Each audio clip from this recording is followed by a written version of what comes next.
Leave that to Charlie Baker. He loves Ted Lasso. Is he still in charge of the NCAA? Yeah, he is. I think he is. He's making like $3 million a year. Exactly. God More bless than that. Not bad. More than that. All right.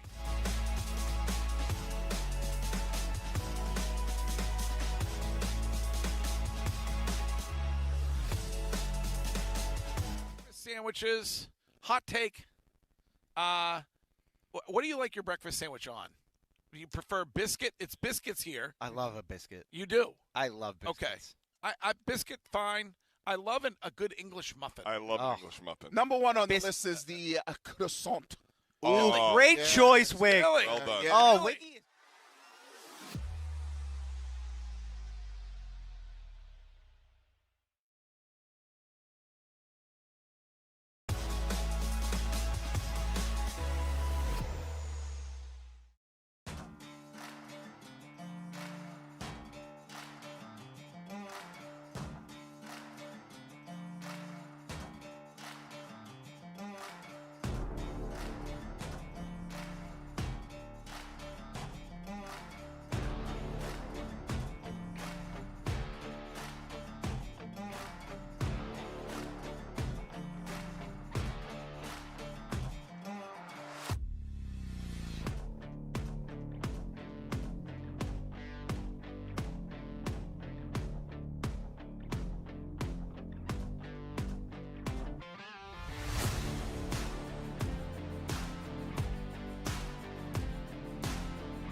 Seahawks, which was a top 5 defense. The Houston Texans was a top 5 defense. They probably have the second best pass rusher in the NFL. And Chargers were a top 7 defense. Yeah, so it's like you're going against all these talented defenses. You're dealing with a major injury, and you're a rookie.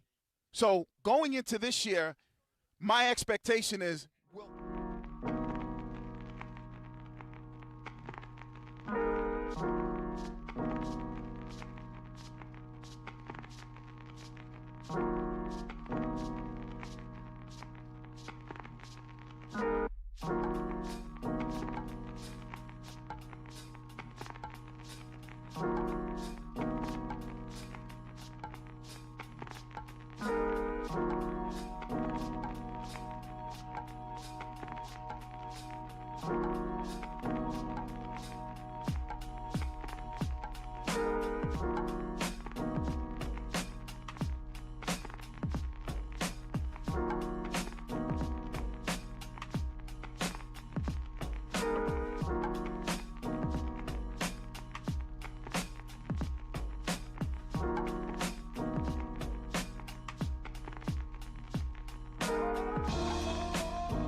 there's better teams on the schedule this year. There's not great pass rush teams. You get Seattle and Jacksonville 2 out of the first 3 weeks, but then after that, you're talking about teams like.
Six all-new drinks are here.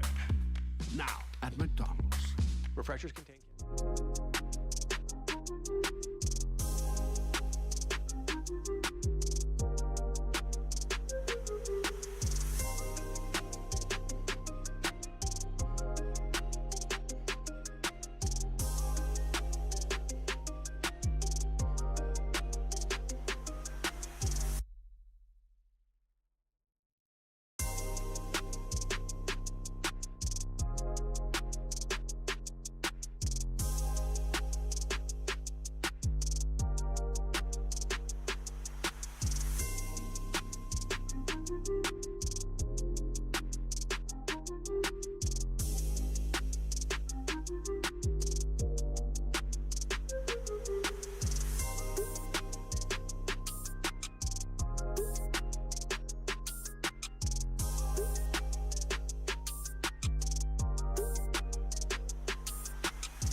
because I am sure hungry for one. Greg Hill Show. Broadcasting from 20 Guest Street, kid. Woo! It's go, go, go, go, go, go, go time. This is the Greg Hill Show. Hello, good morning. Good morning. Tick, tick, boom. Starring Greg Hill. How's your back, by the way? It's not. Did you just see that? Yeah. It's not. It's. You may need to stretch me out. Oh, I would love to. Trainer Dan is not available. Yeah. Because that's really the most intimate thing that we do is the stretch. Yeah, that's and that. so With Wiggy. All right, good morning. Excuse me, good morning. do that every day. Yeah, I know. Every day. How does that happen every day? Well, And Courtney. is she going to do the feed? No. I don't know. We said no. Apparently, Wiggy does not want her doing the feed. No. Did you not hear her when she's? I mean, it's all. We look for golden nuggets when Belichick. She was like, "Shime, you're doing an amazing job with the feed." And Curtis. We are basically on the Mason-Dixon line, right? Yeah. Right now. Yep. New York bagels are better than Boston bagels. Nope. That Curtis is 100%. Is that place in Southie that brings the bagels? What's it called? Rick, place? What? It's like he just wakes up for a minute. And Shime. Time wins the match. Ladies and gentlemen, our champion, Chris Shime. Thank you. Now, Let's get down to business. Time to party. it's time for the Greg Hill Morning Show. Morning. Good morning, everybody. Hello, good morning. Morning, everyone. Morning. Good morning, my neighbors. On Boston Sports Original. WEEI. Got my people. WEEI. When I say Greg Hill and you say show, Greg Hill. Greg Hill. Show. Greg Hill. Show. All right. Woo! It's go, go, go, go, go, go, go time. Well, that didn't work. So here we go. Greg, Wiggy, and Mego are with you now. Here you go. Tick, tick, boom.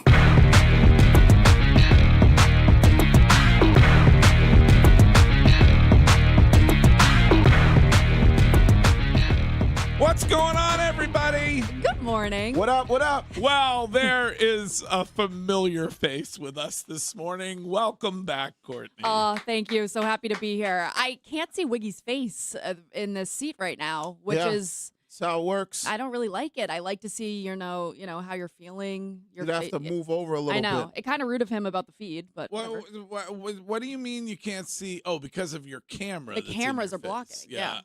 The camera angles are weird in here, and nobody seems to be able to make any kind of decision about adjusting them. So it's kind of where we are. Hello, Curtis. Hey, Courtney. Hello, welcome back. Shime. thank you. Hello, Greg. We'll get to you later.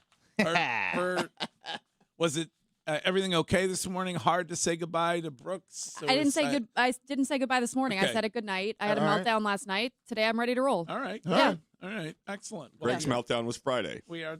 Every commercial break, I'll be like, We are. Yeah. Don't cry. No, Are I'm you, good. are you planning on crying? No. okay. No, I All feel right. good. I feel Okay. good. All right. Good. Well, we are delighted to have you back.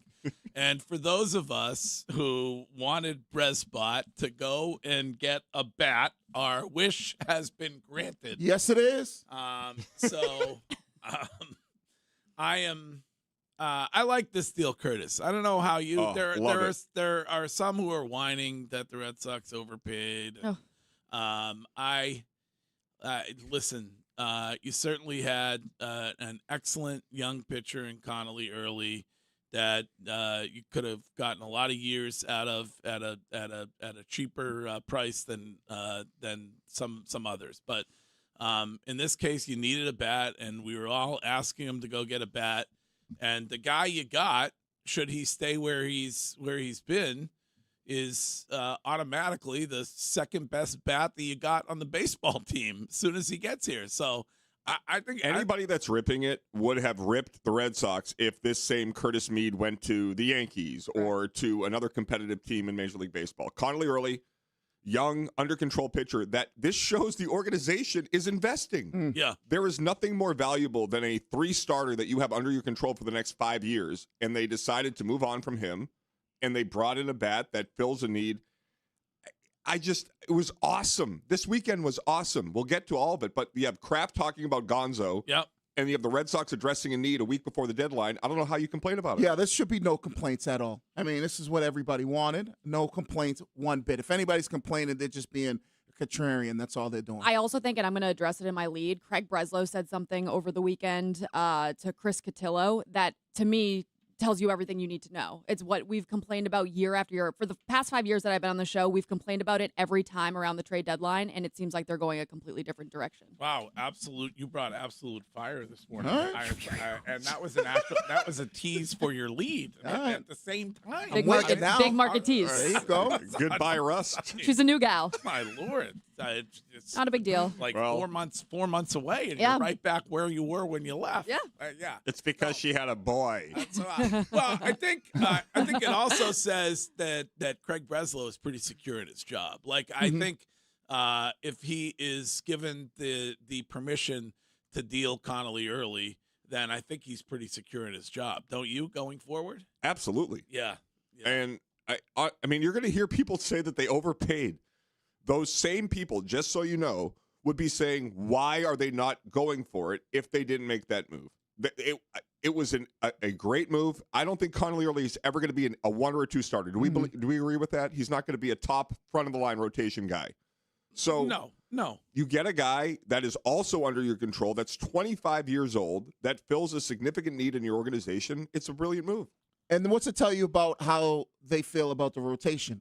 Does it give you any insight to Garrett Crochet coming back? Or maybe or anything? If they're willing, I know Curtis was like, well, I'd like another starter, but if they're willing to move on from a starter, doesn't that give you like some like, oh, okay, they must feel really good about the rotation if they're willing to move on from, a guy that's been a quality starter for them? I think it tells you they feel good about the rotation. I don't think it tells you anything about Garrett Crochet potentially coming back. Like, do you need him right now? I mean, no, you don't need him, but it would be like, no, it'd be great, but it would be ultimate icing on the cake. Yeah. He's probably, arguably when he's healthy, he's one of the best pitchers in baseball. Your rotation is one of the best in Major League Baseball right now. And if you get a guy who's one of the best pitchers in baseball to go with that rotation, be pretty damn good. So I'm not saying that it's like going to shed a light on. I think it has more to do with Jake Bennett and Peyton Tolley than it does with Garrett Crochet. Yeah, all right. The emergence of Jake Bennett, I think, was a big deal. Like, he has been so good this year. They felt comfortable to move on from early, knowing you had Tolley and Bennett in the wings. Can I ask if you guys talked to Connolly Early at spring training? We did not. No. Okay, thank God. Thank God. There's no Hillman jinx. There was a massive Hillman jinx. Well, I think it's, if you think back, I think it's more of a roadshow jinx, potentially, based on what happened to Matunic. Oh, my God. I did not connect those dots. My God. I was thinking about that yesterday. Yeah, sad news over the weekend. The dive on Lake Winnipesaukee went up in smoke, and we were there just about a year ago, trying to get a full road show going, and that we were sitting right up on top of the dive, which caught on fire on Saturday and was destroyed, and it's really sad. And because we had such a good time up there at Lake Winnipesaukee, the Greg Hill Foundation is doing a little fundraiser for the employees, the servers, and the bartenders, and the barbacks who are going to be out of work for a while. So I will give you details on that at some point this morning. But that could be Hillman jinx, or it could be Roadshow jinx, Curtis. It could be either. Shocking. I know. Do we know what caused it? I was assuming it was a kitchen thing. Like, I think most of the time when it comes to restaurants, it ends up being a kitchen thing. Right. But who knows? Yeah. Can never tell. And I don't know if there were people up at the lake who hated the dive. And really? Didn't want it there. Yeah. Wow. Because they thought it was destroying their lake, and a bunch of Karens. Oh, wow. And so now I wonder if they will be able to rebuild and to do the dive again, or if that's just it. I'd say come back bigger and better, because that place was spectacular. It was. You loved it. Yeah, to drop it right around the sandbars that they have up there, like that is. And the really owners cool. were so nice, like the nicest Yeah. people. So I feel for them. Yeah, People were bitching about that. Yes. Yeah. Oh, yeah. That morning he was getting phone calls complaining about the audio on the speakers. Yeah. Well, and if you read the comments, like, this is what drives me nuts about the time in which we live. If you read the comments, these poor people are putting up something about their entire life's work going up in flames, and the Karens are responding going, well, you ruined our lake, and so this is what happens when you ruin our lake. It's like, can you give it a week or two? Yeah. No, not in the comments. Before you comment? Comments are the best. Like you want to see how people really think. Yeah. Just dive into the comments about any situation.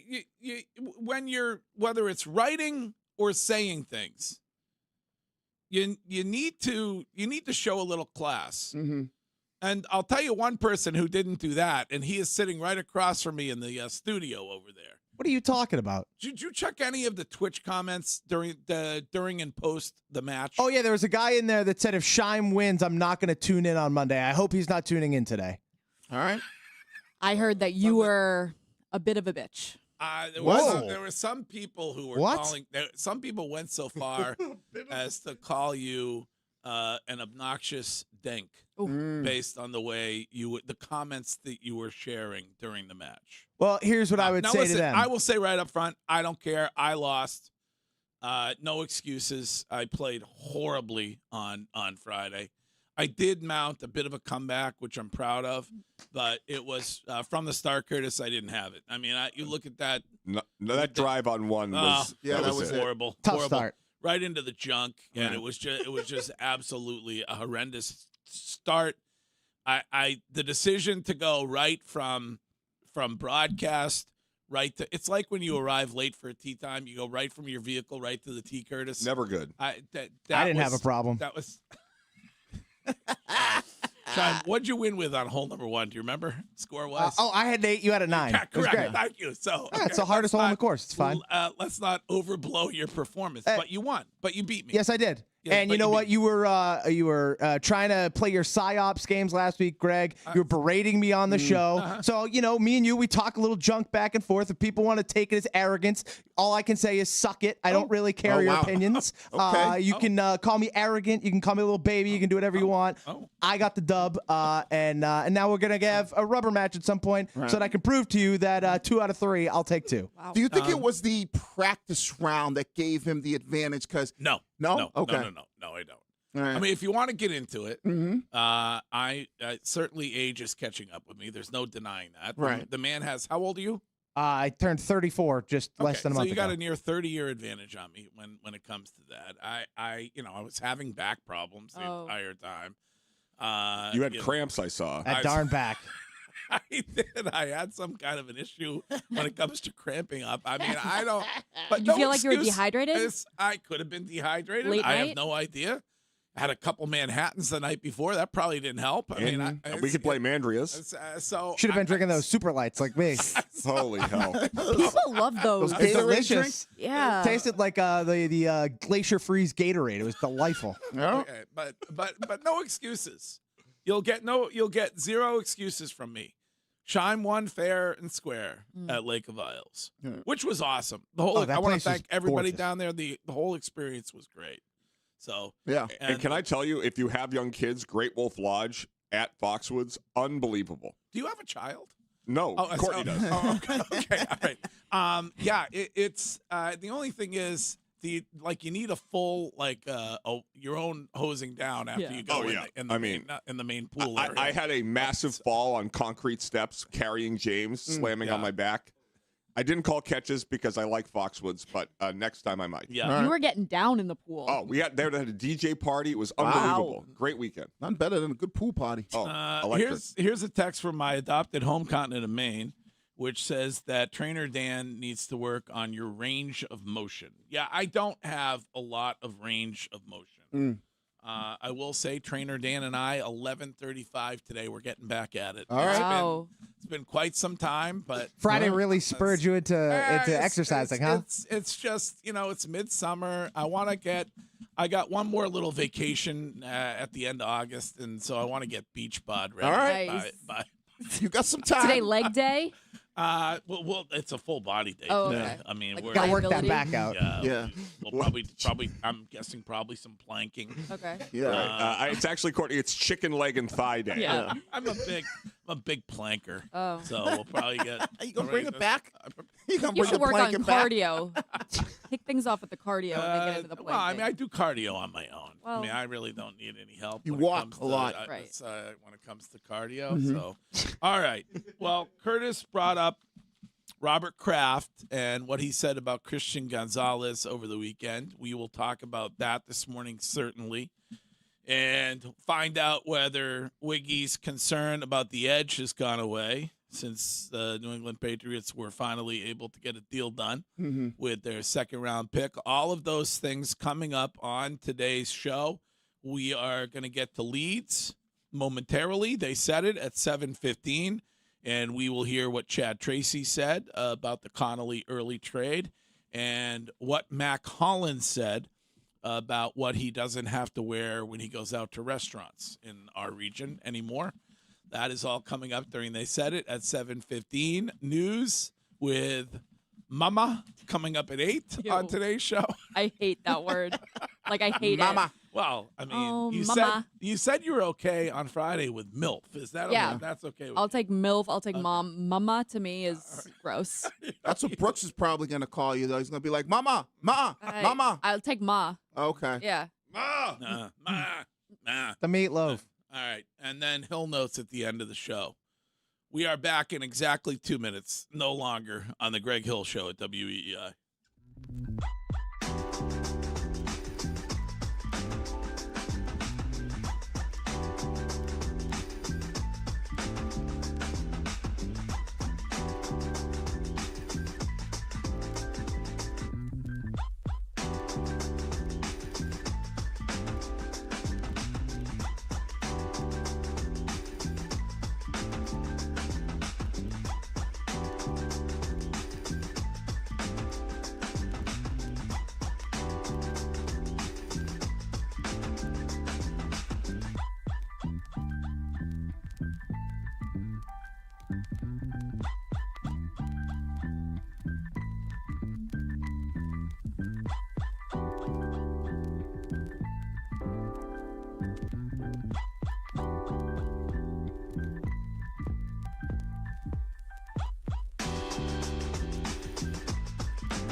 That your attempt at coming up with something that made sense based on the Mama discussion earlier?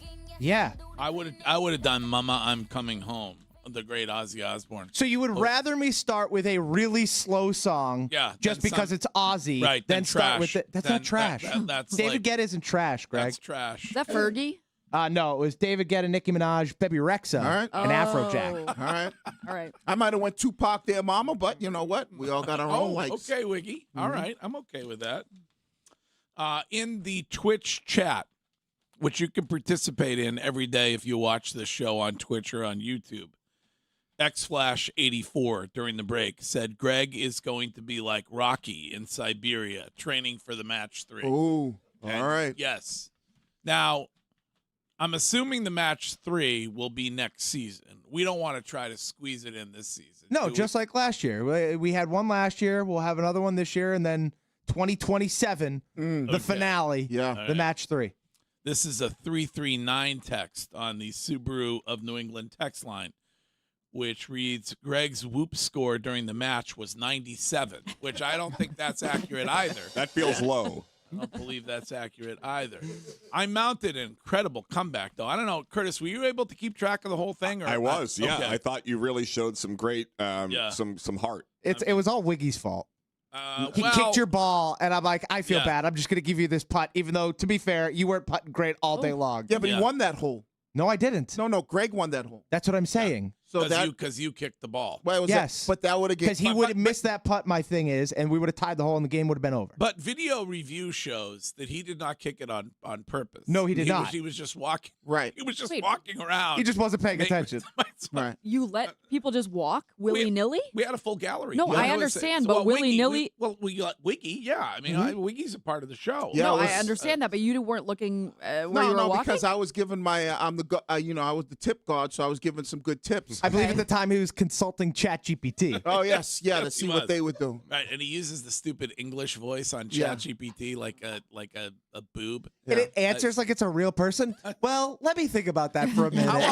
How often do you think once he's done with the hour-and-a-half long phone conversation with Mrs. Wiggins, Mm-hmm. how long do you think Wiggy talks to ChatGPT in his car for? Like The whole 4 ride. 4 minutes. Tell me how smart I am in a British speech. And all of my, whether it's my Siri, my Chat GPT, my GPS, they all got British accents. They're better that way. You go all British all They the all time? go British, Oh, yeah. really? Yeah. I was looking for Jamaican, but they don't do that, so I go, all right, I like British. Yeah. He's Chat GPTing, what does Greg need to do to win this match? And they're like, he needs to win a couple holes. Like that, Hit that some was fairways. Get that it was close to the pin. That was the answer. That was the answer. All right. Well, hold on. it almost worked. You made it a comeback after that. I did. That began the comeback, and then unfortunately, we did not have enough holes to play. This is Doug from Boston. Doug, good morning. Good morning, Greg. How are you, sir? What's going on? I was up this weekend. Unfortunately, you know about the dive. Yes. I talked to the owner's ex-wife, who I am friends with, and like you said, preliminarily, they are saying it was a kitchen thing, Yeah. that the fire suppression system inside the hood may not have gone off. Yeah, the hood. I also have some information for you. Yeah. There will be a Doug and Deb wedding at the Nazwa Friday at noon on the dock. Whoa. Ooh, Okay. this Friday? Whoa. Congratulations. So if you are on the SS Dooley, you can truck on over and have a cocktail with us. Okay. All right. Now, you two you've been together for quite some time, I'm assuming.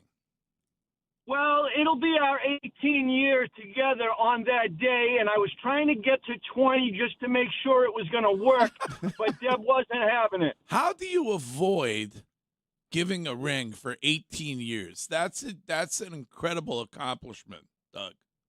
Well, I think I gave it about 5 years ago, but I stretched it out a You little. stretched it out. Okay. All right. Well, listen. She's a saint. Congratulations to you two, and awful what happened at the dive. Curtis is calling it a Hillman jinx, but it may be a roadshow jinx. I don't know. Unbelievable. The footage was so sad. It was. And we are up with our fundraiser that we're doing. So there are servers and bartenders who are not going to be able to work, or they're going to have to go somewhere else to work for a while. So we wanted to raise a little bit of money because that is what the Greg Hill Foundation is about, is helping people during their immediate moment of need. And so we're matching donations up to $2,500 today for the bartenders and the servers and the bar backs and those who had a job up until, unfortunately, Saturday on the dive at Lake Winnipesaukee. So go to the Greg Hill Foundation for that, and we'll match your donations and see if we can help those people immediately when they need it. Let's, Shime, let's take a quick break, and then we will get leads going on the Greg Hill Show at WEEI.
Courtney is back, and Red Sox make a trade, and you can talk about that all morning long and all day long here on Boston Sports Original WEEI. If you can't talk about it because you're busy with us this morning, then you can leave a hill note on that or on Courtney's return or on any other topic on the Odyssey app. Whenever you feel like it, just click on the microphone on the Odyssey app and talk away to your heart's content, and we will play the best hill notes back at about 9:30 on today's show. I've heard from Amen Corner, our president of all things digital and video and elsewise, the namesake of the Amen Award, and he informs me that there is a full highlight reel from the match 2 coming to YouTube at about 7 a.m. this morning. So just be aware of that, and a nice job by Amen and everybody on Friday down at Foxwood. Greg, speaking of the Amen Award and Amen, can we talk about Mitch real quick?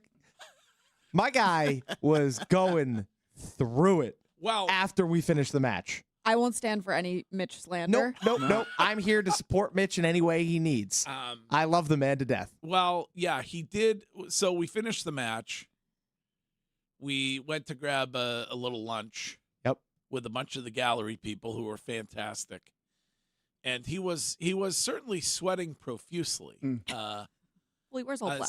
He was like falling asleep at the lunch table. No. Yes, he was. He was like, I'm so tired. There was also the transfusion issue. Were you there for that at the end of the match with my tab? They were asking about a transfusion and another drink, and so there was. I started a little tab with the cart person. No big deal. No big deal for the crew. And then at the end, we finished the match, and she said, "Hey, do you want me to put those transfusions on from during the show?" And I'm like, What? "Oh, yes." And I said, "Oh, I don't who had transfusions during the show?" I said, "Shimes, were you drinking during the show?" I was not. No, I said, "It's not Wiggy. I didn't see anybody." Mm-hmm. And I said to Mitch and Eamon, I said, did either of you have transfusions during the show? And then they both said no. And then like 2 minutes later, Mitch goes, well, actually, yes, I did. What is a transfusion?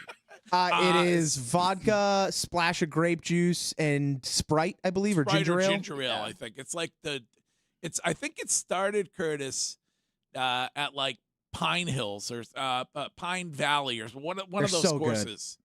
Where's the course where we did the tournament in North Carolina? Pinehurst? Is that where the transfusion started, I think? Might have. I think it's the official drink of Pinehurst. It sounds like an adult Shirley Temple. Kind of. It's kind of like that. Yeah, he was saucing up Dirty pretty Shirley. good. Well, there is an actual drink. The Dirty Shirley is a Shirley Temple with vodka. Yeah. So that's why Mitch was sweating bullets. Oh, yeah, he was. Was he okay the night before? Also, define okay. Yeah. Well, like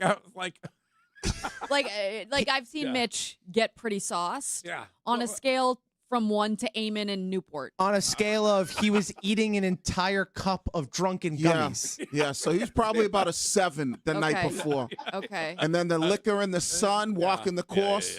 Yeah, but he did a great job with the Twitch broadcast, other than the fact that my microphone didn't work and the screen was black for the first 5 minutes of the match. Also, I don't want to throw our guy Eamon under the bus at all, but during the match, there is I'm pretty sure, camera footage of him with a transfusion in hand while also holding the camera. Oh, there is? Okay. Yeah. All right. Well, that explains it.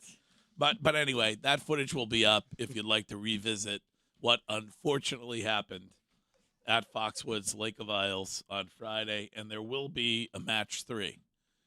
Conspiracy theory floating around, which I don't co-sign. I believe that it began during when you called in to Rich and to Terp on Friday, which is that I threw this so as to create match 3. Yeah, that was Keith's theory. Yeah. I immediately nixed that. Well, I mean, if that It's unlikely that that's what happened, but if that's what did happen, I would never acknowledge that because that would. But it would be a smart move, though. Well, I mean, listen. Why? Because there would be tune-in factor. Oh for yeah, next year. because it's always about the rubber match. I mean, you think about the greatest boxing matches ever. Yeah. It's always that third fight that really does the most. Yeah, you're 100% right about that. Yeah. So. All right. Anyway, let's get going with leads, please.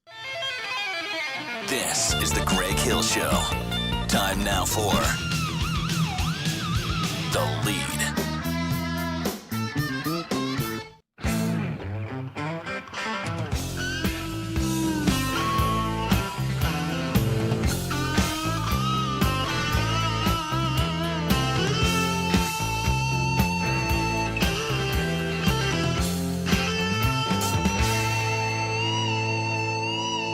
Sean, great one from Leonard Skinnard. That is That Smell. Greg, as we sat there having a wonderful drink with the gallery and a bite to eat, I heard this song in the background as I basked in the glory of getting the win in match 2. So I felt like it had to be the lead song today. All right. Yeah.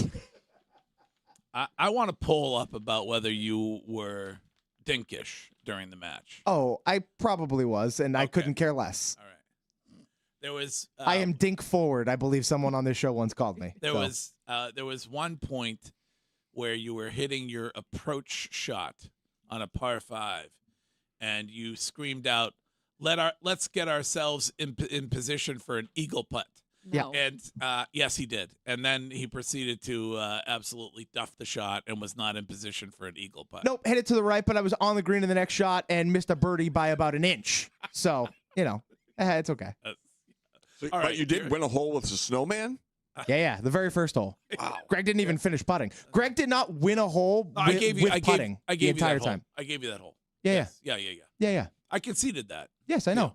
Because you were putting for 9 and you were farther away than me. That's called class. That's what you do as a classy person. Yeah, that's why when Wiggy kicked your ball, I gave you that hole. Yes. And so what I'm hearing is that your first drive, though, was terrible. My first drive was awful. Okay. Bad. So that's what happened. I was swinging the club way too quickly.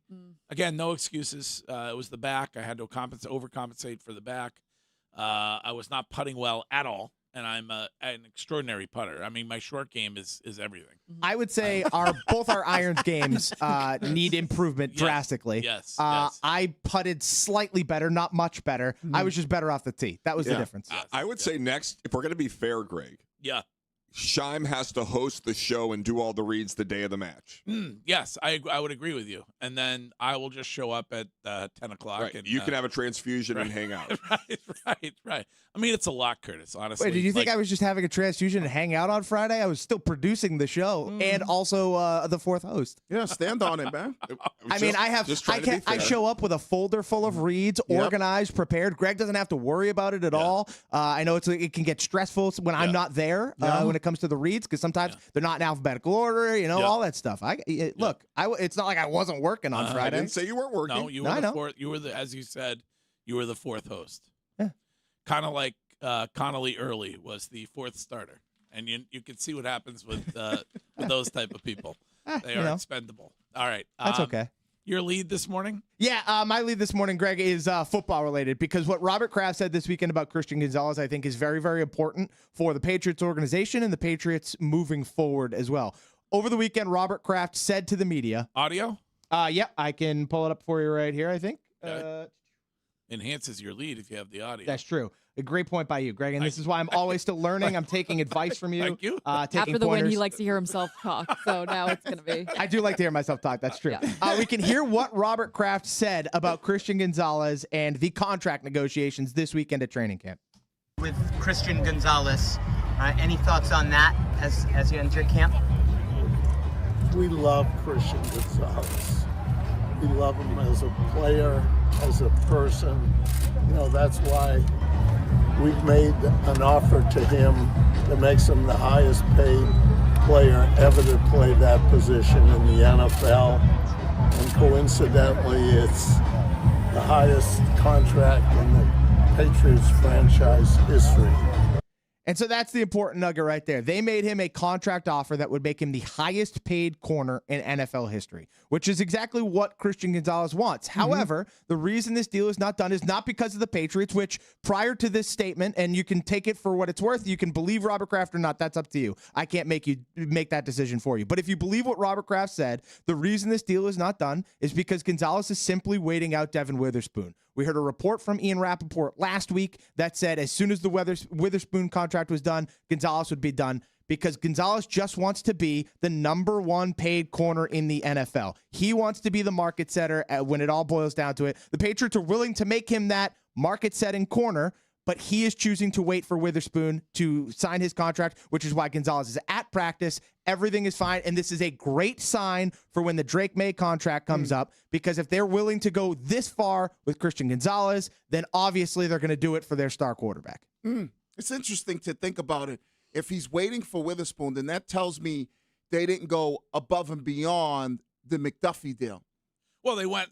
Sounds like they went a teeny bit above. A teeny bit. You're right. So they're probably they gave him an offer that would make him the highest paid player at his position in the league. So let's say they offered him $102 million guaranteed, and McDuffie got $100. I think he's probably going, well, wait a second. Then maybe Witherspoon gets $105, and now I'm able to go above him, because most people will tell you that Christian Gonzalez is better than Witherspoon. Is Gonzo okay? This is going to be my lead, but I can pivot. Is he okay with Robert Kraft throwing that out there and being like, hey, we offered to pay the guy to make him the highest paid player.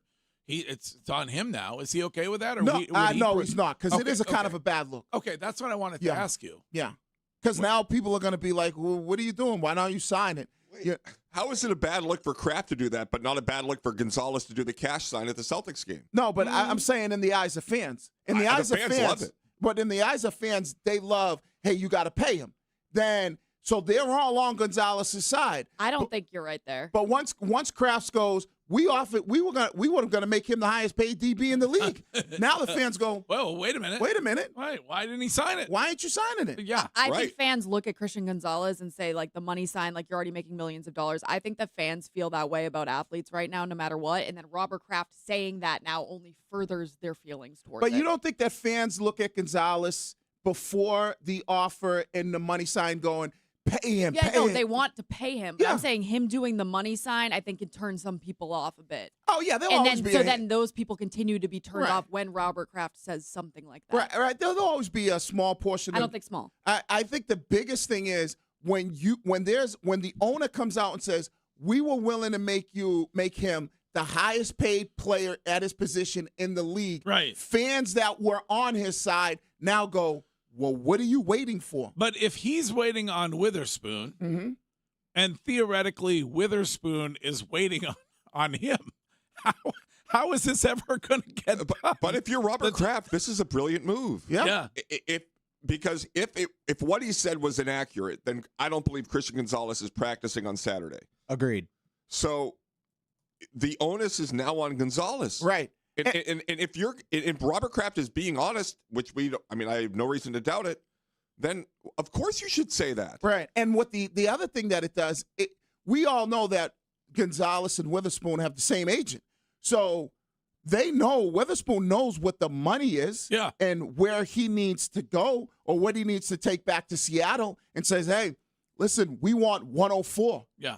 And now Seattle goes, well, no, we're not going to give you that. Now all it does is slows down the Gonzalez signing this deal. This is Joe. Joe, good morning.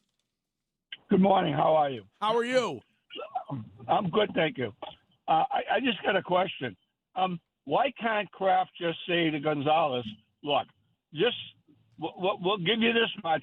If Witherspoon signs for this much more, whatever more, we will increase your contract right away to more than what Witherspoon got. And it solves all the problems. Yeah, I guess he could do that. Is that like is there an opportunity to say, hey, whatever the highest paid, if he becomes the highest paid at the position, then you get another $1 million more or another $2 million. Has that ever been done before? I don't think so. I don't think that's ever been done. He theoretically could. All right. Shime, very interesting lead from you. Thank you. Thank you. And we will get to more leads on the Greg Hill Show next. Baseball.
Our advertising partner and friend of the show, Jay Milligan of Milligan and Higgins, offering Boston Golf Club 3 for the match. Boston Golf Club for match 3. Ooh. But I don't know if we could have the gallery over there. They don't let you on the property if your net worth is below $1 million at that place. I won't even be allowed to play that. But I appreciate the offer. I also got a suggestion on match 3 that we do it at Dunegrass, Old Orchard Beach, right after the road show next year. Ooh. When we are at the Brunswick. I don't know how you feel about that scenario. But I've never played Dunegrass. I've never heard of it. Excellent course. Very difficult, but an excellent golf course. So I'm going to tell you right now, terrible idea for one Greg Hill. Well, that is setting yourself up for absolute failure. The way that you enjoy Old Orchard Beach, as you should. Yeah. The night before, you're going to have to be in bed early. Yeah. You're not going to be able to have Manhattans. You're not going to be able to enjoy yourself. And then you're going to have to do that whole show and then go play golf. Yeah. And we usually do a Greg Hill event, like a foundation event. Do the cornhole yeah, event that's on Saturday. That could be a real problem. Setting you up for. I don't know. I mean, it's great for time. All right. Well, anyway, there will be a match 3, and that will be for all of the money. That'll be it. That'll be for the title. In the meantime, leads left this morning, including this one from Curtis. Hello, Curtis. Hello, Greg. So, big story in Boston Magazine over the weekend regarding the Karen Reed trial. Ooh. And this is clearly from the opposite side of the defense. Yes. However, the extraction of Turtle Boy's phone and the communication he had through an intermediary over the course of this trial is deeply, deeply, deeply troubling. The notion that Karen Reed was communicating with a friend that now has turned on Karen Reed and then verbatim getting those messages to Turtle Boy with the tacit approval of her defense team suggests some culpability that I thought I always should stick to my guns. Like at the beginning of this, I was beaten down by you guys, beaten down by everybody about her innocence in this trial because of the ineptitude of the investigation. However, Yannetti has sort of claimed vindication because there was a correction in the story because he was referring to the state police when he said these bastards deserve all the scorn we're giving them. Yes. But Yannetti teaches, I believe, at Boston College or went to Boston College. He's a professor of law. Supporting Turtle Boy, which he hasn't disputed in the extraction, saying, keep it up, you mispronounce my last name, people don't think we're talking. Turtle Boy forever said he wasn't in communication with the defense. The coordinated effort behind the scenes to smear several people, the federal investigation with Rachel Rollins with a grudge against the DA Morrissey, there's a lot of things here that haven't been refuted that need to be focused on more because the Free Karen Reed crowd has a lot of explaining to do from my perspective. Huh. So this has turned your opinion, Curtis. Well, was she not communicating with an intermediary to Turtle Boy? Yeah, but I don't know how many times when somebody is charged in a criminal case and theoretically they believe that they are innocent, that they aren't communicating with anybody who could try to help their cause. Right. And get the word out there type deal? That's not a crime. Well, the federal, first of all, if you're not guilty, then you would just communicate with Turtle Boy. Why would you have an intermediary? Yeah, but didn't we already know this? Like, if you I didn't know that. I don't know. I think when we were actually going through the case, Curtis, we talked quite frequently about how much Karen Reed talked to Turtle Boy and whatever. Like, to me, this doesn't change my opinion at all because I was sure of it, that Karen Reed had some communication with Turtle Boy. If I was Karen Reed, I probably would too. I mean, is that to get her message out there of innocence? Of course. I would say the federal investigation is the same as the state police officers that were telling me, wait till you hear the voicemails. The way in which the federal investigation was achieved was, in my view, not above board.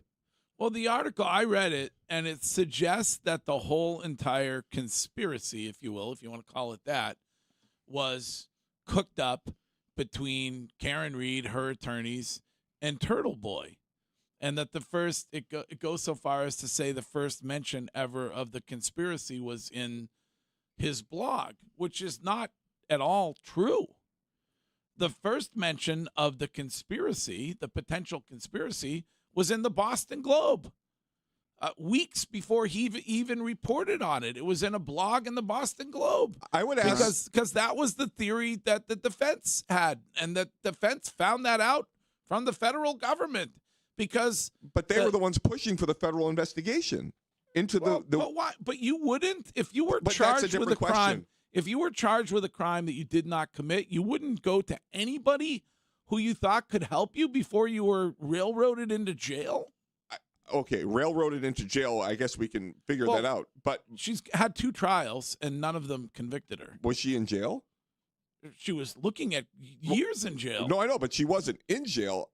To me, I look at the way in which they found themselves into the federal investigation, the breadcrumbing that was given to people in the public, and specifically the friend that is now a former friend of Karen Reed that served as the intermediary. If Karen Reed was innocent and this person was helping an innocent woman avoid jail time, why would she turn on her? You know why? It's money. Always money at the end of it. Well, that might be your motivation. I don't know. Wow. I mean, why would you turn on somebody like, to Curtis's point, that you were friends with, that you're trying to help get out of a situation, unless there was something maybe like, oh, the story's going to be told afterwards. I don't know. Right. There's some money involved. Like, I helped you during this time. Where's my payout? Yeah. So, I mean, that's the way I would look at it. And I didn't know that Turtle Boy had a YouTube right after the accident and the death of John O'Keefe saying that Karen Reed clearly did it. Yeah, well, I think a lot of people felt that way. And then there were 4 different experts who testified at the trial who said that there was absolutely no way that a car caused those injuries. I just find it rich that David Yannetti is bitching about journalistic integrity when he was using Turtle Boy the entire time to get his own message out. You can't have it both ways. All right, Curtis, thank you. We are going to get to Courtney's first lead back on the show after 4 months. I'm a bit nervous. Are you nervous? Really? Well, the first one back, I mean, gosh. I mean, how did you put a lot of prep time into this, baby? I wouldn't say a lot. I would say it came to me. Is it a lot? I was it reading. did, really? It struck me. Oh, it struck you. Yeah. Okay. When like was a this? fastball. When did this? This morning. This morning, really? Yeah. Like on the way in? No, driving? I was doing some research, as one does, to get back into the swing of things. Okay. I've been busy the last 4 months, so Yes, if we I'm not going to come on here and say like I've watched every game. Yeah, that would be silly. Well, I'm assuming it's like getting right back on a bicycle after you fall off, or That's a horse. true. All right, we are going to get to more leads in exactly 2 minutes, no longer, on the Greg Hill Show at WEEI.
Listening to the Greg Hill Show on WEEI.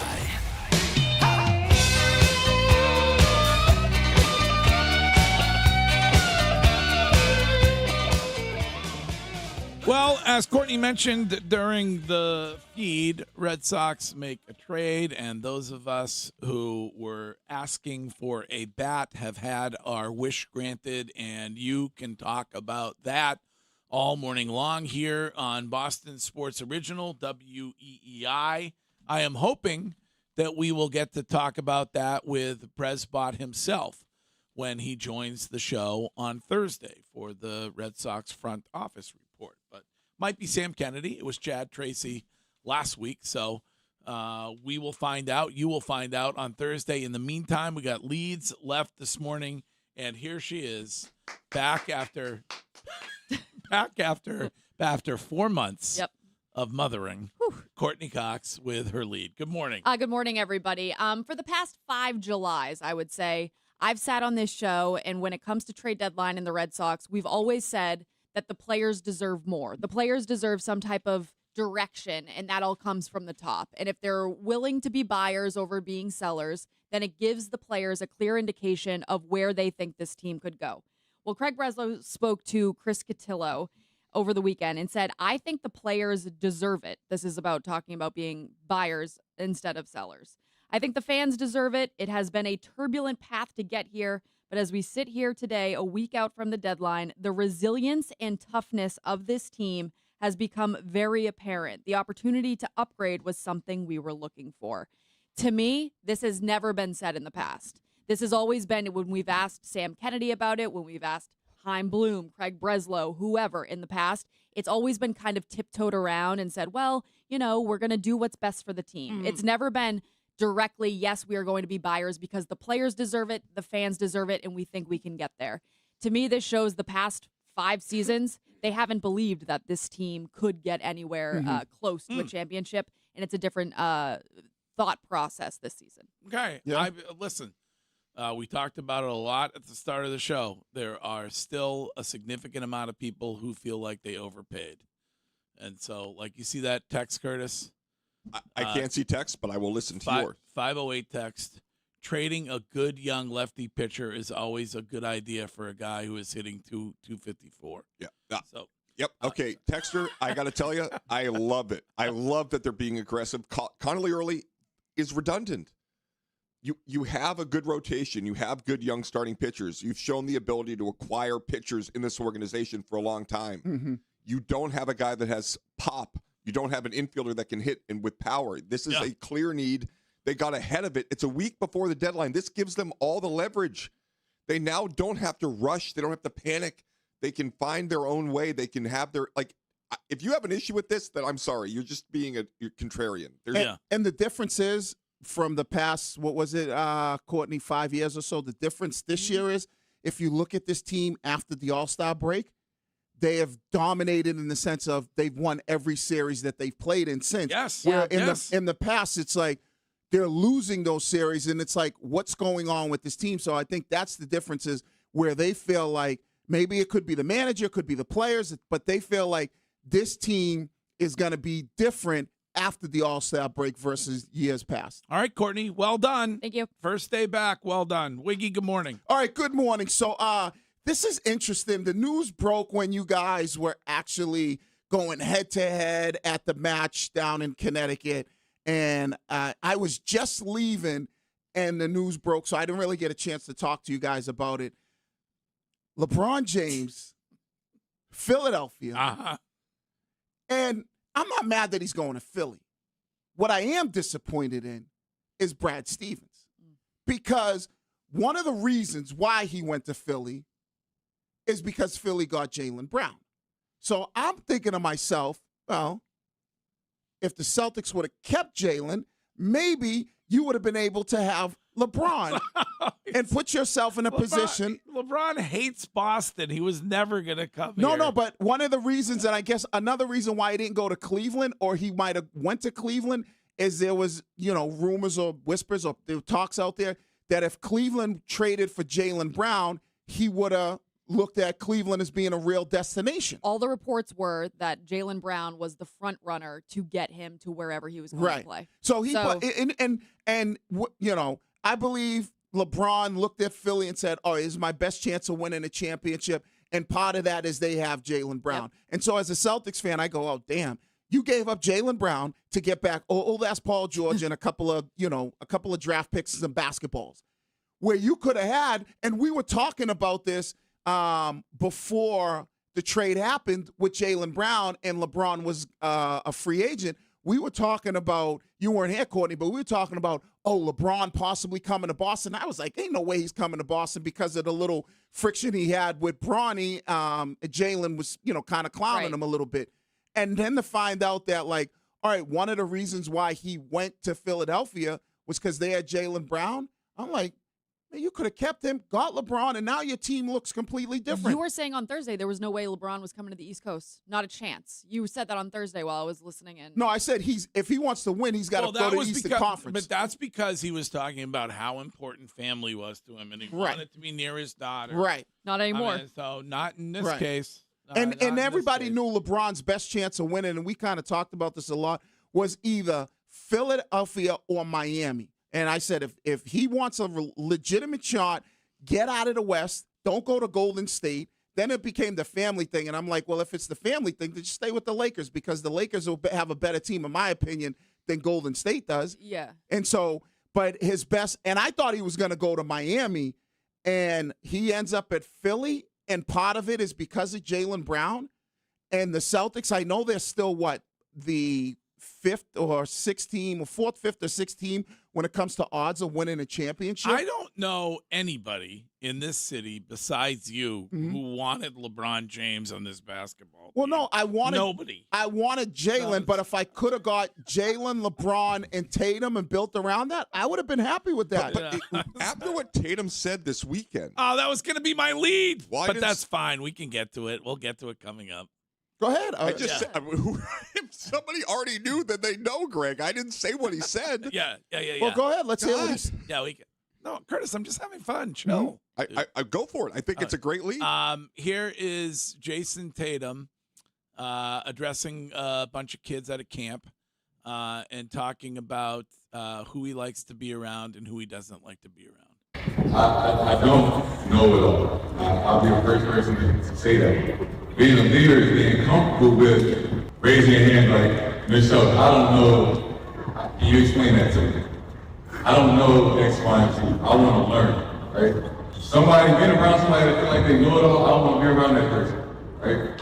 I don't want to be the smartest person in the room. I want to learn from somebody else. So, a little bit difficult to hear because it was in a gym, but if you've been around somebody who thinks they know it all, you don't want to be around that person. I don't want to be the smartest person in the room, which is the exact phrasing that was used to describe Jaylen Brown. That's shade at its best. This is one of the most damning things I've heard. Out of Is it really? Out of Jason Tatum specifically? Yes. I mean, so when the day he's traded and Jason Tatum posts one thing on Instagram with Deuce shooting shots and Wiggins like, no big deal. No. Same with Courtney. Same with Mego. Yeah. Like, the two J. Leave the two J's alone. Yeah. They love each other. Nah, they never loved each other. Whoever said that? This audio is what has turned me. It has? Yeah. I did not believe it until that audio. Even when people were saying, oh, my God, why didn't he post this long tribute to Jaylen Brown when he got traded? I'm like, who cares? Who cares? They're friends. This, they like each other. Who cares? Nope, this was it. I think Tatum wanted him out. I think this is just the signature on they never really rocked with each other off the court. No, Tatum, this is, no. I think Tatum wanted him gone, Wiggy. Wiggy, you are No. you're on the take. No, Like, no, I'm not on the stop. take. It has nothing to do Courtney, with them. how Wiggy, many times Wiggy, have you and I stop. hold on. Stop. It has nothing to do with whether they rocked off the court. Yeah, it was. It has to do with everything that they were on the court. Tatum Courtney, said how trade many this. times have we gone back and this is- forth? A lot. Because It's Greg's lead. No, it's Everybody, let's all wait raise a our hand. second. Did Tatum Hold force on. the trade? I Because think he Courtney did. is a Jalen stan. I'm a You- Jalen You and I apologist. would go back and I Yes. would say they weren't friends. Yep. They didn't hang together. No, we Like this. fought a lot about that. And so, like, this coming to light, all what we know is something I've been pushing for years. Yes. Now Jason is just basically You're so full of crap. I'm going to side with Wiggy on this one. You're awful. There you go. No, because these He two always don't said hear. they don't like each other. I've He always said Only that. Jermaine Wiggins can spin something that he's been so wrong about to being so right about. Unless he changed up. No, I while never was changed out. up. No, I never changed Jason up. Tatum wanted Jalen traded. Fact. Yes. Yeah, but we're not talking Yes. about that. Oh, that's the whole point. I was always That was the saying. whole argument, I was Wiggy. always saying that Jason Tatum was never him and Jaylen Brown were never fans of each other. They all. No, you said they could have kept them together. And I said they couldn't keep them together. No, you said they could have. No, They- I could. When have you ever heard me? You I'm just the- said it. You no, just no. said I it. was the first person to say. you that, just and said- Courtney, you might have still been here. Stop! I just said this. You just said it during your lead. No. I had We said. were in I Newport. said I would have You just- kept Jalen. Right. Over Jason Tatum? No. I would have kept Jalen Brown over Jason Tatum? instead of trading him for Paul George. Over Jason Tatum? No, but I've Okay. I've always been But a Jason Tatum fan. You clearly couldn't do that because Right, the I two understand that. two of them can't stand each other. Listen, Greg, you're not. Wiggy, you legitimately said that Brad Stevens should be fired. Yes. It was a fireable offense Yes. because they traded him. Yes. I agree with that, though. Yeah, it is. Like, I But don't let me think finish the sentence. So because they could have stayed together, and what we just heard is they couldn't. No. What I said is they would have been able to tough it out because that's what they've been doing for No, the past that's 8 clear. years. Tatum wanted him out. Listen, if you're gonna say what I said, then at least say it right. I had been saying this from day one. Yeah. They're not fans of each other, right? Jalen feels like he's always in the shadow of Jay. I had been saying you need to trade Jalen. And you were talking about it quite a lot when Jalen said best season of his life. Right. That whole part, Wiggy was high on that. But when I still think that they could have played together. They Right. just clearly don't like each other. Yes. And I was wrong about that from jump. Yeah. And all Jason did It's was not don't like. They can't stand yeah, each other. and all Jason did was basically throw shade to go, everything that we already thought is true. And it was my favorite year of my basketball career. And so that's what Jason did. A guy smartest guy in the room. a guy who never gives us anything. All he did was being like, all that stuff that you guys have been saying, it's true because of this. All right. Are you done? No, I mean, Yes. but So you're they not going to could have say played together no, again? but you're not going to start saying ish about me saying this when it's not true. Yeah. I'm not going to let you, Curtis, and you say, oh, I said they could have played. I said no. If I was Brad Stevens, I would have did whatever I had to do to keep Jalen. Agreed. First, I would have did all my power to trade him. So don't be saying I said this Okay, when but I you didn't said say they that. could have no, stayed I together. didn't. Listen.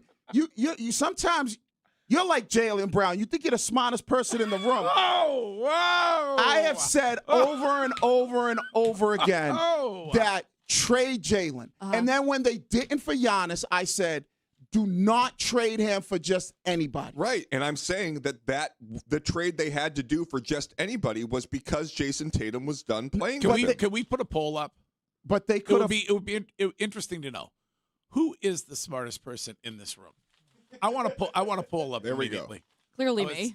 Probably. I would say, yeah. Clearly, I don't need to be the Wait, smartest it's person. Clearly, you. Clearly me. Well, I mean, until we get to the mispronunciations. More like of things. street smarts. Okay. Oh, whoa. 1.429. You are known for $626.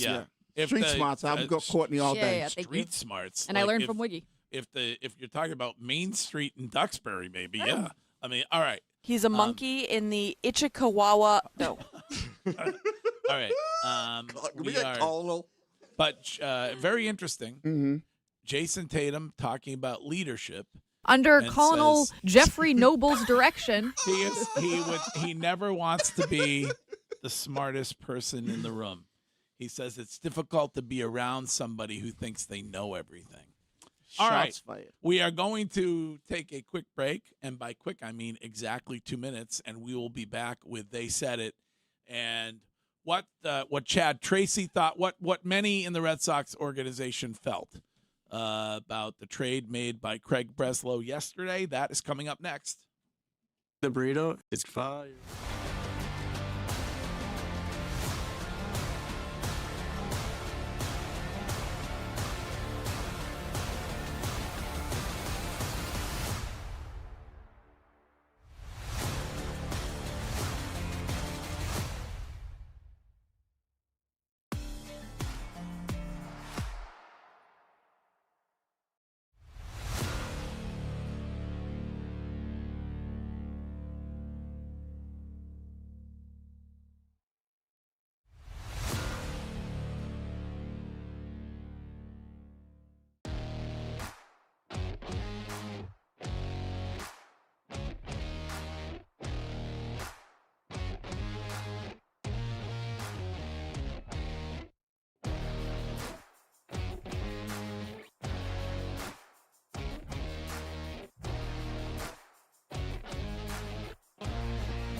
Hey Joe, where you going with that gun of yours? From the Catches Law Injury Attorney Studios at 20 Guest Street. Kid, no fee unless you win. We are going to get to They Said It momentarily. But with the week starting, final week of July, amazingly and sadly, by the way, can we open the Window World of Boston weather window for Curtis, please? All right, Curtis. It's going to rain a lot of this week. Is that accurate? Yeah, we're going to get some rain. Really, Wednesday is the soaker, over an inch, but a little bit of rain tomorrow. Thursday, going to get a little bit of rain. But today, gorgeous, 60 degrees right now, partly cloudy skies, sunny this afternoon, high of 80, very little humidity, perfect day in Boston. Okay. You can get a whole house full of new energy-efficient windows installed for $99 a month from Window World of Boston. So go to windowworldofboston.com. This is DJ from Hyannis. Hello, DJ. Good morning, gang. What's up? Welcome back, the Queen. Welcome back, the Queen. Thank you. There Thank she you. is. Look at her. Now, you want to put a poll up? Yeah. Let's put a poll up for the Queen, man. She's the body looking good. She's looking tight, looking right. Whoa, I don't know if that's another man's wife that you're talking about, sir. But please keep going. I mean, tell Sandro mind his business. I mean, it seems like you're right back where you were before you left with all of those things. Just a bit smaller. Yes. So, but you feel good about that, though, right? Oh my God, yeah. No. The bounce back with snatch season. Yeah. What'd you do? Did you do the one meal a day program that a lot of people are doing? No, it was kind of crazy. You just lose a lot of weight after you give birth. Like a lot of liquids came out of me. We are delighted to have you. Santo did really have a sit down with me, like, let's keep the talk to, what was the word he used? Orifices? What? To a minimum. Orifices? Yeah. Ain't that like the holes in your body? Right. Correct. Yeah, I would say yes. I would say we don't need a lot of information about that. I just got my first GLP-1 accusation, so I'm riding high. All right. I'm on cloud Welcome nine. to the club. You like that? You like it. All right, Sean, let's get to it, please. They said it. It's time for They Said It. They Said It. They Said It. You know, some of these rats around here. We scored 16 at Yankee Stadium. Suck on it. Duval. Humbly, one of the best basketball players in the world. They Said It. On the Greg Hill Show. They Said It, brought to you by Catches, and they're ready to stand beside you during your toughest moments. So if you've been hurt at work, hurt at a business, reach out to Catches. Just go to catcheslaw.com. What's up first this morning, Sean? Well, Greg, we've talked a lot about the Curtis Mead Connolly early trade. We can start with a Craig Breslow cut here on talking about Curtis Mead as a player, what kind of player he is, and what he brings to your Boston Red Sox. We had a lot of information available to us. There was, the kind of objective information that we have, some live looks from scouts and scouting reports, talking to the coaches here, and it does seem like there were meaningful changes to his setup, where he was holding his hands, to his bat path, to his stride, to where he's consistently getting to more damage. He's always had good bat to ball skills. He's never really chased. He doesn't swing and miss a ton. Has had good bat speed, and then kind of put it all together in a way that we think is real and sticky. So we feel like the way that he's performed over the last few months is actually the guy that we're getting. Curtis, you give this an A+ when it comes to Brez Spot. Shime, you feel the same way? I don't know if I would go A+, but I think like B+, A-. Yeah, I think it's very positive. Because of the fact that you have to give up a young guy with a lot of potential in early. Yeah, I think it's tough, but when you look at what Jake Bennett has done alongside Peyton Tolley, and then on top of that, you have Ranger Suarez and Garrett Crochet in this organization. You have 4 strong lefty options already at pitching. One of those guys was expendable. Connolly early happens to be the odd man out, and that elbow injury may be worse than we think. So I think there's a lot of possibilities there. When you look at the spray chart for Mead, very Fenway Park friendly. And also, I would say this is growth from Breslow, because we remember he opens the season with early over Tolley. Correct. Yes. And now he's saying early is expendable, Tolley is not. And you think about this, you went from potentially oh man, we need 4 or 5 guys to hit 20+ home runs, where you could potentially have 2 guys, and Mead being one of them and Contreras being the other one, have 2 guys that hit over 30 home runs for you this season, and then obviously moving down into the future. Well, speaking of expendable also, you're adding an infielder to this team. Does that mean to you that perhaps Marcelo Meyer is being discussed in another deal? Yes. Okay, same. For a different starting pitcher, a right-handed starting pitcher? That's what I believe. Interesting. Mead is going to play second base. Correct. Trevor Story's coming back. When? Whenever. The Durbinator is the best at his position currently in major leagues. Right. And will Siegler play a bit of shortstop now, with Mead playing a lot of second base and then optioning Chang yesterday, is my guess, right? So Siegler will fill in, and he's been hot as a rocket. So, he's been kicking butt until Trevor Story comes back, at least. How much of no seagull sound effect when you mention him? Can we please add that to the show? Oh, I would be happy to. Okay. I will acquire a seagull sound for Tony Seagulls. It's not the Wiggy Caca. No. That is about who is I was thinking more flock of seagulls. Which animal is responsible for the caca? That would be the hawk. That's the hawk. Yeah. That does the caca. Yeah, that was because of Andre Dawson. Yes. Or Spencer Fahey is his boy there. What was Hawk's real name on Spencer Fahey? I forget what his name was. Also, I would say that the desire to move Meyer has to do with Roman Anthony. Yeah. That they want to separate that guy. Break the two of them up. Yep. Yeah, I think you're right about that. Break it up is an interesting way to put Roman Anthony. We need more sourcing, Curtis. Oh, boy. We've got to get more sourcing on that. Oh, boy. Yeah. That is it's spicy. We need more sourcing. Yeah. Oof. Loose. What is it? Loose lip sinks the ships. Yep. Can you call David Yannetti and see if he knows anything about that? You just need 2, right? What, 2? 2 I don't sources. know. What journalists need 2 sources. Yeah. All right, we're going to take a quick break. We will get, I think it might be 3 sources. I don't remember because I never went to journalism school. Yeah, it's like the match. Three's always better than two. All right.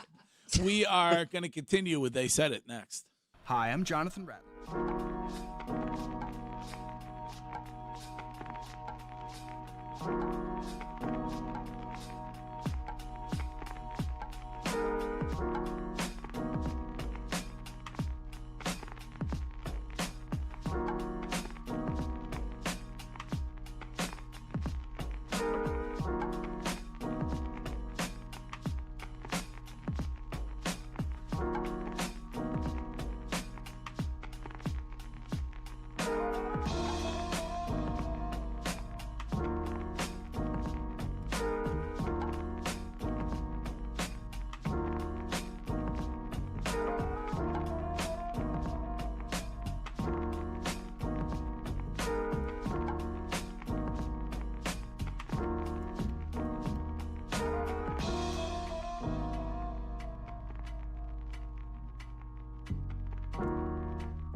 Well, coming up at 8, we will make sure that Courtney remembers how to do the news after 4 months away from us. And we are going to get to Hill Notes at 9:30 this morning, so you can leave a Hill Note on any topic. I am banning all Hill Notes on the result of the match 2 on Friday.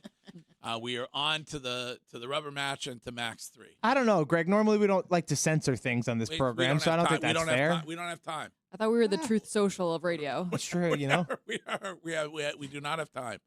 Limited to Hill Notes about the Red Sox trade and about Robert Kraft telling the world that he has offered Christian Gonzalez the most money that anybody could ever use in their life. What else? Where Mike Vrabel? Are we getting to Vrabel at all during They Said It? Oh, we can. Yeah. Okay. What about? Well, we could talk about this later. But a little bit of interest in the Kyle Shanahan car accident, also. Yeah. Florio is seeking answers as to why it was swept under the rug. Yeah. I mean, so it happened a couple weeks ago, and nobody mentioned it Right. at any time ever until basically training camp was getting underway. It's very strange. He showed up though, right? He was at training camp. No, he's gone for a while. I think He came by. Oh, he came by. Yeah, yeah. Even though he's concussed. Yeah. And it was also strange that the assistant coaches were also in the dark. Like, Nobody knew about it. how would you not tell the people that I would don't be know. taking over? It's very strange. Anyway, we'll get to all of that. You can leave a Hill Note on any of that, and we'll play those back at 9:30. Where were we when it comes to They Said It next, Sean? Well, Greg, we were going to hear from Caleb Durbin, now former teammate of Connolly Early, talking about Early getting traded away from your Boston Red Sox in the Curtis Mead deal. We can hear from Caleb Durbin.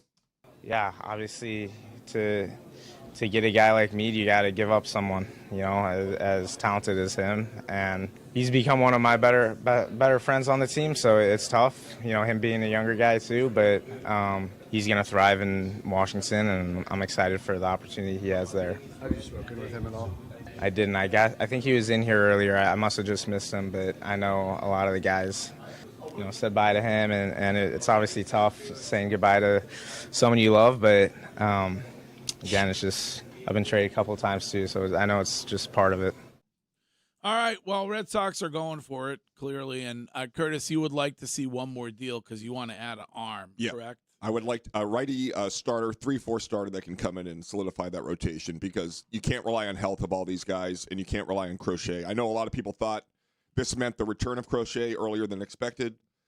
I think it was just an opportunity to fill a clear need, and they had a redundancy with Early, and they said, Jake Bennett is our future.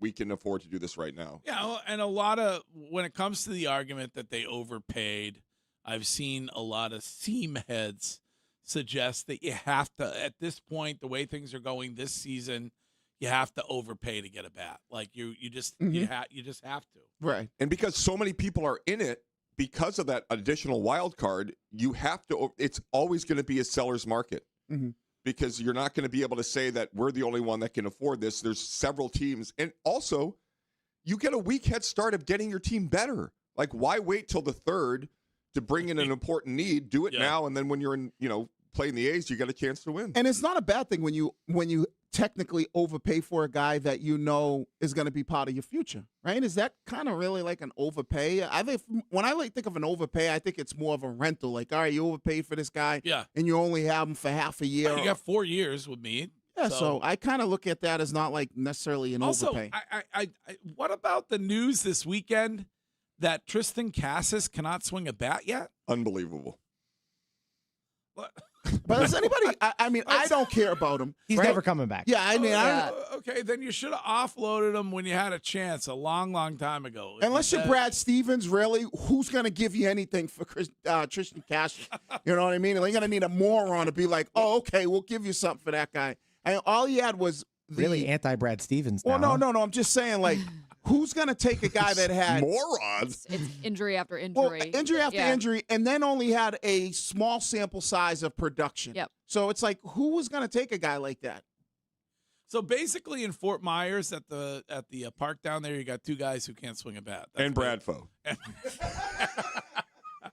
All right, what's next, Sean? Well, Greg, we can also hear from manager or interim manager Chad Tracy on the Connolly Early trade. Here's Chad. I would say mixed emotions, like in the sense that like Connolly early is loved around here. He's an amazing kid. He's a good pitcher. So, and he's, friends with a lot of guys in there. So like that part of it's hard. But at the same time, I feel like, you could feel the vibes in the sense that guys feel like we went out and did something to try to make our club better, as far as, adding a bat in the lineup. So I think there was excitement about that, that we're going. So, but it's mixed emotions because it helps the team, at least, right now. But also you see somebody that you really like walking out the door. That's always going to be that way. But, we got to keep playing, and we'll welcome him with open arms, Curtis, when he's here, and get him involved and get him a part of this group. Thank you. Well, how many times recently have we heard Alex Cora passively, aggressively talk about how they did nothing to add at deadline time and about how that can affect players? And so it sounds like Chad Tracy is on board with what this can do for the team. So I love it. Well, there's a big difference. So far, Chad Tracy, after the trade deadline, team looks pretty good. I was one of my leads about Alex Cora. All-Star break, you mean? Yeah. Oh, excuse me, All-Star break. What his teams look like after the All-Star break, and they're not very good. And so maybe that's could, like I said, be part of it, the organization saying, all right, we're going to roll the dice with this guy. 617 text, which reads, Greg started the show by saying that we would get 0 excuses from him about golf, and he has proceeded to give 15 excuses. No, I have not. I think I mentioned some factors that may have been involved for those who were curious about the loss, but I have given no excuses. I like a man, I stood there and I shook Shime's somewhat clammy, somewhat chubby hands on the course on Friday. Yikes. Yikes. Ouch, dude. Now you're taking shots at me just because you lost? No, was it more that you played terribly or that Shime has gotten better? That's what I want to know. A little bit from column A, a little bit from column B. I would let the observers. Like Wiggy Curtis, you watched the match. Yeah, I would say that it had far more to do with Greg than it did with Shime. Okay. I was there probably, five holes, I think 5 or 6 holes. Yes. Shime definitely looked good driving the ball. Like that was one thing. That was a big issue last time. I was money off the tee. Yeah, he was hitting some.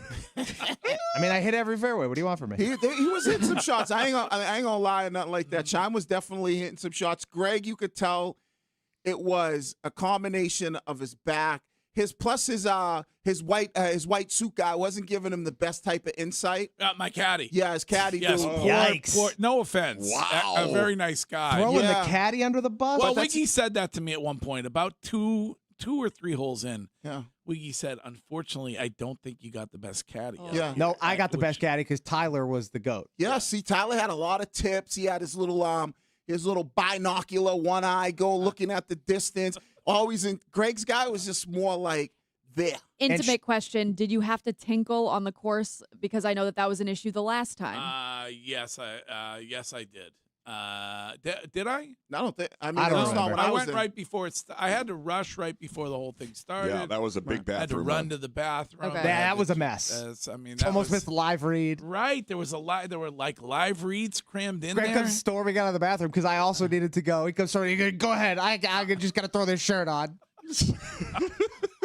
I mean, it was very rushed, but no excuses. Right. Except for the 3 we just mentioned. Winners win. They do. Damn right. Well, Yeah. that's That's why a W. match 3 is going to be. I don't want to use the word, but it's going to be spectacular. Oh dear. Yeah. It's going to be a battle, Wiggs. That's for sure. Yeah. What's the expression from The Rock?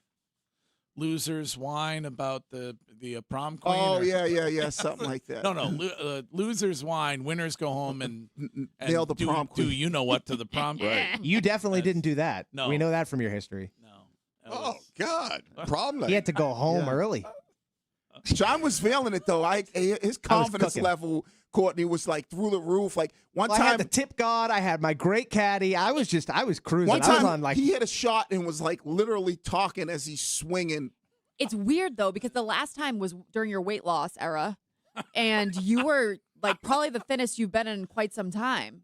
The last time, so maybe Are you saying in he's your put on? Shime is not Are you better saying I golfers. put on a ton of weight? What No, is no, this? no. You look some great. of it has come back. You look great. No, I feel great. You look great. I'm just saying, the last time the match took place, you were really battling. Well, Courtney, you were basically saying he's put on a lot of weight. No, I think you look great. I think everybody looks like they've lost weight since I left.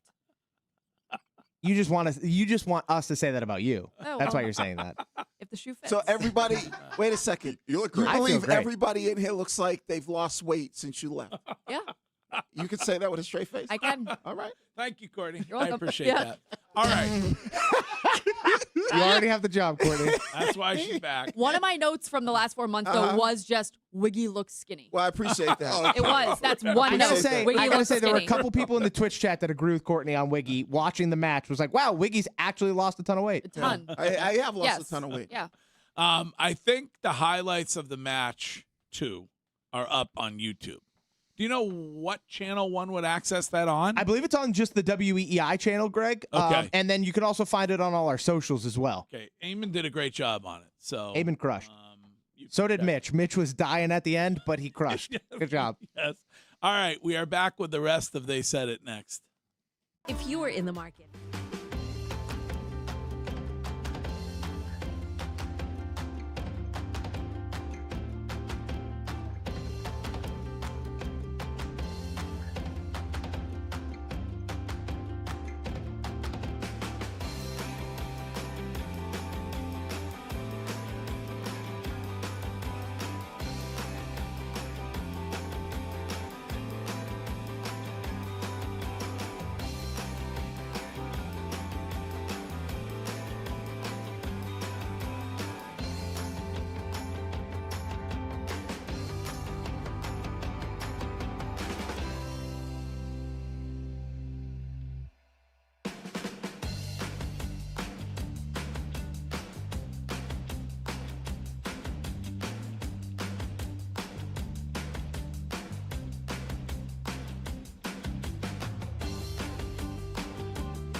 With Courtney coming up, we were in the middle of They Said It, though. What is next, Shime? Well, Greg, you teased it earlier. Matt Collins spoke to the media now in his second year with the New England Patriots, talked about his ability to go into some of the restaurants around town the way he prefers. Here was Matt Collins.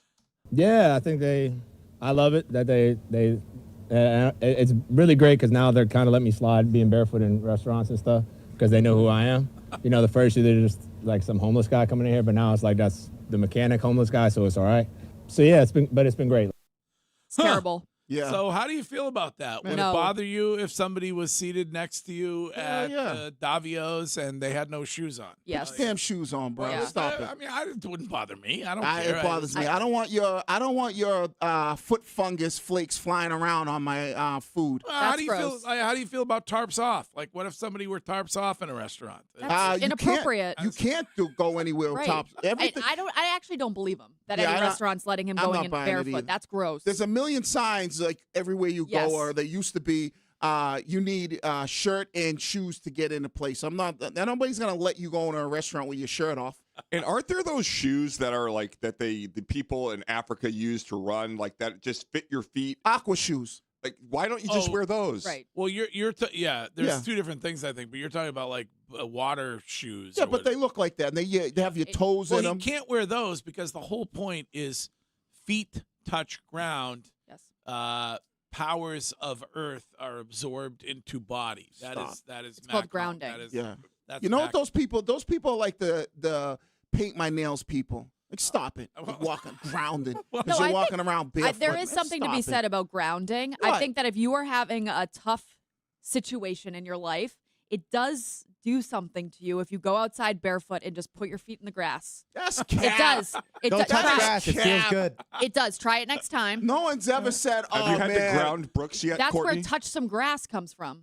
Yeah. Yeah. I don't know about touch grass, but I've never been in a position where it's like, oh damn, I'm so stressed out. Let me go walk around my backyard barefoot. Well, you should try it. You don't get stressed out though. No, so- but I mean, it's stupid. No, it's not. It is like I literally. think if you look it up, there's some actual benefits. There's a million things that you can look up. There's benefits for everything. Shoes are just feet prison. Couple days into camp, Curtis, you were there on Saturday Yes. doing the show with Ken. Yep. Couple questions. One for Wiggy, because you had a lead about it last week. Does the fact that they got the deal done with Gabe Akis allay any of your edge concerns that you had? No, I still have concerns because you're basically saying, all right, here's a rookie who's missed all of the, off-season OTAs, mini camp. Don't know what he's gonna be. Yeah, so I still have concerns on what that position looks like. Harold Landry is dealing with he dealt with some type of knee injury that held him out last year for a significant amount of time. He's not getting any younger. I know Draymond Jones is a new guy you brought in that can do a little bit of everything. But, yeah, I still have major issues when it comes to getting pressure off the edge. Okay, anything that you gleaned from the performance of the wide receivers with the addition of A.J. Brown? Booty, certainly. The two big stories on Saturday were obviously the Kraft comments in Shime's lead and that Gonzalez was out there, meaning that he wasn't offended or at least was okay with what Kraft said. And secondly, Booty's performance, a guy that we all thought was gone. Yeah, keep him, right? Like, find a way Who was he to with? Who was he with? The ones. Yeah. Okay, he was running with the ones? I believe it was with Drake May. Yeah. So yeah. Drake May had a great pass down the left sideline. Ken and I were on, and we thought it was A.J. Brown, and it was actually Booty who made a spectacular catch That down the looked left like sideline. that second ball he threw to Shime? Yes. Yes. Yeah. Drake May afterwards said that his offseason work with Shime is what led him to feel confident. Oh, man, I'm so happy to hear that. But is there any way that they are going to maybe highlight Booty a little bit in training camp and stuff to maybe, like, even if it's minuscule, pump up his trade value even a little bit? Possibly. Pump it up to what? I don't know, because they were trying to trade him during the draft. I think it was what do you think you're going to get for him? 6th round pick, fifth round pick, yeah. Like, who cares? Keep him. Find a way to keep him. Yeah, I agree with you, Greg, but that's what they wanted to do. Like, maybe Booty wants out, and maybe this is their way to kind of try to, like, look, oh, hey, Kayshon Booty's having a great camp, and some team is like, we need a receiver, let's go get him. Any concern that anybody had about Vrabel changing, about Vrabel's grasp on the locker room or grip on the locker room being less strong? Can rest easy. No. You saw that. You'd think, yeah. Well, it's also like the manner in which everybody arrived. The Gabe Akis, whatever, I can never pronounce his name, but you got it. Gabe Akis. So he arrives after this tumultuous offseason with the surgery. He's there. Booty is, unfollowing the Patriots. He's in Miami, all those things. He's there catching the first pass of training camp from Drake May. Gonzalez is on the field. Like, Vrabel's carrying 16 pups that he's rescuing on behalf of the Kraft Initiative. Like, everything that you wanted to see happened. And let me tell you, Greg, the fact that you can't use Aircraft One to get to and from Patriots Monday is an insult. I agree with you, Curtis. Because he has a place in the seaport, Robert Kraft. Yeah. And the helipad, that was the most impressive thing I saw the entire day was the helipad and the arrival and departure of Robert Kraft. Yeah. That is a baller move. Yeah. Baller. Yeah. Big boss move. Well, they say that is how LeBron James is going to get to games, that he is going to live in New York City, and then he's going to helicopter his way down to Philadelphia. All right. Well, I wouldn't want to live in Philly either. So Me neither. All right, that is They Said It. Courtney is back, and her first shot at the news upon her return coming up in exactly 2 minutes.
Chuck Schumer kind of passed gas. It sounded like he passed gas when he was up there. Yeah, I wasn't sure if I think he'd just been to Taco Bell. The news. Is it relatable to you? No, because everybody says, oh, you can eat that, it's organic. I said, well, dadgum horse manure is organic. I don't eat it. With your host, Courtney Cox. Ariba. Sponsored by Northeast Men's Health, the experts in treating men's sexual health issues with 7 New England locations. Learn more at northeastmenshealth.com on WEEI.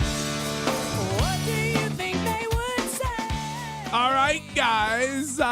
She is back with the news for the first time in 4 months. Here is Courtney Cox. Good morning. Good morning. What's playing in my head all morning, Wiggy, is the Sexy Red song, She's Back. Very, very good. We should have done that as a rejoin, Sean. I'm just saying. And before I get to the news, I do want to say a few things. Thank you to Mego for all the help during the last 4 months. Thank you to you guys for allowing me the time to give birth and then heal and bond with my son. And third, happy birthday to my father, because it's my dad's birthday today.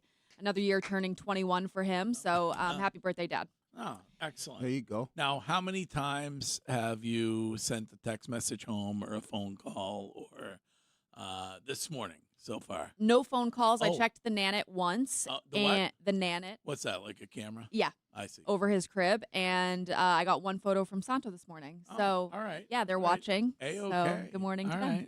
All right. We're going to start with a body that was recovered from the Milford Quarry yesterday afternoon by regional dive teams. A swimmer was reported missing on Saturday afternoon, and now family members have identified the swimmer as 17-year-old Yannick Rodriguez, who was a student at Madison Park High School in Roxbury. Here's Milford Fire Chief Mark Nelson from NBC Boston. What I'm told from the divers, they've gone anywhere from 40 to 60 feet. The temperatures are about 40 degrees that far down. There are shelves, there are ledges, there are large trees, a lot of obstacles to work around. It's unsafe, it's dangerous, it's a treacherous area in the water and around the water. Oh, that's tragic. And you're young, you're looking for a place to swim, and there aren't a lot of places. So, but I also have an irrational fear of diving, heights in general, and diving from. I could never jump in like those people, the Red Bull divers when the seaport. Oh my God! You That's ever crazy. see when they're wearing the GoPro and you feel they start to walk out on the thing, and you feel your stomach drops 5 feet for them. Right. Like you're not even doing it. No, thank you. I used to feel like that when I went up to the high diving board at the local pools. You remember the high ones? You'd be like, I'm always scared of those heights. Okay. 3 people are dead and 4 more injured, including a toddler, at a mass shooting near the Space Needle at the Bite of Seattle Food Festival in Seattle, Washington yesterday. A press conference happened late last night, and Seattle police say 1 person is in custody, and they're looking for a potential second person of interest. Here's one witness speaking to KOMO. I was about 20 feet or less maybe from one of the people who shot, and I couldn't really clearly see what was going on, but I ran toward the gunfire, and there was I would say at least 24 shots. It was multiple. It sounded like an automatic weapon. So scary. Was it like a random, or was it some type of was he shooting at certain people, or was No. this a random act It of seemed just, like it was a random act. All right. And whether or not people were shooting at each other because they're Right. looking for that second person, they're investigating. All So right. this is a crazy story. This is something that I saw on TikTok as it was unfolding. So Sarah Gilson, an influencer from Oklahoma, was shot and killed by her estranged husband, Jeremiah Duffy, 2 weeks after she took part in the Netflix documentary trend. Shime will know what this is. I know what it is. Oh, you're on TikTok now. Well, I mean, it happens on all of the social media. Yeah, it's People everywhere. are doing Oh, it on okay. Instagram and everywhere now. Okay, so it's made its way to Reels. That's good. So this Well, Greg's on Facebook. Facebook numbers are rising, Curtis. They sure are. They are. Okay, yeah. But the documentary trend is like people sitting down to talk about, when Netflix does a documentary on blank, and Yeah. it's this person sitting down getting mic'd up. So she did that, saying that when Netflix decides to do a documentary on finding out that my husband is a pedophile on June 10th. So that's what she posted. Yes. And then And it happened after June 10th when Gilson filed and was granted an emergency protective order against Duffy after police informed her that he molested a minor that was a girl that played on his travel basketball team. Oh, God. So 2 weeks after she posted that, unfortunately, he shot and killed Gilson. Oh. Then he turned the gun on himself. This is, of course, being ruled a murder-suicide. God. Horrible. That's Horrible. crazy. Horrible. But I saw the video of her doing the sit-down documentary Right, because I right. clicked on her profile. I was like, this is crazy. And then to find out just 2 weeks later, terrible. Yeah. Police arrested a 60-year-old Hingham man, Stephen License, for a road rage incident on Friday after allegedly firing a gun at another driver. So the incident began shortly before 4:30 p.m. when License's wife, who was driving the car in which he was a passenger, threw a napkin out of the window. Oh, God. All right. Now, this is one of those, sometimes you just have to mind your own business because a Bingo. truck driver then followed their car after watching them throw the napkin out of the window and followed them into a library parking lot. That is when a verbal argument ensued and both people got out of the car and apparently License drew a weapon. So he is now being charged with assault to murder, assault with a dangerous weapon, discharging a firearm within 500 feet of a building, and 2 counts of attempt to commit assault and battery with a firearm. So the guy in the truck was bothered because she threw the napkin out? Yes. What? Okay. Then why are you driving a truck? If you really care that much about the environment, you might want to get some other vehicle. Well, littering is never good. Right. But my mom always says, even if I beep at somebody or I'm mouthing careful. off, Yeah. she says, Courtney, you never know what someone's going through or what they've got in their car. Right. Just take a deep breath and move on with your day. It's not worth it. It's not, Yeah. and people are But crazy. maybe the guy in the truck has seen countless people litter, like people littering left and right, and he's had it up to here with that. Right. But it doesn't matter. It's like though. the Native American in the commercial where the one little tear comes down his eye. Yeah, well. with the littering. Shaim, you probably don't remember that. Courtney doesn't. No. No, I do not. No, I have no idea. No one, clue. one of the great commercials of my childhood. Way to date but- yourself. Huh? I said, way to date probably yourself, a lot of old people man. listening. We do very well with the olds. Probably a lot of people listening remember that very same commercial. We also Did do it- very well with the youngs who have no clue what you're talking about. that's true. Did it make you think twice about littering the next time? Not really. No. Okay. I mean, I'm not a big litterer. No. I mean, But that's what the street think- cleaners are for. I think you've all seen my vehicle. I keep all the trash in Right. my vehicle. That is such a stressor. Yeah. Anytime I'm in Greg's car, it's, I Junky. mean, how do you think straight? Red Turtle gone in exactly 2 weeks, ladies and Yeah. gentlemen. Well, keep the new one clean. I'm going to. Wait, I'm you're getting rid going- of Red Turtle? Oh, yeah, yeah. Red Turtle is. I've had it with Red He's Turtle. leveling up. Red Turtle is gonzo. What are we going with? Is this Eddie Gonzo. Money? Huh? Eddie Money? Is that the gentleman that we Fast have? Eddie? Fast Eddie, sorry. Fast Edward? Yes. I am going. Yeah. He'll fit right in. Black matte Defender with the coffee interior. Oh, that will be perceived. Thank you very much. And Greg, that will Yes. actually be Yes. that will be diversity in the seaport. Correct. yes. Are you going to change your plates to the 250 anniversary plates? No. I Oh, the blue ones? No, I got 'em. Oh, you got him? Of course The you did. Seaport And I District, asked which is Santo, almost does all that white, no scream- African Americans there at all. Does that scream MAGA? What? The 250 plates? It did occur to me when I was They're getting everywhere. them. I'm like, does this read MAGA? You have been Yeah. brainwashed. Yeah, you like have. celebrating the 250th anniversary of our nation does not scream I still did it. MAGA. I still did it. Right. No, Yeah. So what are I you saying? no, Proud but- Americans are MAGA people? I don't know. I think that some crazy people, like I think Yeah. there are crazy people on the left and right. I've always Yes, been that way. yes. But the crazy people on the left are like, why are you wearing an American flag sweater? It's like, I still love America.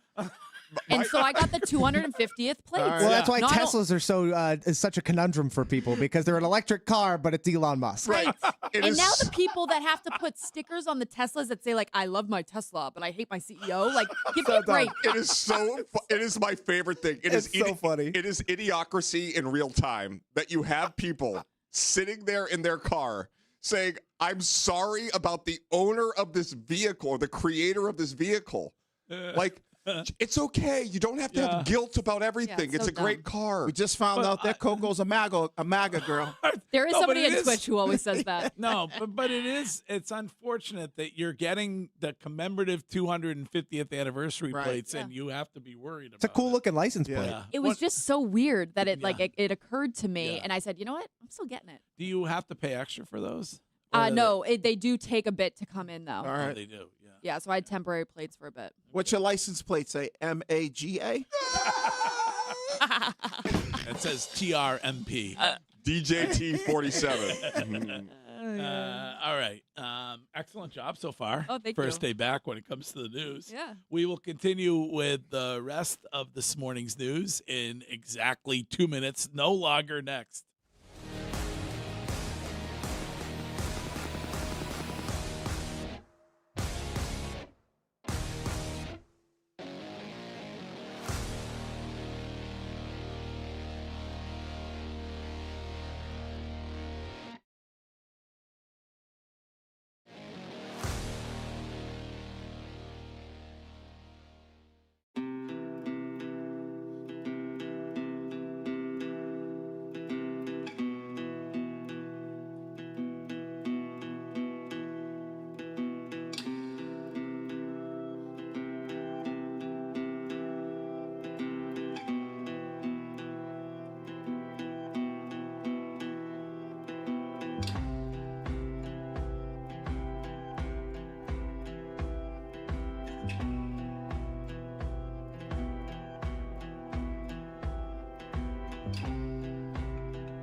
I think this move it makes our major league roster better, and that's not to diminish Conley Early and what I think he's capable. I think he's gonna be a really good starting pitcher for a long time with the Nationals. But what our roster needed right now, we thought was someone who can hit at the top of the order, the middle of the order. He's a particularly good fit for our park, just given kind of the batted ball profile and the power. And so we think he makes us better. He makes us better in the short term and the long term. He's 25 years old. Obviously, it's been kind of a bumpy road at times for him to kind of settle in and establish himself as a big leaguer. But at 25, still feel like his best years are ahead of him. So, we think this is a move to make us better in 26, and we'll continue to look for those opportunities. Yeah, do the split, swerving all in traffic with my friends, looking for the tree. Hit up my little, yeah, what's the word, baby? What's the 60s? Other lame, they be faking, I ain't turn like this. Red hair, red course. Presbot gets a bat and is willing to part with Connolly Early to do so, and you can talk about that all day long here on Boston Sports Original, WEEI. We will, as we always do, get to your Hill Notes at the end of the show around 9:30, so you can leave one of those on the trade or on anything else that we have or have not discussed on the show this morning. And Courtney is back with us, and we were in the middle of the news. So what is next? We talked about it already this morning, but a terrible scene on Lake Winnipesaukee as the dive caught fire Saturday afternoon. The dive was anchored at the Smalls Cove Sandbar in Alton and was open for business. Luckily, no injuries were reported besides a firefighter who suffered a minor injury while going against the blaze. They are investigating where this fire originated, but they do not believe that anything suspicious took place. Here's New Hampshire Fire Marshal Sean Twomey on WMUR. Everything was good when our folks went out there earlier in the season. It's a pretty unique vessel. It's moving on the water, impacted by the waves and things like that. So we're taking that into consideration. Could that have had an impact? The owner has been very cooperative with us. They've been working with us throughout the investigation. Well, it's a very sad thing. We were there a year ago. There are some who are now concerned about a roadshow jinx after that fire and the fire at Matunic Oyster House. So I don't know, Curtis. Maybe we ought to eliminate all roadshows going forward. Your power is jarring. I saw that and I was terrified. Yeah. Now, we are doing a foundation fundraiser this morning for the bartenders and the servers and the barbacks and those who work in the back of the house there, the kitchen, who have found themselves without jobs. And we're matching your donations for those employees up to, we got a $2,500 match. You can go to thegreghillfoundation.org, and hopefully that will get them through. I would guess there's 15 or 20 of them, and maybe we can get them a week's worth of money that they can use to get food and pay their rent until they can find something else to do. But very, very, very sad thing, and I hope they're able to build it bigger and better. Build it bigger and better. Yeah, that was a great place. I had never seen it, never heard about it until we did the road show there, and it was like, man, that was such a cool time to be on that and being right in that little sandbar area there. So maybe if they build it bigger and better, the Odyssey lawyers will let us go on it. I'm guessing probably not. I would say that's the death knell right there. You think that's it? I feel so bad, too, because the owners are just so nice. They are. I know. Awful. I know. All right. But amazing that everybody got off, because I'm sure it was, as we saw when we were up there, scary. It was situation. a beautiful day and jammed with people. So, all right. What else? Well, if you're eating breakfast right now, pause just for a second, because Carnival Cruise Lines have responded to a viral video of a guest scratching their foot fungus with a fork. Oh, it's disgusting. Why are we Absolutely repulsive. Right. Really? Right. How did this go viral? Well, that's what How I did want it not? Right. You get that video. The video's terrible, and Take terrifying it down, too. Mitch. Because you have to remember that these forks are just put into a bin and then washed. I'm using quotes, and then put back out. Well, the Please. cruise line has said that the fork has been removed from service. How do they know what fork it was? Exactly. How? And then people are like, oh, it's cool when Matt Collins is in the restaurant eating with his shoes off. Stop it. Because, your feet, when you're walking around barefoot, you got to make sure, and Courtney, you know this, and as a man, I do it. You go get your feet done. Of course. Are you putting lotion on your crusty feet, or you look like you've been walking around in cocaine all day long? Oh, God. And just like disgusting. Really gross. Passengers noticed this was happening, and they took it to the captain. We have some audio of that. Then she started scratching her foot with the fork. And we actually have a video if you would like to, because I'm telling you, it's bad. It's bad. It is, because we showed guest services and they couldn't believe it. So this is her just scratching her foot at this point. I zoomed in so you can see the severity of her infection. And she lives on stays on the third floor. It's very disgusting. And the other thing, you would think a woman, come on, you'd have better foot care than just sitting there grinding cheese off your feet. So And her feet were bad. Oh my God. They were. They have she not. don't wash those things. No, they had not been in a pedicure seat in quite some time. No, I feel like I need to shower. Yeah. Yeah. And then you want, that's why I say, you want people sitting next to you on an airplane barefoot. They might need a full rebrand, not only for this, but for other reasons, Yeah. Carnival. But they may, would you ever go on that boat No. and use a fork at No. this point? No. Especially when they say the fork has been taken out of service. What Right. a BS comment. Right. There's no way of verifying that. None. I'm eating straight hands from here on out. Maybe they'll ban it and they'll be say like now you need to wear your shoes every and anywhere. Cruises aren't for me anyway. I don't like feeling trapped somewhere. And No, you got to go to the right cruise. Virgin Atlantic, I heard they have amazing cruise ships. Okay. They're adults only. Well, you got kids now, but they're nice. They probably cost a little bit more money. Sometimes you get what you pay for. Speaking of boats, 978 text on the Subaru of New England text line, which says prior to the fire, Ken going shirtless was the most troubling event ever to occur at the dive, and that is true. That sure is. That is Boy, true. he was. I started the was top shocked too. tarps He off. strikes me as like a swim shirt guy, like for sun protection. You know, He does. he's a hat guy. Yeah. Did he send you a welcome back text or anything? I didn't get one. Really? No. Nothing from No. Ken Laird. Really? No text this morning. I know Wow. he's got his own busy show. now. Yeah, he's Yeah, busy. right. Yeah, he's Afternoon busy. guy. Busy. All right. What else? We're gonna end with influencers in the news. It's influencers in the news on the Greg Hill Show. We've simply jumped the shark. Americans are now paying other people to stand in line for them at famous TikTok food places. So they don't want to spend the time waiting in these lines after these restaurants have blown up to get this, special bagel or meatball sub, whatever it is.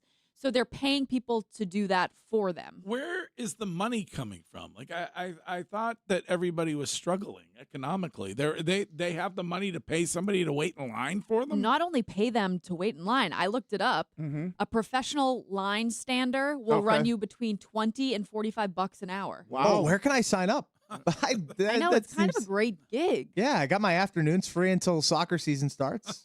Okay. But the problem is sometimes you might have to lead into, especially like for you with the Pokemon lines, you might have to lead into early mornings, right? Aren't they there like 3, 4, 5 in the morning? That's a good point, Wiggs. So, But what when you got up to the front of the line, would you be able to give the food up and turn it over to the person that you're actually waiting in Yeah, line? no problem. Especially if it's something I don't want. I don't really what if care. it's something that you do want? Then maybe I'll just get 2. Might be an issue for you. All right. We can hear from a professional line stander. Oh, really? Yeah. Okay. All right. Yep. People think that standing on line is very simple, and it is. The same old line dudes, we're line sitters. We stand in line for you, professional line sitting for your next long line. I can earn $2,000 to $3,000 a week just standing in line. When we're in these long-hour waits, we're on our phones, we're doing crossword puzzles. It's very simple. he say $2,000 to $3,000 a week. Yes. $3,000 a Yes, he week? did. Wow. That's $12,000 a month. Yep. $140,000 a year. Do you have to pay taxes on that? You should. Yeah, you're supposed to, unless they're giving them cash, homie. I'm Wow. guessing. Then it's a lot all of under cash. the table. Not bad. Right. That's the new economy. All right. That's the news. That's the news. Well done, Courtney. Thank you very much. Good job. Thank you. Like it was yesterday. Yep. Like getting back on the bicycle. Mm-hmm. All right. We will be right back. Hi, I'm Jonathan.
I don't know it all. I'll be the first person to say that. Being a leader is being comfortable with raising your hand like, Michelle, I don't know.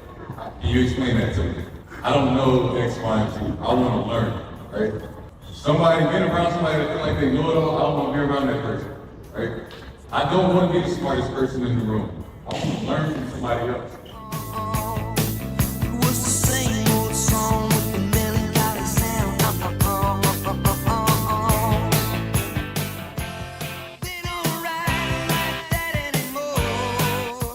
Jason Tatum over the weekend addressing some kids and talking about leadership and describing what being a leader is, and saying that if you've ever been around somebody who is a know-it-all, then he personally doesn't want to be around that person, and he doesn't want to be the smartest person in the room. Whoever was he talking about, Curtis, would you guess? What a media-driven narrative.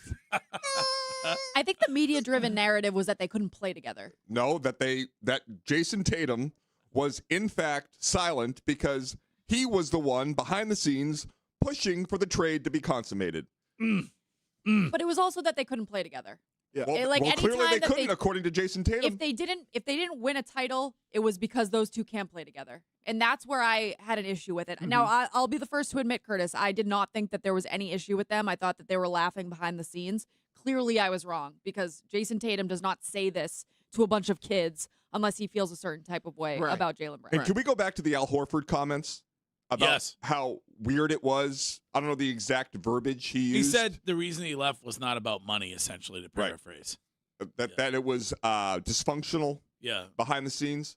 And listen, this to me takes Brad Stevens off the hook because he had to deal Jaylen Brown. He had no choice. He didn't have to. Yeah. That's the problem. That's what I disagree with. And I'm not the biggest Jaylen Brown fan. He could have been like, all right, I'm not getting enough in return this year. I'll stick it out for one more year. Jaylen Brown is still going to play at an extremely high level. And then next year, I'll get something better for him. Maybe there's a better opportunity for another trade. But don't you think it's possible that they had, let's define it as a working relationship. Yep. And the two Jays had that, and they were able to make it work. Mm-hmm. And then Jaylen Brown, in the absence of Jason Tatum this past season, what he shared on social media when it came to the stats of the basketball team, mid-season, how great those were. What he said on his stream was the final straw when it came to Jason Tatum. And Jason Tatum is like, I can't stand this guy, and we got to get him out of here for the better of the basketball team. The better of the basketball team. That's what pisses me off. Mm-hmm. It wasn't for the better of the basketball team. I think that this was a personal issue that Jason Tatum had with Jaylen Brown because did we get better with this trade? No. Exactly. So but if you get Giannis, all right, I'll rock with you on that one. So you have I know that. But if Jason, you have to separate that. But if Jason Tatum's saying that to Brad Stevens early, okay, we got to figure out something here. Go get me another player that is comparable to Jaylen Brown. That's not going to be a headache. I get it. But once I'm not able to do that, I think then you have to go, hey, Jason, we tried. We're just going to have to stick it out for one more year. After the season, we'll be right back at it and try to move him on. And Jason seems like the type of dude where he'll just suck it up, take it, go out there and play basketball. Jaylen will do the same thing. Jaylen will be a little bit more outspoken about stuff, and they would have been able to do what they needed to do, at least for this year. How much would you guess, if anything? I sound like Prosecutor Lally.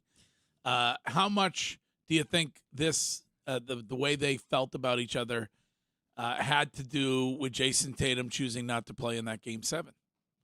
So this is a great point by you. I was driving home from Newport, and I was thinking, I wonder if Jason Tatum did not risk it in Game 7 because he didn't want the Brown team to extend to keep going on. I swear to God, I'm not saying it happened, but that's what came into my mind, that Jason Tatum said, I'm not going to sacrifice next year for this year for Jaylen Brown's season. But see, the opposite of that is Jaylen Brown going, whew, I love it. Game 7, Jason's out. now the spotlight is back on me. Yeah. Right. So like for Jalen, And then win-win because Jalen lost. yeah, and then if he wins, then it's all back to Jalen can carry a team. He doesn't necessarily need Jason. So for him, Jason not playing in Game 7 is perfect. This is Abe from Wellesley. What's up, Abe? Hey, what's going on, Greg? Hey. Quick shout out to Coco. My wife absolutely loves you, and we're so excited you're back. She refused to listen when you were gone. So, yeah, now the niceness is gone. I got to go at Wiggy. Wiggy, I love you, but this is revisionist history, man.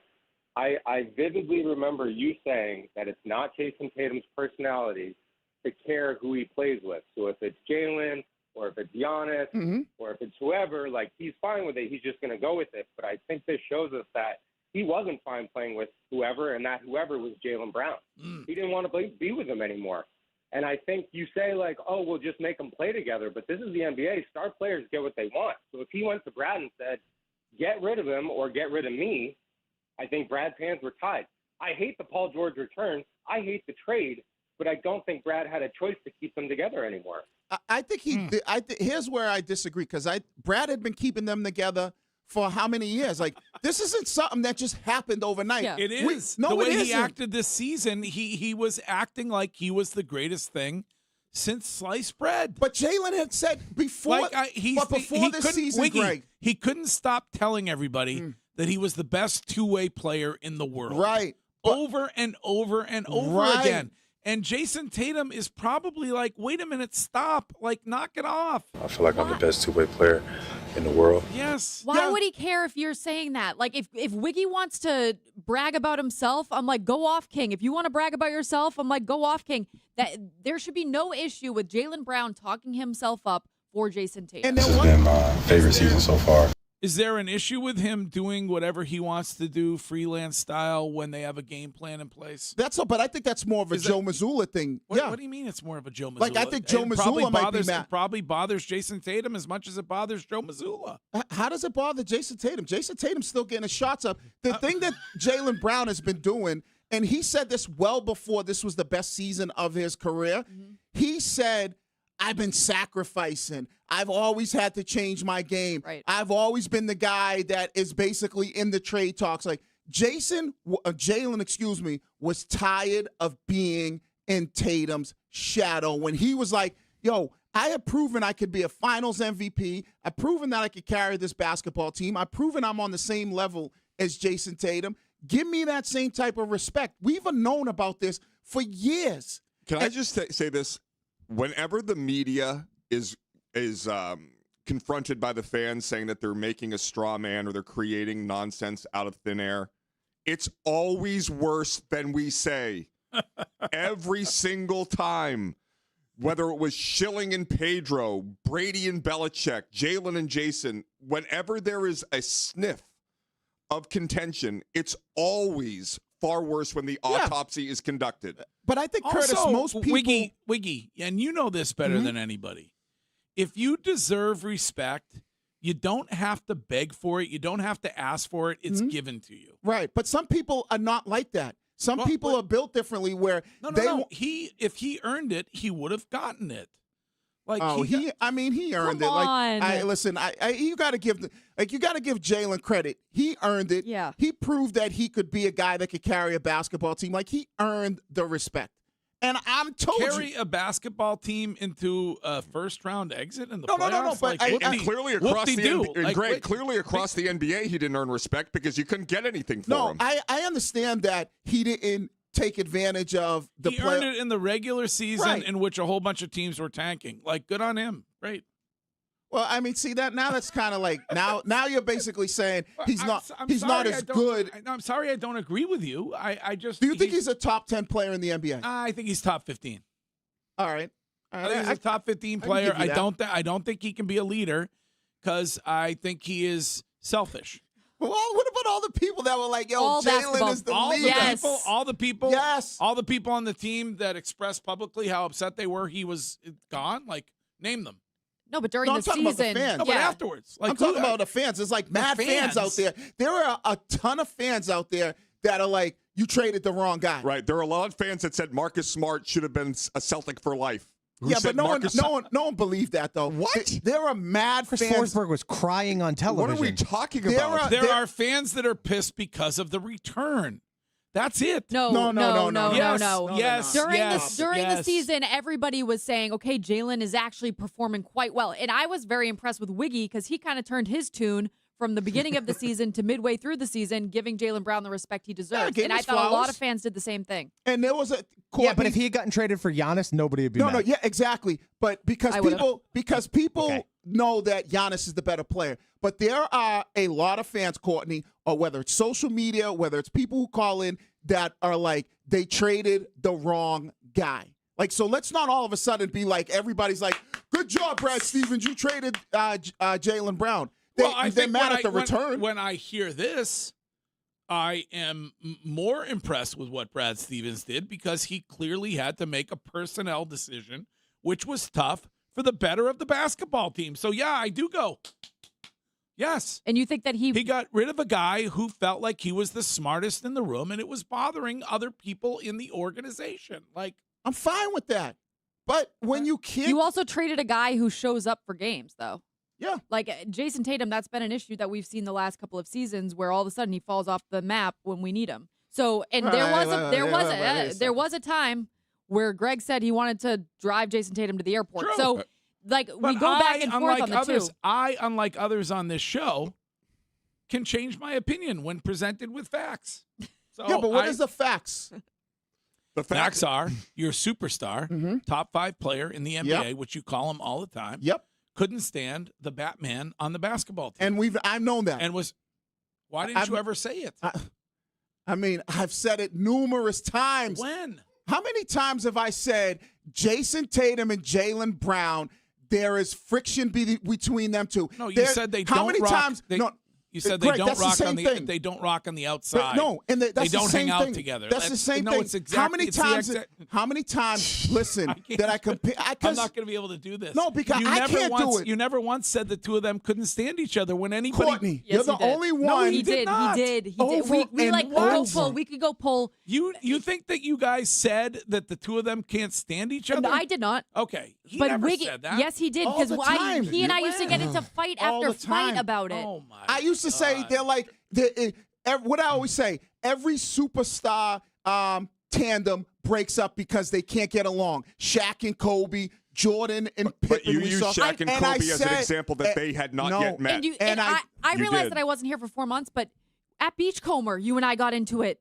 Yes. Like that's how soon it was. Of course. all right, Because what they're trying to do is just paint their own picture in a way that they're trying to be like, get people to be like, oh, I never said this. Like, Wiggy, on the night of the trade, on the day after the trade, you tried to bury the fact that Jason Tatum had posted on social media not about the trade. I said this is what you said. No, he you didn't said post it. I don't even know what time it was. You knew exactly what time it was, and you knew what it meant when he posted it because he doesn't give a damn about Jalen Brown. Curtis, you again, you think you're the smartest guy in the room, but you were wrong. You were like, Tatum never posted nothing. I'm going to say, yeah, he did. He posted him taking shots with his kid at a game. Clearly, I was referring to posting about the trade. But you said he didn't post. I said, yes, he did. So you were It's wrong. weird. And all I'm saying, Courtney, is that what they're trying to do is paint the. No. I've been on this from day one. You're very good at pivoting. But Sean, pull the tapes. We will. The goalposts. Clear they don't listen to us. The goalposts keep moving. We will pull the tape. That was a great pivot. Amen. I want the tape of Wiggy saying that the two Jays can't stand each other. We'll go back and find that. Well, do you know when it was? I mean, pretty much Probably every day for the past 4 years, 5 years. Anytime we talked about Jalen Brown and Jason Tatum, I would be like, those dudes don't F with each other. They play together, but they don't F with each other. Texter from Western Massachusetts will give us all $500 if Wiggy can present any audio clip of him saying that the two Jays have any friction. Oh, my God. Yes, I'll take the 500. Yeah. I'll bet that. Shine, pull up where I said they have friction. Tom's on it. All right. Real He's life looking. Tom is on it. Yep, real life Tom's looking. Courtney, It ain't hard to find. Courtney and I guess, also have an issue with real life Tom and something he said on the radio station over the weekend. So, idiotic. We need to get. It was idiotic. Yeah, we need to get to that as well. Coming up on the Greg Hill Show at WEEI. First response.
think it kind of speaks for itself. I think that, the expectations always get higher, and we have tried to lay out the expectations when we got here and what we wanted to do. And I think just the nature of the NFL and based on success, the rules, the draft, the schedule, all those things that come into it.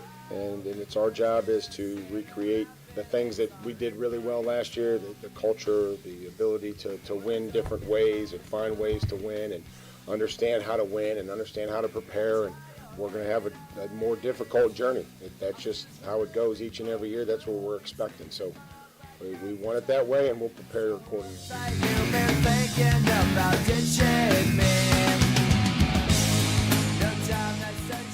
Mike Vrabel this weekend at training camp asked about a potential Super Bowl hangover, and Curtis said this morning that those who may have had questions about Mike Vrabel and his ability to coach the football team or manage the players should be comforted by a couple of things that have happened. Curtis, right? Yes, I would say the arrival and the performance of Booty in the first training camp practice. Yes. The signing of Gabe Backus. And Backus. let's call him the guy that got hurt and didn't tell anyone. Call him Gabe. Gabe. I love Gabe in the office. Gabe. And then the other would be that Robert Kraft addressed the elephant in the room, and the elephant was at practice. Yeah. So those three things and more, it just felt smooth. Great crowd Saturday, Greg, for the day one, the lid lifter of the training camp. It looked like it. I was watching you guys on the social medias, and it looked like it was great, and you guys had a great time out there. It was an awesome day, and it's almost strange in that an off season with such tumult the season arrives with just general peace. I thought Kraft, does anybody here think that Kraft was wrong to talk about that? Because I thought that was a masterstroke. Well, only if it upset the player. Like, I mean, only if it's bothersome to Christian Gonzalez. Like, you can make the offer, you can tell him you want him to be the highest paid player at his position. You don't have to publicly do that. I think you're clearly doing that because you're hearing from the fans, like, what's going on with this? Why isn't the deal done? Well, you want the fans to be like, oh, all right, you're on the player side because you're like paying. Now you're on my side because the fans are going to be like, all right, Christian, what are you waiting for? Yeah, no. Now, Courtney had an issue with a take from some, including Real Life Tom, who was on this radio station on Saturday. And I noticed Tom has walked into the studio. Your issue is... And I love Tom. I first saw it on social media, and then I heard Tom talking about it this past weekend, but people being upset that Mike Vrabel came to the podium with the Pawtucket's dog, or Patriots dog. Yeah. He did that last year. So anybody that's like, oh, this is a PR move because Mike Vrabel, had this torrid affair, and now they're trying to cover it up. No one's trying to cover it up. Like, I do think that you need to separate the coach from whatever's going on in his personal life. Like, it does not affect me. It does not affect Greg. It doesn't affect Wiggy. It doesn't affect any of us. It only affects his family. So let the family figure it out and let him coach this team. He's not fired. He should have. And I was gone during this entire thing. The people that said he should be fired, he didn't do anything illegal, classless, or he didn't do anything that was against a contract. Right. And then what really pissed me off were a lot of women who were saying, well, of course the woman is losing her job and the guy's not losing. What Diana Rossini did was against probably some type of morality when it comes to her type of job. Right. Like, what she was doing goes against the integrity of her position. What Vrabel did or didn't do does not hurt how he can coach a football team. Tom, what was your argument? I just felt like it was a little soft of Vrabel to come out there holding the dog. Wow. What? I love Vrabel. Let's make it very clear. He could pound me in a fight. Yes, we understand that. Right. I thought he was looking for sympathy. If I were to relate it to history, I would compare it to Ted Kennedy and the Chappaquiddick incident where he pulls up with the neck brace. It's just like... So it's like Ted Kennedy doing a press conference after Chappaquiddick with a neck brace on. Right. Exactly. I see. Okay. And like... But did you feel that way the year before? No, I personally did not really care. Like, it's his personal life. That's not my business. I didn't want him fired. No, I'm talking about with the dog. With the dog. Did you feel like he was soft bringing out the dog the year before? No, but I feel like things have changed, Coco. That's a good point, Courtney. Because if he did it last year, he did. Then He did there's the exact same thing Like last there's year. precedence to be like, all right, this is what he. If he didn't do it last year, then you could maybe go Wiggy, down that road. Last year, every single person was, oh my God, I love this guy. So cute. They're posting it everywhere, hard eyes. Right, and right. now it's like he is dumb. It's Mike dumb. So I see your point. Like I think Tom's like he's reaching on this one because it happened last year. And the people in Twitch that I'm already seeing, like, stop white knighting for him, or why did we talk about Belichick and his girlfriend for so long? Belichick's girlfriend was doing things that were affecting the football program. That's why it became such an issue. A little bit of breaking Belichick-related news this morning. And I don't know what's going on down there. The 33rd NFL team. But it appears that the general manager of the football operation has been suspended, Curtis. Yeah. Is that correct? He is currently on paid administrative leave, effective immediately. Huh. Which That's just a crock of crap. Yeah, one of the greater dinks in the world, Michael Lombardi. So I will not be shedding a tear over his departure. But Are they saying why? Is that some kind of a recruiting thing, or as is standard procedure with personnel matters, leadership staff and student athletes are prohibited from addressing this topic further, and this has no reflection on the merits. That's the statement from the University of North Carolina. Huh. Yeah, it's No not. reflection on the merits means. It's weird. So, all right, it's in-house, right? So if it's a recruiting Well, violation, he's currently in the outhouse. No. But if it was a recruiting violation, wouldn't there be some type of whispers of an the NCAA thing? It wouldn't be a whisper. Yeah, they would say. Hey, Right, they would say that, right? No, I don't think this is a recruiting violation. I think this is something he probably did that he shouldn't have. Probably cost Jordan. Do you think she did the actual suspending herself? Like Yes. walked in the office with her boots on and said, She served "Hey, him. You're fired." He said, "Look at this Bridgewater State championship ring, guy. You're out of here." Yo, this is a big year for Bill, man. 4.5. You're blocked. So we're gonna have to go and suspend you. They've been quite quiet. What a final chapter. Boy. It's a big year for him. Big All year. right. Well, anyway, I love dogs. right. I love Mike Vrabel. So I had no issue with it. Tom did. Courtney does not. We will take a quick break, and we will be back in exactly 2 minutes on the Greg Hill Show at WEEI.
up at 9:30, so time to leave one on the Odyssey app. You will see the microphone there on the app, and you can share your innermost thoughts with us in the form of a voice note. We'll play the best ones back in a little bit.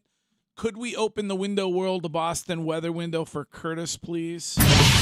On the final, in advance of the final week of July, summer is flying by, Curtis. And can I do a quick app appreciation? Yes. Yesterday, I was in Belmont at the Star Market, and Judy came up to me and said how excited she was for the return of Courtney today. Oh. And how she and her husband are going to the basic brunch with Courtney. Oh, yay. excellent. Good plug, too. Thank you. You got it. So very nice to meet her. Right at my Target demo at the grocery store. Lovely day. Did you also run into Ben Volen at the grocery store? Oh, that was on Sunday. I ran into Saturday night. I ran into Ben Volen at the Newton Whole Foods. Huh, shocker there. And we were walking in as he was exiting, and he said hello, was incredibly kind. Oh. Introduced himself to James, and we had a brief talk. James told Ben Volen that he had just met Stacey James when he came to the practice. So on Saturday, it was very nice. Maybe he'll come on. Maybe he told James he was my biggest fan. Maybe the amuse-bouche. So the ice is thawing, I guess, when it comes to Ben Volen and yours truly. So that was very nice. All right. 66 degrees right now. Cloudy skies in Boston. Going to be gorgeous this afternoon. Abundant sunshine, mid to upper 70s. Rainy, unsettled weather comes in tomorrow. The real soaker is Wednesday into Thursday. We're going to get about an inch and a half of rain, but we need it. And then this upcoming weekend, I know it's long-distance planning, looks pretty good. Okay, Window World of Boston is a one-stop shop when it comes to everything exterior for your home. And there are 4 local showrooms you can visit, so go to windowworldofboston.com. This is Marcus from Roxbury. What's up, Marcus? Good morning, guys. Thank you for taking my call, Coco. Welcome back. Thank you. I just wanted to say, I think I've been listening to the conversation. Curtis and Greg, I think that's part of the problem, man. When somebody leaves here, like we kind of smear them, man, and I don't think that's cool with Jalen because last year he was the only hope. And he was the bright light for the Celtics team. Your issue is not with us; it is with Jason Tatum. He's the one who smeared him. We have not smeared him. Curtis, wait a minute. Because what I'm going to say to you is that we're still kind of mad at you in the black community about the jokes, man, with you and Kurt and Callahan. So I mean, be easy. You judge too much, man. So I just wanted to say thank you guys and have a great day. What? All right. Did you dump out of that? Yeah. Oh, you did? Okay. Sirius Satellite Radio, September 1st. There's a lot to unpack there. Yeah. But I just speak for myself personally. Curtis can speak for himself. I'm not trying to smear Jaylen Brown. I'm just first of all, I'm intrigued that Jason Tatum decided a week and a half after the trade to share with a bunch of kids that he is bothered by being around somebody who knows everything, and he doesn't want to be the smartest person in the room. And so that was his take on leadership and what a leader needs to do. I don't want to be the smartest person in the room. Are we talking about this at all today if Jason Tatum doesn't say that? No. So whose fault is it? No. He's judging Jaylen Brown saying the smartest guy in the room is in Philadelphia, and I'm here and I'm happy. That's what he's saying. What he's doing, or at least for me, I can't get anybody else because you guys think differently. For me, what he's doing is basically putting his name on the friction that they had. Because if you start to look at the breadcrumbs throughout the years, there was little situations when they asked Jason Tatum, hey, if you had to let anybody babysit Deuce or wouldn't let anybody babysit Deuce, he was like, who would it be? He'd be like, Jaylen Brown. Then when they did the movie thing, hey, who would you not want to sit next to at the movie theater? Jaylen Brown. Why? Because he's going to be explaining through the whole movie of what's going on. So there's little breadcrumbs that were sprinkled out throughout their career together. What Tatum did publicly is he threw enough shade where you knew exactly kind of how he's felt for all these years, or at least for me. Yeah. You know, and now he let the rest of the world see it rather than just coming out and saying, You know, hey, I love Jalen, but no, we know you don't. Don't you think it's kind of a bad look though? Like, what, Jason? You won. Yeah. You're the winner here. Like, you got your way. Jaylen Brown got shipped out. So kind of take the high road at this point. See, what's the point of throwing shots now? Because I think Jason said, all right, you want to be petty and go, this is your favorite season ever. I'm going to take one step further and be petty more and say, hey, you young kids out there, when Miss Michelle or however the lady's person is asking questions, don't feel like you know everything and you're the smartest person in the room. So that's his way of like, all right, you wanted to take shots at me for being out this year. This is my way of kind of taking shots at you and being petty. What did I miss? Who's Michelle? I thought that's what he said.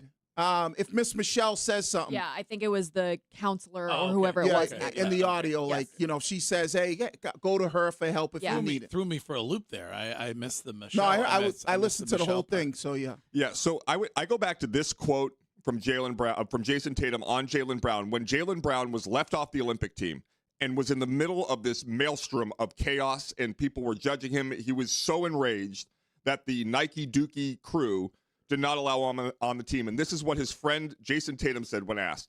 Yeah, I mean, there's so many guys that could, you know, take that last spot or whatever. So, yeah, it is. So bad. I mean, you were so right back then, and I was blinded by the light. Yeah. Now It's that okay, he's though. gone, Yeah, and listen, I think it was the worst trade of all time, and I will be a Jaylen Brown supporter, even though he's in Philly now. Like, I will follow that guy. Yeah. But well, basically, based on the roster down there, you should get to see him play 3 to 4 minutes a game. but it's championship or bust for them. But isn't it like? But honestly, I think we found out about the trade mid-match 2. Correct. And my first comment was something to the effect of, the poor guy, he wanted to be the number 1 option. Now he's going to be the 6th or 7th option. The NBA analytics guys were right. He's the 7th best option on a good team.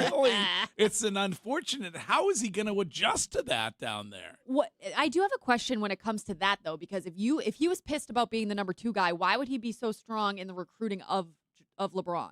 Because I personally think I know that they're saying, I think he's going to be the number 2 option there, because I think it's going to be Maxey, and Embiid's only going to play 30 games or whatever it is.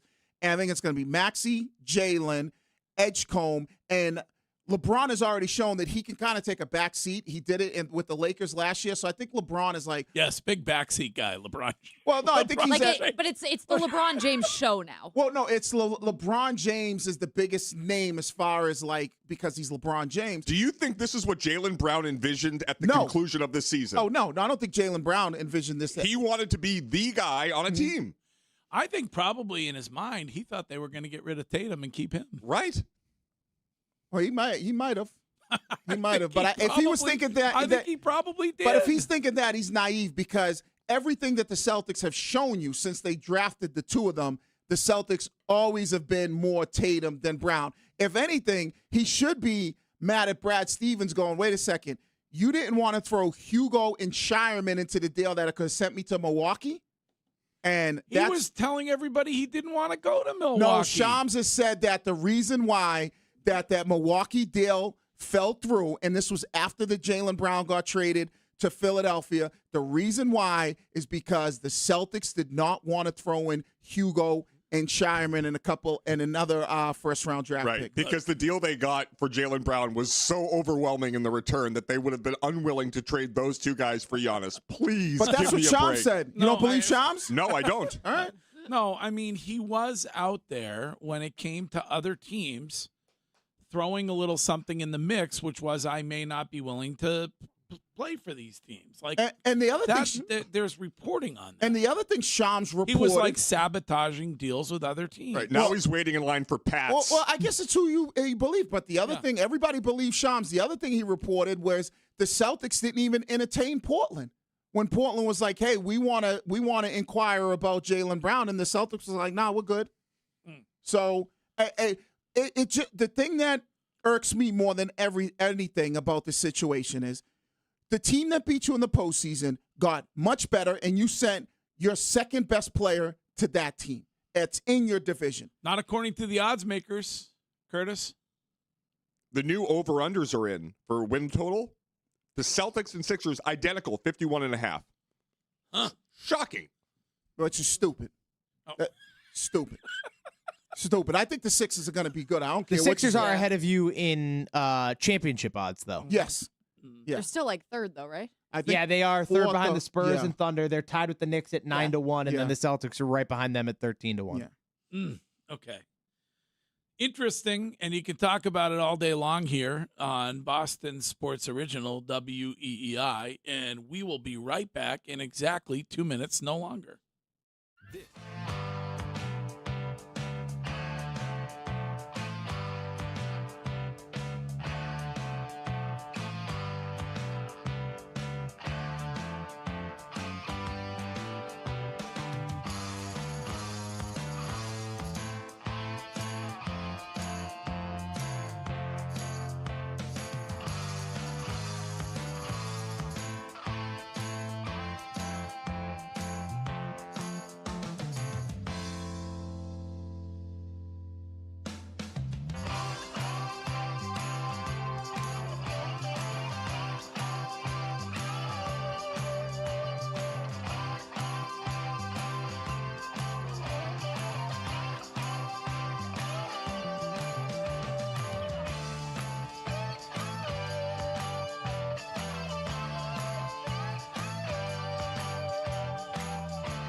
American woman, stay away from me. American woman, mama, let me be. Don't come hanging round my door. I don't wanna see your face no more. I got more important things to do than spend my time going on with you. Now, woman, stay away. American woman, listen what I say. Well, Craig Breslow went and got his baseball team a bat over the weekend, and you can talk about that all day long here on Boston Sports Original, WEEI. And I hope we have the opportunity to talk to Craig himself about that on Thursday morning when it comes to the Red Sox front office report. I would assume, Curtis, that he will be back with the show. And I would, as we discussed earlier, I feel like one can read into this that Craig Breslow will be here for a long, long time to come. I feel like the manager and the general manager will be here for a long, long time to come. You think Chad Tracy's his guy, and you think he's going to be his guy going forward? I mean, we all loved Chad Tracy even when they were losing, and you can't help but be happy about where he is and what he's doing. And Good morning. I got to tell you, I was dead wrong on Breslow. Like I thought even now he might still be reticent or hesitant to make those moves. And Connolly Early was his guy coming out of camp. Peyton Tolley was still in Worcester. And this is a deal. You're going to hear a lot of people today, just everybody, good morning, driving to work. You're going to hear a lot of people saying that they overpaid.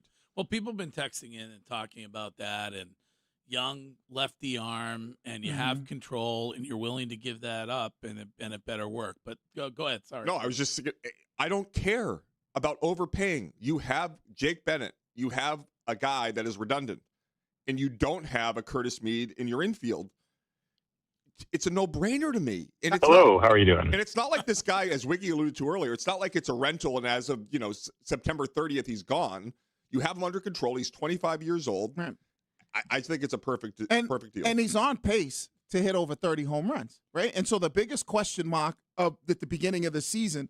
Upon arrival, he is the second best hitter on your baseball team. Right. And so the biggest question that we all asked is like, all right, where are the home runs going to come from? So Wilson Contreras has kind of exceeded everybody's expectations, right? This is the first time it looks like he's on pace to hit 30 home runs in his career. Now you get this kid, Curtis Mead, young player, who's already hit 17 dongs. He's on pace to hit over 30. You're going to have two guys, and especially one, a younger player who could be, all right, next year going into the season, if there's no lockout, we know where we're getting our home runs from. And you answered that question as far as, and is he like the power bat that, Pete Alonso is? Probably not, but he's got a guy that can get you 30 home runs a season. And also, if there is a season going into next season, you're probably going to be able to rely on Tristan Casas for a good 30 or 40 home runs. Should be able to swing a bat by then, right? I would do Pete Alonso. Yes. Oh, Yes. wow. Yeah, Casas is like, I don't know how it works in baseball, but can they just cut a guy? Because I think that's ultimately what they'll do with him, right? Yeah. Won't they do they do that in baseball? They can DFA. It's a DFA. All right. So they'll probably DFA him ASAP. Yeah. Don't you think it's a little bit the trend of where baseball players are going, though, because of all the guaranteed money? It's like, you're going to get paid no matter what. That guys, and I hate saying this, but guys come off a little soft. But what do you mean? Like, he didn't get paid, though. Casas never got paid. He got no guaranteed money? Well, I mean, he probably had like, yeah, but it's not like, but it wasn't like he's like a Roman Anthony type of deal. Okay, that's fine. Yeah, Right. but I mean, in what way do you mean Roman Anthony type of guy, Greg? Oh, we have to. He said Roman Anthony kind of deal. Oh, okay. Kind of deal. Sorry.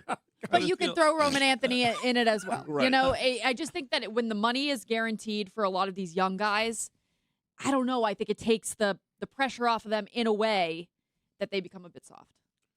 And well, I mean, you could go out a lot. You haven't been here, but Curtis is firmly in the soft category. Firmly in the soft category. Well, when it comes to Roman Anthony, right? Certainly. Yes, I believe that. Add that to the massive list of things I've been right about. And everything that I've read, I'm not talking about whatever has been whispered to Greg, but everything I've read about Roman Anthony this past season, I don't really blame the guy. You've got all the money in the world. You're hot. You're wanted by everybody. Like, I'd be out all the time, too. What are we talking about?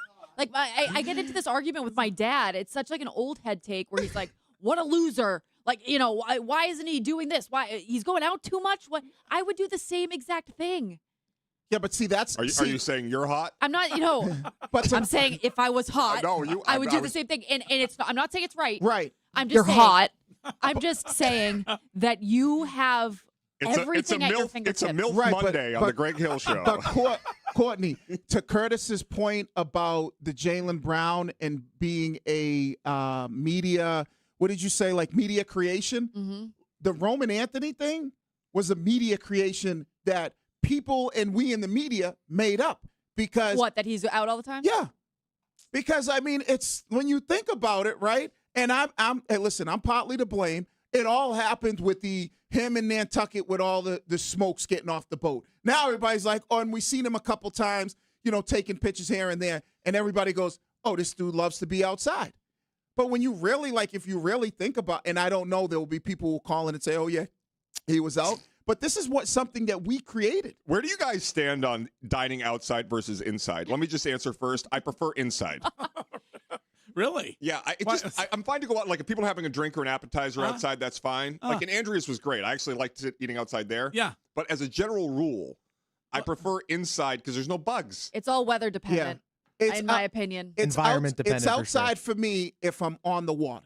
Yes, that's a good point. So Everywhere it's else. really about the location of the restaurant. If it's but then you have to deal with your napkin blowing around, and but I mean, you could put your phone on it or something like that. If you got plate, like I think that if it is warm out, not hot, warm out with a slight breeze, I'm choosing outside every single time. Yeah, but whether or not but you're what on the about ocean. what about outside if you happen to be on Hanover Street? It's not really like to Curtis's point. There's people walking down the street with Exhaust. dogs. There's like, there's cars running up next to you. Like, Right. classless. But if you're Matt Collins is sitting next to you, scratching his foot with a fork. But you're right. If you're outside. By the way, Ninkovich, I just got a text from Ninkovich listening to the show this morning. And he says I should cut my shirt up like Matt Collins. You should. If you want to get an like audience. Matt Collins does. Yeah. I've never thought about that as a look, but do you think I should do that? Maybe for with the little- maybe match 3 I'll do that. with Genius. the tassels. Yes. Yeah. Fringe You is should in. do that. Yeah, I'm with Wiggy entirely. Like my mom, like there's restaurants by them in Jupiter that it's like you're on a parking lot and you're sitting outside. Like, why? Right. No, if you're on the water and you Right. have a view of the sunset or the waves crashing, that's great. Yeah. Otherwise, no thank you. It's just so interesting. I was out on Saturday evening with some friends, and we had the option to sit indoors or outdoors at Capri in the South End, and I had a very hard time choosing. We finally chose outdoors, and it was the It's right call. beautiful outside there. Beautiful. That place is great. Yeah. Beautiful. Yeah. But you're essentially in a parking lot, but Yeah, it you're in doesn't a- look like you're in a But parking you're in a lot. courtyard, but like between buildings. Right. It's different Yeah, sitting on. Hanover Street's different than It's that. different sitting outside of Savor, I believe, right? Don't they have tables like right on the dock where you can Right over? outside. Yeah. So it's a different sitting. It's different sitting outside when the view and you're on the water, or even who's got a really nice outside? Oh, is it Legal Seafood or a couple? Oh yeah, Harborside. Yeah. So like that's different. Like sit me outside all day long, even if it's a little cooler and I can wear a sweatshirt and there is a little breeze. Like that is a beautiful thing. Well, you also normally sit where your son-in-law wants to sit because he's paying. Oh Oh. no! What? Believe me, I wish he They would. have dinner and he makes the son-in-law pay. No, I You're wish he lying. would. No, he does. No, but I wish he would. He does. You make him pay? No, Yes. I don't make him You pay. ma- you Like, made you him. split Yes, you with made him? him. You made him pay. No, I said I wish he would pay more often. No, but you had him pay. Well, there was one time he paid. Yes, recently. It was that's what the They whole have a- discussion was yeah. about. They have a new child. Well, Yeah. what's that mean? I've They- been raising my daughter and her two brothers for almost 30 years. But now You they're, married. they're out That's of the your wife. That is your wife. You asked me for her hand in marriage. You know what that means? When we go out to dinner, hey, you picking up the tab here. the entire tab for everyone. Well, I mean, I'll do my time every now and then, but every now and then you got to pick up the tab for everyone. All right, we got to take a break. We are going to get the Hill Notes next.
Jones and Keith coming up at 10, and not only can you listen to them, but you can watch them on Twitch or on YouTube.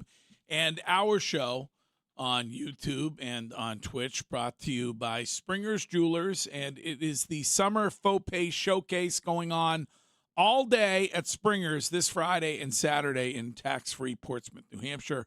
Beautiful handcrafted Italian gold from Faux Pay. So go see them at Springer's. And time now for Hill Notes. Hill Notes is brought to you by Coleman Electric, Kuhlman. A bunch of really good electricians helping homeowners like you not get electrocuted. Remember, It's electric. Courtney. Yes. Slay Queen. Never buying a Subaru, but God, I'm happy to hear your voice. That's so nice. Happy to be back. Yeah. We need your boy, though, to come back, Trevor. We haven't heard from your best friend, Trevor. Oh, I know. I miss him. Courtney, my darling. Friday was the absolute best day of my life. I woke up in the morning. First thing in the morning, the wife was feeling frisky. Never happens. Then, on my way to work, I hit every single green light. I get to work, boss calls me in, I get a promotion and a hefty salary increase. Then my kid calls me, he gets into his school of choice and a full ride scholarship. On my way home, stop at the general store, found $20 on the ground. Got a scratch ticket, won $1,000. Best day of my life. Then I heard on the Odyssey app how Greg Hill lost to Shine. Friday was the worst day of my life. Thanks, Greg. I let a lot of people down. Yeah. Pitiful, disgusting performance. I don't know if you heard it Saturday, but Ken very worried about the pompous Shime. Oh, yeah. What did he say about it? Ken said that you have really let everyone down because it's your job to mitigate the growing head of Chris Shime. Well, people who've now been able to watch the full highlight reel on YouTube say that you are absolutely obnoxiously arrogant. And guess what? You know what? They're just mad because I won. Haters gonna hate, Greg. Let them hate. Big dog. Let them hate. Yeah. Stand on business. Taylor honestly, Swift says that. Considering, listen, I lost, but I got you in 5 holes. Took you 8 to get me. Well, technically, you couldn't win after 5, but correct, correct. Could have tied you. Fair. I mounted, and despite how poor my game was, I mounted an extraordinary comeback. Really? What was that par 3 where you blew up there? At the, But that I at that point Grant was saying $500 every hole you won. We wanted $500 for the kids. You had the dread on a par 3. You suffered the dreaded trap to trap shot. Yeah, that was not great. That was a tough hole for both of us, to be fair. You were in the trap and then back in the trap. Yeah, no, very. Didn't go the way I expected it to go. That was a tough one. Yeah, unfortunate. But there will be a match 3. Right. Yes, there will. Some people want it this fall. I think probably we'll wait till next season. I don't know. Let's give Trader Dan some time to do his magic. Okay. All right. Greg's like my buddy who's a runner and runs a bunch of races. And in his posts afterwards always starts off the explanation with no excuses, but, and then proceeds to list off 15 different excuses. Hold that L, Greg. Hold that L. Not for me to decide, but 774 text says, did Shine play well or did Greg suck? Shine played well. I listen. I ain't gonna knock his hustle. Thank you, Tip God. The first hole it looked like all right, but then his driving was. Hey, listen, he was spot on when he came to his driving. You can't lie. He was where he needed to be, and then a couple nice long shots as well. That one shot you told me it was like a pitching wedge or something like that. When I was like, "Oh, what are you using here?" And boom, right onto the dance floor. Is Greg's club too short? No. Yes, I think it is. I have a funky swing. But even also, your putting. nobody has ever said that to me. That my club is too No, short. it I get is. quite the And opposite. I hear quite the opposite. Sure. Sick brag, Greg. But I think that's why you have a back problem. I'm watching the highlights. I think there's other reasons why there's a back problem. Your swing looks atrocious, and I think it's your. It's literally my swing. I've cobbled it together. Can I tell you, Wiggs? You look svelte. Yeah. Appreciate that, big dog. And I have to say, the camera on Greg and Shime adds weight. That's not what they look like. Yeah, please. Thank you. Because remember, Coco, you weren't there, but Greg's back was hurting before the match even started. But Greg plays golf, and if he's playing with these clubs, I think that is a problem. No, it's just it's from carrying the show. I'm chipping. Look. Go ahead. Welcome back, Coco. You're doing amazing. I think that you should end the feed by saying, "I'm Courtney Cox, keeping you fed with the feed." Ooh. Okay. You can get creative I'll with that I'll if you want. workshop that tomorrow. Oh, I didn't do one of the Ken's workshop ideas for the Curtis cast. I'll have to do that tomorrow for the Okay. weather report. Sorry. He's got several ideas on how to make the weather better. Is He's that an what idea it is? guy. Okay. All right. Good morning there, crew. Listen, according to Greg Hill, LeBron James would never play in Boston because he, quote, hates Boston. There is no evidence for that. He's never said he hated Boston. He's never suggested he hated Boston. He never said he would never play in Boston. This is Greg Hill, who just doesn't like LeBron James. Pay attention there, Bubbaloo. Last week, Brian Windhorst said, and I quote, LeBron James hates Boston, would never play there, unquote. Unquote. Oh, he said that? Yes, he did. All right. Yes, I don't he know. did. He wanted to play with Jalen. If you kept Jalen, you never know, Brad. And now we got old man Paul George. In fact, Wiggy, I did an entire lead about Fenway Sports Group being in business with LeBron James, the man that says he hates Boston. Why is he an owner of a group with all the teams that are based in Boston? Courtney, welcome back. Congratulations again on entering this lovely thing called motherhood. Hope you had a fun 4 months with the baby. But I just gotta say, I feel kind of bad for Brooks. You know why? Because in about 13 or 14 years, Courtney, you might have to ugly it up a bit. All his friends are gonna be like, "Ooh, can Mrs. Cox drive us? Ooh, Mrs. Cox, you should come in the pool with us. Put on the bikini, Mrs. Cox. Hey, can we go to Brooks's house? Oh, let's see Mrs. Cox." Yeah, you're gonna get a lot of that. I mean, I love that. I dealt with it my whole life, so I'm still dealing with it with my mother. So Especially you're hyphenated, right? no, Oh no. I'm okay. Jatori. Oh, okay. So Wasn't maybe there? they won't. Wasn't there somebody who thought Curtis was married to your mom? Yes. Yeah, Griff. Griff did. That was the Newport show. That was at 21 Yeah. Bowens or 22, whatever it's called. Yes. Yep. Yeah, that's more about me looking like I'm 100th than her mom. He was fully confident too. Yeah. He's like, "Oh, so nice to meet you, Oh, Mrs. Curtis." Only the best and brightest work here, I'll tell you that. Wiggy, that is the smartest comment you have ever said on WEEI about Chris Curtis. What a great Monday morning. Thank you. You're welcome. Oh yeah, you said Curtis thinks he's the smartest person in the room. I would say Shime is probably book smart and that kind of thing. Shime is the smartest person in the room when it comes to like the knowledge of book smart and like knowing all that. Wiggy, other that's two really nice things you Yeah, I said would about say me in the that. span of The like 10 minutes. knowledge of Thank book you. smart. Curtis is I like would Rain say Man, though. Like academic. it's Yeah, he's got a good memory, but that don't mean you're smart. Rain Man wasn't smart. Did you ever see the movie? He just was no, great with I numbers. actually didn't. I've just heard the phrase. If I'm being honest. Like Shime knows a lot. Yeah, there's no correlation between memory and intelligence. No, there really isn't. There really isn't. There really isn't at all. Might wanna It's just Google some it. people have great memories. That don't mean they're smart. But I can break down the Odyssey for Wiggy. Well, they have to get the information first in order to remember it. No, So no, there some are people are just good. Like if you get them in a car, some people like they can remember where they, the way to get there. They're just like they have that photographic memory. Doesn't necessarily mean they're smart. Right. Did you not see Rain Man? He wasn't very bright. He was good with numbers. That is a sign of being bright, being good with No, numbers. it's not. My uncle was great with numbers. He dropped out of school in like 7th grade. Hey, I really enjoyed the match on Friday. Now I know why they call it Twitch. God, I think I got vertigo trying to watch that thing. Couple issues when it came to the broadcast. I was told that it was the Smart Link or whatever we were Starlink, that was a problem. That's why it wasn't. I don't know what the problem with my microphone was.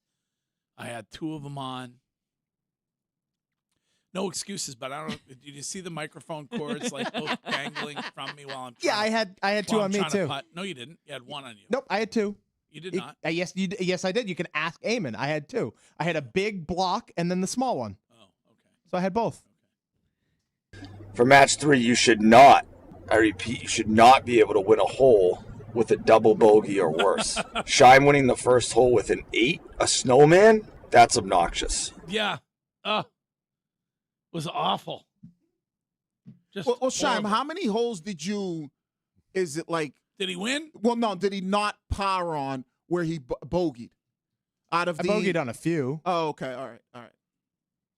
I mean, well, how many holes neither one of us parred many holes. I parred that par 5 that we split the trees on. So you went 3 over on the 2 par 5s. Yes. Yeah, because I tripled the first one. Right. Yeah. Yeah. I think I parred one other hole. That's it. Hey, morning show. I tuned in live to the match on Friday, and I gotta say, watching Hillman and Shine play golf together, whew, that match was fat. With a PH, of course. Well, they say the camera adds 15 to 40 pounds, so just be aware of that. That'll do it today, Greg. That's the one you're ending on. That's the last one. Why not a tribute to Courtney upon her return? Well, that's the last one we got. All right. Hill Notes brought to you by Coleman Electric. If you need an electrician, call Coleman. It's electric.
Mike Vrabel speaking to the media currently at Gillette Stadium, and quite a moment to start it off today, Curtis. Sorry, this new mic setup here. Yes, so Mike Vrabel met the media, and ordinarily Karen Gresian always gets the first question.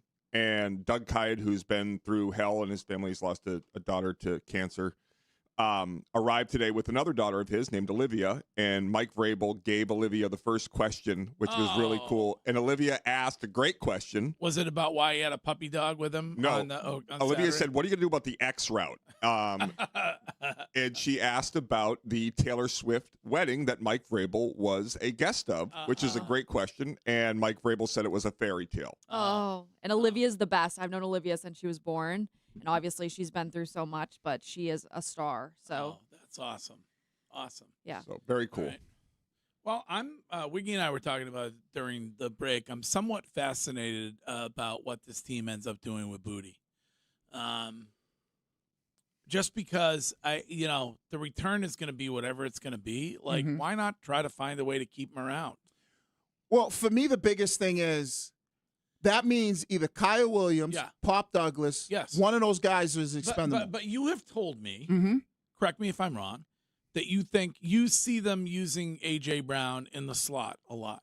Yeah, if they do that, then I think Booty, then Pop Douglas becomes expendable. Right, depending on if they feel like they use Chisholm on some special teams and he could be an emergency slot guy. It's going to be real. But if they don't move A.J. Brown into the slot, now you have a repetitive nature at the outside guy where you're going to have Booty, Kyle Williams, A.J. Brown, Mac Hollins is really an outside guy, and Romeo Dobbs is a little bit shy, more of an outside guy than he is an inside guy, correct? Correct. Yeah. So you're going to have 5 guys that are all really outside the numbers versus who's that slot guy. And when I say that slot guy, who's that Julian Edelman type of player that they're going to try to – and that's where they utilized Pop Douglas a lot last year. Right. And, they'll utilize Chisholm there. But if they move A.J. Brown, then maybe that a spot opens up for Booty. Question in the Twitch chat from somebody who knows football better than somebody like yourself who played it professionally. Why would A.J. Brown go in the slot, Wiggy? Are people here you go. A.J. Brown, fun fact for you, played almost exclusively from the slot at Ole Miss. Like when he was in college, he played almost entirely from the slot, ran a ton of slot routes. In his successful years in Philadelphia, actually played a lot in the slot. It just gives you more options. There's more ways to get guys open, mix up coverages, all that kind of stuff. Like it's a good way to keep the defense on their toes, folks. Especially in a Josh McDaniels offense. Yeah. Correct. And I would also add that is it potentially the case that Kayshon Boutte is insurance should A.J. Brown's knee or any issues arise? Bingo. It could be it. Well, and he has an unbelievable connection with I almost said Mac, with Drake. So I don't know. I mean, you saw that. You saw it this weekend a couple times. Saturday, but I don't know. Curtis was there to see it Saturday, and then you saw it again yesterday. I had bifocals. But I don't know who brought this point up earlier today because it's actually a pretty good point. If you can highlight him and get him out and get the word around the league like, oh, Bootie's doing really good. He's having a great camp. Thank you. That was me. He looks amazing. Then you have how many inter-squad practices do they have this season against 2 teams? They have one with the Eagles. Okay. Maybe one with the Panthers. I'll double check. All right, so they got one with the Eagles, right? And now maybe the Eagles look at it and go, all right, they drafted a young kid early. Maybe they need a little bit of extra help there. And I'm not saying that that's the case, but if you highlight them, maybe that opens up value to a 6th round or a 5th round pick where a team goes, hey, and then they'll be like, all right, that works out perfect for us, the Patriots. We'll take a 5th round for Booty. Maybe they felt like there wasn't really any market, but now that the continued buzz that gets out there, because all I hear is, oh, Booty highlights, that might open the door for them. Colts and Eagles, they do joint practices with. Right? Yeah. I mean, you're generally a more Booty guy, not a Oh, less. man, the more Booty, the better. Not a less Booty guy. Listen, the more Booty you can have out there is hands down. Yeah. Oh, I would say. Would you go so far as to say no Booty, no party? Oh, for sure. You would, yeah. For sure. Where do you guys stand on Pirates Booty? Delicious. Not a fan, really. I don't know what that is. Oh, not a fan. Yeah, you've always had it. gets caught on my teeth. Is it like is it meat? It's a snack. No. It's like a chip. It's Or a it's like a popcorn- cheese puff. You don't know Yeah. what pirate's booty is? No, I'm gonna it's Google It's a cheese puff. It's at every your kids were probably before it was after your kids' time. Every single birthday party, every single park event has pirate's booty. It's like It's really popcorn, isn't it? No. No. More No, of it's a the puff. cheese puff. Is it isn't in the it? popcorn family? It's an adjacent. No, is it? There are they. I believe white Pirate's Booty though does make like a white cheddar popcorn. Correct. I think you are Yes. correct. I think Yes. there's two things, but normally Pirate's Booty is referred to as the cheese puffs. Oh, okay. Yeah, I would put that more in a Cheeto category than a popcorn category. Correct. Yeah. All right. How was the first day back? It was great. I feel very at home. Welcome back, Right Hot back Top. into it? Yeah, yeah. Right back into it. I missed you guys. Any like? Are you missing Brooks? Are you? Of course, yeah. of course. But I'm kind of trying to be like Severance. When I come into the office, I'm not thinking about home, and then All right. trying to separate. By the way, anybody suffer that Apple outage yesterday? No. Oh, I was trying to log in. I thought it was just me. So annoying. I'm on the second season of Silo, getting down to the key episode, and Apple is not functioning anywhere in the world. What is wrong? That's what. Is it back now? I have no idea, but it was so annoying. How many times did you take your glasses off and look at the Oh, a remote? million times. Right. Like literally, and Lindsay's taking pictures of me with my glasses off and up and trying to do this stupid code thing, and it's Right. not. It's like What did Bullet do? Bullet doesn't. Bullet was probably asleep. Oh, good. All right, that is going to do it for us. Jones and Keefe are coming up next. We will be back tomorrow morning at 6. Thanks for being here today. Enjoy the weather before it starts to rain. And Jones and Keefe in exactly 2 minutes on WEEI. Now the time has come for leaving.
with cornerback Christian Gonzalez. Gonzalez has been a full participant in the first 2 days of Patriots training camp. Today's walkthroughs are underway and is open to the public. Homeowners choose Mario's Roofing because they're fair, honest, and provide quality services. Call Mario's Roofing today for a free estimate at 781-344-2420. I'm Billy Lanny, and that's what's in our feed on WEEI. Jones and Keefe right now on WEEI.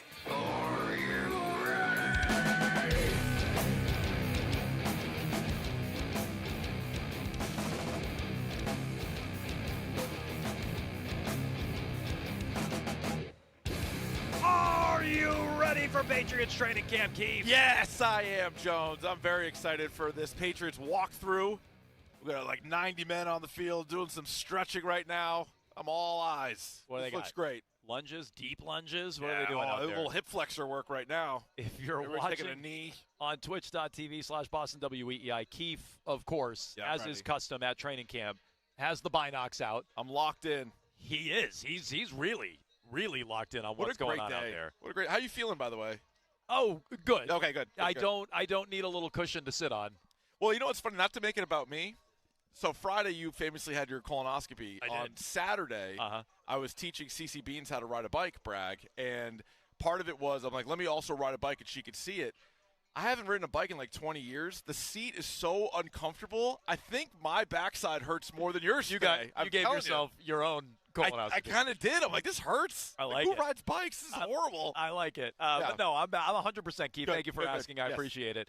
We can get to your phone calls here, 617-779-7937, high above the practice fields at Gillette Stadium for day 3 of Patriots training camp, scheduled to be a walkthrough today. I don't know how much we're going to be able to glean from it, but whatever we do, we'll be sure to pass along. Interact, Twitter and Instagram at Jones and Keefe. Watch along and chat, twitch.tv/Boston WEEI. Always, and I mean always, a healthy chat going on Twitch. Do the same on YouTube. You can watch there. You can chat there. Just subscribe to WEEI. And you heard in the feed with Billy Lanny, Robert Kraft's comments from Saturday about Christian Gonzalez. Keith, they have made him an offer. In fact, it is the most money ever offered to a player at that position, according to Robert. It is the most money ever offered by this organization to a player. Again, I want to emphasize this, according to Robert. Should we believe him? And how do we feel about the state of negotiations between Gonzalez and team? Well, I was really surprised that he did this, honestly, and I think that it was not a great move. I feel like unless you think you're really close to the end here, I feel like both sides have been really quiet about it, right? Neither side has blamed either side to this point. Christian Gonzalez has been really quiet. We talked about like the couple of tweets he had, or really one tweet he had at Bedard. You know, we speculated if the team was sort of saying some of these things and whatever, but we didn't know how much money was being offered. We didn't know what was being asked for. We don't know what's been turned down, this, that, and the other thing. So for him to come flat out and say this, like, I think it's great for us. I think it's great for us to talk about. But NFL contracts can be so, like, nuanced. So, like, what does that mean? The most money ever for a corner, is that most guaranteed money? Is that most total value money? Is that most average annual? Like, what is the answer there? And if the deal hasn't been signed yet, clearly he doesn't like it, but he's putting all the pressure on him. Like yesterday what he did, or Saturday what he did, was say, hey, fans, take our side. If Gonzalez doesn't play, or if Gonzalez doesn't take part in contact drills or whatever, we did our part. We offered him the most money. You're putting it all on the player right now. So I agree. I think that's exactly what Kraft did on Saturday. Oh, fans aren't happy he's not here? Don't look at us. Yeah, we tried. We gave him the biggest offer we've ever offered to a player. We gave him the most money, according to Robert, at that position in league history. Now, there are other elements to it. Devon Witherspoon hasn't signed yet, so is Gonzalez waiting for that? Is it actual guaranteed money? Is it guaranteed for injury? Are there per-game bonuses in there? Like you can play around with those numbers quite a bit. Mm-hmm. And I bet, since Gonzalez hasn't accepted, I bet Robert Kraft can stand there with a piece of paper and defend it as the most money they've ever offered and the most ever to a corner. But I bet if you dig in on it, it ain't that. Well, also, I mean, Trent McDuffie's 100 guaranteed is the highest for a corner. So if he's saying it's more money than any corner's ever made, is he talking about that? And is the offer 101? Like, we don't know. Right. Also, the highest value. So it's a $124 million deal. It's also for 4 years. What if it was a 5-year, 125 deal? Bingo. It's like not even close. Like Bingo. It's technically the most money, but it's like per year. It's not. And what's the signing bonus, and what's the money he gets up front, and how much of it is it realistic to actually reach versus pushed out into future right? So it really just you end up asking more questions than you really got answers from it. But it's the first time either side has publicly talked about this ongoing negotiation, and I don't know. Like I hope they're really close, because otherwise this could push it apart even further. Well, do you think his attendance and his full participation, he's doing more here than he was at minicamp? Yep. Now, they have not thrown pads on yet. The first padded practice will be Thursday. I think that's the day we're really going to know if he's holding in or not, if he's managing himself or not. But day one here on Saturday, Ken and Curtis were here, and Gonzo's out wide matched up on A.J. Brown. Yeah, that's great. I think that's great. He's doing more than I would have expected. Do you read into that at all? Yeah, I do. Well, I mean, I think that's a positive sign. Obviously, if he wasn't here, or if it was like Matt Judon from 2 years ago, where he's like Sitting in, on the out, side. Yeah. like just really like a distraction. Like, we'll see. If they end up going full pads on Thursday and there's still no contract, it'll be interesting to see what he's doing. But as for today and tomorrow, like, I would expect him to still be out there, and I think the coaches got to be happy with that, and I think it's less of a distraction for the team.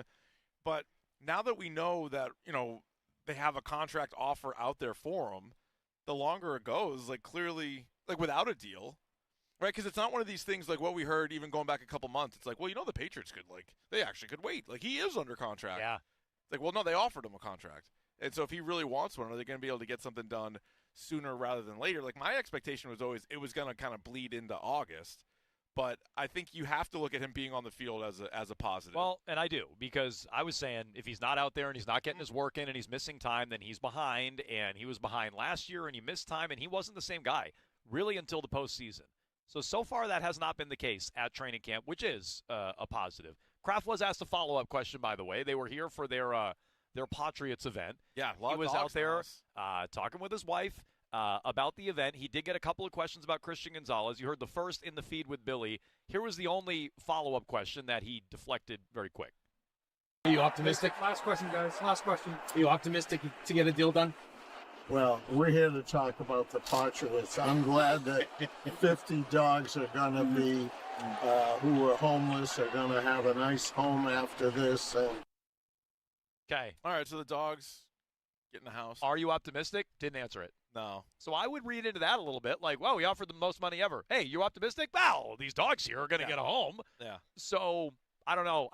Maybe he wasn't going to take a follow-up no matter what. He was just going to make his statement, make it clear, put it back in Gonzalez's court.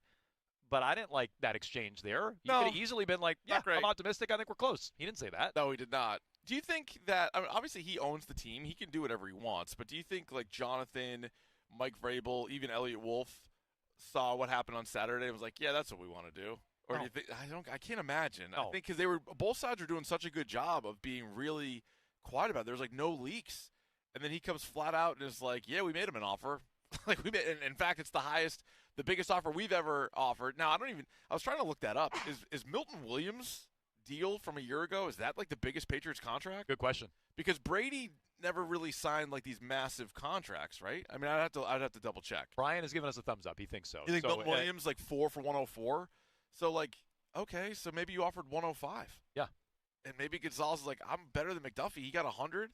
And also, how many years? You mentioned the guarantees, like all that stuff. So more thumbs up. Milton Williams. Thumbs up all over the place. Okay. On the Milton Williams thing. It's like Siskel and Ebert over here. So I mean, like that could.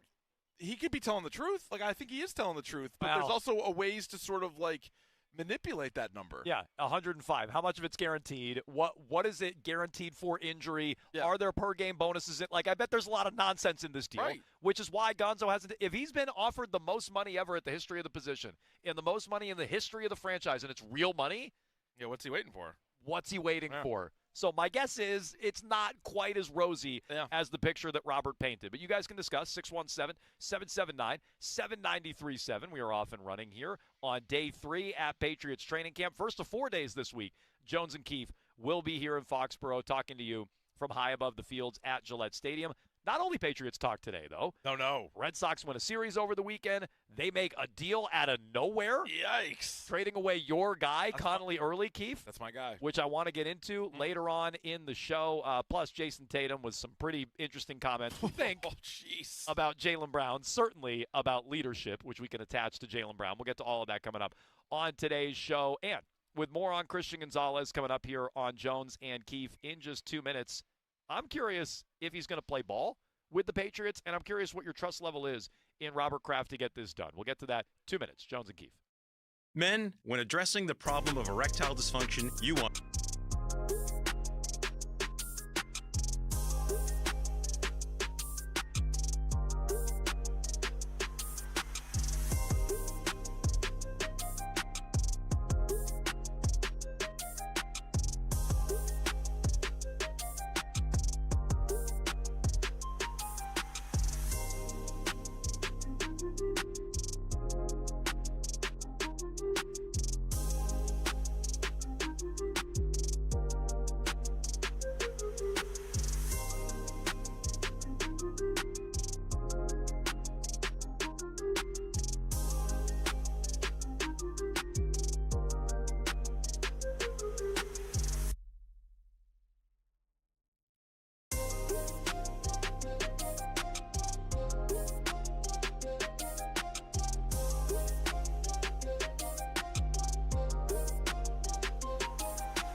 As my interest the most was, okay, what does Christian Gonzalez think about Robert Kraft volunteering now? What do his agents think about this? Because you can go back a year ago in a very different example. But I think we all know that the comments Jerry Jones made in the process of trying to find an extension for Micah Parsons did not go over particularly well with Micah Parsons, a very different person in his representation. But I think clearly that is also the Kraft sensitivity to narratives as regards to spending. And some of the numbers are the numbers. Like, you spend the least cash in the NFL over a 10-year stretch. There's no arguing it. But my point is, I would hope that the negotiations, which appear to be getting closer to a deal, given his participation, reporting from Ian Rappaport, are not upset a little bit by comments being like, we're not the bad guys here, because the Kraft just can't stand to look like the bad guys in this scenario.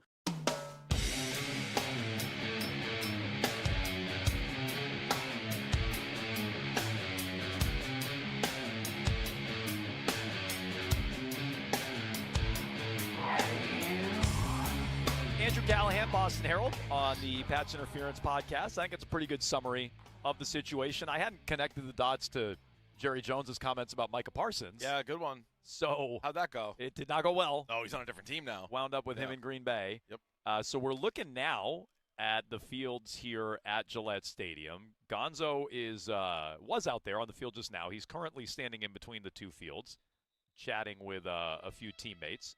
It looks like Jones and Carlton Davis. So it is. It's going to be a low-paced walkthrough day. Again, I don't know how much we're going to glean on Gonzalez and his true participation level until the pads come on Thursday. But so far, he's doing everything that's been asked of him. His teammates have been very complimentary of it. Milton Williams, Drake May, among them, saying, "Look, he's got a contract going on, but he's here. He's here for the team. He's doing what he's supposed to do." I do find it curious.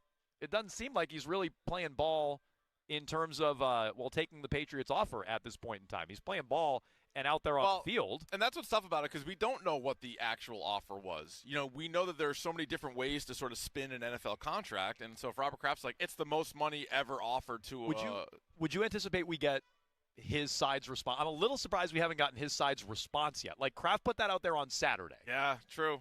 Have we heard anywhere that that's inaccurate or, well, actually the Patriots are we haven't heard that yet. They've kind of played the long game, though, on this one, haven't they? Like, they've sort of been waiting, and, we know he has the same agent as Devon Witherspoon. We're also sort of waiting on that one, and, we haven't really heard a lot of numbers or what the ask is. We all assume he's going to want the most money from that position, but there's also a big difference between giving him $1 more than McDuffie and, $20 million more than McDuffie or $10 million more than whatever it might be. And I don't know if Gonzalez is looking for that per year number, if he's more worried about the total guarantees. That's what I would think he'd be more concerned with, but you never know. And so if he's kind of fighting that fight, I wonder if as camp goes on, and today and tomorrow, he probably doesn't have a huge issue. I mean, you see him right now. They're going literally 2 miles an hour. Yeah. So he's not going to hurt himself in any of these drills today. I think this shows you this is a good teammate thing, that he's not sitting there. So now your first team defense looks different and all the communication looks different. He's there, he's doing that stuff. But then once they start hitting a little bit, and not that they smash each other. No. Remember last year with I don't know if a guy even went to the ground. There was very little of that. But if he's not participating in that, and then if sort of some of the criticism pops up a little bit more, hey, what's he doing? And the push is a little bit more for hey, they offered you the most money. And he's like, well, yeah, but it's not really what I'm looking for, and it's I don't know. I think it could be an error for Robert Kraft to say what he said on. Oh, I think so. I don't know if it's going to go full Jerry Jones, Micah Parsons, blow up, and now Gonzo's elsewhere. Because he easily could have answered it we feel like we're having productive conversations. Exactly. We love him. We want to keep him here a long time. That's what we've heard other owners and other GMs say that in the middle of a contract negotiation. As soon as you say, boom, we've offered him the most money ever, it puts it back on him. Oh, 100% it's on him. And, I wouldn't be surprised if we get pushback to Kraft's supposition. We extended the offer. If he wants to use us as sort of his mouthpiece. That's a good point. I do think Twitch chat was speculating about that, actually, that maybe that's what they're hammering out in the deal. Is how much Mondays again per appearance with Jones and Keith. Yeah, get him back on there. Patriots Mondays. I think that could be the final. For a little man-to-man. What if we say that's all you have to do? Those would be the only questions we ask you.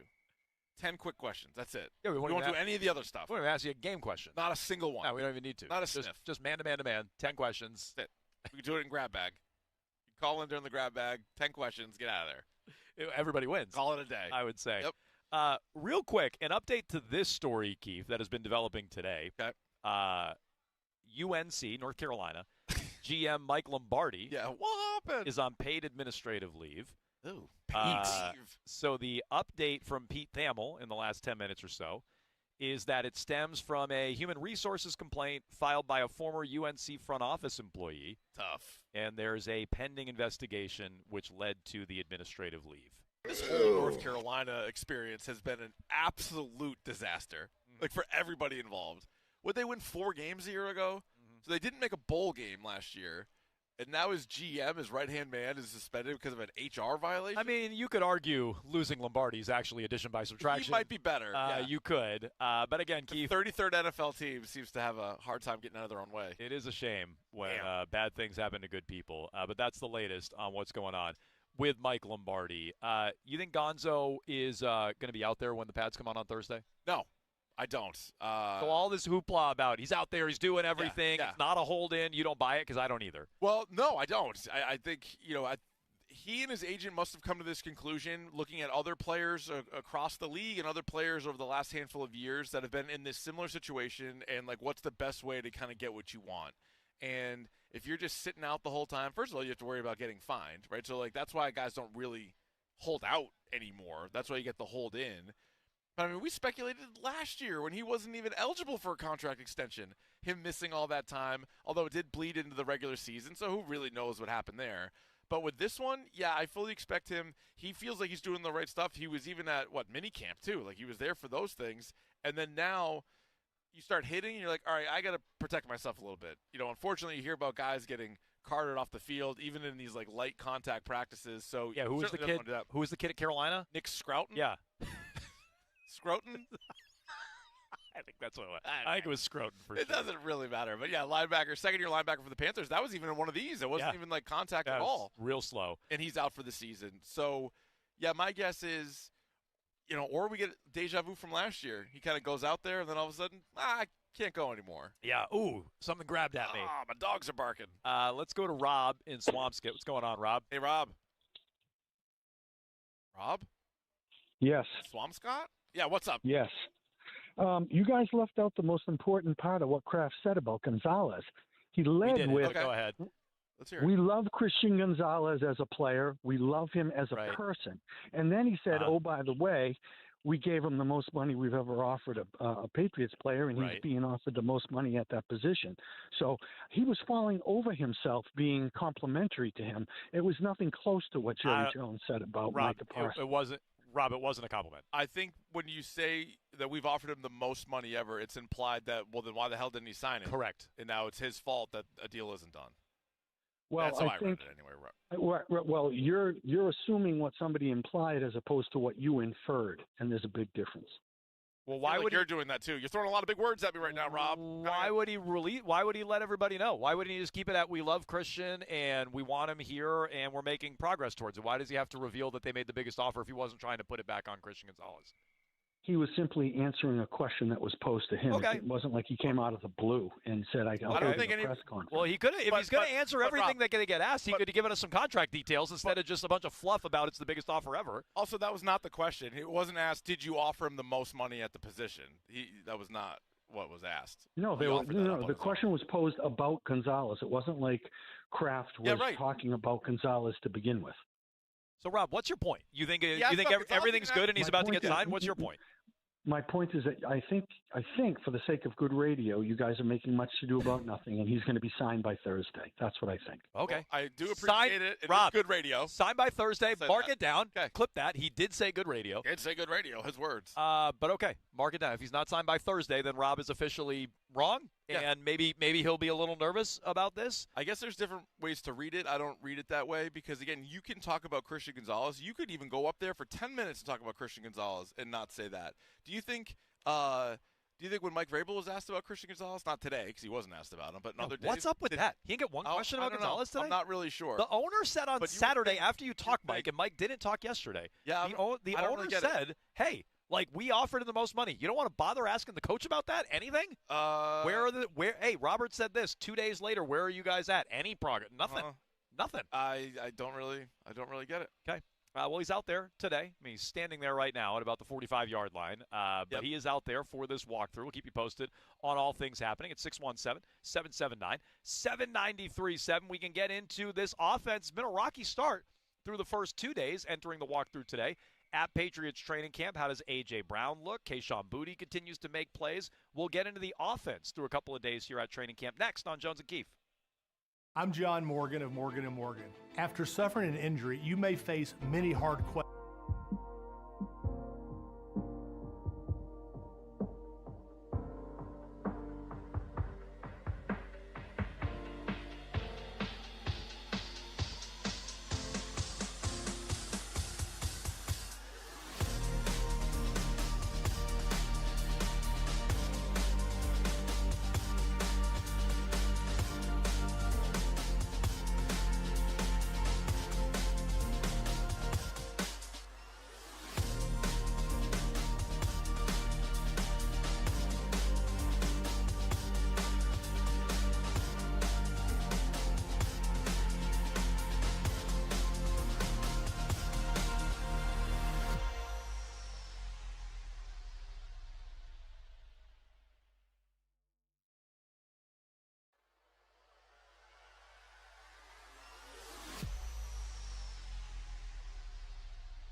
Restaurant. Choose hot buttered or traditional with celery and mayo. Both built to the hilt with chunks of tender North Atlantic lobster, served with fries and coleslaw. Enjoy it with friends for a limited time. You gotta love the Nines. Baseball is back, and BetMGM, official partner of Major League Baseball, is bringing the high heat all season long. All season long, you can log into the BetMGM app and receive top-tier promos that put you in the batter's box and up the excitement for America's pastime. Step up to the plate all season with Swing for the Fences, the free-to-play game where every swing could score you rewards. We're talking parlay boost tokens, odds boost tokens, same-game parlay boost, and even bonus spins all season long. And the action doesn't stop there. Get more out of every at-bat and every inning with MLB same-game parlay boost. Stack your picks and boost your potential payout. Plus, lock in bigger value with MLB odds boost tokens and MLB parlay boost tokens all season long. More boost, more swings, more chances to win. Download the BetMGM app and step up to the plate today. Hope is here. Call 1-800-327-5050 or visit gamblinghelplinema.org. Must be 21 plus. Massachusetts only. Existing customer offer. Subject to eligibility requirements. In partnership with MGM Springfield. Play with balance. Play for fun. Play well. Let me tell you something. When you sign up for your insurance policy, for some brokers, that's the finish line. Handshake, commission, done. And then you may or may not hear from them again until it is time for renewal. Your business runs all year, and so do the gaps and the risk. That's why I'm introducing SuperSure. If your company has more than 25 employees, whether you're the owner, CFO, or HR manager, it can be too complex just to buy a policy online. SuperSure is the super agency built for you, licensed in every state for your business insurance and employee benefits, all with year-round support for you and your team. At supersure.com, you can access tools like Fine Print Facts, which translates your current policy into plain English, so you see what's covered and what's not. Plus, a business value calculator, so you can estimate what your business is worth, so you know what actually needs protecting. Go to supersure.com. One super agency, one powerful platform, all your policies in one place. Go to supersure.com. That's supersure.com. Paid for by Supersure Insurance Agency, LLC, a licensed insurance agency. Gut focused Entivio. Ask your doctor about Entivio, the only gut-focused treatment for moderate to severe Crohn's disease and ulcerative colitis. Entivio works right where you need it to help block certain inflammation-causing cells from entering the gut. Entivio IV helped many people achieve long-term remission at 1 year, with some achieving steroid-free remission. Infusion and serious allergic reactions can happen during or after treatment. Entivio may increase risk of liver problems and serious infection. Although unlikely, PML, a rare brain infection that can result in death, cannot be ruled out. Your doctor may test for tuberculosis. Tell your doctor if you are prone to or have an infection, sores, or flu-like symptoms. Now's the time to ask your doctor if Entivio is right for you. Learn more about Entivio, including the Entivio pen, at Entivio.com or call 1-844-ENTIVIO. Gut focused Entivio. First responders are 9% more likely to develop cancer and 14% more likely to die from it than the general population. As a first responder, what are you doing to mitigate this risk? What are you doing to keep yourself safe? First Responders Credit Union is partnering with Dana-Farber's Direct Connect program, reminding all first responders to get checked. If something feels wrong with your body, get to the doctor. Early detection saves lives. For more information, go to Direct Connect program at dana-farber.com. Sponsored by First Responders Credit Union. She's finally off of treatment. We always tell her, you can do anything. To be able to see her have fun, laugh, it's an amazing feeling. Give more kids a chance at a healthy life by donating at Shaw's and Star Market. Hey everyone, Boomer Esiason here. If anyone knows about diehard sports fans, it's me. I get to live and breathe the excitement of the season all year long. Now for advertisers, that passion matters. It's exactly why sports radio performs for brands. People who listen to sports on radio via streaming or on sports podcasts are nearly 3 times more likely to consider a brand that supports their favorite team. So if you are interested in reaching sports fans, we have the playbook for you. Check out our comprehensive ebook, State of Audio, Sports Fandom. Check out stateofaudio.com. Attention, have you racked up $10,000 or more in credit card debt? Are you barely getting by making minimum payments? With credit card debt reaching all-time highs, National Debt Relief is notifying consumers about significant debt relief options currently being made available to help those with overwhelming credit card debt. These options may reduce a large portion of credit card debt for those who qualify. You don't need to declare bankruptcy or take out a consolidation loan, and you may only have to pay back a fraction of what you owe, even if you have bad credit.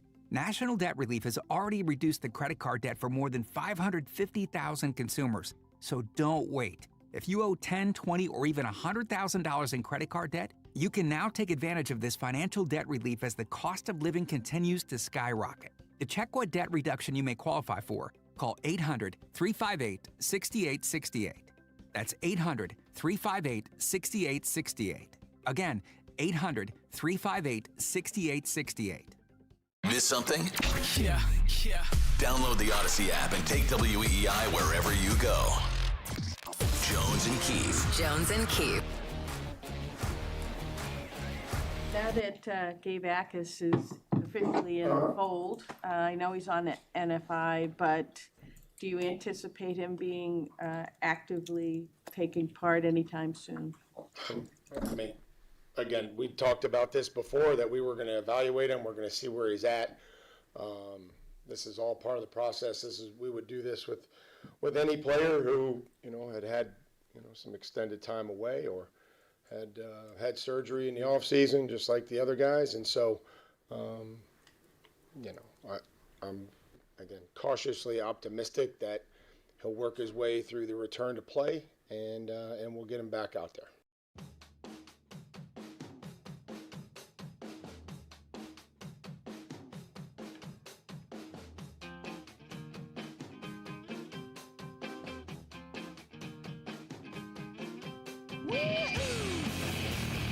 That was Mike Vrabel earlier this morning.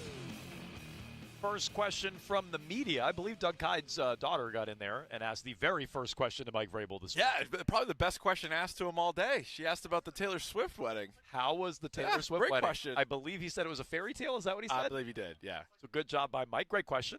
Missed opportunity for someone to follow up with, why did you get invited to that? Why were you there? Why didn't you hold the door for your wife?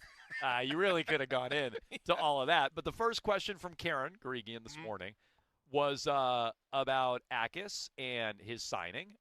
There is a bunch of information about this from Mike Reese and others. Mike Giardi also with some notes on it. There's a bunch of injury protection, which is very atypical in this contract. He is starting on NFI, which is the non-football injury list, which means he suffered it away from the facility. It could have been working out. Yeah, right. But it wasn't working out with the team. It was working out on his own accord, or maybe it's something totally off the field. Who knows? But he's on NFI. He is signed. He doesn't sound close to participating or helping out in any way. No, pretty bad. I would say the first obstacle, however, has been jumped over, and that was getting a contract. Yep. Because before it was like, is he healthy and is he signed? And then you're like, all right, do we even need to worry about the first thing if the second one isn't true? So, all right, you at least got the guy signed. Because it was getting down to the nitty-gritty. There was only, he was one of two players? I don't know if Drew Aller or Simpson. No, Aller signed. Yeah, there was. Ty Simpson, did he sign yet? He did. Okay. I thought there was another third-round. He was one of the last players, if not the last player, and he was the last second-rounder to sign. So there you go. So it took forever, and then you're still wondering what even the communication was between the two sides. Was he withholding an injury? How did he get hurt? When did he get hurt? Were they good with him getting the procedure done that he needed? So it's gotten off to a horrible start. But he's at least under contract. So, okay, cross that off. But when are we going to see him? And by the time you see him, how far behind is he going to be? And what chance does he have to help the 2026 Patriots? You know, there was somebody, a week ago, sort of theorized like it might be like a red shirt type of season for him. That was Bert. That was Bert. And you're like, oh, man. And maybe that's what it will be, because when is he even going to be healthy enough to go? I mean, they have a preseason game in like 2 weeks. A red shirt season implies he's actually going to give you something ever. I'm worried you're not getting anything, period. Yeah. Like that's what I'm worried about. I'm not predicting that. I'm not forecasting that. But if it's just an injury and it's longer than they thought, maybe that's more what it is. So maybe to take it one step further, maybe it's a medical red shirt, and now you just sort of you sit him, and then next year at this time you're like, hey, remember the second-round pick from a year ago? Well, he's here now finally. Maybe. I mean, they've drafted guys who, I'm not saying it's never been successful and guys have never missed a rookie year, but okay, what's their track record of bringing in guys who are hurt or get hurt early, lose a season? What's the track record there? Bill did it all the time. Razai Dowling, Dominic Easley. There's a bunch of guys that came into the league with these major red flags, and then those red flags were all for good reason, and we barely saw those players. So, yeah, this one is pretty rough. especially when you consider the need on the team. And again, this guy's not even typical because most of those guys were at least here and in meetings and participate. Yeah. Like, this guy hasn't done anything. Or got hurt, on the football field in a game Right. or like with the team. Yeah, this one's completely different and pretty unfortunate. I mean, because last year you look at the impact they got out of their second-round pick, Travion Henderson, and you're like, all right, that was kind of a sneaky need for the team. They drafted him, and boom, he was really good for them. This year, you're like, all right, if you can get something there, it's really like the one weak spot, right? Not that every position has like a ton of depth necessarily, but like the one true weak spot on the team is that position, and you use the second-round pick on him, and now your guess is as good as mine on when he's going to be able to show up. Your top pass rushers have been Draymond Jones and Elijah Ponder. People love Elijah Ponder. Those have been Elijah/Isaiah Ponder. He won an offseason award. Though he did. He was one of the offseason winners. He worked his tail off. Who else is in there? Will Campbell. Jared Wilson, I think. Yep, you're right. So a lot of second-year players. He was one of them. Vrabel revealed that this morning. But, like, those are your top two pass rushers right now. A guy who just got here and a guy that I think most, even hardcore fans, are loosely, at best, familiar with. It should be Harold Landry and Draymond Jones and Akis all mixed in there, and right now you have one of those guys. Well, last year we kept hearing about Chason, and we're like, I don't know. And then, sure enough, he was maybe their best guy. It was also Harold Landry, but Landry and Morgan Moses I kind of toss in the same bucket. Now, maybe Moses, that's not fair to him. Maybe he'll play even more. But those are two guys that, like, you know what you have in them. You just don't know. You don't know how often they're how going to be much, out there. especially with Landry. Like, if he's playing, I feel pretty good about it. But that's one where you really need a good backup. Because even if it's a game he's playing, like, what percentage of the snaps is he going to be out there? On Akis, Vrabel was later asked if he could miss the entire season. He did say, I don't anticipate that whatsoever. Okay. Now, I think he's also dropped cautiously optimistic twice when talking about Akis. So, I mean, that, I would just say what they've anticipated on him has been wrong the whole time. So just because Vrabel doesn't anticipate it doesn't really mean anything. But, okay, he doesn't anticipate him missing the entire season. Mike Giardi also had some details on the injury waiver on Akis's knee. He says the waiver voids after the 2028 season. He says this setup is not commonplace, especially for a freshly minted second-round pick. So there's extra protections in there for the team. His representatives finally caved and gave in on that waiver, and now he is signed, but again, not doing anything. No. Yeah, and because that was the holdup, right? It was just the back and forth, on, like, what kind of protection was the player going to get versus what kind of protection the team was going to get, and that's why this thing was dragging out. But either way, it just seems like it was not a great start, right? Like, for him and the relationship with the team, they probably feel a certain way about him, but they at least did sign a deal, so he's technically on the team.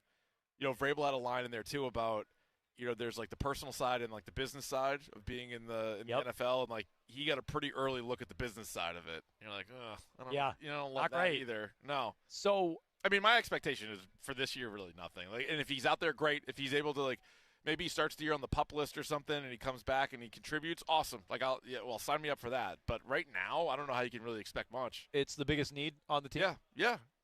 What else is even close? So offensive line, I don't know if it's like a need necessarily, but it's the one that I'm like, it could go either way. It could be great, or Vera Tucker's not healthy. Campbell struggles at left tackle. Morgan Moses shows his age. Like, that one could either be really good or could kind of fall apart. But at least right now, your first-round pick is like the top backup for all those guys. I mean, probably everybody but center. So you at least have some depth there. I think corner is clearly the weakest. I don't even know. I'm sorry, not corner. Edge rush is clearly the weakest. I don't even know what the next one would be. Maybe tight end, because it seems like it's Hunter Henry and that's it. Yep. But where else would you turn? I feel better about every other group. I don't love the linebacker group. So I think those guys are fine, and it's not as important. So maybe I agree. But like Spillane and Ellis, they'll make a ton of tackles. I think they're fine. Yeah, no, they are. But I don't think the D ends or the edge rush is fine, though. I think it's below. No, I agree. Yeah. I'm just saying, what's the biggest concern after edge rush? You think linebacker? Yeah, I mean, I think they have. I like what they have up the middle.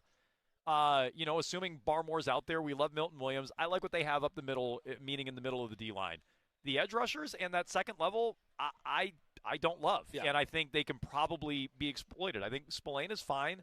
I think Ellis flashed and got better as the year went along. Friend of the show, Christian Ellis. He is, but Who was it that he absolutely smoked? Was it Jackson yeah, Dart? It was Dart. Yeah, like I mean, a good default guess for any quarterback getting smoked by Good point. anyone. Yeah, that's true. Is probably Jackson Dart. But that's the thing is, I do like the safeties a lot, and I think that can also kind of help those guys out, right? Like I could see Woodson and Byard making a ton of tackles and sort of stepping up too, where making up for some of the linebacker play. Also, I don't know how many teams you look around the league, like that's a position that's kind of dying. Like it used to be one where like teams had stud middle linebackers, and now there's less and less of them because they all need to be able to run with tight ends and run with running backs out of the backfield.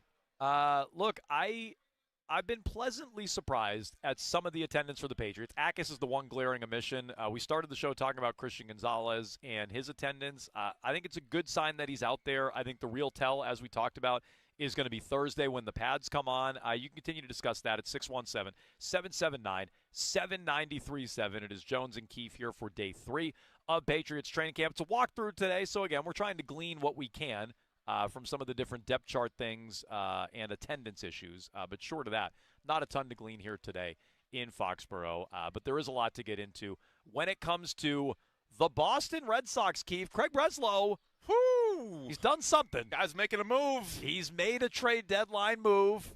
It's a pretty significant move. That doesn't mean it's going to work, right. But it's a pretty noteworthy move for the Boston Red Sox. Curtis Mead in, a righty bat that a lot of people wanted. Already 17 home runs this year for the Washington Nationals. Out, Keefe's guy Connolly early, which is interesting. Let's get into Breslow. Striking early, and how do we feel about the trade? We'll get to that just 2 minutes on Jones and Keefe live at Patriots training camp. At FlexCar, we know radio ads are annoying, but not as annoying as car salesmen. Sign here.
on WEEI. And streaming on WEEI.com.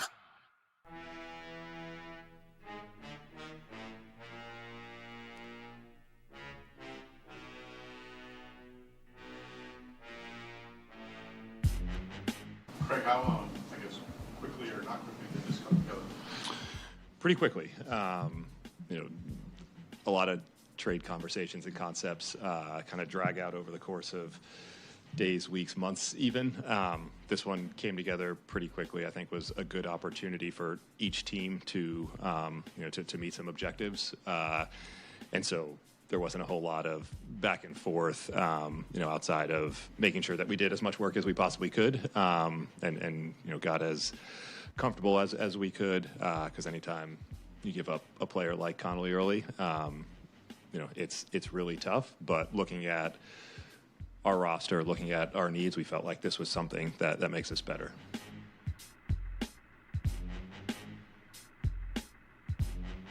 Hour 2, Jones and Keefe here at Gillette Stadium for Patriots training camp. That was Craig Breslow over the weekend, yesterday actually, prior to the Red Sox taking 2 out of 3 from the Toronto Blue Jays. They keep it rolling on their homestand despite the win streak coming to an end. They are able to go out and make a big move. Keefe, Connolly early out. Curtis Mead, an infielder. Well, he doesn't play it very well, so we'll put that in air quotes. Okay. An infielder for the Washington Nationals on his way to the Boston Red Sox. They deal from their pitching surplus.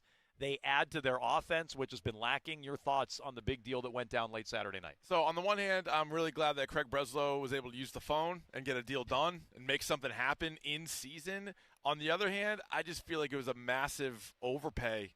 And both young players, right? And maybe Curtis Mead will end up being really good and be what they need. I just think Connolly early is really good. He's insanely young, so he's under team control for a really long time. I think if you were going to move on from Connolly early, you could have, and you can, but I would have gotten something better in return. So, you know what? Maybe I blame Rob Bradford, because Rob Bradford brought up Bobby Witt's name last week. He brought up Yordan Alvarez's name a month ago, and I'm like, all right, if you have to trade Roman Anthony and Connolly early, but you get Bobby Witt Jr., then I'm doing that. Or some of these other big name players that we're talking about, maybe then I would trade Connolly early. I couldn't believe it when you found out it was for Curtis Mead. No, me either. I was like, that's the deal? So they needed another stick. Obviously, this offense, I think, needs as much help as they can possibly get. If this guy ends up playing second base, that's an open spot. That's fine with me. He has 17 home runs this year. He was in the majors the last couple of years and kind of sucked, but that doesn't mean he's going to suck, right? He's having a good year, 850 OPS or whatever. That's good.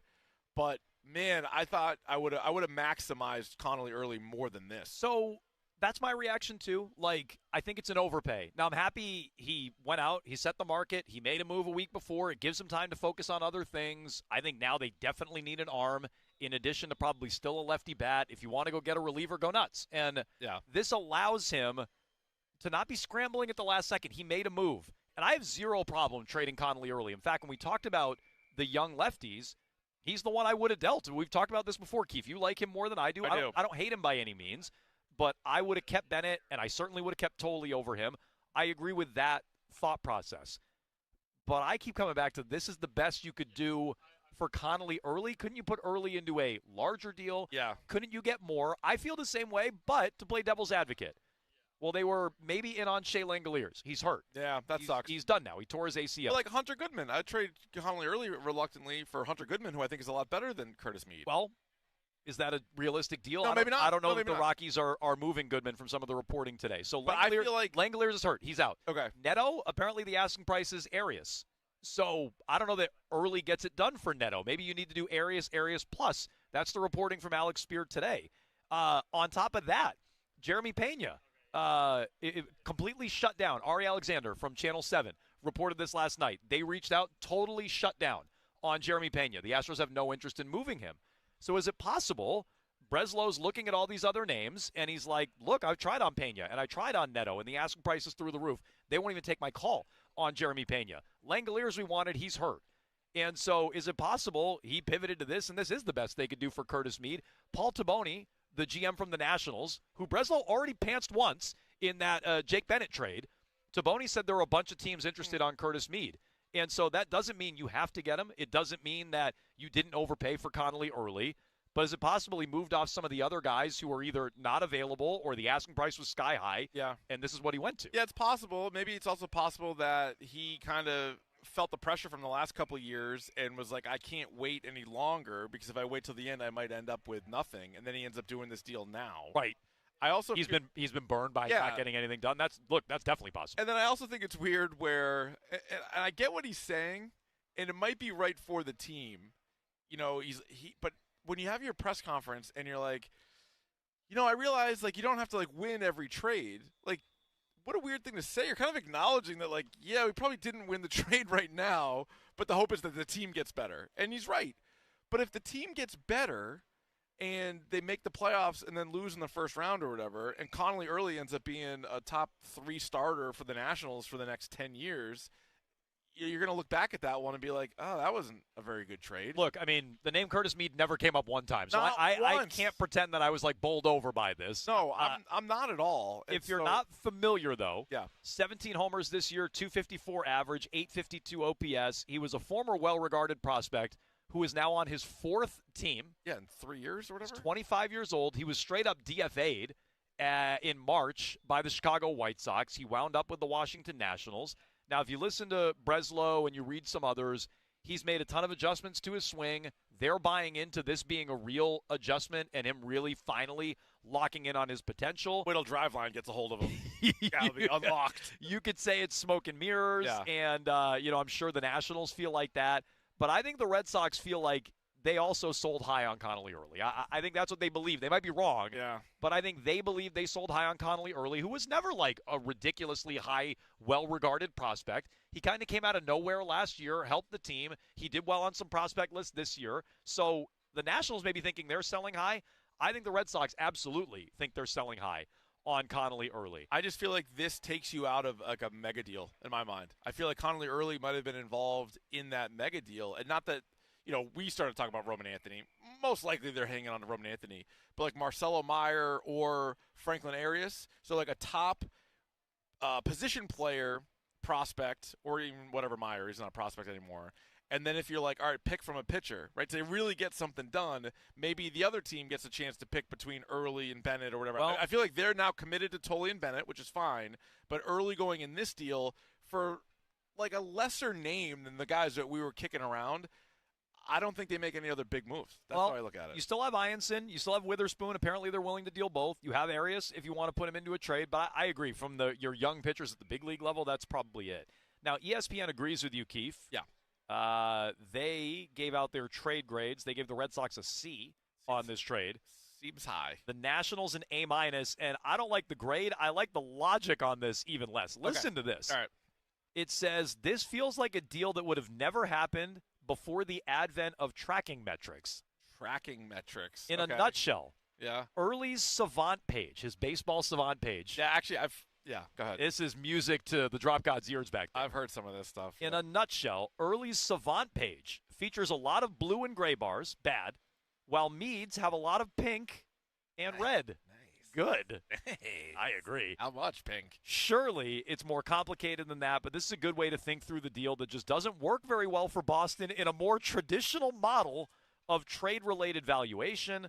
The machinery at Baseball Trade Values, for example, is a Twitter account that I was unfamiliar with, sees Boston as getting fleeced. Now, they also hated the last deal the Red Sox did with the Nationals. They thought that was a massive loss. That looks like a real win early for Breslow.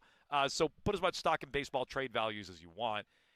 They add the blue bars on Mead's Savant page are telling. He can't really field or run. Sick. Oh. So you can't field. So your strength of fielding is now gone. He's going to start, it sounds like, at second base. This guy might just be a DH, though. If I have to do my read on it, they're going to try him at second base, and if he's a disaster, he's going to be a DH. His long, tantalizing bat has come alive for the Nationals this year, and with this deal... Was that your nickname in high school? Long tantalizing? Bat. Something like that. You're paraphrasing it. Yeah. With this deal, Boston is banking on his breakthrough being sustainable. Mead has evolved in measurable ways, which can be seen in standard measures, vastly improved strikeout and walk rates, a spike in isolated power, and in more stat-casty ways. For instance, now we have measures that the bat speed and stance, we can see Meade has adopted a more upright approach and now stands closer to the plate at the very back of the batter's box. Breslow talked about some hand adjustments that he's made as well. Big fan of the hand adjustments. Yeah, hell yeah. I don't like that this feels almost like we looked at his Savant page and this is a win, so we're doing the deal. Like, that's kind of ESPN's read on it. I don't like that. Well, it kind of had to be something like that, right? Because this guy was kind of toiling away. Like you said, even if you're a top prospect, okay, those guys, top prospects are a dime a dozen. Red Sox are kind of seeing that firsthand. And then he finally lands on a team. He's having a pretty good year, right? 17 home runs. But in order to trade away Connolly early in a straight-up deal, who was a guy that broke camp in a very, very competitive rotation. Yeah, he won a battle with Tolley to get that spot. He broke camp, and that's back when you had Crochet. That's back when you thought Bayo was going to be good. Like, he was in there, and then he was one of your more consistent starters. Sonny Gray, Ranger Suarez, him. Like, he was really, really good. I still think that over the next 6 years, let's call it, he is going to be a better starter than Peyton Tolley and Jake Bennett. And so when you end up with Hunter Meade, let's hope he's really good. Curtis Meade. Hunter Goodman I'm thinking of still. Curtis Meade, if he ends up being really good, great. Maybe it's one of those trades that both teams are happy with it, and both teams get like an all-star. That's possible, and they definitely needed to help. So I'm glad he didn't just sit on his hands and say, well, we got Trevor Story coming back in a couple weeks. I'm glad he didn't do that. But let's see where that goes, and, you know, where's he going to hit in the lineup? I'm interested in that. How good or is he going to be at least average in the field? Because one of the reasons for this success that the Red Sox are on now is you have like gold glovers at the corners. You have 2 gold glovers in the outfield. And so, like, is he going to be able to fit in, or is he going to stick out? ESPN concludes the Red Sox are hoping StatCast is right. That's such a terrible sentence. That feels great. Because even if they have a good rotation depth, which they do, Early is a lot to give up for someone with Meade's track record. And if Early was available, Keefe, you have to wonder what other righty masher Boston could have been able to land. That's where I'm at. So that's their read on this. We'll get to yours, 617-779-7937. And most importantly, this isn't it, right? There has to be more on the way for the Red Sox between now and this weekend's trade deadline. We'll get to that in just 2 minutes on Jones and Keefe. Hi, I'm Sean Flaherty from Catches Law Group. Anyone can advertise big results, but ask yourself, where were those victories won? At Catches Law Group, we secured the largest...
to his setup, where he was holding his hands, to his bat path, to his stride, to where he's consistently getting to more damage.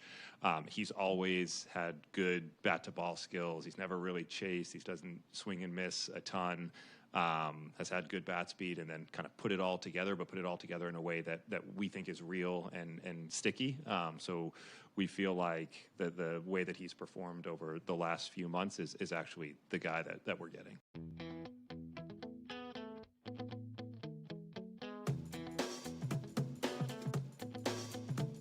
The faster we're falling, we're stopping and stalling, we're running in circles again.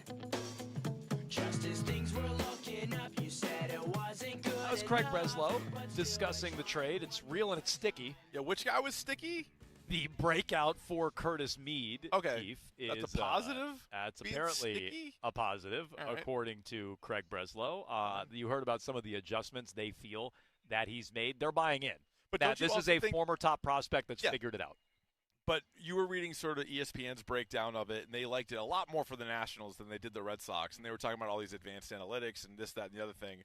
And didn't Breslow basically confirm that at the beginning? He's like, we had a lot of information available to us. And it's like, all right, that's what you're basing this off of. And listen, I hope it works. They needed a bat. Maybe he will be the bat. Maybe this guy is just the start of a great career, right? He's also young. He's under team control for a long time. He's 25. He's Yeah, not. so He's you're not- a little older than early, but he's 25. You're not giving up early for a rental, and that's good. And maybe he factors into your infield for a long time. That's also a positive. It's not a sign yet of any real commitment from John Henry, right? Because you're talking about like there's zero. I mean, the money's the same, I assume, between these two guys, maybe give or take. So yeah, my initial thought is the one I still have now, which I just feel like you could have gotten something better for Connolly early, and or gotten something insane had you included him in a bigger deal with other young players and prospects. Yeah, no, I think that's fair. But again, you hear what some of the asking prices are, and that they won't even take your calls on certain players. And okay, I mean, I wonder if he did pivot off that and he did try on that, and this is the most they can get for Connolly early. That does make it a good deal. No, it's not. But I do give him credit for getting something done. We weren't sure he was going to get anything done. How good the deal is it a win? Is it going to help? We'll find out. But I do think that is, something you can check off for Craig Breslow, because we weren't even sure he could do this. You hear some of the ovation here.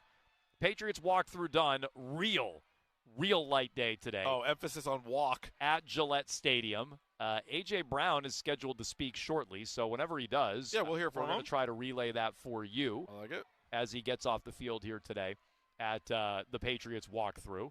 But yeah, not much to dig into on today's walkthrough. Very, very light. Andrew Callahan just gave us a recap. He said no competitive reps. You did have Morgan Moses back at this practice today. Yeah, I think like the big takeaway is still like two of the guys that we were sort of focused on going into this whole thing is Christian Gonzalez and Gabe Akis, and both were contract related. Akis signed his contract, however, on the NFI list. Who knows when we're going to see him? And then Gonzalez, we had the comments from Kraft on Saturday, so we talked about that. He is here. And again, a very light walkthrough today, so not really putting yourself too much at risk. No. Tomorrow also not going to be in pads. They're off on Wednesday. They might put the pads on Thursday. And then I think it's going to be pretty fascinating to see what he's doing, which I can't imagine as much. No, I agree. And I wonder when Gonzalez speaks. So, like, for instance. Yeah, that's another good one. May's already talked. Kraft, Vrabel. I mean, Vrabel has to. But Kraft's already talked to start this camp. We referenced those Christian Gonzalez comments where we started the show with. A.J. Brown is going to speak here today. You do wonder when Christian Gonzalez gets back in front of a microphone. But we'll hear from A.J. Brown here coming up. I think that's Swinson down there talking now. Okay. So we'll see as some of these players start to come off the field. Meanwhile, on the Red Sox, Keith. Yep. Jeff Passan says Craig Breslow is not stopping the chase for more offense after acquiring Curtis Mead. Quote, the Red Sox are not expected to stop with this deal, continuing to consider larger deals for another bat, sources said. I'd like to see him get a lefty bat. Yeah. I'm not sure about it. I'm just telling you what Passan's relaying. Yeah, they honestly probably could use a lefty back, because if you add Mead now between Contreras, Mead, Rafaela, even Durbin, you're like, oh, Romy Gonzalez, like, okay, you face a good lefty in the playoffs. Like, you got some righties there, some righty sticks. Your best and most consistent lefties, it's really just Wilyer Abreu, and he just broke out of like an 0 for 20 or whatever he was in. So, you're looking around. You probably could use a lefty. I think they could really just go best available bat still. Yeah, that's right. true. If it happens to be another righty, so be it. And then you kind of figure it out from there. But it could be a left fielder. And even with Meade, he was playing third base this year with the Nationals. That sounds like it's not. I mean, he has some versatility here, but that sounds like it's not going to be the case. No, here, it's not. and But it shouldn't be. Did you hear the report, though? Durbin was like, yeah, I'll move to second base. Oh, yeah. I'll tell you, this guy, people should take notes on Durbin because he was so bad so early and never kind of went the other way, never attacked like the fans for getting after him, never said anything wrong, like just grinded it out. Yeah. And now people love him. And then even this, let us say it'd be dumb to move you off a third. You know, he easily could be like, why would you move me off a third? I'm like a Gold Glove third baseman. No, he's like, yeah, the team needs me. I'll play second base. It's like, you don't need him to play second base. I want him to stay at third base. But, like, talk about a team-first guy. So good for Durbin. And Meade, I wasn't even thinking of this.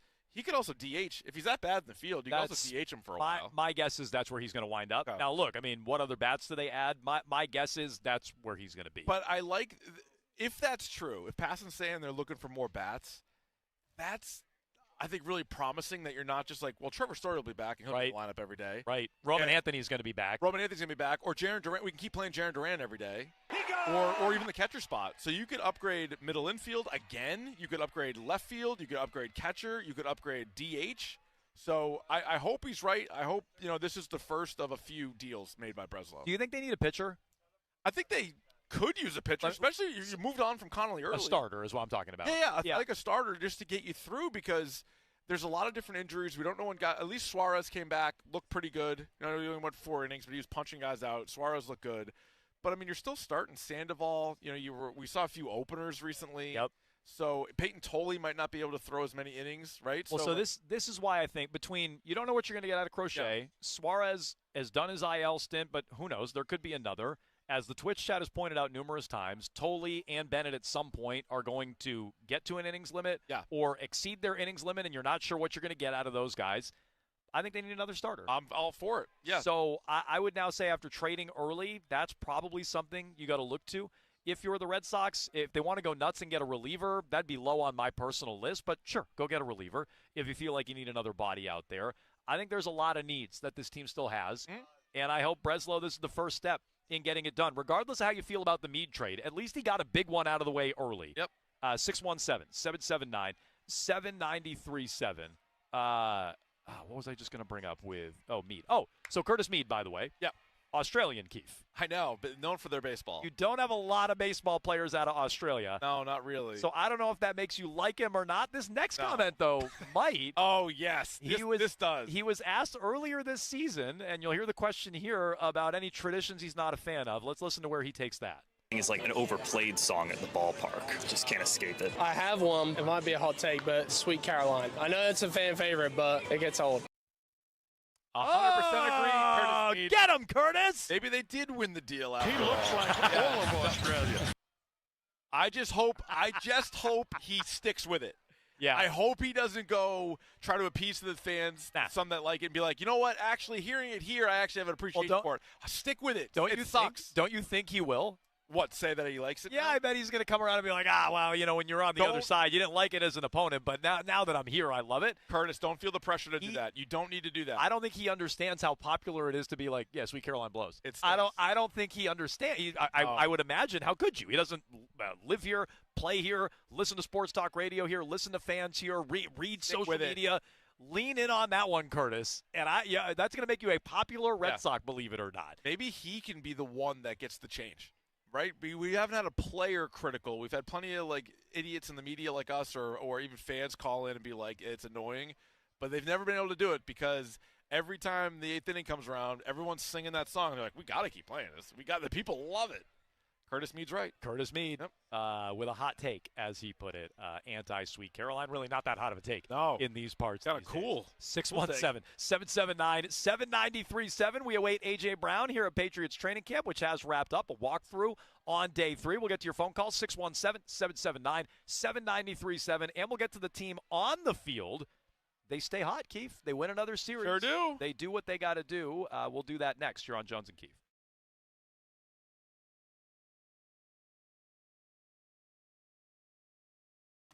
So, I need hamburgers, sodas, ice, and a DJ. A DJ? Relax, Pa. With T-Mobile, we're saving when we bundle home internet and phone lines. Oh, wow. Here to bundle and save big. Stay connected con tu gente with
Line drive into left field. Duran to his right. He's there. He makes the play. Red Sox win the game and the series. It's a 4-2 homestand and maybe a haymaker to the Toronto Blue Jays.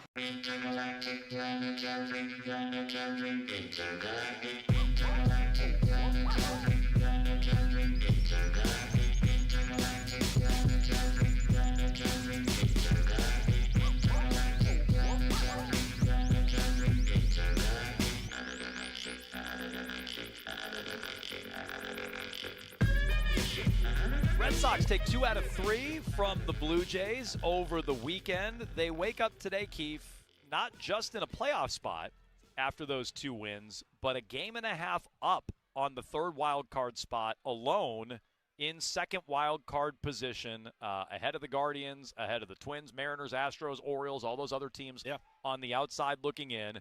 So a successful weekend for the Red Sox on the field. We can debate whether we like the early trade, whether Meade is the proper return. Could they have gotten more? But on the field, they did what they had to do. Yeah, absolutely. And we were wondering, all right, what's it going to look like after the winning streak is over? And I think the fact that the winning streak put them into a playoff spot was what they needed to sort of say, like, all right, that all that we accomplished there was for a reason, and now we just need to take care of business the rest of the way. And it's kind of up to the team to whether or not they're going to make the playoffs. So they lose in the doubleheader, they lose the streak, but then they come out and they win the next game, and then they win that series. Right, and sort of they've gotten to themselves to a point where they're 4 games over 500. So you don't need to win 10 in a row again. Nope. You know, you don't need to do that. Like, especially in the American League, if they play 500 the rest of the way, I think they get in. Like, barring a wild trade deadline where all the teams around you all making big impact moves, which I also find very highly unlikely. Like, you just need to stay slightly above water from here on out, and you're going to be in the playoffs. And so I think the way they handled this weekend, I mean, Dylan Cease threw an absolute gem. Ugh. I mean, guy's nasty. I mean, So he wins that game, which is also funny. Like, when you go back and think about the long winning streak, like, you never faced one of those games, which is, you know, it happens. Like, the guy's just locked in, was unhittable. But you put 6 runs on the board on Friday, and you put 6 more runs on the board yesterday, and we're able to win those games. So I look at that as a huge success. Well, and I think the way you won both of those games is very interesting as well. And it's Jones and Keefe, brought to you by Avellino's Restaurant. If you're planning a corporate meeting or private party, book their beautiful and spacious function room for up to 100 guests. Go Avellino.com. Friday night was one where they seem to be cruising. They're up 4-0. They give the lead right back. Like, oh, no. 3-run homer to Okamoto, way back Weissert into the game. Serves that up. The game winds up getting tied. Whitlock gives up a run for the first time in forever, and you're like, here we go. I know. Now it's a losing streak. Uh-huh. And that's not the case.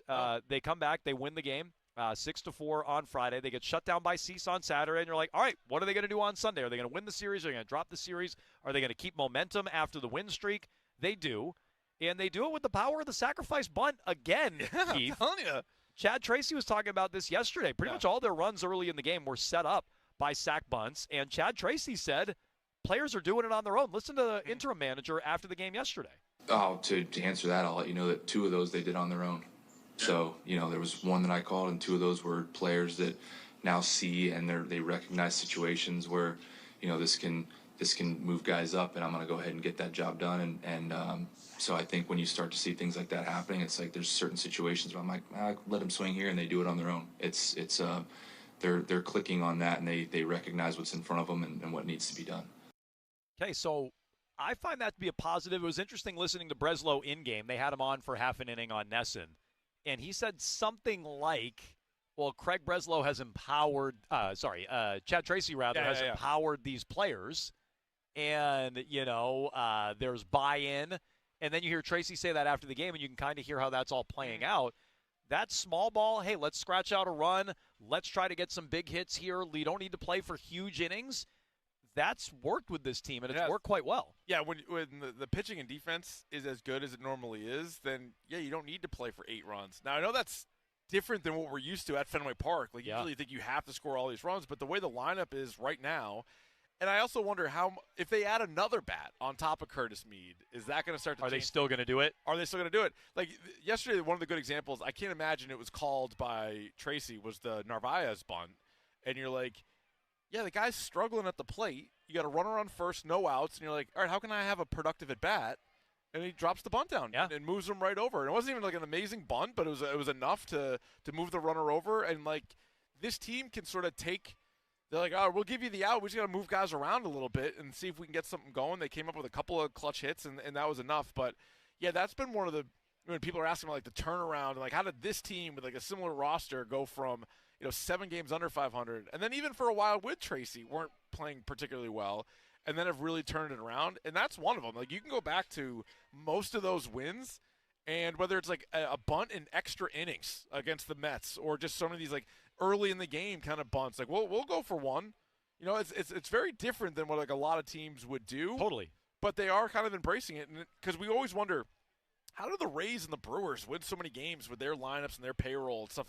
That's one of it. That's one of the reasons why those teams can do it. They don't hit a lot of home runs, and yet you see them every year with really good records. No, I mean, look, take the runs while they're there, or give yourself a chance at getting 1, 2 in a couple of these spots. There are times where they bunt up guys on first and second. They bunt to get them to second and third.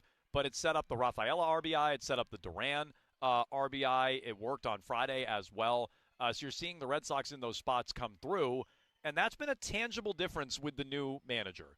Oh, what's been any different that Breslow's done different than Cora? I mean, that's the most striking one. That's pretty obvious. That's the most obvious one. The adjustment to their play style, playing a little more small ball, I think has paid off for this team in a big way.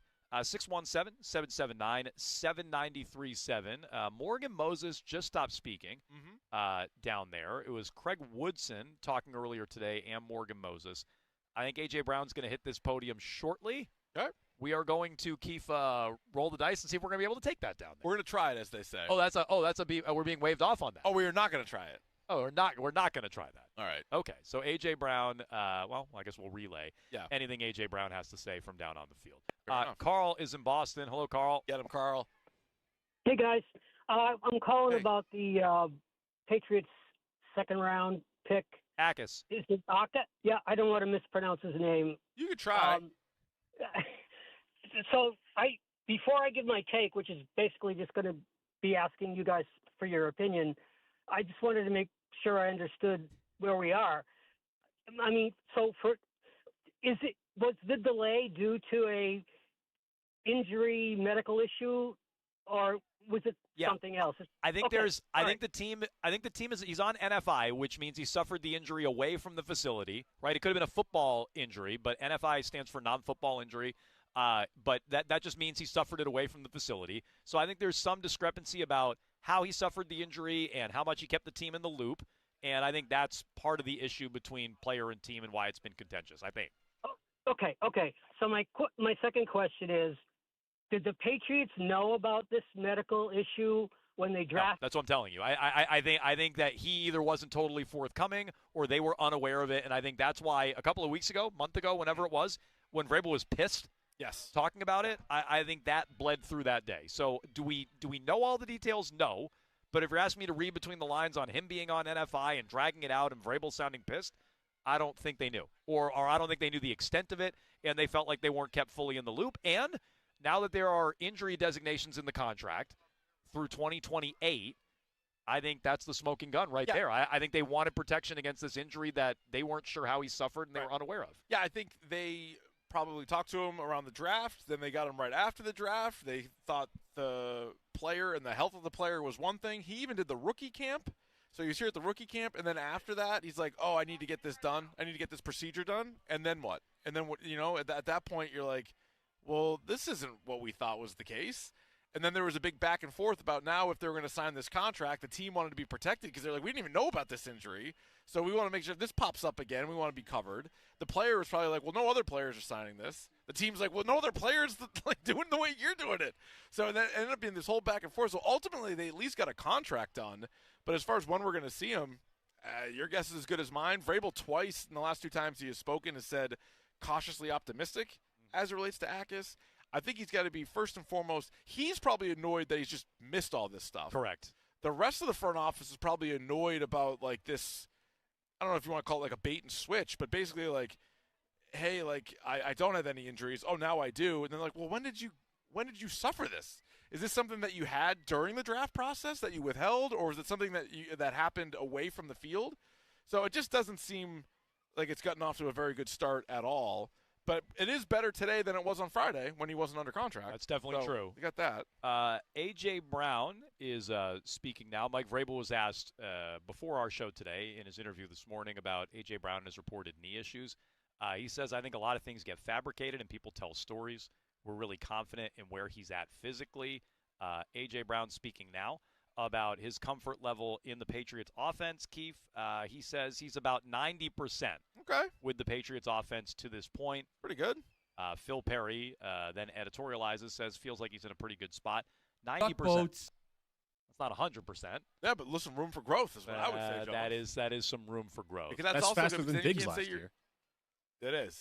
Good point. And you can't say you're at 100% on the before you even put the pads on. Then you're like, well, where do you go from here? And then also that doesn't allow for any kind of like miscues or anything. You think you'd be like locked and loaded if you're 100%.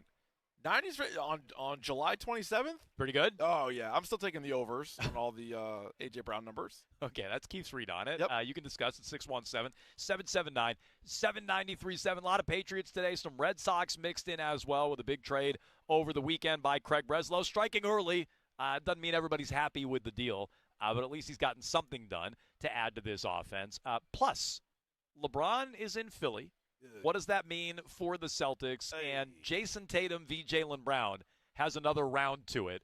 Pretty significant shot from Tatum, we think, in the direction of Jaylen Brown. Let's get to that with all your phone calls coming up next. Men, if your energy is down, your workouts aren't producing results, you're gaining stubborn weight, losing muscle, sleeping poorly, or just not feeling like yourself anymore, it may be more than just aging. This is Dale for Northeast Men's Health. Our low T and body...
a better chance to win a championship than the Cavaliers and the Miami Heat. We'll see how it goes. But listen, that starting five, my phone is blowing up with people stunned about this decision for LeBron James, because you look at that starting five, it's going to be as formidable, if not the most formidable starting five in the NBA. Yeah.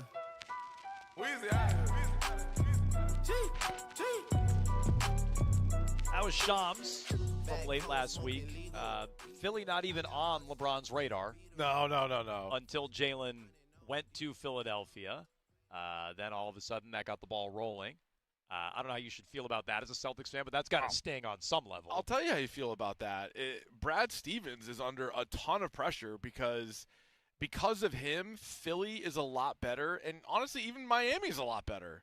Because of him. Brad Stevens, even if he felt like, we're going to get to some of this Jalen v. Jason stuff, but even if he felt like he had to trade Jaylen Brown, then you sure as hell include Baylor Shireman and Ugo Gonzalez in a deal for Giannis. And then Philly's probably not a super team. Miami doesn't have a good duo. Like, you're in better standing in the Eastern Conference if you make the right move. Instead, you help set up Philadelphia. They're way better now than they would have been. They get Jaylen Brown and LeBron James. Like, yeah, we'll see. There's one ball and all that stuff. Not all super teams work. I firmly acknowledge that. But right now, on paper, Philadelphia is better than the Celtics. So for sure. And I really don't think it's close. In fact, if you want to go through the ESPN NBA Power Rankings, they have the Sixers number 2 in the East, number 5 overall. They go Thunder, San Antonio, New York, Denver, Philly. There's your top 5. 2 teams in the East there. I don't hate that. The number 6 overall team, number 3 in the East is the Pistons. Number 8 overall, number 4 in the East, the Cavs. Number 9 overall, 5 in the East, the Boston Celtics, according to the ESPN Power Rankings, after LeBron signs with Philly. So there's that. I just think most super teams don't work. The LeBron ones tend to. Yeah. It worked in Miami. It worked in Cleveland. It worked in L.A. I know you don't recognize that. I don't count the L.A. one, but I understand your point. So this one may work. That is a lot of mouths to feed, though. And it is. The best, I think, way for that team to win is if LeBron is willing to run the offense and be like a trigger man on the offense. A lot of it's going to run through Maxey, too. I don't think he's going to be the one doing a lot of the scoring, or at least he shouldn't. If he can sacrifice that to get another ring and continue to chase Jordan, and they properly emphasize Jalen, I think this team can go a long way. But I think it should go Maxey, Jalen in terms of their offensive options. I don't know that Embiid can swallow his pride. No. I don't know that LeBron can swallow his pride.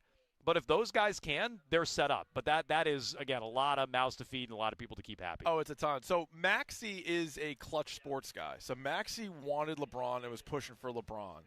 And I wonder if he could see it where, like, he's younger than all these other guys. I wonder if he sacrifices a little bit just because he's like, here's my opportunity to win right now, and then I still have many more years left in the NBA.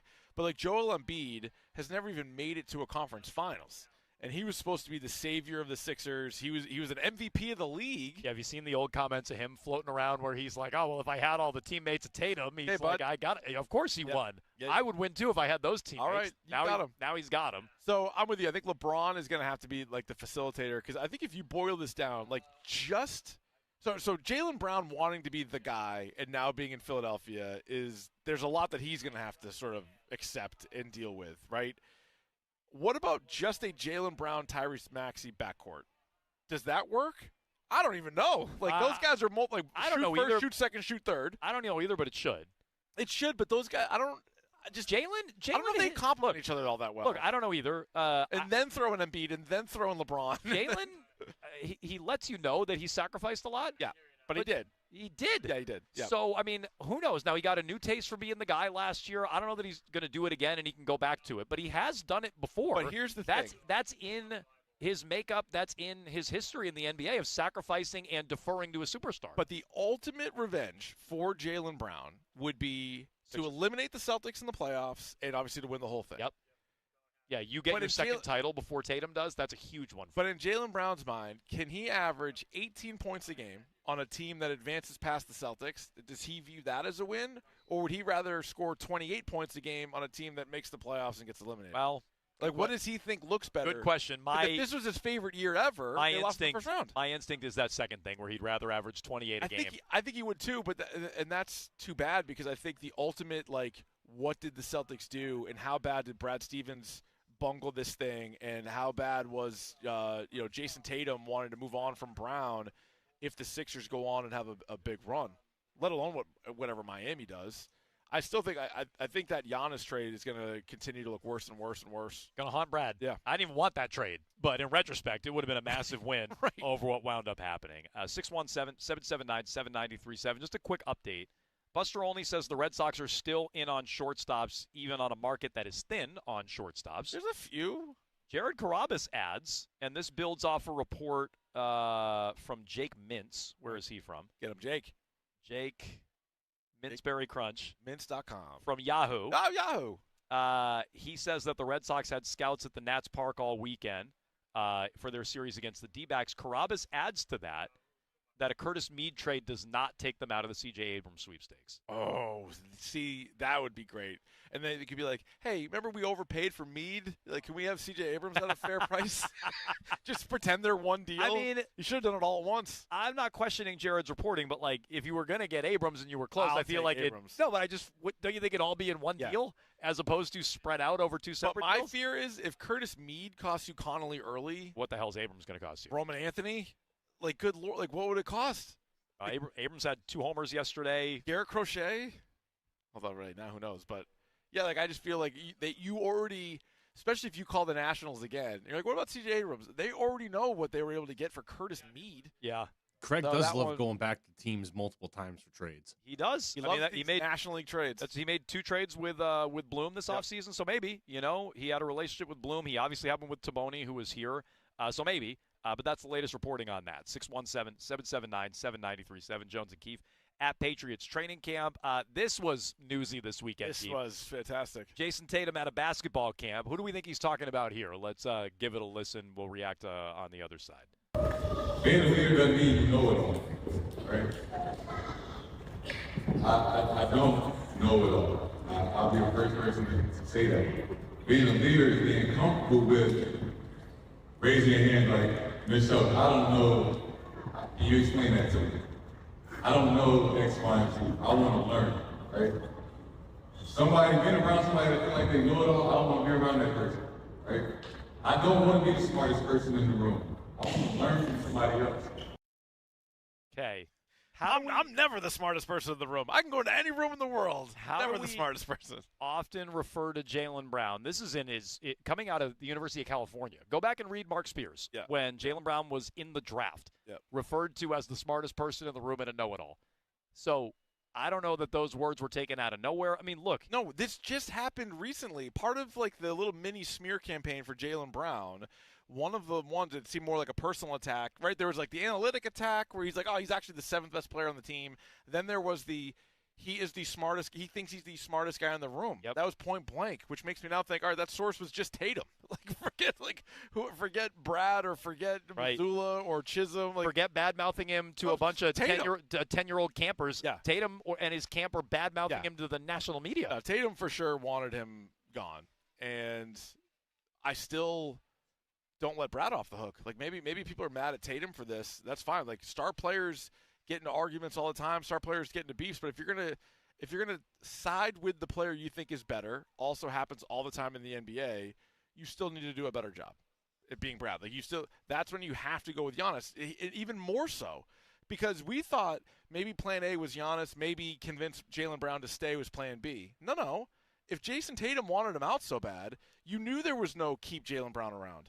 So that's why it's insane that they wouldn't include those 2 young players for Giannis. I mean, could he have been talking about anybody else? No. I don't want to be the smartest person in the room. You don't want to be around the know-it-all. No. Like, very clear. I because it was a basketball camp, I went into it wanting to give him the benefit of the doubt, in all honesty. Yeah. I don't know how you can. Given some of the word choices that he used and how Jaylen Brown has been talked about. No, it's like he basically exposed himself as the source for that one story from 2 weeks ago. Like, that was me. It's crazy. Yeah. So, again, I don't think things were good between those two. I think that was already apparent before these comments over the weekend. So as much as I think the hot seat is on everybody, I would say turn it way up on Tatum. I think, and not that they would trade Tatum, or not that it's like Missoula could get fired, Stevens could get fired. Tatum's not going anywhere. You're committed to Tatum. But I just mean fan base starts to turn on him. 100%. The fan base already, it's not unanimous that they like Tatum more than Brown anyway.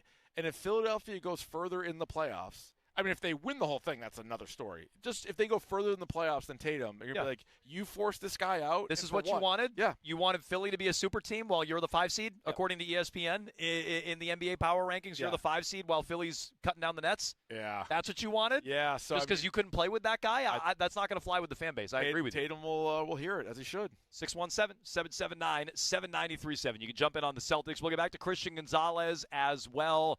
Robert Kraft put the ball in Gonzo's court, his camp's court, to get a deal done. They've offered him the money. Why hasn't he accepted? Let's get into that with our reactions to Day 3 at Patriots training camp in just 2 minutes here on Jones and Keefe. So, I need hamburgers, sodas, ice, and a DJ.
Download the Odyssey app and listen on demand anytime.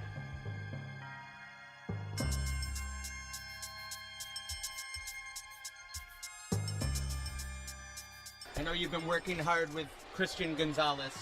Any thoughts on that as you enter camp? We love Christian Gonzalez. We love him as a player, as a person. You know, that's why we've made an offer to him that makes him the highest paid player ever to play that position in the NFL. And coincidentally, it's the highest contract in the Patriots franchise history. So we're glad we drafted him and he's developed here, and we hope he'll be with us for a long time.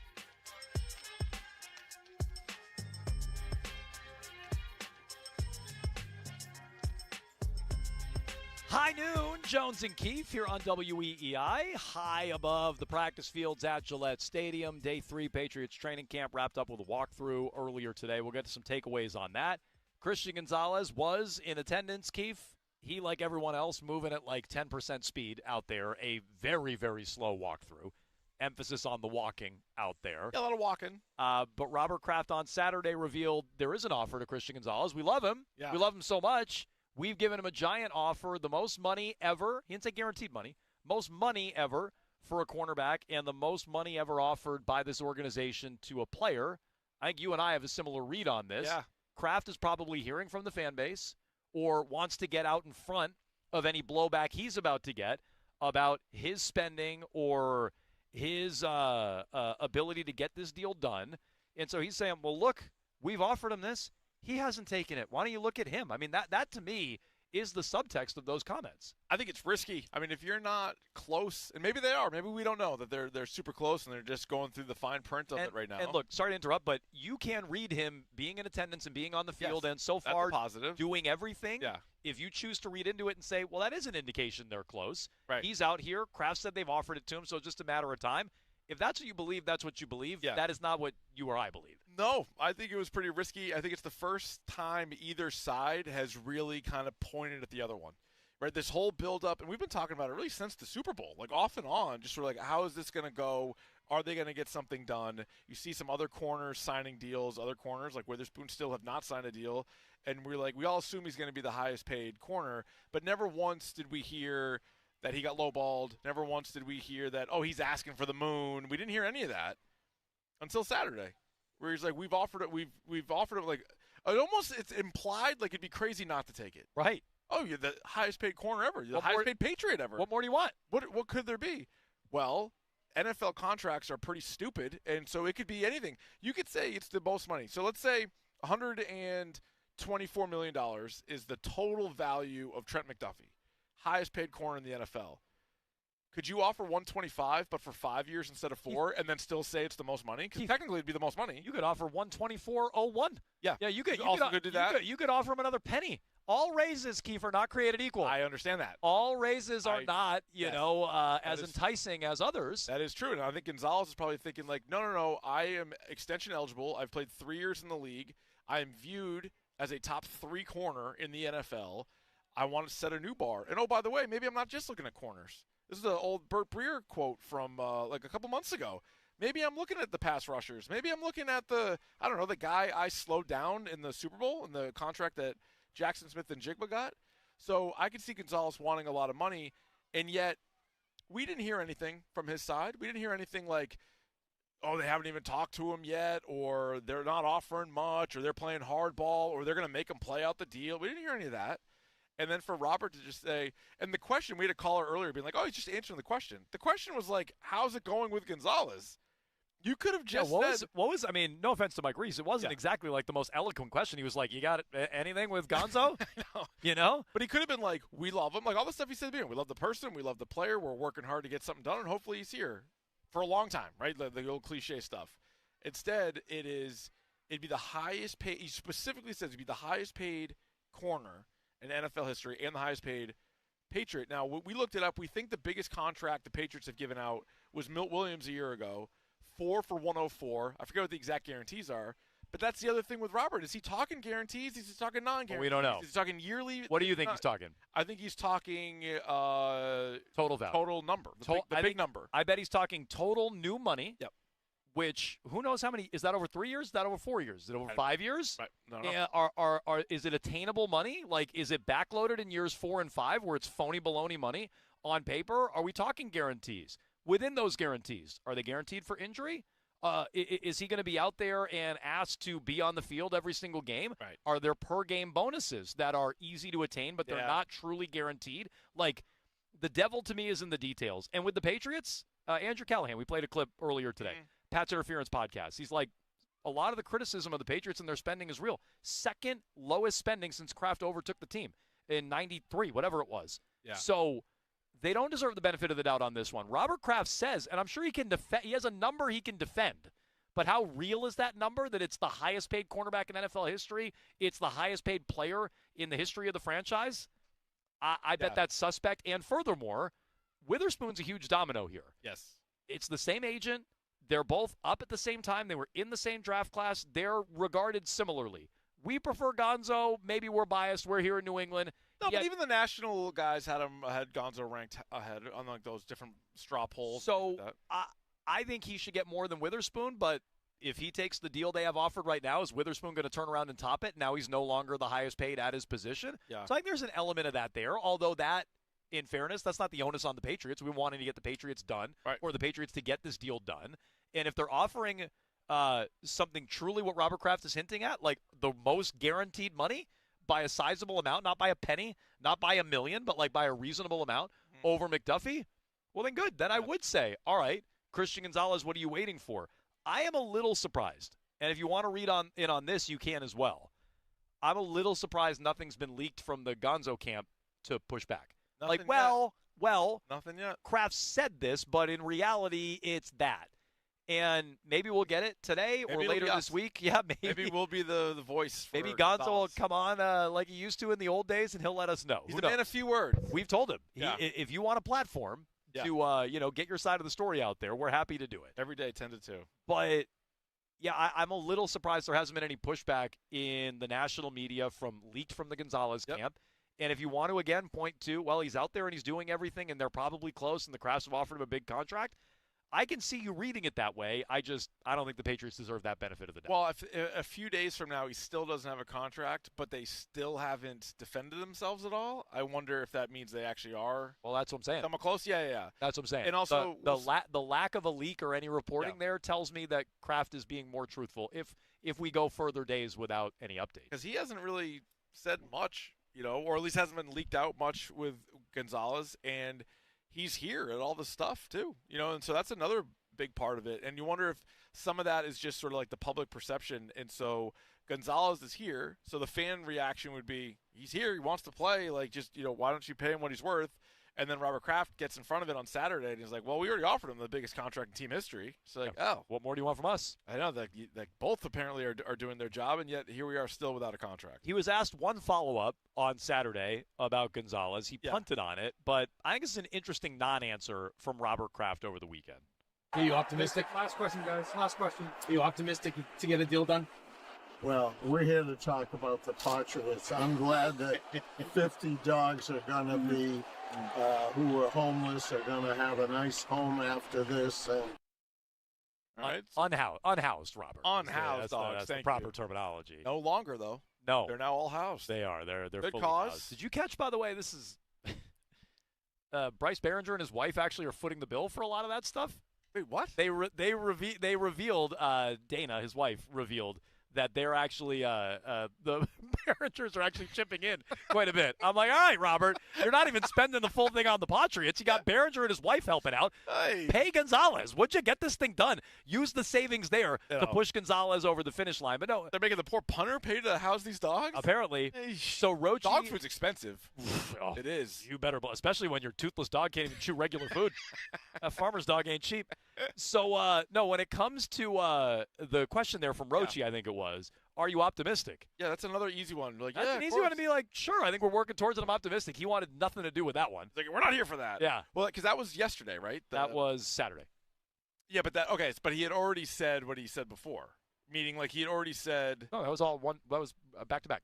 Oh, that was back to back. Yeah. Oh, sorry. I thought that was afterwards. Because I wonder if he even realized. Like, did he plan on saying that, or was it one of these things where it's like, I don't know. They didn't have Michael Rubin there right here. Yeah, they didn't have Michael Rubin there holding his hand this time. So I don't know. Yeah, because I wonder what the reaction was after Saturday when Robert's talking to Jonathan and Vrabel and Elliott Wolf. They're like, he's like, guys, think that went well? And it's like, well, Gonzalez's agent's called 3 times, so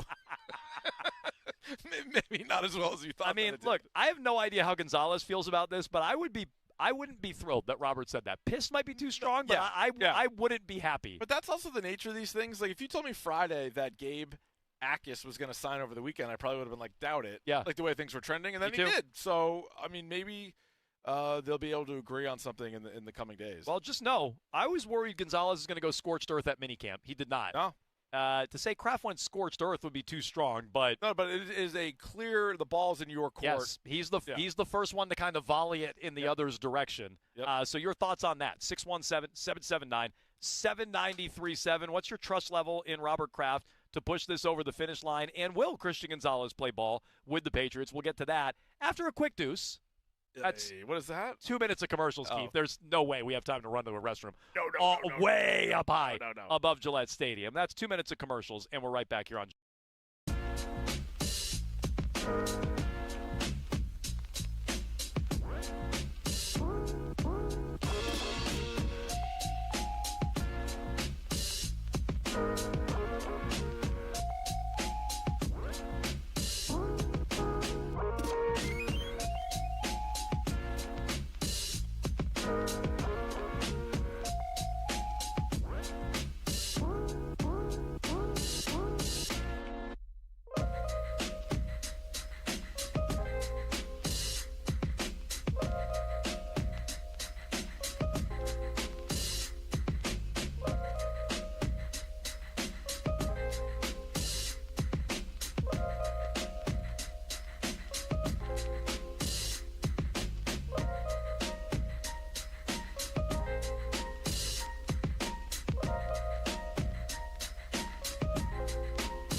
You're listening to Jones and Keith on WEEI. With his eligibility to be able to sign a new contract, are you waiting on things that are outside of your control, i.e., Devin Witherspoon's waiting for a contract in Seattle? No, I don't think those things, again, I don't think they have anything to do with one another. We're not negotiating with the Seahawks. We're negotiating with Christian's representatives, and I don't think that there's anything different than just our communication with them.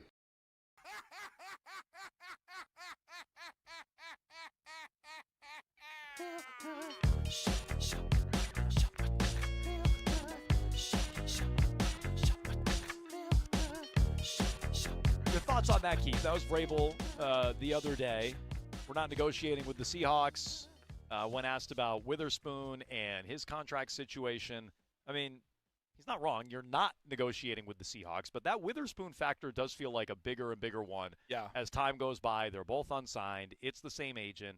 It does feel like a bit of a staring contest between those two teams. Yeah, because I read it. He's like, we're not talking to the Seahawks. We're talking to Gonzalez representatives, who in turn are talking to the Seahawks. So I do think they're related, even though Vrabel, I'm sure, isn't like calling Seattle or whatever, but he is probably aware that the first guy is going to sign, then the second guy is going to get more money.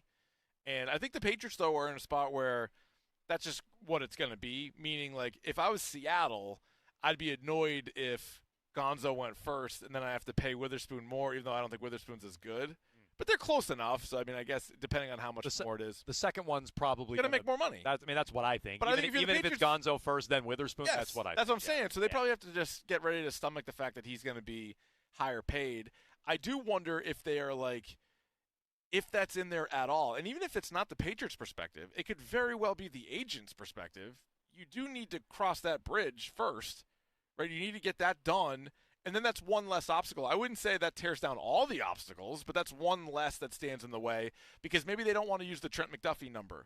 right? And maybe when Kraft says we made him the highest paid corner, yeah, as of July 27th, but if on July 28th Witherspoon signs for 108 or 110, then Gonzo's going to want more than that. Well, and again, it's the same agent. That's what I'm saying. So like, if Seattle's offering, whatever. Yeah.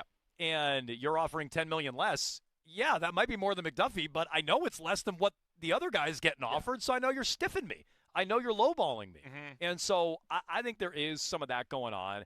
And I do think if I had to really, pick a side on whether or not I believe Robert Kraft, I don't. I just don't believe this is the most offered to a corner. Maybe it's more than Milton Williams. I feel like there might be some nuance there. I bet it's more than Milton Williams. So when he says it's the most they've ever offered as an organization, probably true. Yeah. That I believe. But Milton Williams, when you dug in on the guarantees, it was a fraction of the total 124. That's what we're talking. Remember the Romeo Dobbs deal when it first came out? You're like, oh my God, $80 million. Even Diggs. Then you saw the guarantees, and you're like, right, another one. Last year, we looked at it, we're like, oh. So what is the real number? And that's important. And what are the Seahawks offering to Witherspoon? That's a big X factor and a big domino in all of this. And I get when Vrabel says we're not negotiating with them. But in some ways you are. And you know the agent's reporting back exactly what they're offering Witherspoon, and they're using that. And he's probably rising the price for both these players as time goes on. The one thing I'll say that Gonzo really has going for him is that his teammates all have his back. Yeah. Milton Williams was like, and I'm paraphrasing here, oh, well, he's out there, he's got his thing going on, but he's out here, fighting for the team, which we appreciate. Here's what Drake May had to say about Christian Gonzalez out on the field over the weekend. Pretty open about wanting a new contract. What's it mean to you as one of his teammates, the fact that he's out here and he's participating and he's giving you guys a look, even though he doesn't have that resolved? I think that shows his main focus, and that's football. He's the best corner in the league, in my opinion. He's he's not the big rah-rah guy. He does it his own way, but he does it at the highest level. So I'm glad to be his teammate. We're around the same age, and he was, I tell him, Will, that he's my rook because I was the first round pick and Will's the next. But Gonzo's someone I look up to. Even as the same age, I look up to how he does things, how he handles himself, and just his swagger he has in his own way. I think it's great to see him out here playing around, and I think you saw it in the locker room before. Everybody was wondering what's Gonzo going to do, and he's coming out here and first play he's guarding AJ in man coverage. So that's the Patriots. I think it's interesting Drake is willing to say that because, all right, if you're championing Christian Gonzalez for being out there in the midst of a contract negotiation that maybe is going well, maybe not, and you're going to be up for one next year, you've kind of put out there that, well, the onus is on the player to be out there and put the contract thing to the side and be out there for the team. But that one's really, I think, going to be impossible for the team to win that publicly. Like, quarterback's way different than corner. Agreed. Right? So, like, you better make your quarterback happy. He better be out there on time, not miss anything, blah, blah, blah. But yeah, he point blank right out there. He's the best corner in the league in his mind, and I'm sure Kraft and Vrabel weren't thrilled like, to hear that. Easy, like, hey, maybe second or third. Let's go out and take it easy a little bit here, Drake. You don't know about that. He's not like a big rah rah guy. No. Oh no, Gonzo's not a big rah rah guy. Really, really not. Pretty quiet. He's like, I've actually never heard his voice, but good corner though. Good corner. Hopefully he's here a long time. You think Gonzalez is going to play ball? And when I ask that, I guess I mean Thursday when the pads come on. He's been doing everything to this point. We saw it firsthand today. I mean, they basically did nothing today. Yeah. So, to say he was a full participant is such a stretch. They were doing more the previous 2 days. The pads come on Thursday. Yep. Do you think he's fully participating Thursday? I don't. And it's funny, on Friday, I believe it was, we played Mike Vrabel on the eve of training camp, and he was asked a couple of times, because he was asked to kind of clarify. They said, do you think Gonzalez is going to be a full participant? His answer was, we expect him to participate. And then, reporters circled back and is like, how much is he going to do? And he's going to do a lot. Now, for what they've done so far, he's been a full participant. Yeah, he has. Yep. He has. But, I mean, these training camps, remember they got last year, I think it was Bedard who was saying how light all of camp was and how there was very little hitting in all of camp and this, that, and the other thing. So it's not like these guys have the old school two-a-days and they're smashing each other in the snout nonstop. Like, you could go through a whole padded practice with nobody even hitting the ground. However, as soon as you put the pads on, there is obviously going to be more physicality, and I don't think it's all. Like, he might be in full pads, but I can't imagine he actually goes through with any of the real drills. Yeah, and so that to me will tell a lot. Yeah, you know, if he's, let's say we fast forward to Thursday, and there's been no leaks about how, well, actually, Robert Kraft said this, but the offer is closer to that. Mm-hmm. And or there's not even anything corroborating Robert's side, right? Like, we haven't had any reports on that either. And that was from 48 hours ago. Robert said it. No one's like, yes, this is what they've offered. No one's been able to pin that down either way. But I would say now the onus is on the Gonzo camp to push back on that if it's inaccurate. So let's fast forward to Thursday. There's no leaks there, and he's out there in full pads. I might start singing a different tune and say, okay, they probably are close. And this is maybe really going to get done here in the short term. But if he's not in full pads. Yeah, that's going to be huge. Or, Keith, he gets out there. You hinted at this earlier today. Maybe he is in full pads. My foot. And he feels his hamstring yank at him or something after one snap like a year ago. We saw it before. And now he's off to the side. Then I'm going to say, okay, he's dug in. And Kraft can say they've offered the most, but he is now dug in and not fully participating. Thursday's going to be a big day to really know where things are at and where he stands and where his head is at. And I don't expect him to be placated by this offer the Patriots have been giving him and to be out there fully padded on Thursday. Also, we didn't expect him to be a real holdout, right? That's rarer and rarer now with the fines and the loophole that is kind of holding in. But he has done more than others that were in this situation or have been around the league, or even like Matthew Judon a couple of years ago. And he's doing more than even he did at minicamp. Yes, exactly. So, like, that I think is another reason why I mean, the teammates I would think across the board are like, do what's in your best interest. But at the same time, like, we're out here practicing, you're out here with us. We like that. The coaches, we're going to love that. And then we'll see if it pays off and if he gets the money he wants.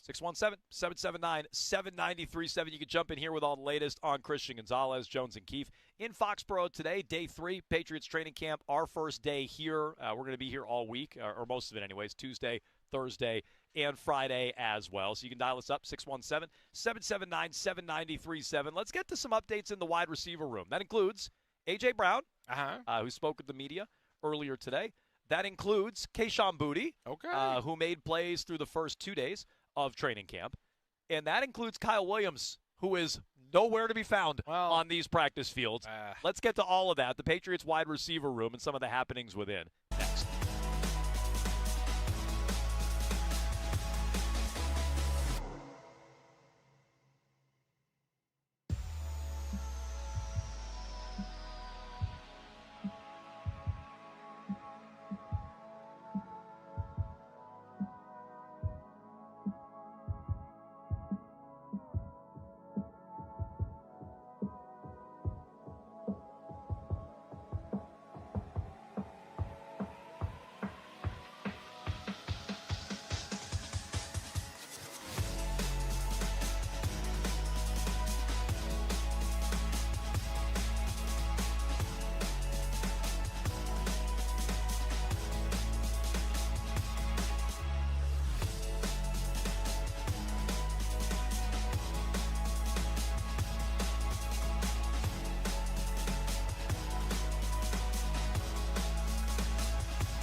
Did you do any research, homework, call any coaches who had to deal with that to kind of I navigate? think it kind of speaks for itself. I think that, the expectations always get higher, and we have tried to lay out the expectations when we got here and what we wanted to do. And I think just the nature of the NFL and based on success, the rules, the draft, the schedule, all those things that come into it, and it's our job is to recreate the things that we did really well last year, the culture, the ability to win different ways and find ways to win and understand how to win and understand how to prepare. And we're going to have a more difficult journey. That's just how it goes each and every year. That's what we're expecting. So we want it that way, and we'll prepare accordingly.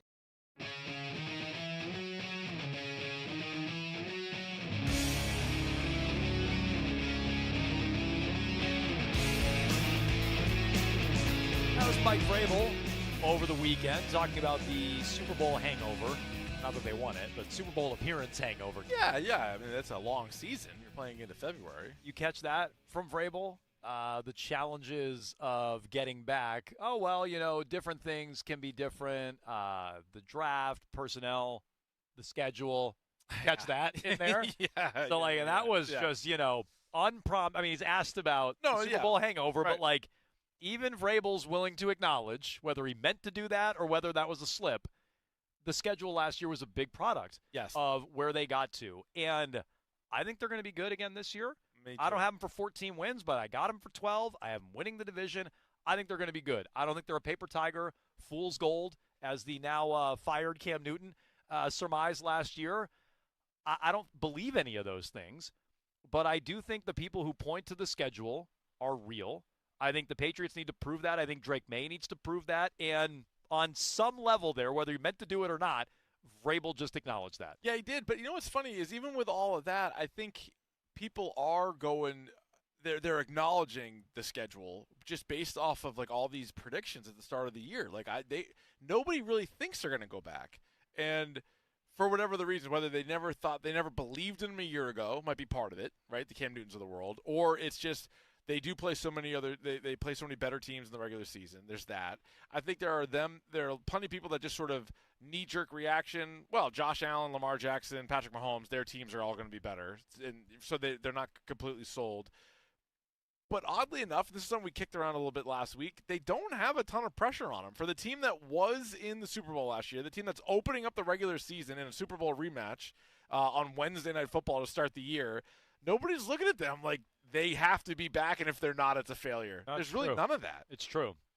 A.J. Brown, by the way, is a big change for the Patriots. Yes. And assuming they can get back to a Super Bowl, you'd imagine he'll be a big factor in that beyond just the schedule. And it's Jones and Keefe. We are here at Gillette Stadium today, high above the practice fields in Foxborough, and we are brought to you by the Catches Law Injury Attorneys.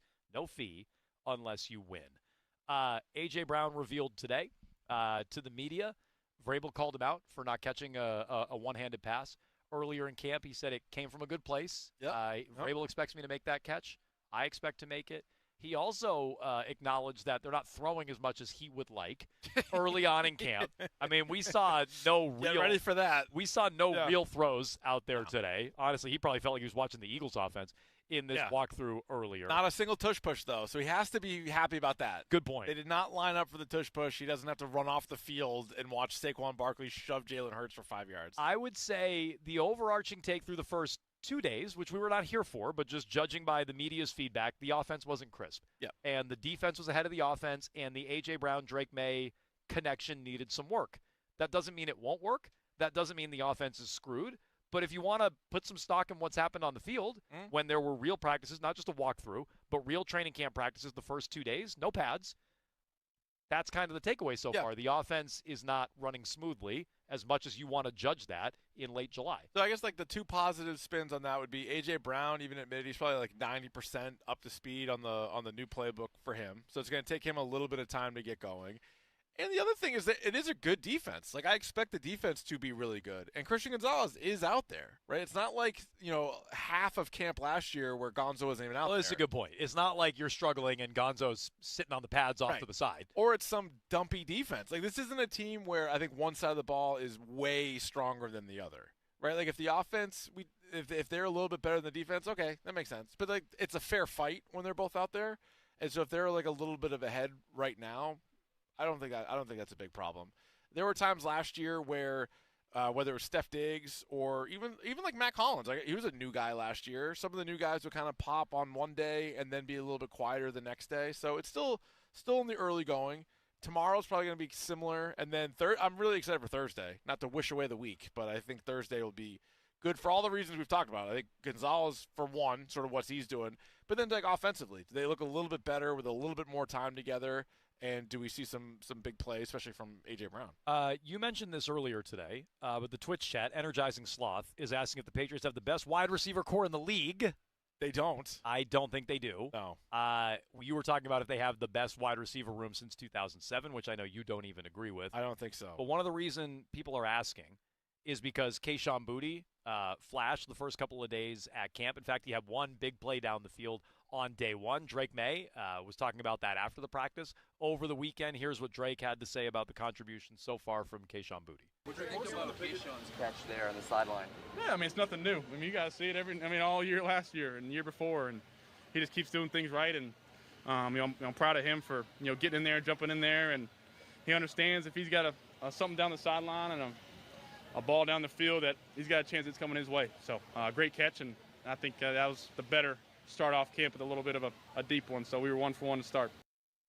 Okay. So we one for one to start. Yeah, it's true. We both never really understood why you were getting rid of Kayshon Boutte for a 5th or a 6th round pick. Yeah, no, it didn't make sense. And I think I like Romeo Doubs. I love A.J. Brown, and I like Matt Collins. But I feel like if there's no room for Boutte, we're really overhyping the other players, and we're not really acknowledging how good of a season Kayshon Boutte had and how big of a weapon he can be, and the chemistry that he has with Drake May. So what am I going to do with a 5th round pick? I'd rather have another receiver who, even if they're all healthy, I think there's a role for. And then certainly if one of those guys goes down, which happens all the time, all right, now you're not looking at the free agent wire or a practice squad guy. You have a real receiver to take a spot. Well, and I think the injury one cuts both ways. Like, hey, in your favor, not to wish an injury on anybody, but if an injury were to happen in the wide receiver room, you wait it out with Kayshon Boutte. You don't give him away for a 6th round pick. Now he can step up in that role. Or if a significant injury happens elsewhere in the NFL, maybe now somebody's willing to give you more for Kayshon Boutte where it's interesting. But I'm sorry, a 6th round pick is not even close to getting it done. Because right now he could start, let's say, like 4th on the depth chart. That's where he starts. But like over the course of a month, if Romeo Doubs isn't making a bunch of plays and Kayshon Boutte is, why wouldn't you switch him? And I know those guys are different type of receivers, but you get my idea. As far as like snap counts and things like that, like he might be more reliable. Well, and Phil wrote the other day, and again, it's hard to glean from walkthroughs today. Most of what we saw, the top 3 wide receivers were Brown and Doubs and Pop Douglas in the slot. But I guess the first couple of days of camp, Boutte was getting some reps with A.J. Brown in 2 wide receiver sets, which is a way to get him on the field. He's not just playing the same position as A.J. Brown, the ex-wide receiver in the offense. There's some versatility there. So I think that's good. If you want to go to the other side of it, Keith. Oh, boy. Not great news on Kyle Williams today. Andrew Callahan with a note. Looks like he is wide receiver 7. 7? Behind There's Brown, Boutte, Doubs, Hollins, thank you, there it is. Douglas, and Efton Chisholm is who he's behind. Those guys all ran with the starters. Now, Callahan did add a note because I think he was getting some blowback on that. Yep. He says on the Williams note, he did take reps with May earlier in this walkthrough practice, and there's a long way to go in camp. I don't know how many O's he put in there. 6 or 7 several? O's. Yeah. But for today, I think it was 7. Yeah, it was 7 O's. I think 1 for each receiver ahead of him in the pecking order. But for today, when the offensive personnel was divided up late, he was not among the 6 wide receivers with Drake May and the other offensive starters. Man, and he was drafted by this group, though, whereas, like, we saw Jalen Polk and Javon Baker, they were leftovers, and they were like, we don't want these guys. They were jettisoned. And they got rid of those guys pretty real quickly. Quick, yep. Kyle Williams, there is something to be said about, developing and some receivers sort of taking a little bit of time to get going, right? They're not all going to hit the ground year one and be like a big rookie. But because you added a couple of guys that are better than him, you brought back a few guys that are already better than him. What's his role? His best chance would have been trade away Kayshon Boutte for a pick, and then you need like a deep ball guy or you need something like that, like put me on the field for that. But if you have all these guys, like, why would you take one of them off the field for Kyle Williams right now? I don't think you would. No. Now, Chisholm's another story, but those other guys, yeah. Well, everyone like includes him like they're going to keep 7 receivers. Like, well, I don't know why Chisholm couldn't just even be the practice squad again. I feel like Kyle Williams as a 3rd round pick, you probably wouldn't be able to get to the practice squad, and they'd probably be less likely to cut him because he's a 3rd round pick. Well, so our guy Savage, Keith, on Twitter, says there's 0 chance Kyle Williams gets cut. That's just his opinion. He's like, there's no chance it happens. Well, I think no chance. I wouldn't say no chance. I don't think it's no chance. I think a 3rd round pick. I would wager on him being on the team. You just said it. I mean, Jalen Polk was a 2nd rounder who got cut, but change in coaching staffs, change in some of the personnel department. I mean, Wolf was still here. Yeah. I wouldn't say it's 0 chance, but I would say No it's unlikely chance. he gets cut. But I don't expect anything. I think expecting anything out of him is crazy. No, I don't at all. I think also just because the receiver group is pretty good. Now he gets like sort of lumped in there. Like I think 1 through 4, they're solid. Yeah. Pop Douglas, I think, is kind of like a wild card. He had some good games and some bad games last year, but he would be like the 5th guy for me. And then there's like a big drop off, and then you get Williams and Chisholm. And so again, an injury could change all that, and you kind of go from there. But right now, I think it's going to be tough to put him on the field ahead of any of those guys. Yeah, 617-779-7937. Terp was here today. Yeah, he was. Along with Mego, covering the walkthrough for WEEI. You want to check that out, you can. Odyssey app and at Justin Turpin on Twitter. He's going to join us coming up in the 1 o'clock hour. We'll get to some takeaways. Oh, good. Maybe get his thoughts on Jason Tatum's comments. We think. Yeah, I think we probably should ask him about that. About Jaylen Brown as well. So we'll do that at 1 o'clock. We can get to more Patriots thoughts. Let's mix in a little bit of Red Sox next. Oh, Terp's okay. going to join us in the 1 o'clock hour. Let's get back to the Curtis Meade trade, what it means for the Red Sox, and whether or not they're done. Let's circle back to that.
Craig Breslow over the weekend, actually yesterday, before the Red Sox took 2 out of 3 from the Toronto Blue Jays to keep it rolling, winning a series. They've added to the team, although some view it as subtracted from the pitching staff. Connolly early out now with the Washington Nationals. Curtis Mead, a former well-regarded prospect who's finally hit at the big league level this year. 17 homers, 850 OPS, something around there.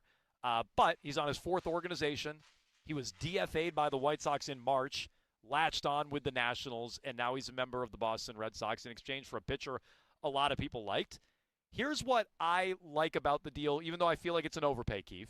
Yes. That doesn't mean Mead is worthless, and it doesn't mean it can't help you on the field. Could be a good guy. I like that Breslow got a deal done. Yeah. He isn't sitting there twiddling his thumbs, waiting, and then at the last second he has to settle for Dustin May and Steven Matz and pieces like this. Or the year before, Danny Jansen and some of the other bums he got at that trade deadline. Like, this feels like a more decisive strike from Craig Breslow. This is a player they clearly wanted and got. Now, how good he'll be, we can evaluate. But I like that he got out there and did it. I like some of the things he said, too. Like, all right, the players have earned this. The players earned this. Early's hurt right now. This guy's hitting. We have a lot of pitching. We need offense. The players earned it. It's my job to go get that done. I don't hate his answer as much as I think you do about, well, you don't necessarily have to win the deal. The goal is to make the team better on the field. Yeah. If you're making the team better in the short term, I'd be okay with potentially losing the deal long term. I think that's what he's getting at. We're not worried about 3, 4, 5 years down the line. You certainly don't want to get burned and have early turn into like some Cy Young candidate. But we're less worried about years 3, 4, and 5. We're worried about this year. And I didn't mind that answer from him. Yeah, I just feel like usually if you win the trade, that's a good thing. And to acknowledge it in the first press conference sort of seems like you know that on paper it is not a good trade.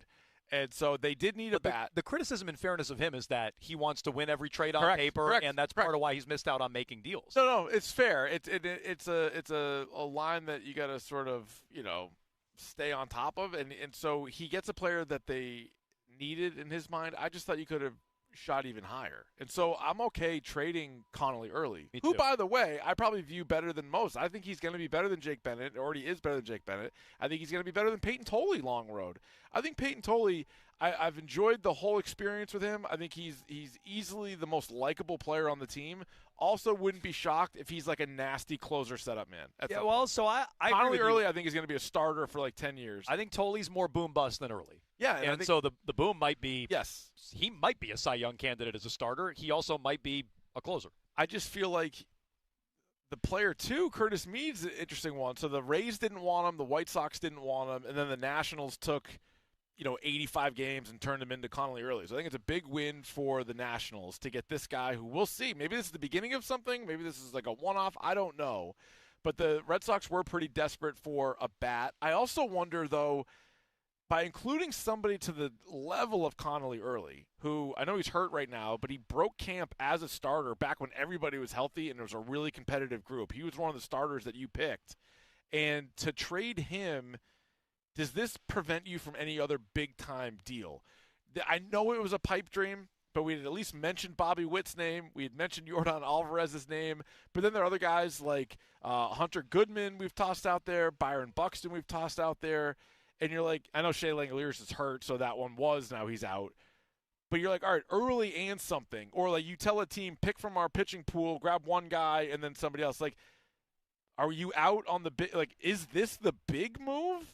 Because like Curtis Mead does not strike me as a big move. It strikes me as it could be a solid move. Like, it almost peaks at solid. I don't know if it's like this big, giant splash. So I agree with you. Like, if you're asking me, it feels like an overpay. That doesn't mean Mead can't play. It doesn't mean he won't help. He might help more this year than Early was going to. It feels like an overpay, and I wonder what you could have put Early into for another deal. Could you have attached him to another player in a larger trade? Is this the best you could have got for Connolly Early straight up? I mean, even the Nationals themselves, like if you're talking to the Nationals, C.J. Abrams and Early's involved in that, I think it makes more sense. Doesn't it?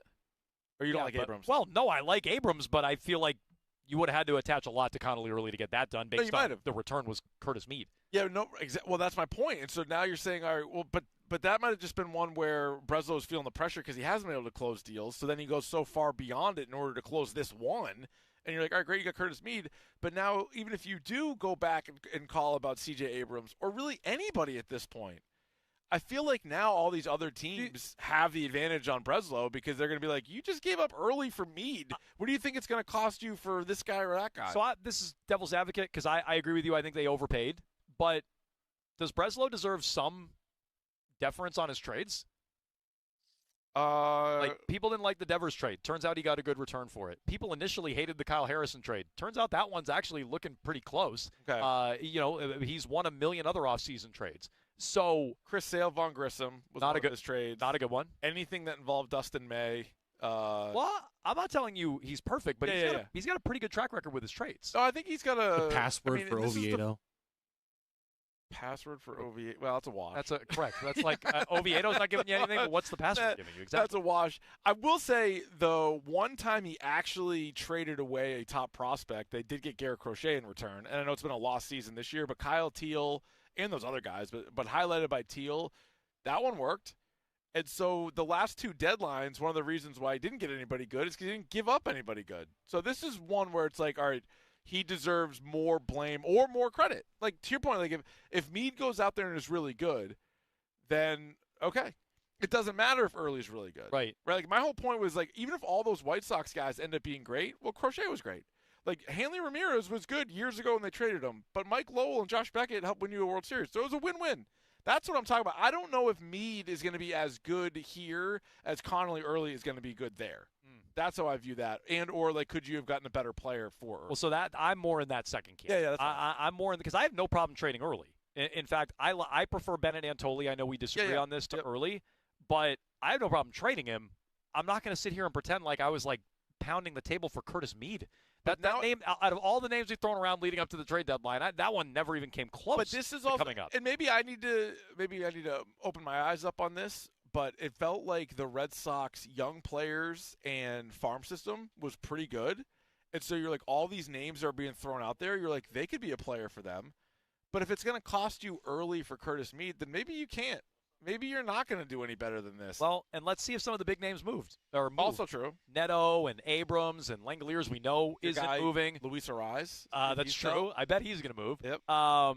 Jeremy Pena is supposedly off limits in Houston. So, like, maybe all the big names they feel like aren't going to move and they went down a notch. By the way, this is stunning. Our pal Justin in D.C., a chief Craig Breslow hater. Yes, he does not care for Breslow. Justin in D.C., how do you feel about this trade? Conductor Jones, I've got one leg on the Breslow bandwagon. If we get another bat here, I may need to buy a ticket from you to get on the Breslow train. Wow. we will. There is still room, Justin. Wow. You're allowed on the bandwagon. As long as you'll still have me. I mean, this is an elite trade. Keith, I respect your views on Early. I just come at it from a different perspective. I think he's more like of a number 5 because they had to put a lot of muscle on a thin frame to get his velocity to maintain. So I just don't think he's going to be able to get through a regular season without the wear and tear and arm injuries at a level that is greater than most pitchers. But that's two reasonable people can disagree about that. I think Curtis Mead, though, is an elite hitter. His contact is amazing. His ability to not swing at a lot of pitches is also amazing. It's exactly what this lineup needs. So I do think that he can be your second or third best hitter in a World Series lineup. And here's where I'll leave you. I think this actually sets up the stage for Breslow to go get C.J. Abrams by trading away Arias, Ianson, and Witherspoon, your top three prospects, because those are the kind of deals that the Nats need to be looking at. And guys, C.J. Abrams, he's a home run stud, and I don't want to besmirch somebody, but it was public. 2 years ago, he got benched because he was at a casino until 6 a.m. and they were playing at 1 p.m. the next day. He has completely changed his attitude this year with the new GM, Curtis Mead, and others being leaders. So I think his amazing season is here to stay. Get him. You go win a World Series, boys.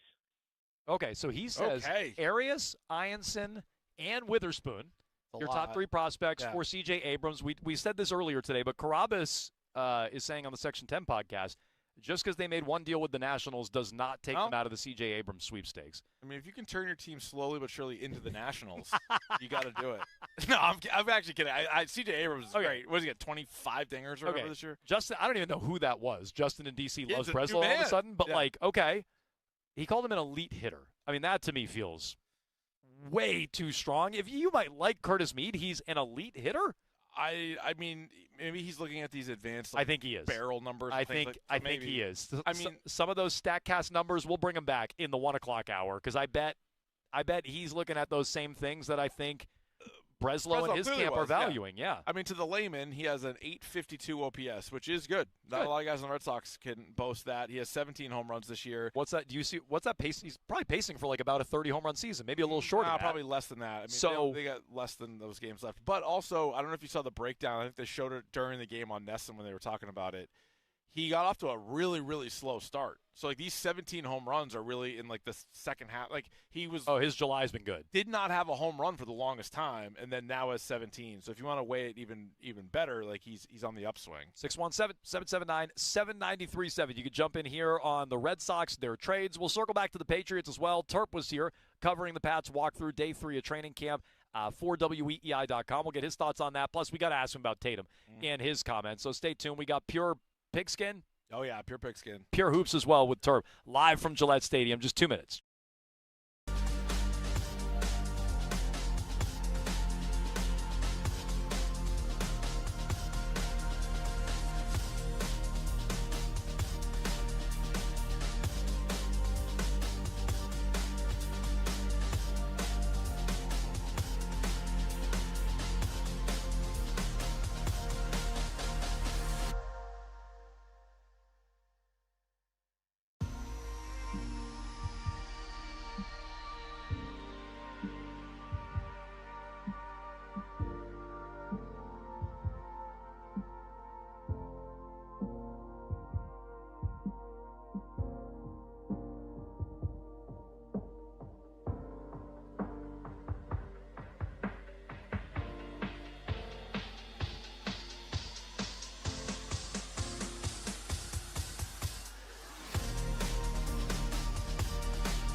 is Jones and Keefe on WEEI. Save us as a favorite on the Odyssey app. And take Boston Sports Original Everywhere you go.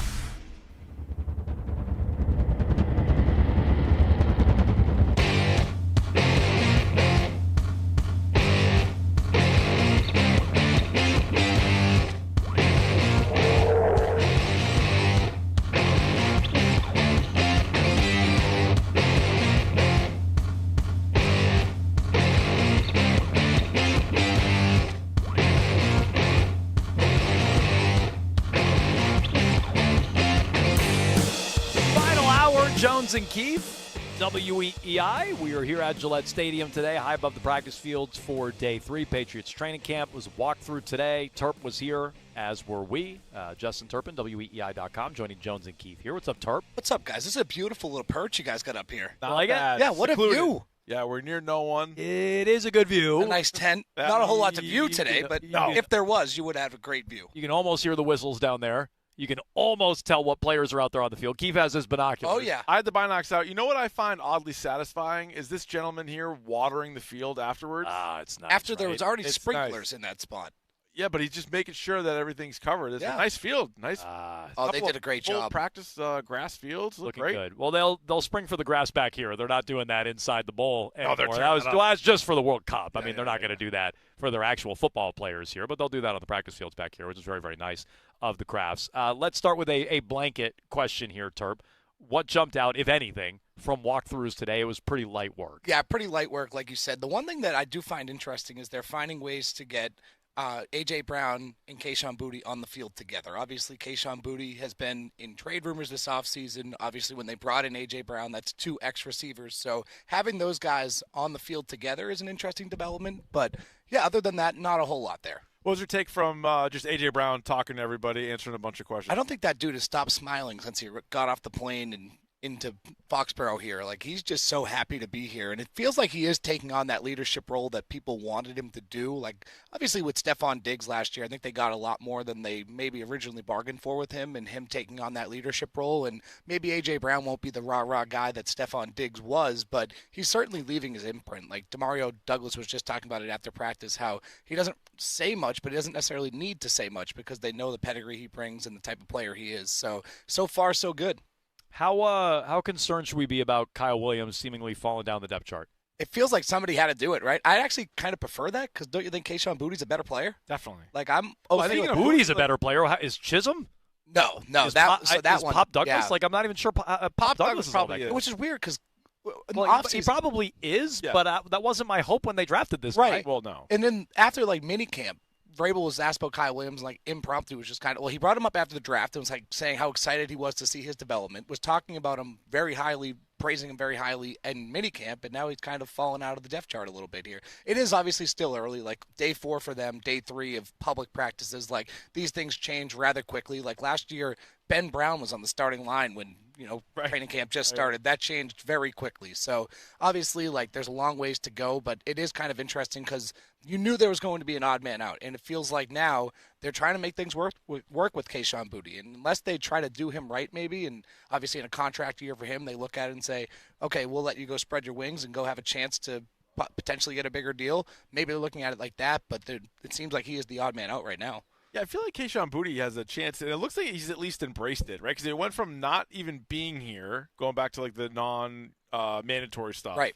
And then all the different chatter. But like, I don't know where he would go, where he would automatically set himself up for a better payday. Like, obviously, it's a pretty crowded room, but besides A.J. Brown, I don't think anybody else is like an incredible receiver. Plus, he works well with Drake May. So if he has a year even similar to a year ago, which I think is possible, right? I think it's definitely possible, yeah. Like, I think that would set him up for a decent payday somewhere. I mean, what are you going to do? If you're going to trade him for like a 5th-round pick, is that really worth it? Again, like maybe if you're trying to do him right, but they should be trying to do themselves right first. Like, that's the business, like trying to make your team better, and they are a better team with Kayshon Boutte. And, you don't want to read in too much to like the play-by-play of the first couple days of training camp, but the couple highlight plays there have come from Kayshon Boutte. He had a big 40-yard catch on the first day of practice, had his helmet pop off, then had a sliding catch on the sideline yesterday. Again, the helmet popped off. He's going to get that thing checked. Yeah, the Guardian cap can only work if it's on the head. So, yeah, he was wearing one too. I think they're all wearing one. But, I mean, I wouldn't just trade him to trade him. Like, he's a good player, obviously. He has a great connection with Drake May. Like,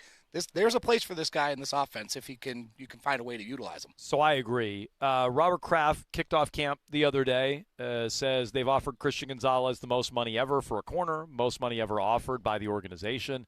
Should we believe him? Should we take him at face value? Feels like the devil's in the details with that conversation, right? And I think there is something to be said about him being out here and participating, because he was out there for minicamp, but he wasn't participating in the 11-on-11 reps. And most of the defensive stuff throughout minicamp was just walkthroughs. And, obviously you can expect him to be out there for those. But he's been a full participant here for the first 3 days that we've been able to watch. And I think there is something to that, because last year when he got hurt, it was a hamstring injury, non-contact, right? There is some risk in him going out there and covering A.J. Brown in 11-on-11 periods. You run the risk of something like that, like a soft tissue injury like we saw with him last year. So, yeah, I mean, I think it feels closer than it did at the beginning of training camp. Don't you think? The fact that he's out there, I think that signals they might be a little bit closer than maybe originally anticipated. I don't think – my guess is those Kraft comments aren't going to help anything, but we'll see. I mean, if you want to be fair and say Gonzo's out there doing more than I expected, I would agree with that. He's doing more than I expected. Yesterday, so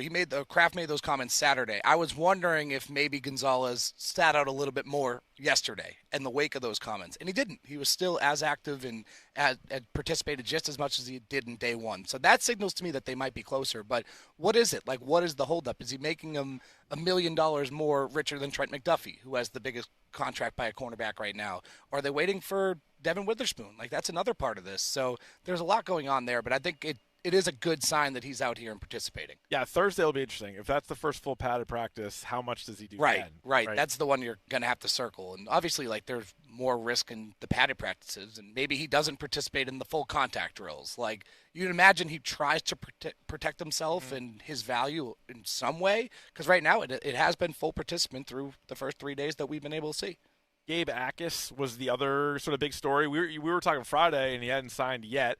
Does sign over the weekend, but NFI list, Vrabel certainly didn't rule out the season, but it just seems like, I don't know. We'll see this guy when we see him, I guess. Last year. It kind of used that term cautiously optimistic again this morning when talking about getting him on the practice field. Vrabel was asked about Akis possibly missing the season. He said he wouldn't go there and seemed pretty confident that he would play. But we talk about this with veteran players. When they miss training camps, they miss mini camps, it can run the risk of a lost season. You see this with different examples. I think that's especially true when you're talking about a rookie. And a guy that when you trade up to get in the second round, you can expect that guy, hopefully, it should have been in their plans to have him being an impact player in a position group that's pretty weak for this team. So, yeah, I think it is a big deal that he's not here. And at least he's in New England. Because they Vrabel was asked about, he's like, that's a plus. We don't even know if he's in New England. Well, he was here yesterday because he signed, so that's a good start. That is progress, as much as you can make it. So Terp here covering the Patriots today for WEEI.com. He, of course,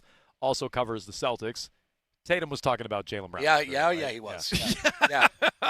There's not even a second other option. It was clearly that certainly felt like Brown. he was talking about him. Yeah. Thick. Maybe there was some context that we're not seeing in the video or whatnot, but that felt like kind of a shot there.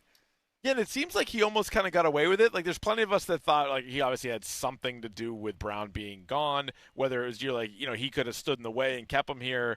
But people were more blaming Chisholm and Brad Stevens, but now it's Tatum kind of puts a target on his back, being if the team isn't good this year, and if Philadelphia makes it further than Boston, I think all eyes are going to be looking at Jason Tatum. I mean, he has the most pressure on him within the organization, and there is a lot of pressure on the organization this year. I think Brad Stevens is under a lot of pressure. Joe Mazzulla, obviously, under a lot of pressure, but I don't think anyone tops the pressure that Jason Tatum is under going into this year. And, obviously they made a bet on Tatum. They took Tatum over Brown, and I think that's the right decision. I think he's the better player, but that is going to be something that people monitor all throughout this year. Does LeBron have to win in Philly? The show's GOAT. Does he have to win in Philly? I would say yes. With the expectations on this team, yeah. And I think it says a lot that he's taking that 2-year, $8 million. Keith and I were talking about it when he signed there. It was 11:30 on a Friday. Yeah. It was so against everything LeBron's always done. There was nothing really exciting about this. It was a really anticlimactic thing other than him going to Philadelphia. But it really feels like kind of the Drew Holiday ending up in Boston again with LeBron ending up in Philly. That became a thing after Jaylen Brown went there. It was kind of the collateral damage of that. Everyone knew when Drew Holiday was traded to Portland the first time, there was a chance that they were probably going to flip him. And everyone knew the Celtics were probably going to go out and try to get him, and they did. And maybe it's not as obvious with the LeBron thing, because I think a lot of people thought he was going to go back to Miami or Cleveland and just kind of run it back with one of those teams. But clearly, he's prioritizing a chance to win a title, and looking at that roster, that is going to be the expectation. Yeah, Philly's good. They should send Brad Stevens a big gift basket. Or whatever. Yes, yeah, edible arrangement maybe. 100%. I mean, between Miami, who I don't think is going to be great, but just, Giannis and Bam, we'll see how far they can go. And then this new super team in Philly, both are put in place pretty much by Brad Stevens. That's when you're looking at the 56 wins the Celtics had last year, and think about the competition in the Eastern Conference and how much greater it is now. You mentioned Miami. They add Giannis, and I know they gutted their roster in the process, but at least you call that a wash, right? Miami will be Miami again. Philadelphia, you expect to be better. Oh, I mean, you're Pacers. adding Kawhi Leonard and LeBron James to the East. Giannis theoretically will be healthy, right. And you're putting Jaylen Brown on another team. Also, it shouldn't be lost that the tanking, it got so out of control with teams purposely trying to tank. They had to make a reform to the rules. Yeah. That shouldn't be lost either. Well, I'm not sure that's going to be eradicated, but we'll see. Anyways, Terp, good stuff. Thank you. Here all week, as are we. So check out his work at WEEI.com, covering, everything there. Everything. You're at some Sox games as well, right? Yeah. How about that? Pure hardball. So give him a follow at Justin M. Turpin. Terp, we appreciate it. Anytime, guys. We'll stay glued to the coverage here at Gillette Stadium. We'll come back in 2 minutes. I want to circle back to why the Red Sox made this trade and how much of it is motivated by statistical models, Keefe. Oh, boy. Savant pages. Oh, no. Let's get into that in just 2 minutes. Men, erectile dysfunction can affect much more.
under the hood to see the value in this trade. And I hate hearing that, and I hate this being the logic behind the trade. Yeah, it's tough, and I just feel like it is sort of the norm in baseball, especially in something like this. Like, anytime you trade a player that we think is good, they're going to be like, well, no, he's actually not that good. And then you acquire a player who you don't think is that great, and they're like, well, actually, what he's doing is, like, the guys, like, what's the exit velo, and they'll go through the whole reason why, and, like, actually, like, his BABIP is this, so, like, it's all going to level out, and it's always about, like, a big sample size and everything else.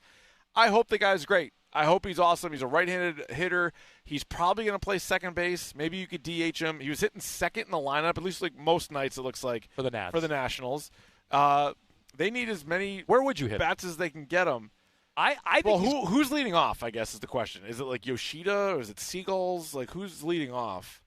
Because is Seagulls even in the lineup anymore? Oh, no, probably not. But I'm just saying, like, he was. I'm trying to say, like, who – because that probably depends. He's not a leadoff guy. But do you hit him as high as second? I wouldn't. I think Rafaela is still hitting second for me. Right, so who leads off? Not Rafaela, not Meade? Maybe it's Yoshida, Rafaela, Abreu, Contreras, Meade, Durbin. That's a lot of righties, but yeah, and that's. I thought he was going to hit higher in the order. If he's really an impact bat, you want him hitting higher in the order. I think. Could you lead off Rafaela, or you like him better? He's kind of a free swinger. He is definitely a free swinger. Yeah. And honestly, the way he's been going at the plate, I probably wouldn't want to screw with him. So I don't really know where Meade fits in the lineup or on the field. But we'll find out tonight. He's supposed to be in the lineup tonight, I believe. They've also been playing 4A guys all year and utility players all year. So I'm not saying there's no spot. I'm just saying I think he's going to be a second baseman or more likely a DH. Right. And I don't really know where he's going to fit. But I guess we're going to find that out. But that's the beauty of the team, beauty/not, is that they could have added really any position. They could have added a righty or a lefty bat. They'll figure it out. So if he plays second base sometimes, fine. If he DHs, fine. I, by the way, think they still can.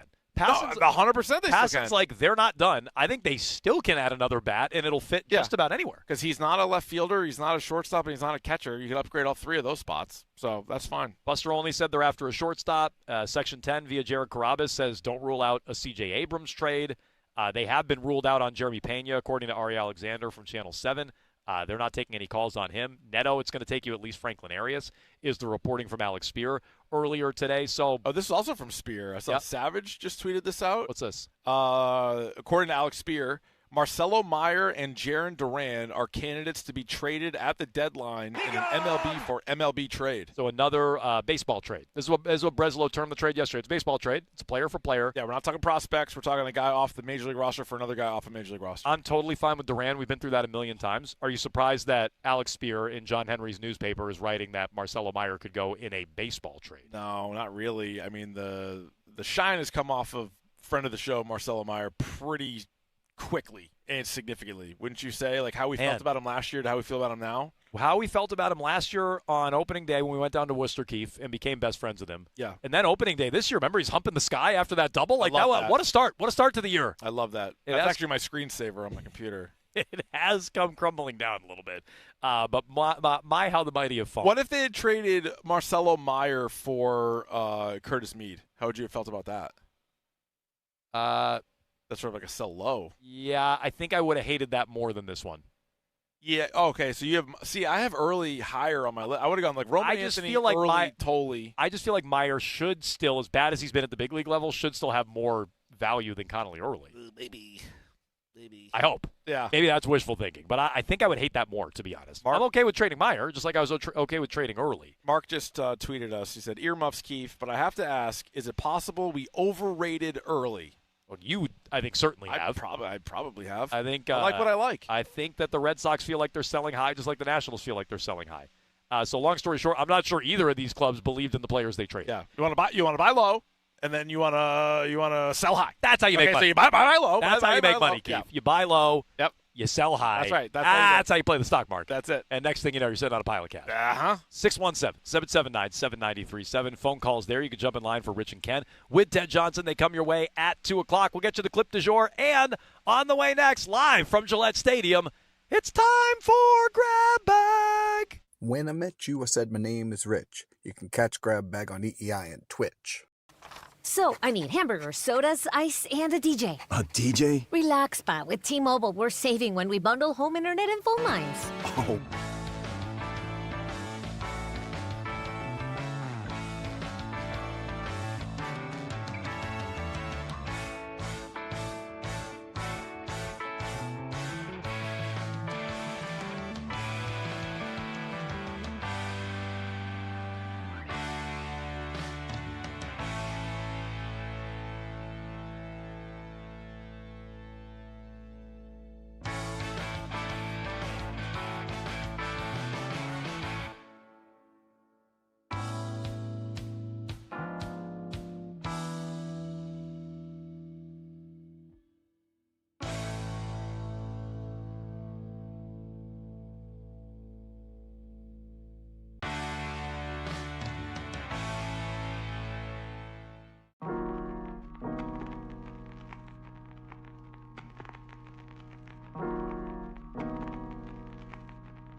Mead. Know what they would have? Those guys would have. They drink. Don't you drink mead? You drink mead. Drink mead out of like a bullhorn. Are all meads ales? I don't think so. I think they're separate. We'll have to workshop something there. But yeah, he deserves a good nickname. We are the nickname show. Now, he's Aussie. Can we get mead to rhyme with anything Australian? Bluey. Bluey's Australian. Bluey. Yeah. Bingo. Bingo Bandit. Chili. Yeah. Yeah. Chloe. Rusty. Lucky. Uncle Stripe. Who's that? Uncle Stripe. Oh, Uncle Stripe. Yeah. Is it Michael Stripe? No. Uncle Stripe. Michael Stipe from REM, you're saying? Yeah, no, Uncle Stripe. Is he Australian? No, what I was saying. No, we're going to have to workshop that, though, for a nickname for Mead. No doubt. But the Stat God / Drop God did let us know that when he was in Sacramento earlier this year, he did hit very well. He had 500 out there. Yeah, he loves nice. that park. He loves it. Most people do. Yeah.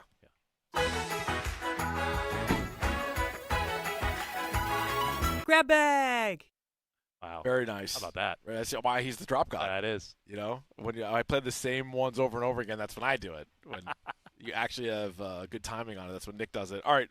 Hall of Fame, Baseball Hall of Fame inducted some new members over the weekend. Now, we're small hall guys. We are notoriously small hall guys, the two of us. And say hello to Andrew Jones, Jeff Kent, and Carlos Beltran. Hey, you know what I say to this Hall of Fame class? Yeah. Should have been nobody. Should have been nobody. Should have been an empty year. Well, that's no, actually not no, that's not. no, There are a few been, guys. It should have been Bonds and Clemens and Manny and A-Rod. Sosa. Yeah. Yeah, it should have been all those guys in this year's class. None of these guys should be in there. The crap they put in this. You're watering down my Hall of Fame. Who's the most deserving out of those three? Probably Beltran. I think so, too. Probably Beltran. But then Jones, then Kent. Beltran, to me, is very borderline. Yeah. So, all right, fine, you put in Beltran. Yeah, the other yeah. two should not be anywhere near a Hall of Fame. But also, if you're keeping out the roid guys for cheating, but you put Beltran in, wouldn't his sign stealing with Cora be even more It's a great question. cheating? It's a great question. Anyway. Also, we're sure Jeff Kent and Andrew these three Jones guys are are all clean. on the up and up, Yeah, 100%. I know, I was with them. Yeah. Okay. Batting fifth, playing third base, from the Arizona Diamondbacks, Matt Williams. Batting sixth, the designated hitter, from the Houston Astros, Jeff Bagwell.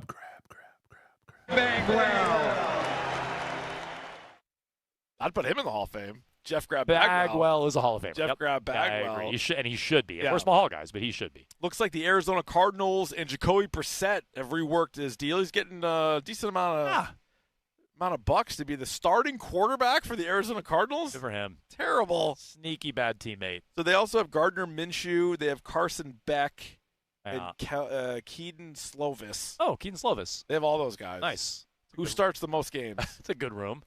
It's not. Brissett. Probably Brissett. Now He's not kind of had something working though, fantasy by the end of last year. Fantasy. He Yeah. and Michael Wilson, right? Oh, they just air it out. Yeah. Yeah. Not him and Marvin Harrison because Harrison's terrible. No. But no. I bet Brissett starts the most games in that room, but he won't start them all. No no chance. No. Yeah. They might all get a sniff. Yeah. Every one of those guys. No sleep till.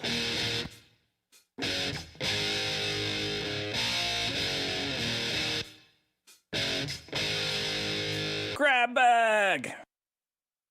Drop God, not to throw you on the spot, but we Oh, might have boy. to do a fashion police here as a certain team released an alternate uniform that'll be in the NFL this season. Did you ever think that maybe there's more to life than being really, really, really ridiculously good looking? It's Jones and Keefe, Fashion Police.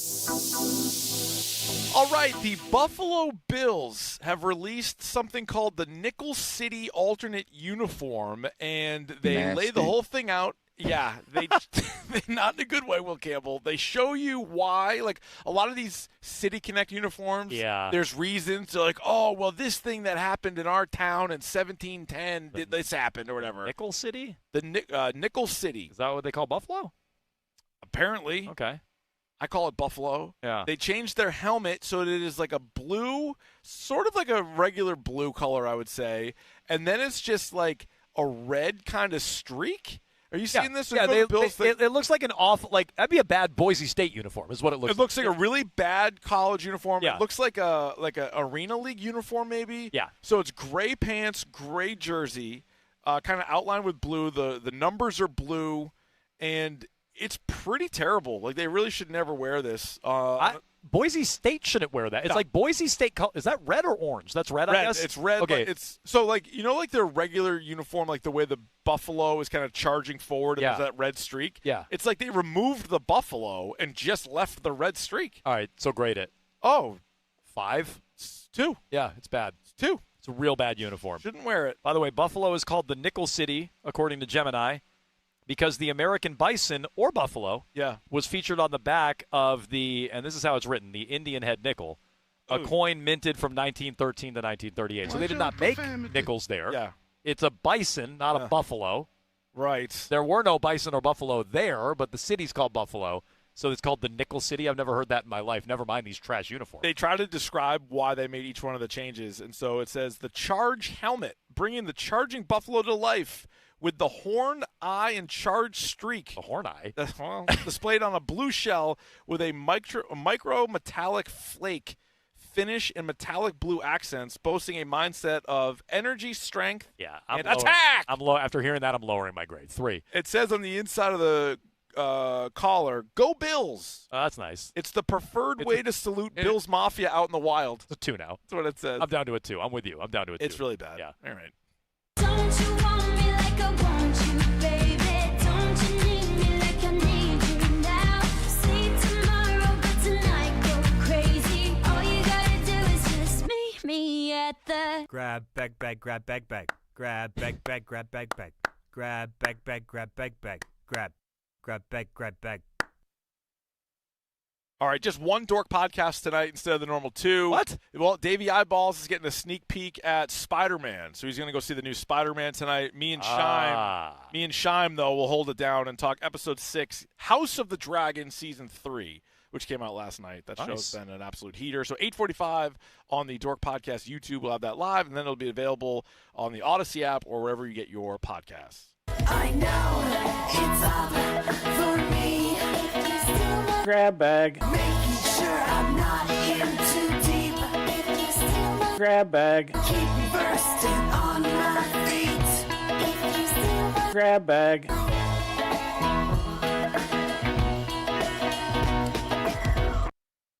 All right, it's been a few days, so we probably should ask the question, does the great Tracy Bingham, the lovely, talented Tracy Bingham, Baywatch star, follow me on Instagram yet at Rich Keefe, WEEI? Well, no, not you. No, she does follow the show account. Not you, though. Okay, no. Putting the X-rated into X. These guys are stupid. Has Bob Ryan tweeted. All right, another question for you, Jones. Has the great Bob Ryan tweeted? Oh, this one's a yes. Yeah, he has. Actually, this one's pretty apropos. Old Time Hardball tweeted out, "You hold the deciding vote in the Hall of Fame class for Alex Rodriguez. In. Does he get in?" Definitely. What did Bob say? Oh, he says no. Yeah, Bob actually didn't answer it. He just said, "Don't be ridiculous. You know damn well why A-Rod isn't in the Hall." No, we know. That's not he the gets question. a little mad. That's not- the question isn't whether or not you know. No. The question is, would you put him in? I would. You would, Keith? Oh, my God, yeah. Yeah, and we're small hall guys. Tiny Hall guys. Yeah, but we're waving Of him the in. last 20 years. I don't even like him, and he's in. He's a loser who won. I think in my life, if we were going to just take players who played in our lifetime and do like a lineup, I think he'd be in it. Oh, he'd like, be forget about he'd the be Hall of Fame. Be Like, hitting cleanup. yeah. He definitely would be the shortstop. Yeah. Oh, yeah, definitely. Definitely. Bob was also in the mood to answer more old-time hardball questions. Okay. As old-time hardball tweeted out, "My all-nickname team." And he went top to bottom. So you're going to like this. Okay.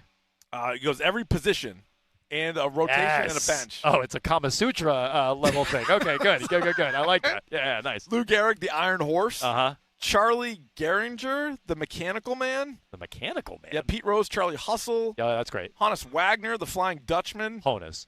Ty Cobb, the Georgia Peach. Oh. Duke Snyder, the Duke of Flatbush. That's what they called Jones in high school.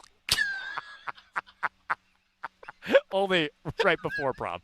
It was actually a reference to himself.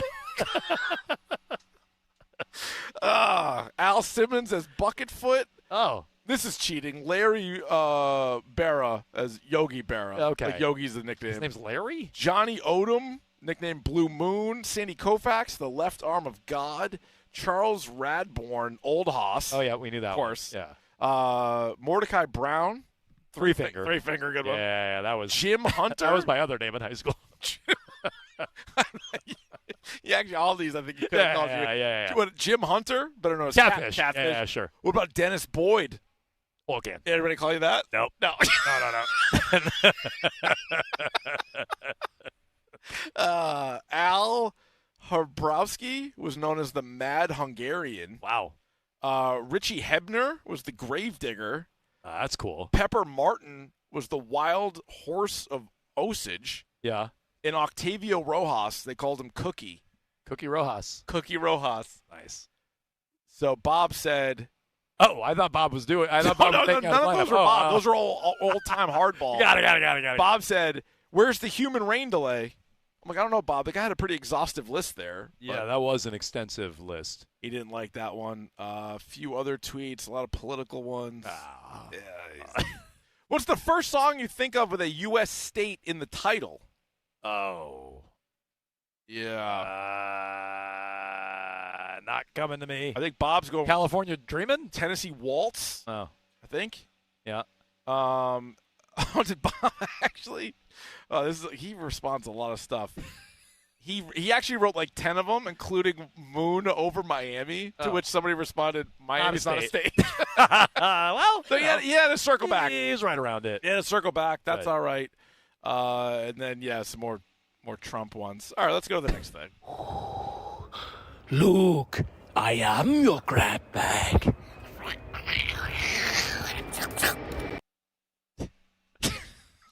Well, not if you count that gurgling sound. No. All right, who was the best baseball performer from yesterday, Jones? Was it James Wood, 2 for 4, 2 dongs, 3 RBI? Was it C.J. Abrams? 80. 3 for 5, 2 dongs, 3 RBI. Go get him. Was it Monataka Murakami, 3 for 5, 2 dongs, 6 RBI, 3 runs scored? Ooh, that's nice. Jacob Mizorowski, 5 innings, 1 run, 12 Ks. Yeah, it was 12 of the first 14 hitters, too. Right. Or was it Drew Rasmussen, 7 scoreless with 9 Ks? I feel like we've handed it out to the Miz a lot, but I think the Miz earned it again. You want Miz again? Yeah, That's I think fair. so, yeah. That's fair.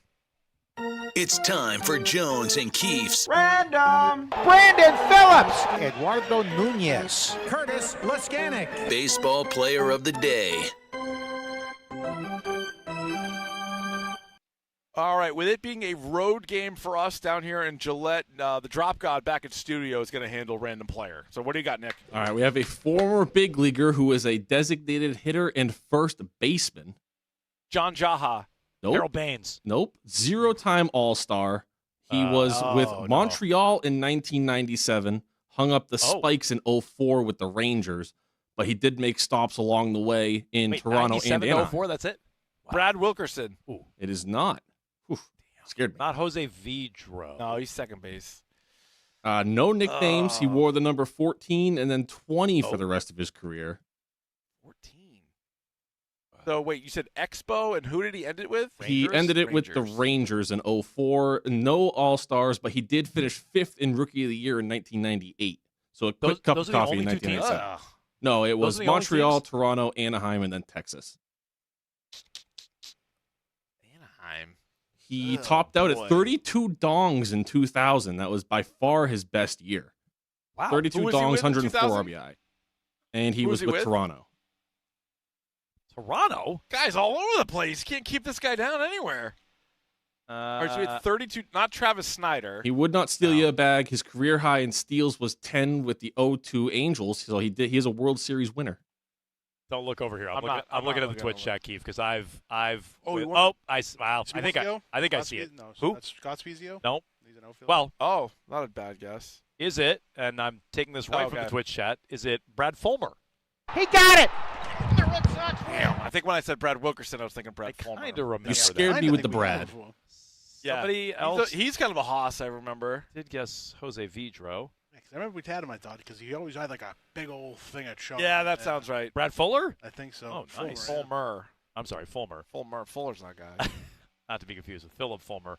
Okay, well, good stuff from the Drop God there. All right, thank you, Drop God. On our random ball player each and every day in the grab bag here on Jones and Keefe. You can stay tuned. Rich and Ken with Ted Johnson. They come your way at 2 o'clock, and we'll get you the clip du jour next. I'm Sam, owner of Marino's Landscape. With my Chase Ink Business Premier Card, I earn unlimited 2.5% cash back on purchases of $5,000 or more. So everything I buy to run my landscaping business gives me cash back to help throw a big thank you party for my team. For all they do. Chase Ink. Cashback built for every business. Find the right card at chase.com/ink. Real business owner compensated for their participation. Cards issued by JPMorgan Chase Bank and a member FDIC. Subject to credit approval. Terms apply. Fanatic Sportsbook makes every baseball game day this season hit harder. Swing for the fences with long ball jackpots. Just pick the player who hits the longest homer of the day to win a share of $50K in fan cash. Every day brings a new shot to win. Customers also get baseball profit boosts every game day.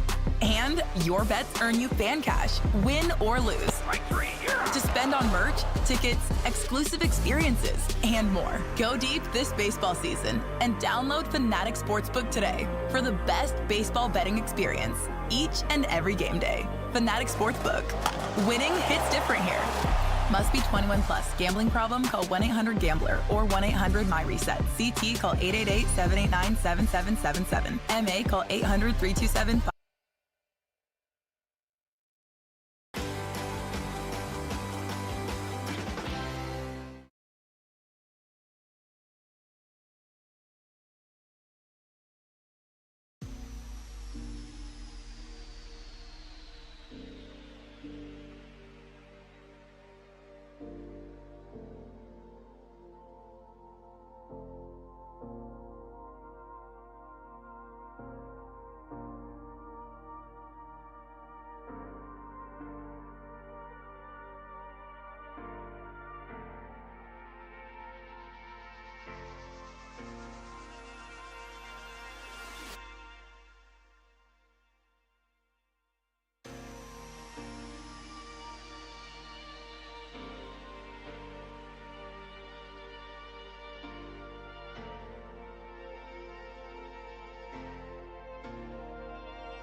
Yeah, it's good. It was good. It was good to get the update. It's good to get that done, everybody. That was a good PSA, Jones, for you to share your story. Men's health. Yeah. Very, very important. Get out there.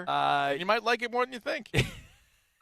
I didn't hate it. I'm going to tell you. I didn't hate it. The reviews are in. So you're sitting pretty well there, right? Yeah, I haven't noticed much. There's not much shifting around or anything like that. It wasn't great, though. I'll be honest. I was like, this is uncomfortable. A bike seat? I'm like, how do people ride for, like, hours at a time? You and Katie have bikes? No. We were up at my parents'. They have like old bikes, but at least they're like adult size. Like a two-seater.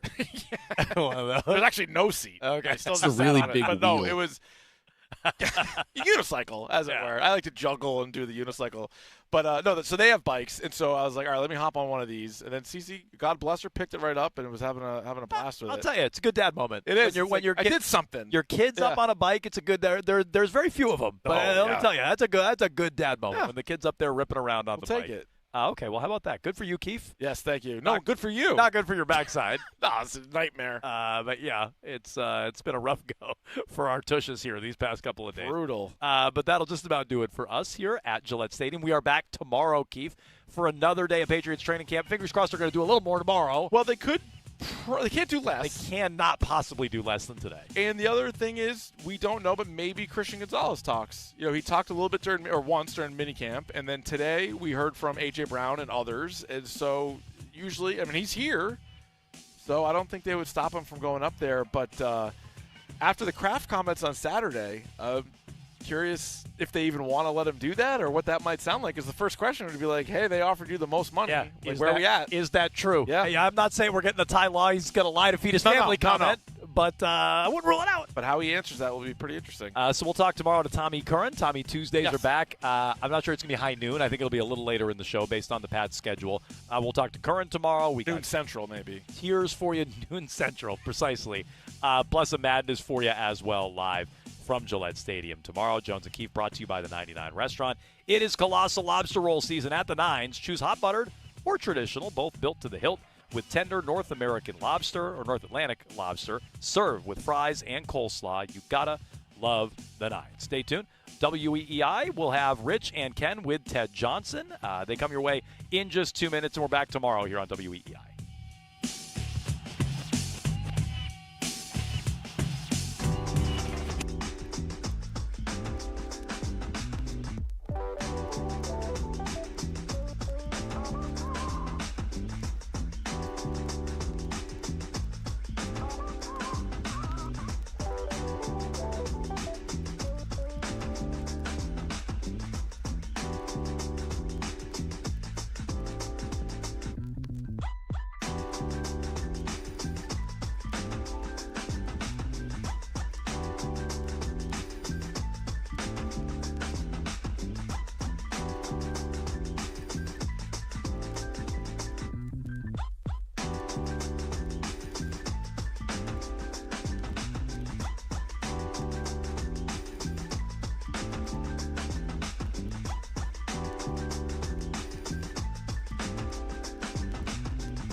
Like everybody No, who I've heard above talk about, slightly above average, 7.5. Yep.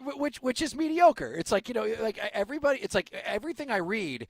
It's basically like, man, I had to take a shower afterwards. This thing was, I was sweating. It was crazy. And Ken just comes in just like, I'll give I'll give you when we get to it. I'll give you I'll give you what I would rate it at from a Rotten Tomatoes perspective, and then also what was it? How many Johnsons? How many Johnsons? I'll give you. Right. It was always the best was always 5 Johnsons. I'll give you my rating in Johnsons when we get to it later too. Oh, that sounds good. Well, no, Ken, you can't lie to me. I know you weren't out. I heard you at Pat's camp this weekend. Oh, man. Just injected right in the veins. What a weekend. We are in the singularity, Rich. We are now in the sports. We've crossed the threshold. Yep. Pats are back. We're good. Pennant race is on. We are back, We've baby. caught the wave. Oh, man. Oh, yeah. It was great, too, because at one point you were with Curtis, and I heard in the middle of a conversation you both go, whoa! I know. Like, oh, an A.J. Brown pass. That was amazing. Like, oh, hang on. That was Kayshon Boutte. No, we totally botched that because I thought it was the first big pass of 11-on-11 Saturday. And I thought it was assumed. A.J. The crowd went crazy, and then 15 minutes later, somebody on social media said that was Boutte. Yeah. So we totally missed it. So Boutte and AJ are basically interchangeable. You didn't even need to make the trade. Let's not go that far, but it is interesting to see that one is. I mean, A.J. Brown really does not have. He has one little catch over the middle on 3 pass attempts, so it hasn't really made much noise when Kayshon in the first 2 days has made the big plays. I love it. He's hungry. This guy wants to stay a Patriot. I love that. And you know what? He's making a good case for them to keep him around. I don't see much downside, really, to have him continue to be a member of this team. But we will get to all that here in a few. But there's a bunch of sports that happen, so Stiz, let it roll. What just happened? Sports happened. And Sports Happened is brought to you by Jeffrey Glassman Injury Lawyers, Boston's go-to injury attorney for over 30 years. If you've been hurt in a car or work accident, you got to get Glassman. Call all sevens at 617-777-7777. A big trade, and the Chad Sox continue to roll, Stiz. 1-0 to Pinango. Came on in the 7th and struck out the pitch. Line drive into left field. Duran to his right. He's there. He makes the play. Red Sox win the game and the series. It's a 4-2 homestand and maybe a haymaker to the Toronto Blue Jays. Ranger Suarez returns on a day the Red Sox make a big trade. Big days from Rafaela and Duran, and the Red Sox just keep on rolling. 6-1 the final at Fenway. Yes, they do. 6 straight series wins, and Ranger Suarez returns and throws 4 shutout innings. The Sox just take 2 out of 3 from the Blue Jays. Can I tell you something embarrassing I did watching the game this weekend? Tarps off? No, I didn't tarps off in my living room. I actually found myself looking at the Blue Jays catcher from yesterday and Friday and Googling, is Alejandro Kirk a real person?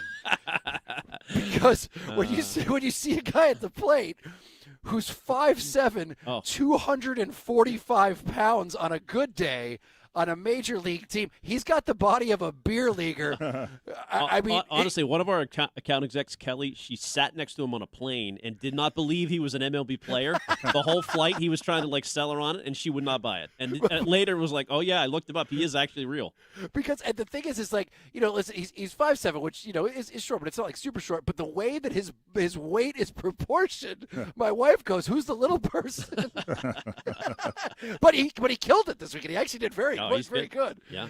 But man, I had to Google, is he a real person?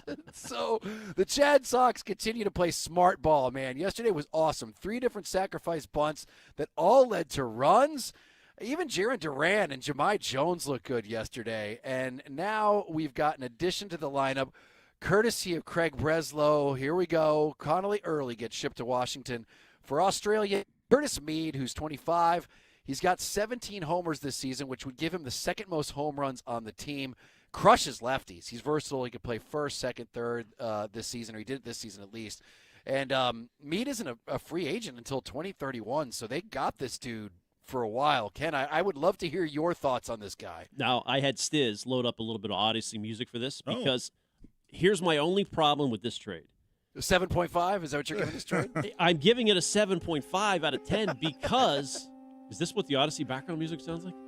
Yeah, you don't remember this scene? Might drop it down to 6-5. Yeah. The score isn't the best, really. Oh, and by the way, God. somebody told me, Bradford was telling me, he had instruments that were from the Bronze Age to try to replicate. Yeah. He did not use an orchestra because there was no those type of instruments back then. So they only used what instruments would have been around back then. That's cool. Too bad it didn't work. But, Okay. Oh, yes. Ted's going to be on my side at 4 o'clock. This is so great. But I built this trade up. It makes sense on every level. They needed a right-handed bat. They got Why are one. we playing? I got to stop. Why are we playing this? It's distracting. Because it's like my review of the Odyssey. I built myself up too much. I wanted Byron Buxton. I wanted, big hitting shortstop. They're not done. Are you sure? I mean, I don't know. They still got, 7 games before the trade deadline? Yeah, you're right about that. So, I don't know. I think, though, my hunch is they're done. We're not going to see Bobby Witt Jr. here. That's just my guess. Well, real quick, but before you, because Buster Olney just reported today that the Sox are they're looking for a shortstop. I know. I so, heard that. So I mean, there's reports that are coming out from credible people that they aren't done. But I mean, who knows?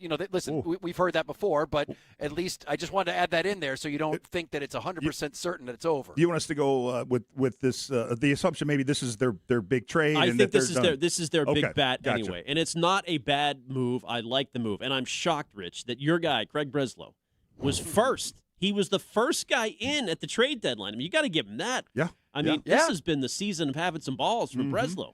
So great, It's a weird trade. I mean, obviously that's you wanted this. You wanted a big bat in the lineup, and as I said, he right now would have the second most home runs on the team. Meade is a strange case because this guy was DFA'd in March, so you're giving up 6 years of a proven young starter for this guy, and I mean I don't know whether. I say this a lot. The sun is shining on a dog's ass. It's just, he has just got out of nowhere, gone from not being that great to having the year of his career. Right. So you just hope, and I guess that's obviously what they're betting on. In the month of his this is who career, he is. this past month has been the best of his career. Yep, it's true. So I mean, can we all admit there are very few people who knew who Curtis Meade was? If asked about Raise your him hand if before you this didn't know trade. who he was. The only reason I know him is because the Nationals were here and he played all 3 games at third. He hit third in every game, and I was there one of the games. I'm like, who's this guy, Curtis Meade? I really didn't know him that well. Can't admit that. Yep. But he was at Fenway recently. But he is not a household name. That's pretty clear. No. I had to do a ton of research on this guy, and apparently he hates Sweet Caroline, so I'm all right with him. Do you have that clip by any chance, Stiz? It was. I guess he was, asked about this. He's going to start tonight from all reports when they're out in Oakland. Let me take a listen to this if you don't mind. I think it's like an overplayed song at the ballpark. Just can't escape it. I have one. It might be a hot take, but Sweet Caroline. I know it's a fan favorite, but it gets old. There you go. Yeah. I mean, the players are probably all thinking it, and he's just had the guts to say it. Well, he was on the Nationals when he said it. Yeah, then. he was on the Nationals. Okay, so he could say it okay. But I bet you 99% of the Red Sox players would agree with him that song's got to go. I would agree. Well, Craig Breslow, let's play the clip of him here. I mean, he's refreshingly not being annoying. And kind of saying he was next level. He showed up in the Harley to the press conference. He had the sleeves rolled up. He was ready to fire up a He had a good weekend. Oh my God. He did. And you know what? He's basically says here what I've been saying he should do. So let's take a listen. Yeah, I think the players deserve it. I think the fans deserve it. It has been a turbulent path to get here. But as we sit here today, a week out from the deadline, the resilience and kind of toughness of this team has become very apparent, and the opportunity to upgrade is something that we're looking for, and fortunate to be able to do it at this point. Have you had conversations with the players, kind of telling them what you just told us? I mean, I have tried to be as outspoken as possible, even in the face of a lot of skepticism that we believe in the players, we believe in this team, we believe in the group, and they're surrounded by a lot of people who are instilling confidence in them, and I think it's bringing the best out of them. So ESPN has graded this trade. They give the Nationals an A-. They think that Connolly Early is all that, and they give the Red Sox a C. On this. It's going around these days. You got the Sixers making trades with the Celtics that are getting crushed for, and now the Red Sox. Here, the thing is that there was more of a need for what Curtis Mead provides than maybe what Conley Early provides. And so it's almost like you can almost understand they're going to maybe lose the trade, at least initially on paper, because of just the value of each player. But the Red Sox need a right-handed bat, which Curtis Mead is, more than they need Conley Early's pitching. Yeah. Yep. And it's just they're taking that risk. They're taking a gamble that, they're not betting, 90 good games, over the 3 mediocre years he had before this. They're hoping that this is actually who Mead is and that it's not just, like, as I said, all of a sudden something, out of nowhere this guy became Superman. But we shall see. But I like it right now. Like, on paper, it looks like it was the right thing to do. It was a high price, but you know what? They've got a lot of pitching, and they knew that they would have to give up somebody to get that real kind quick, of bat. guys, if we think this is the last trade they make before the trade deadline, like maybe Ken's thinking, is this a good trade line move? Not good enough to win a World Series. Maybe good enough to beat the Yankees. Maybe. I think you probably need one more bat. I think they do too. And I think if this is all they do before the trade deadline, I think people will think this is pretty underwhelming. I mean, what were we saying when they won 15 in a row? You better make not just a move, but a significant move at the trade deadline to get this team over the hump. And this is, I mean, it's kind of a half measure, which a lot of people anticipated. It's not like really going all in. It's okay. It's you I think you got a little better considering where you were deficient at, but it's not all the way in, Rich. Yeah, you're right. And there were some reports, too, that the Red Sox had approached the Astros about Jeremy Pena, but they were shut down pretty bad as I guess the Astros are operating as buyers, and they don't want to trade him. So, I mean, there's a lot of smoke that the Red Sox aren't done. I hope that's the case. I'm not going to knock this trade too much, but I do agree with you that if this is it, that will be disappointing. But I like the fact that this is exactly what they needed. They needed a bat, someone who kills lefties. Good for them. Hopefully it works out, and he's not the turd that he was over the last 3 years, and he's this good. You'll like this, Rich. Background on him from Bradfo's show yesterday, talking to a Nationals reporter.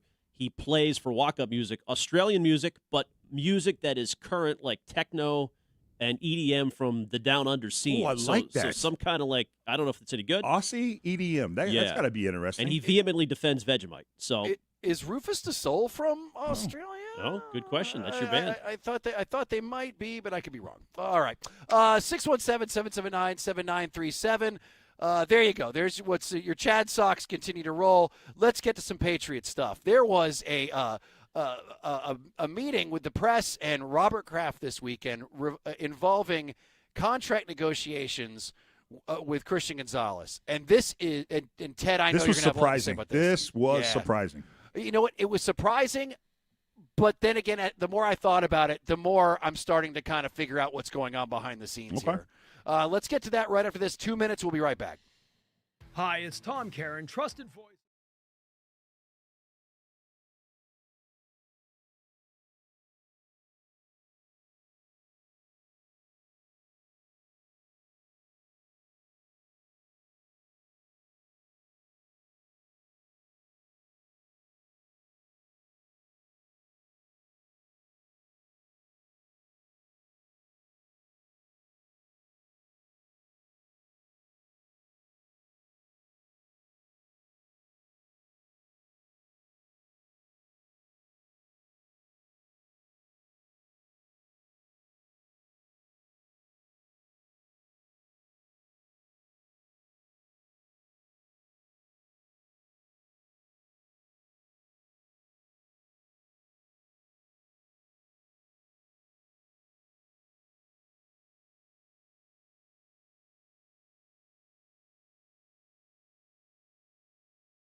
Oh, yes, it is 93.7 WEEI. Rich Shirtleaf, Ken Laird, Ted Johnson. You can call us at 617-779-7937. If you were listening to Jones and Keefe earlier, they were broadcasting out there from Patriots camp.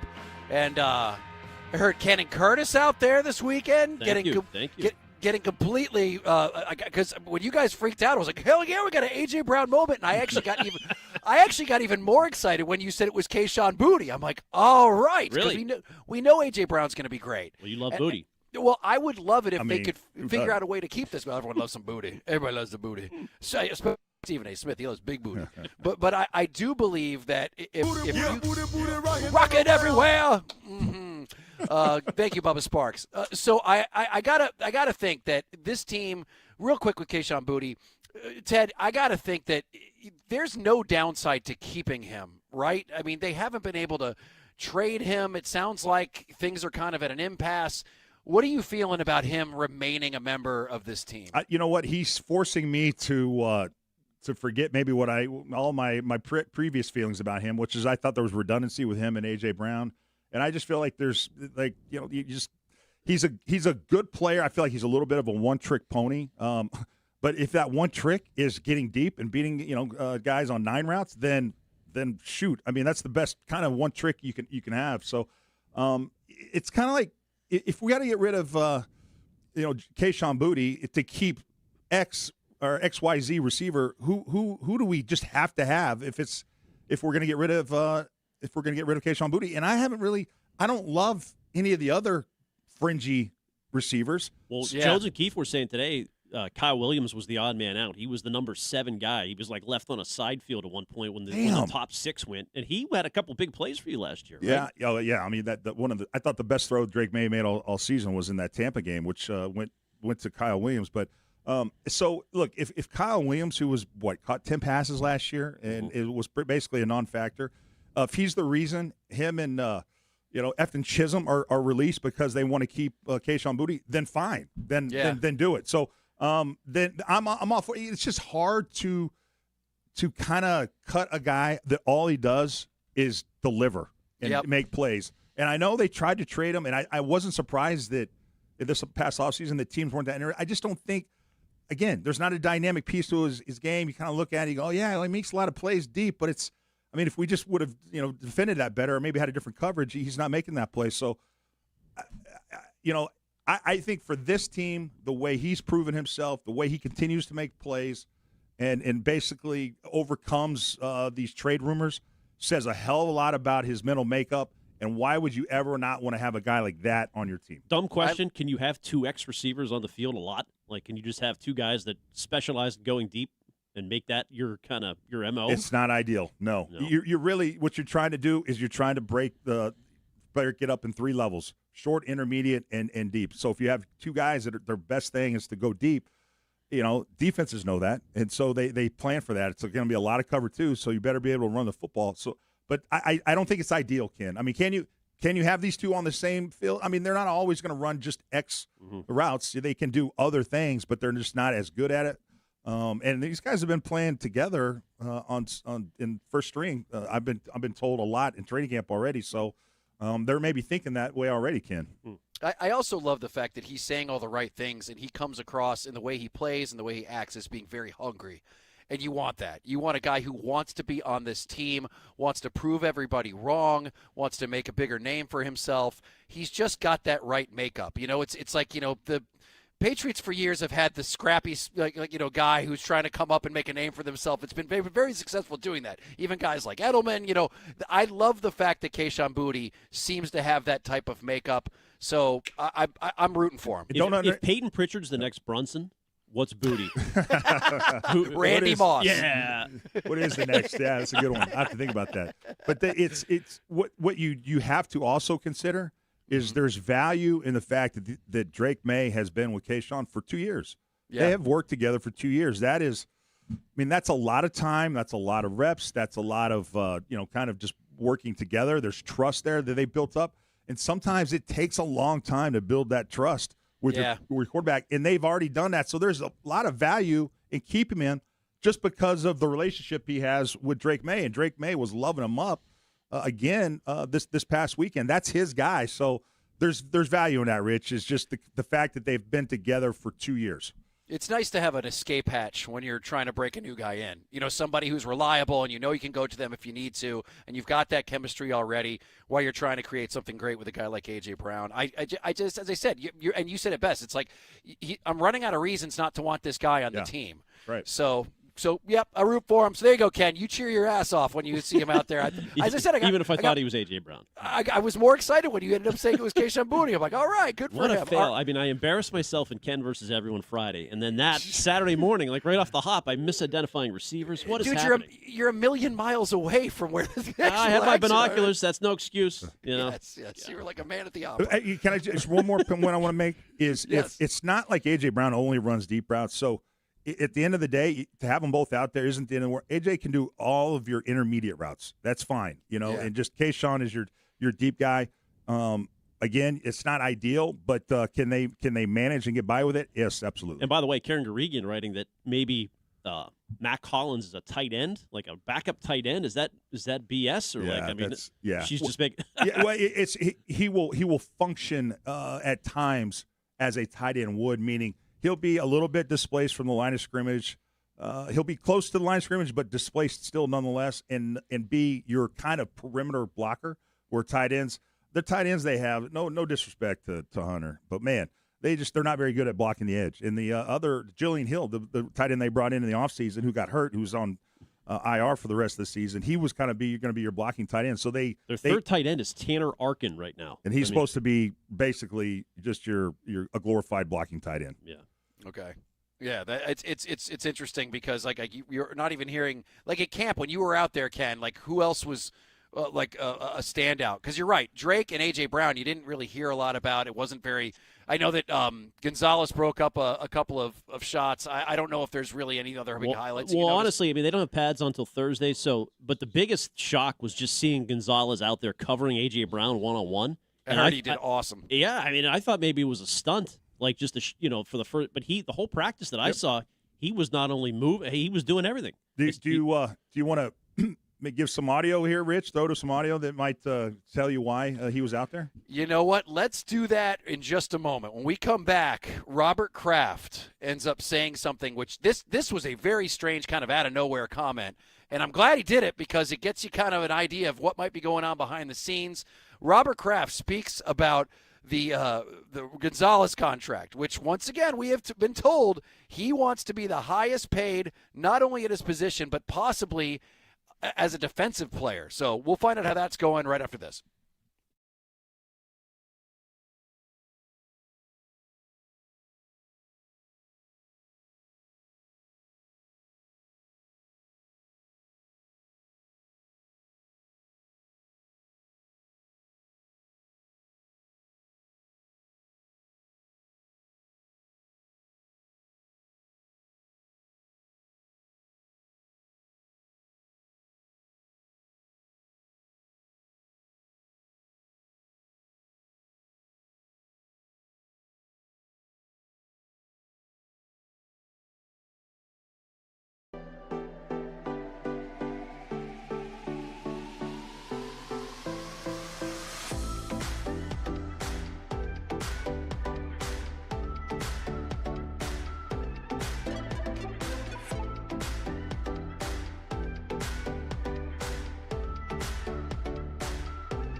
the fact that he's out here and he's participating and he's giving you guys a look, even though he doesn't have that result? I think that shows his main focus, and that's football. He's the best corner in the league, in my opinion. He's he's not the big rah-rah guy. He does it his own way, but he does it at the highest level. Oh, yes, that is Drake May, a gentleman who will be on our show every week during the NFL season. And just so people know, Rich, that was Drake May after Saturday's practice. And I thought his presser after Saturday's practice, the first day of practice the Patriots had, was – I thought it was very – there was the tonality in the way in which he spoke, the way he just said he thought Gonzo was the best corner in the league, the way he talked about it, his teammates – the way he talked to the media Saturday, the first time after a Patriots practice, I've never heard him so confident. I've never heard him so self-assured. It is like he knows he's earned that right to talk the way he's talking, and so he speaks now, I think, with a level of confidence that is just different than I've ever heard. And you might listen to it, and you might not understand what I'm saying, but there's just the tonality of it. You could just tell he's more confident in who he is and his place on this team than he was ever in the last 2 years before this. Do you think that this is like the first year that he truly believes that this is his team? Yes, I do. I absolutely do. He was still. I mean, he's confident in the system. He was still trying to learn a new system. If you remember last year at this time, there was videos of Vrabel getting after Drake, saying, "Hey, get excited after you make a play. Like, go down and Like, he was trying to teach him how to be a leader. Well, the thing I find endearing about Drake May is he feels like he's got to earn everything. Like, he can't just don't give me all this power without me earning it. And so I felt that's how he probably felt early in the season last year. But now, hell, he got this team to the Super Bowl. He was a runner-up for MVP. He's like, he knows what he is now on this team, and he knows he's acting. If you look at his behaviors throughout the offseason, he was acting as if he was a franchise quarterback. I mean, when he was at the Masters, he was he was traveling the world. He represents himself. He had football camps at different places. He was giving up his time. He's donating. He had the receivers in Carolina with him to work out, and he came to Worcester to have that Polar Park softball tournament, which was huge. A great point. Huge. And that's what franchise quarterbacks do, not guys that don't have confidence and not sure what their place is on the team. Only guys that know their place on the team, that know that they are looked at as the franchise, act the way he acted this offseason. And they also stick up for their guys when they're in the middle of a contract negotiation. Because you want to talk about something that those players absolutely value. That would be if you're Christian Gonzalez and you're hearing your quarterback, the biggest name on the team, looking out for you when you're trying to get your money, you'll never forget that.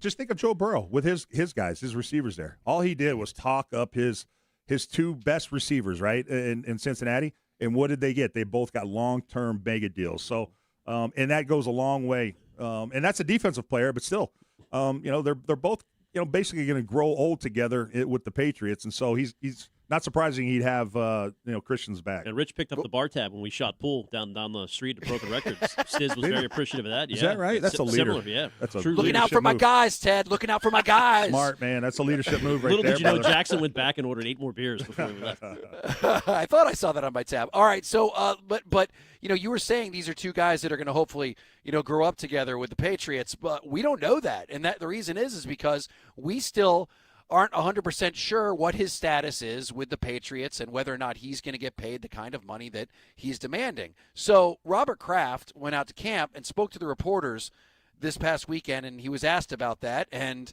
Robert Kraft made this statement. Let's let it roll. With Christian Gonzalez, any thoughts on that as you enter camp? We love Christian Gonzalez. We love him as a player, as a person. That's why we've made an offer to him that makes him the highest paid player ever to play that position in the NFL. And coincidentally, it's the highest contract in the Patriots franchise history. So we're glad we drafted him and he's developed here, and we hope he'll be with us for a long time. That's unbelievable. That is unfreaking believable. Did you like it, or was it off-putting to you? if I had to pick one, I'm a little bit neutral. I just find it fascinating. He would say that. I would find it a little bit off-putting. And can you tell me why I would maybe think that? Well, because the player now, he's kind of not embarrassing the player, but he's definitely putting pressure on Gonzalez. Like, Totally. if the ball's in your court, sort of Dude, thing. Yeah, it's. I've never heard Kraft do this. They've never done this, Rich. I've never heard them ever say something even remotely close to that when it came to. Can you imagine Belichick saying something like that? Yeah. I mean, he would never. So he was too classy for that. Oh, yeah, way too classy. Stay classy, Bill, down there at UNC. We're going to get to that story later. But it's just, to me, it's unprecedented to hear Robert Kraft, before a deal is done, say to everybody, we've made this player an offer that has never been offered to any Patriots player before in the history of the franchise when the deal's not done. I mean, that clearly now puts pressure on Gonzalez, and everyone's going to look at Gonzalez like, why isn't the deal done? Now, he's out there practicing, so that's the most important shook thing. Robert's hand on the way past. Okay, if he wasn't practicing, then the heat would really be turned up on Gonzo, but the fact he's practicing, the comment can maybe just kind of, we just react to it and go, okay, it's no big deal because he's out there practicing. But I've never heard Kraft do that, and that puts a lot of pressure on Gonzo now to get the deal done. And then my next thought is, Rich keeps, or maybe it's suggesting, you keep suggesting that maybe Gonzo's looking for not just the biggest deal for a cornerback, but the biggest deal for a defensive player. Ooh. And you start to think, well, maybe that is the case, because if the deal's not done, considering what Robert just said, that maybe Gonzo's asking for a price that the Patriots don't feel comfortable with. I don't like this at all. Really? I did not like that at all, because we're coming off of an offseason where there was some information that I believe was leaked to Greg Bedard to try to make Gonzalez look bad, as if he's not physically as tough as they want him to be. They're trying to do somebody, I think, is trying to set it up to where he ends up settling for less in this contract negotiation. Another thing is, to say that you offered somebody the biggest contract at that position, I could offer $1 billion. I could offer you $1 billion contract, but your guaranteed money is only $20 million. Yeah. And that will still be considered the biggest contract in history, but that means jack. And here's the thing. If it truly was with guaranteed money, if it was truly one of the best contracts out there, that guy would be signed right now. And he's not. This sounds to me like they are scared that they are not giving him the kind of money that he needs and he deserves, and they're trying to make him look like the bad guy. And I don't like that at all. Well, because it seems to be going completely in lockstep in what we saw this offseason, where there was stuff being leaked about like how he wasn't physical enough, and now it's like, oh, well, look what we've done. We've done everything right. We've made him an offer to be the highest. We offered him a $10 billion zillion contract. And now they won't sign it. I mean, we done everything. Robert Kraft is out there just like saying words that don't mean anything. Well, but guaranteed money. What's the deal with the contract?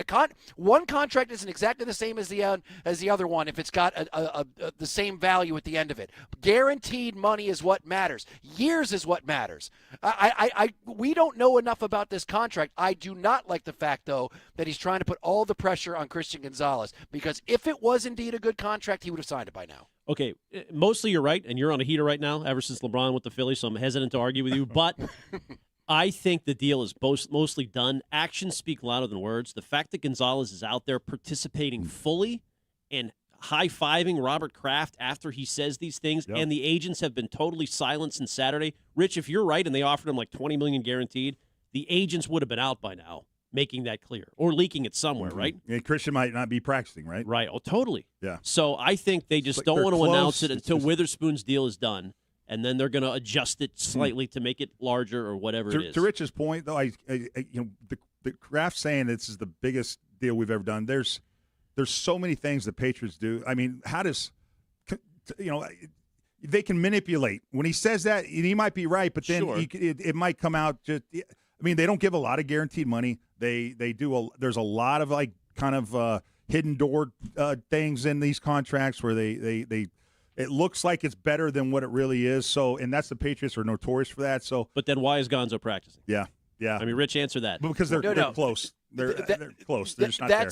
That's the one thing that actually makes me feel a little bit better, is that he is indeed out there.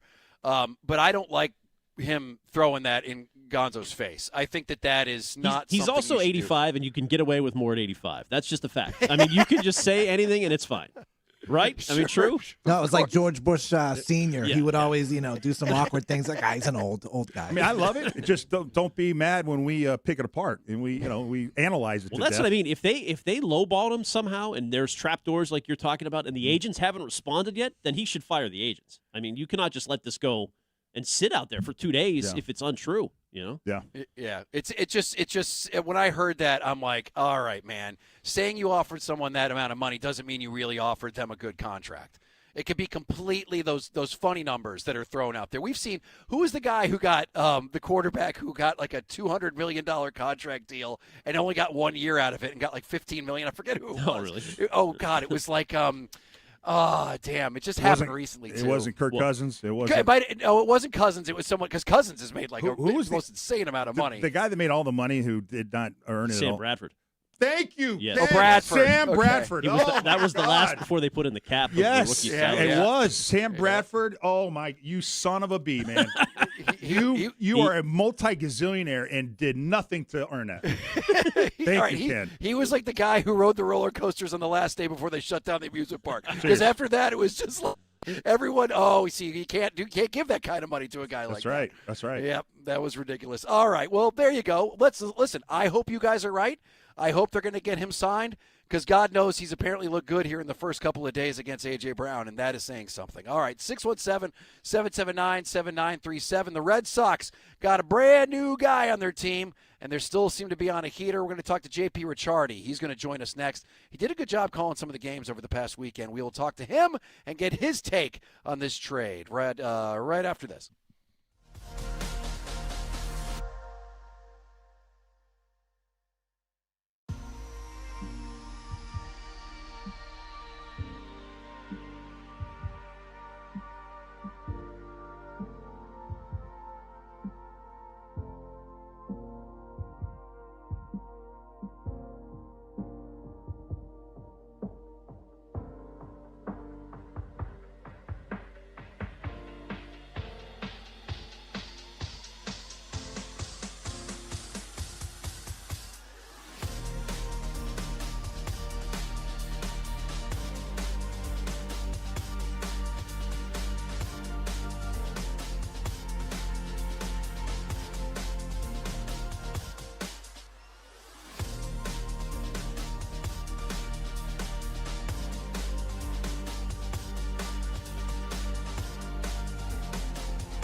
Track looks up and it's off the green.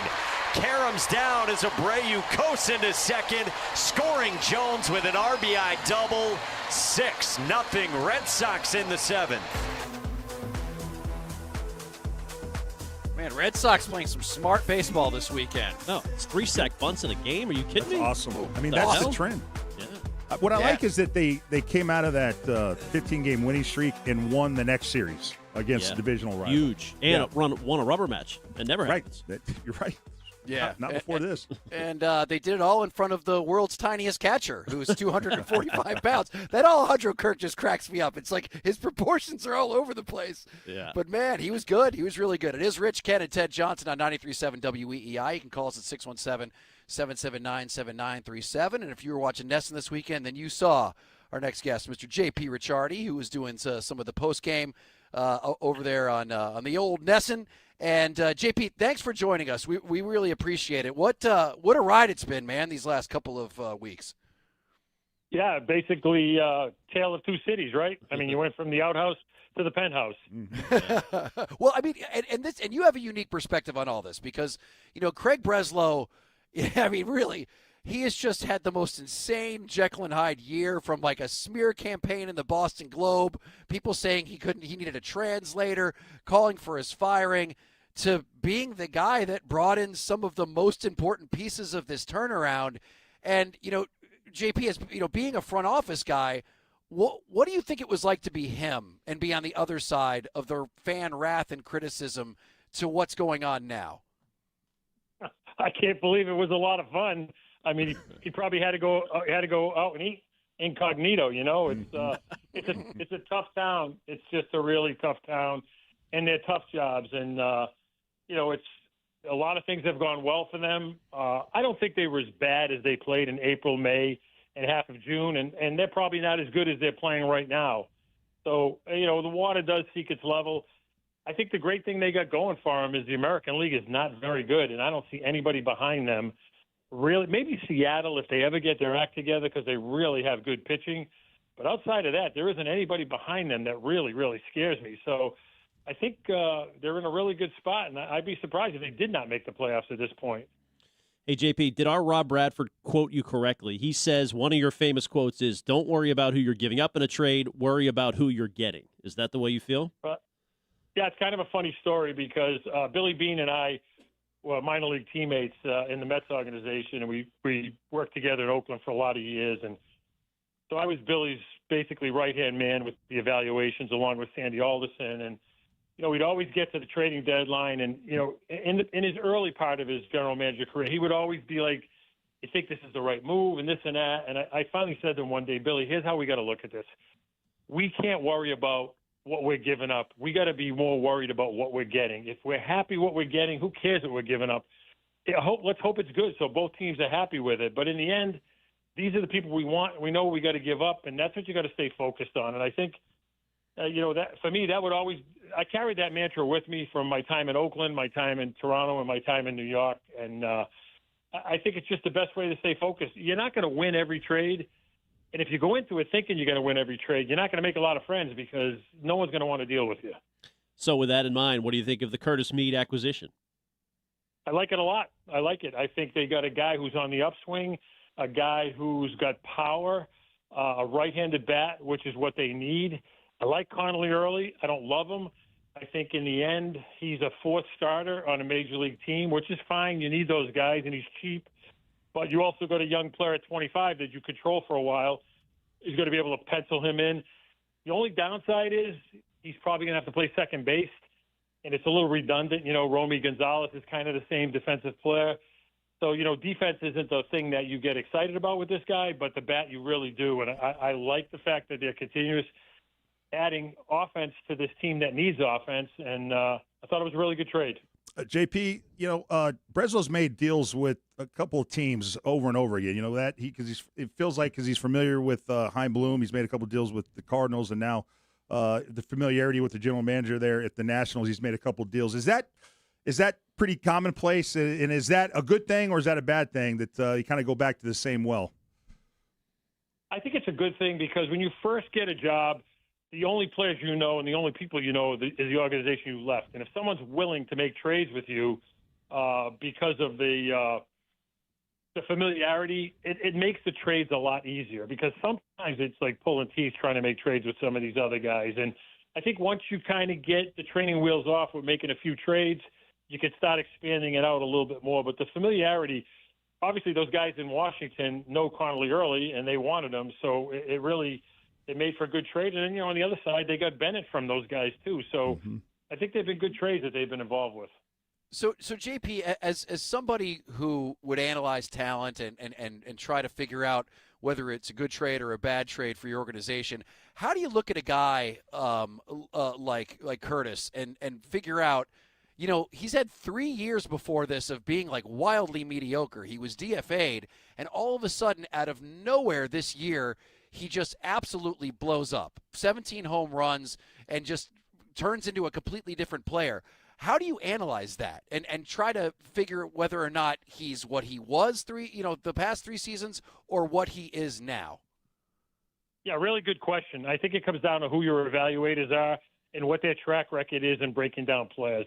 I look at this guy, first of all, the big leagues is a tough level of player, and not everybody hits the ground and just goes on that upward plane.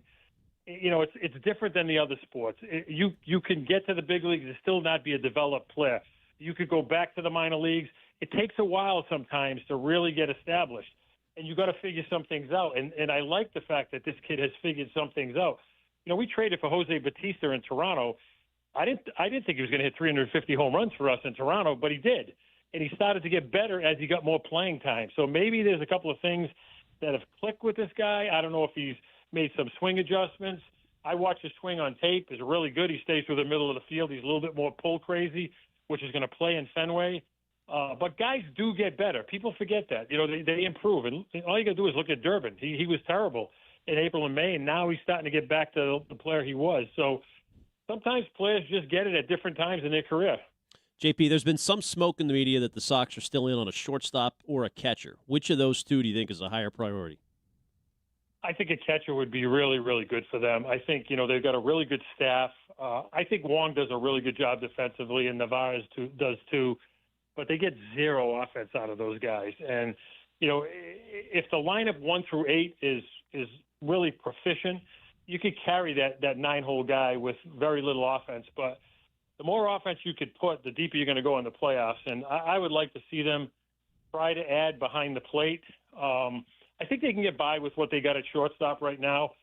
And some of the guys that are out there, I'd be very hesitant to jump in on some of these guys. If I had to give up, it depends on what you have to give up, but I think they can get by without going to make a big splash with a shortstop.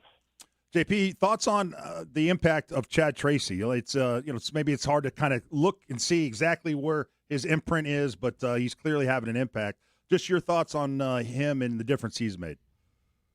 Yeah, I'm a big Chad Tracy fan. I got to watch him in Worcester for a couple of years.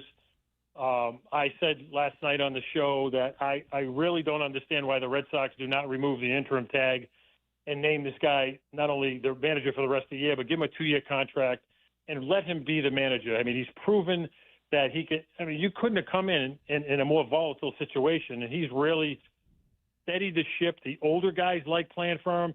You got to remember his DNA is he grew up in a big league clubhouse. He was a good minor league player. He's got the DNA of baseball running through him. He understands this game is really hard. He can relate to young players. They're going to have a really hard time trying to replace this guy if they don't bring him back, poking someone in there and saying, okay, here's our situation. This guy knows the situation. He knows the organization. The players like him. Honestly, I think there'll be a mutiny in Boston if this guy is a named manager.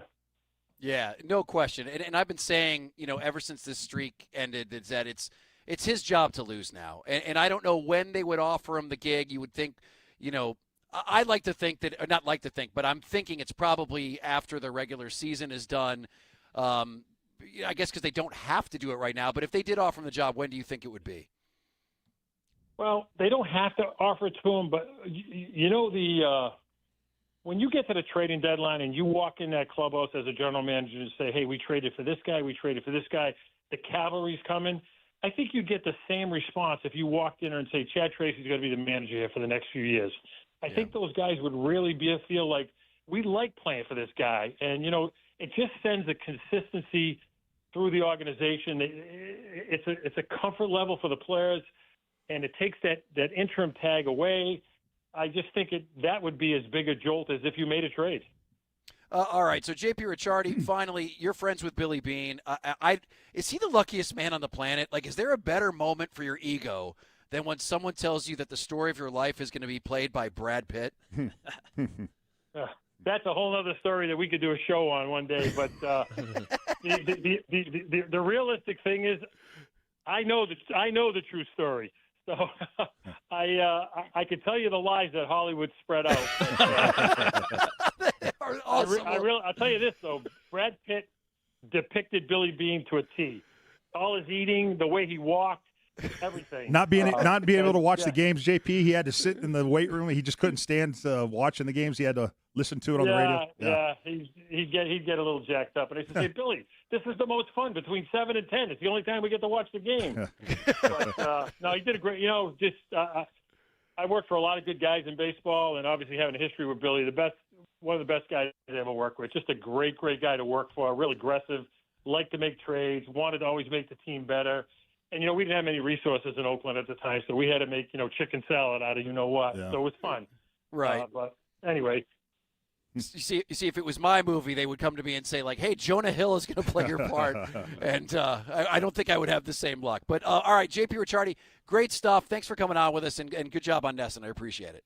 Oh, thanks. Take care, guys. Thank you. All right. Now, I've been waiting for this. We're going to be back in 2 minutes. We're not going anywhere because we have to talk about breaking news that involves the disaster that is going down at UNC with Bill Belichick right now? Like, I don't even know, Ted, if you've seen the most recent thing that came out with them. Okay, you've got 2 minutes. I'm going to send you an article because I want your fresh reaction.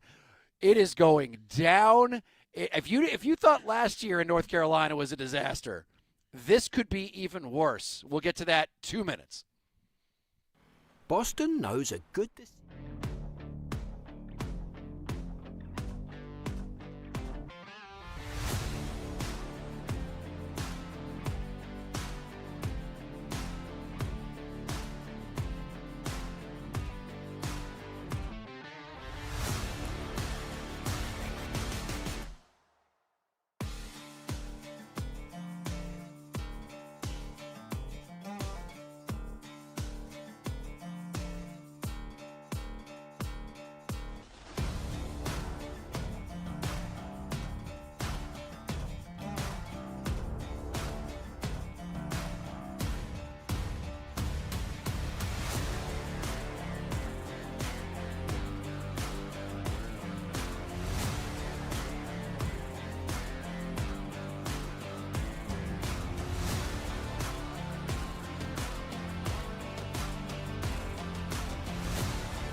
Also, you're late on that take. I was way ahead of him. Look how nervous Stiz is. Defender of Bill back there. He's sweating. Yeah. Oh, big time.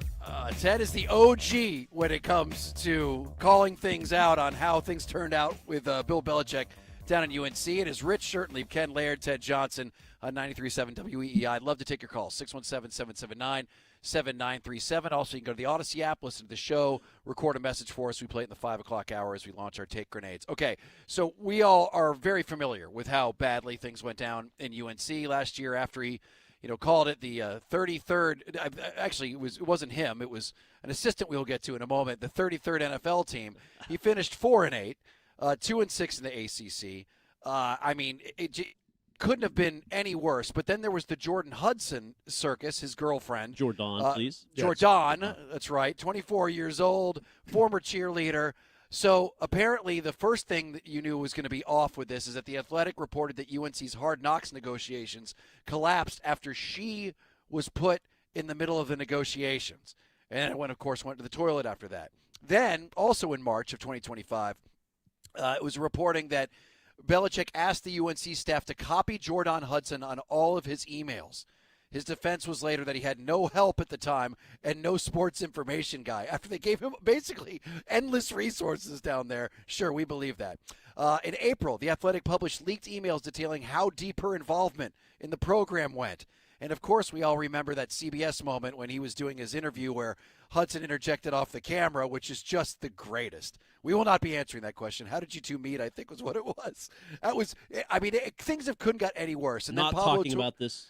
Yeah, we're not talking about this. That's what she said. That's right.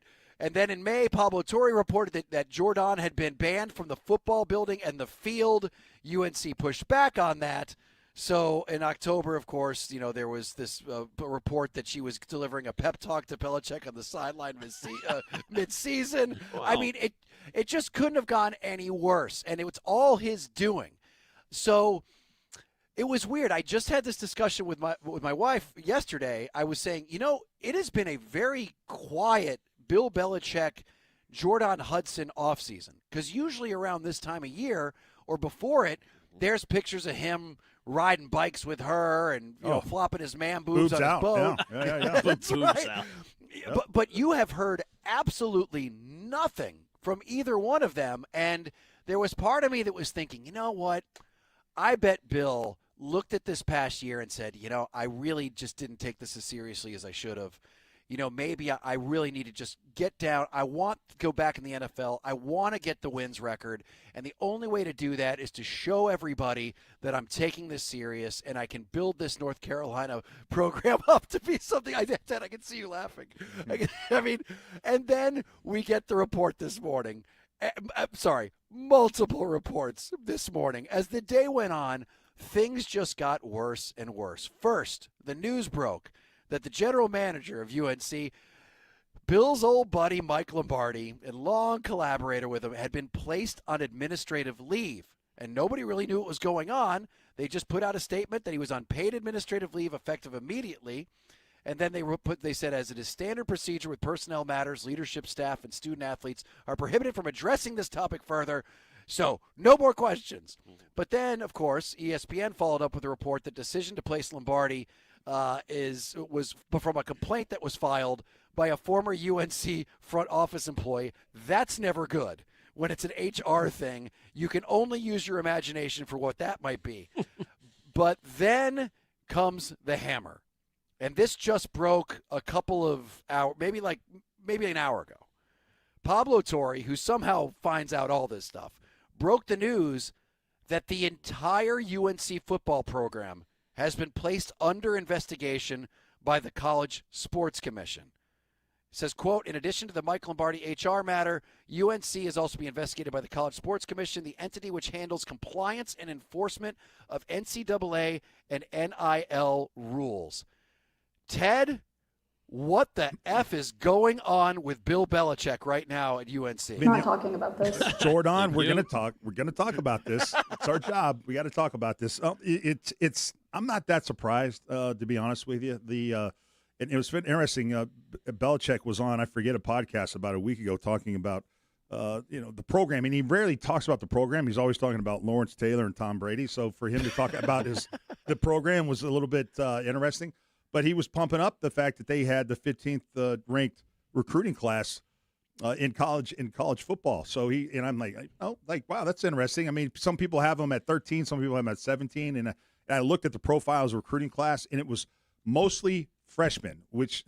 Last year he built his program on transfer portals. This year it's more freshmen and starting kind of at that point, which most colleges did for years and years. Until you can start transferring with the NIL money. So colleges started changing their tactics a little bit. But it's not surprising because I just don't feel as if players are knocking on the door to go play with Bill Belichick. So if Bill's got to bend the rules a little bit to get players to come to North Carolina, I wouldn't be surprised if there was some shenanigans going on. And also, don't forget, last October 9th, it was a cornerbacks coach, Armand Hawkins. He was suspended for recruiting violations, and it was basically he was suspended for recruiting violations and, quote, other potential actions detrimental to the team into the university. And this was a coach that came in under Steve Belichick from Washington the year prior. So, there's a history with Belichick. Does he like to bend the rules? Does he like to, maybe not comply with the rules? We know that that's the case. And for him to have the recruiting class that he had, for the kind of the smoke of Armand Hawkins already, his staffer, his cornerback coach, already getting suspended months ago for a violation, it would not surprise me if there's a lot of evidence to, just some bad behavior when it comes to recruiting. So I'll be curious to see where this goes. But I'm not surprised, Rich. To answer your question, this is kind of Bill's brand. This is par for the course for Bill. Can I ask, do you think that these type of investigations, and if he does end up violating some of these NCAA rules, could that void his contract?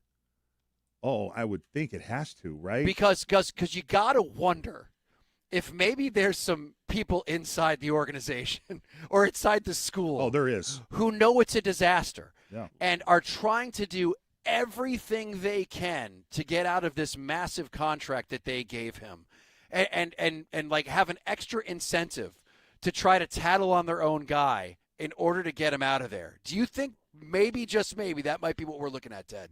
Oh, no question. Are you kidding me? There's got to be. In fact, I know there is. I mean, there was a lot of reports in the articles I read last year of a lot of faculty. There's a lot of pressure. It was basically two of the big donors or two of the big people on the committee that votes for who the coach is that were supporters of Bill, and there was everybody else was hesitant and reluctant to put their full weight of support behind Bill in that hiring. But after kind of his tenure started there, with all the stuff that happened before the season even started last year, there's a ton of articles and information out there that would suggest that people there, the higher-ups, and a lot of the faculty are not happy with that decision, and there's got to be a ton of pressure considering it's North Carolina. That's a school that is reputable, that is, it's very kind of prestigious, if you will, and Bill's just making a mockery out of all that. Now, Rich, I would like to cede any time that I might have had in the segment to Stiz, because he is just dying to spin this in a positive direction for Bill, and I know he's got a good excuse for all this. So, Stiz, go ahead. It's funny. Rich actually brought up a good point, because I never thought of that the call was coming from inside the house. What I was going to say is that, listen, the world of college football can be dirty, right? These guys all want to win. They're all trying. I'm sure there's a lot of shenanigans going on. Other schools, maybe. Yep. So I was thinking that this is other coaches, other staffs, other schools trying to dirty the water to get the greatest coach of all time out of that conference. A lot of haters out Yeah, there. a lot of haters. But you know what, Rich? Now that you said that, you're right. Maybe the call is coming from inside the house, and they're trying to do my guy dirty. Let me ask you this: do you think that all of the coaches in the ACC are looking at this and going, "Oh, I'm so glad Bill Belichick is there"? And also ask yourself this: do you think that if the president of UNC had a button that could immediately get them out of the Bill Belichick contract, that he wouldn't press it immediately? Well, it's to Bill's benefit if Lombardi leaves. That's what he needs to do to get back in the NFL. Separate from Lombardi. Cut that out. He might be the Atlanta coach today if not for Lombardi being the package deal. Oh, my gosh. You think that is what's the yes, the that's ball what's and holding chain? you back. And, Rich, there are no NIL rules. What the hell are we talking about? Rules? What rules is he possibly bending? It is a total free-for-all. Ted, Lombardi's he's not well liked amongst football people, correct? No, not in the NFL. I mean, they called out the NFL before they went to North Carolina. Basically, just whatever, calling out their trends, calling out the NFL. I mean, they are not. No, the NFL doesn't. I love the Ken's basically saying Bill would get a job tomorrow in the NFL. He would have. if he wasn't hired right now. If he wasn't attached to Lombardi. He got beat out by Raheem Morris for the Atlanta job. I mean, come on. Let's just look at reality here. So you're telling me that a guy who couldn't get a job in the NFL 2 years ago can go to a college program, go 4-8, have a giant cluster F with his girlfriend that he brought in there, and then get booted for violations and violating all the rules, and immediately the NFL will go like, "Hey, I want that guy." Yes. Lombardi is the fall guy. Sean Payton will take him right now. Didn't you read that story? I will say, yeah, that's unbelievable, Sean. Embarrassing. Shame on you. But the NFL doesn't care about. I mean, dude. John Harbaugh got a job leaving Michigan State, Jim Harbaugh. Jim Harbaugh, and he had all kinds of, things accused. But Harbaugh went to a Super Bowl before that, though. Like before he went to Michigan, so did he Bill. went to a Super Bowl. So, Well, I mean, yeah, but I mean, you're right about that. But then again, Harbaugh's one of those guys who always had a reputation of going someplace, quickly turning it around, and then fizzling out a little bit. Yeah. So I just don't think that the NFL is going to judge Bill on recruiting violations. They're going to judge him all the stuff that was going on here in New England before he left to go to North Carolina. I don't think the NFL cares about recruiting violations. We've weathered the storm before, Mr. Belichick. We'll be all right. I'm wondering. You know, you said that Pablo he basically references College Sports Commission. Does that governing body have a lot of power? I mean, do we know what they can actually do? I don't think so. Charlie Baker has no power, right? Yeah, He's the that's president of the NCAA. That's what I'm wondering. I don't know. Nice guy. He's done nothing. I mean, recruiting violations are pretty serious in college football. Well, they used to be. I don't. But put it this way: are they super Death penalty. serious? Death penalty for North Carolina. Well, listen, I don't know if they're super serious, but the one thing I do know is that they could be looking for some sort of way to get out of this contract, and is a recruiting violation cause enough for them to void any kind of future years they have with the guy. This might be Bill trying to get out from under Lombardi. Maybe he's the one planting these. That's the only. You know what? If that's the case, Bill, he's got no friends. Like, he literally, the last friend he has is Lombardi. Sean Payton? And Sean Payton. Okay, he's trying to get rid of one of them. Yeah. Yeah. Yes. Absolutely. I love Stiz. The call is coming from inside the house. Yeah, that's right. I didn't think about it. Great job, Rich. Isn't it amazing though the drama that follows this guy? It's just, and he's a avoid the noise guy, and he's just always preaching. Don't stay out of the news. Oh, this guy can't help himself. It just makes you think how well protected he was when he was here. Oh, like, I mean, just like all big the time. stuff that he was able to get away with because he was winning. Brady was here. And when that happens, and when you're winning, people will do whatever it takes to keep you around. But the minute you start slipping, all of a sudden people are like, dude, you're taking the fall. You're the one doing this. I ain't protecting your ass anymore. He and Brady needed each other because Brady was a lot better when he was protected by true. Bill here, too. It's so true, man. And those guys, they were like the glue for each other. And now that they don't have each other, they're running wild, man. Yeah. That's right. He's like picking fights with Logan Paul, Brady is. Crazy. Doing all sorts of stuff with his weird-ass face. All right, 617, still better looking than me. 617-779-7937. We'll take your calls on this. Also, I do really like what you were saying about Drake May. We'll get into some of that. Also, we got to get to your review of the Odyssey as well, Ted. We'll do that here in a little bit. We'll take your calls, though, on this Bill Belichick situation. Will he be welcome back into the NFL if this thing ends up voiding his contract? I think we completely disagree, you, Ken. I mean, by a million miles we disagree. But we'll take your calls next. 2 minutes, we'll be back. Let me tell you something. When you sign up for your insurance policy, for some broker...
When I move, you move. Just like that. It is 93.7 WEEI. Rich Shirtley, Ken Laird, 3-time Super Bowl champion Ted Johnson. And we were just talking about this Bill Belichick situation, which is just imploding. Now they're under investigation. Lombardi, their GM, is being put on administrative leave. He's paid, but apparently it was an HR complaint from someone within the organization.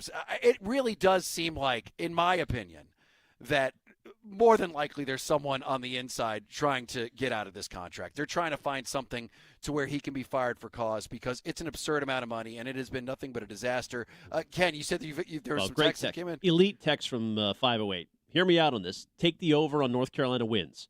Bill created this scandal because what's a good Belichick team without a scandal? This is where he does his best work. He had to get his juices flowing. It's his sick kink in life. He needs a scandal to perform at a high level, therefore hammer the over. I like it. Bulletin board material. There wasn't enough scandals to start last season last year? Well, you heard Rich talk about how quiet it was. I mean, come on, we got to get going. Not talking about this. And it's always year 2 when he takes off. You know that. Takes a while to build. In his mind, yes, that's what he'll say, yeah. Yeah, and which is interesting. You know, the 2001 team is being celebrated this year. It's the 25th anniversary. Oh, yeah? Wow. This year. And Bill acts as if the 2001 team was like one of his – it's like any other season to him. He's more proud of the 2008 season than he is of that 2001 season. Is he coming back for it? Or are they having like a night? I'll hope he does.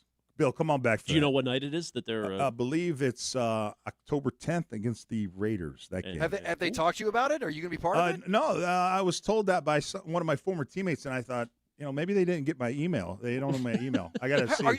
Are you kidding me? They're going to do this and they haven't contacted you?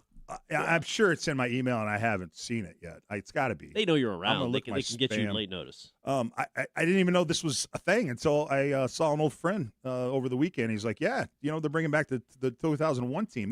They brought back, the only time they've celebrated 2001 team is when they brought back every guy that was on the first 3, which there's 23 of us that are on the first 3 championships. Wow. But they've never just celebrated the 01 team in its entirety, but I guess that is going to happen this year. And Brady in a Raiders cap coming back with his Raiders team. Yeah. Is that, I'm sorry, is that game the one he's calling? Is that why they're doing that? He's calling the Green Bay game. Oh, okay. Yeah. But All right. But will Tom come back for that?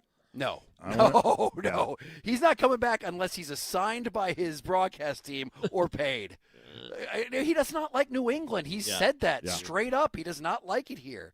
Oh man! All right, so that's a good text. And listen, I know Stiz texted it, so I'm good job. Good job. Stiz. Well done. All right, I don't mean to do a Ken Laird pivot from one thing drastically to the next, but I did see this quote getting a lot of play this weekend.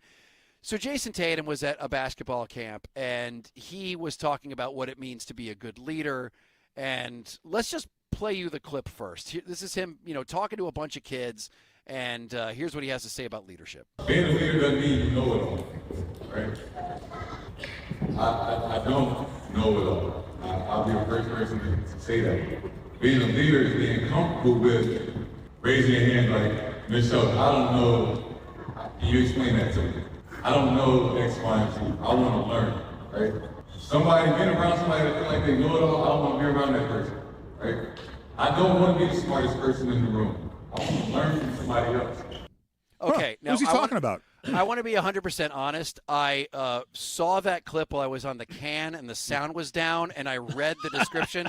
So I apologize for that sound. It's a little echoey. By the way, that's at the Jason Tatum Foundation basketball camp at the Rec Center in St. Louis, his annual camp out there, talking to kids. Yeah. Very good. But if you did not hear it through all the wah, wah, wah, wah, wah, wah, he said, being a leader doesn't mean you know it all, right? I don't know it all. He said, I'll be the first person to say that. Being a leader is being comfortable with raising your hand like, I don't know. Can you explain that to me? I don't know X, Y, and Z. I want to learn. Being around somebody that feels they know it all, I don't want to be around that person. I don't want to be the smartest person in the room. I want to learn from somebody else. So, and Ted, you that raised your eyebrow. Well, yeah. I just found that interesting. Is he talking about somebody? This was Colin Cowherd just a couple weeks ago after, before Jaylen Brown was traded to the 76ers. This is what he had to say about what executives say around the NBA about Jaylen Brown. 2 NBA sources tonight, 2 people in the league, one an executive, one a scout, say that Jaylen Brown has It's a disease. He suddenly thinks he's the smartest guy in every room he's in. I've worked with people in the media. It's really, you get into a really bad space. You make a lot of money. Suddenly you're absolutely sure. You don't want to listen to your bosses. You don't want to listen to consultants. You don't want to listen to teammates. So there you go. I don't know. That's But Jalen had a great response to that on the Twitch stream when he said, "No offense to everybody in sports, but the bar is effing low in terms of being the smartest guy in the room." So Ted, I came in today thinking that I was about to say, we're reading way too much into this. This is a guy at a camp telling these kids, how to be a leader, and you should always, have a thirst for knowledge, and you should be someone who's always open to ideas. And then you played that clip, and I got to be honest, I'm kind of now on thinking the way you do. Yeah. All right, turn that off. I can't hear anything. Whoa. It sounds like the Peanuts teacher. And I think JT and JB are both adept at saying stuff without saying it directly. I think they're skilled. They're very good at it. There'll be 10 years of this now. I know. It's going to be unbelievable. I know. Man, if that's the case, I hate that he's saying that. Because he's done pretty much everything. I don't want to say everything right, but he hasn't given any fodder for people to think that it's way worse than it was. I hope that wasn't a subliminal shot. I'm gonna tend to think that it really was just him telling kids that you should thirst for knowledge. And okay. I got this watch I want to sell you. It's a Rolex. It's let me get it out of my trunk of my car. But you're right, Ted. You're making a tough. When you played that, I'm like, oh, geez, I forgot about that quote. I mean, you're right. What Tatum's got to be careful about, though, guys, is I feel like there is a kind of a more of a groundswell of support for JB than I thought. I mean, there's a lot of people that don't like the trade to the 76ers, and they're mad that he's gone. And so if I'm Jason Tatum, I got to be careful not to, I don't know, poke the bear or I don't know, say things to about JB, because there's a lot of fans, more than I really ever thought, that are upset that JB's not on this team anymore. Well, I do want to when we get back, I know LeBron James just went to the 76ers, and there's a lot of kind of funny stuff that's coming out about all that. And there's a lot of people who are stealing my takes when it comes to that. But this might not be the end of superstars jumping from one team to the next this offseason. And there is a very interesting theory about the Celtics potentially landing a legit superstar. Legitimate superstar. I'm not overselling this. There's LeBron James, and there's about a handful other guys that you can call a superstar in this league. This is one of them, and it's now actually being considered by legitimate insiders. What superstar could possibly be coming to the Celtics? We'll get to that next.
97 WEEI. Rich Sturtleff, Ken Laird, Ted Johnson, and give us a call, 617-779-7937. We don't really look at social media or anything during the show, so this would be the best way to connect with the show. You can also leave us a message over there on the Odyssey app. Press the microphone button, and we play those in the 5 o'clock hour as we launch our Take Grenades. Okay, there's been a lot of talk about LeBron James going to the 76ers. There's been a lot of, why he went and who did what and all of that. It was kind of funny because I was saying on Friday when all this news was breaking that this could end up being like the 2012-2013 Lakers where they were like super team, and it was Dwight Howard and Kobe Bryant and Steve Nash, and that ended up being an absolute disaster because I was like, well, Nash was kind of broken at the time, and Embiid's kind of broken, and what's kind of funny is that I actually saw somebody else say that afterwards, like Bill Simmons. So I was like, all right, well, verbatim, pretty much verbatim. But you know what? Listen, we're great minds think alike. We have an investigation into that, just same as North Carolina is being investigated. We're gonna take a look at that. No question. Take theft. But this does leave a very interesting spot for the Celtics. You now have a team that has jumped ahead of them in the standings. It was funny. It's like even like when Jaylen Brown went to the Sixers, when you took a look at like Kalshi and a lot of those other betting sites, the Celtics were still ahead of the Sixers. And LeBron James seems to be the calming presence that's brought him in there, and now they've jumped ahead. But it doesn't mean that the Celtics are completely done and that this Paul George Celtics is going to be the only thing they're going to be going into the season with, because right now there is a very interesting problem going on in Golden State. For the first time since he was there, it looks like things aren't all sunshine and rainbows between the Warriors and Steph Curry. As a matter of fact, there's been many reports that he is not cool with the direction of the organization. I know that publicly the higher-ups have said that they want to build this new team around Steph Curry. It obviously doesn't look like this team's going to be doing anything substantial to be able to compete with the likes of San Antonio or Oklahoma City. It just seems like they're kind of a team that's in limbo. Even Draymond Green today was saying, I'd rather not win a championship again than go to a different team and just so I can be loyal to my city. And you're like, all right, that's kind of a loser attitude, In fact, Golden Draymond. State is Atlanta's ahead of them in terms of favorites to win it all this year. Orlando, the Lakers, they are way down the list. Yep. So for the very first time, things seem to be off between Steph Curry and Golden State. And to that, it's got people speculating that right now the Celtics have what it takes in order to make a trade to get Steph Curry to become a Boston Celtic. Now, this is not just pipe dreams. This is not just people just kind of throwing it up there and wishing and hoping. Even guys like John Corrales, who we respect, works for Sports Illustrated, was talking about the reality that this might happen. I'm not saying it might happen. I'm saying that this is something that potentially is there for the taking. Great article by Corrales, who was, by the way, first on the Giannis to Boston train. He was the first guy that I heard speculate about that. Now, it didn't come true, but we got a lot of mileage out of it. I like Corrales. He's a forward thinker. But the thing about that was it was real. They wanted Giannis. So now you got some people saying that they were just using that as subterfuge to start the machine out there that they were going to get rid of JB one way or the other. Do you think that's the case? No, but I'm confused enough that I'm waiting for the book to come out to tell us what exactly happened. For a moment, act as if that was what they were doing. What they did completely backfired, because what happened is when you didn't get Giannis and you have to settle for Paul George, if you weren't in the market for Giannis, you wouldn't be as disappointed about getting Paul George in return. You would still be disappointed, but not to the degree that people are, because I think people thought we were maybe going to get Giannis, and this is what the consolatory prize. So anyway, but the thing that's fascinating about this right here, Rich, is Steph Curry is actually a fit for the offense. Yes. Well, that's the difference. Although he's a fit for any offense. But he shoots 3-pointers, and he's kind of a point guard. He's a ball handler. There's no question. And so not as good as Pritchard, though. PP is he's going to be the next Steph Curry. Steph Curry, yeah. That's really what he is, yeah. Right. It's like having two Steph Currys. So John Corrales comes up with what he thinks is a realistic trade to get Steph Curry to be a Celtic. And he said his trade package would be Paul George, yes. The picks acquired from Philadelphia, and Sam Hauser. Now, if that's all it takes to get Steph Curry, count me the mother F in. Of course. That would be incredible. I love this idea because you look at what Steph Curry made. He makes $62 million, so the contract's got to match up. I mean, Paul George, you throw in Sam Hauser, now the contracts match up. Perfect. It's a way better fit. Can you imagine? Now he shoots 11 threes a game. I think Paul George is like 6 or 7. So you're going to shoot more threes than even last year. Oh yeah. But in this case, you kind of would take it. Yeah, just if you're gonna be a bear, be a grizzly bear. Just lean into what you're gonna be. You know what? That's the thing too. Is that we were all killing Joe Mazzulla about this being a team that shoots way too many threes. What do you do when shoot the threes? There's literally only one player on the planet that I wouldn't care if he shot all the threes in the world. Right.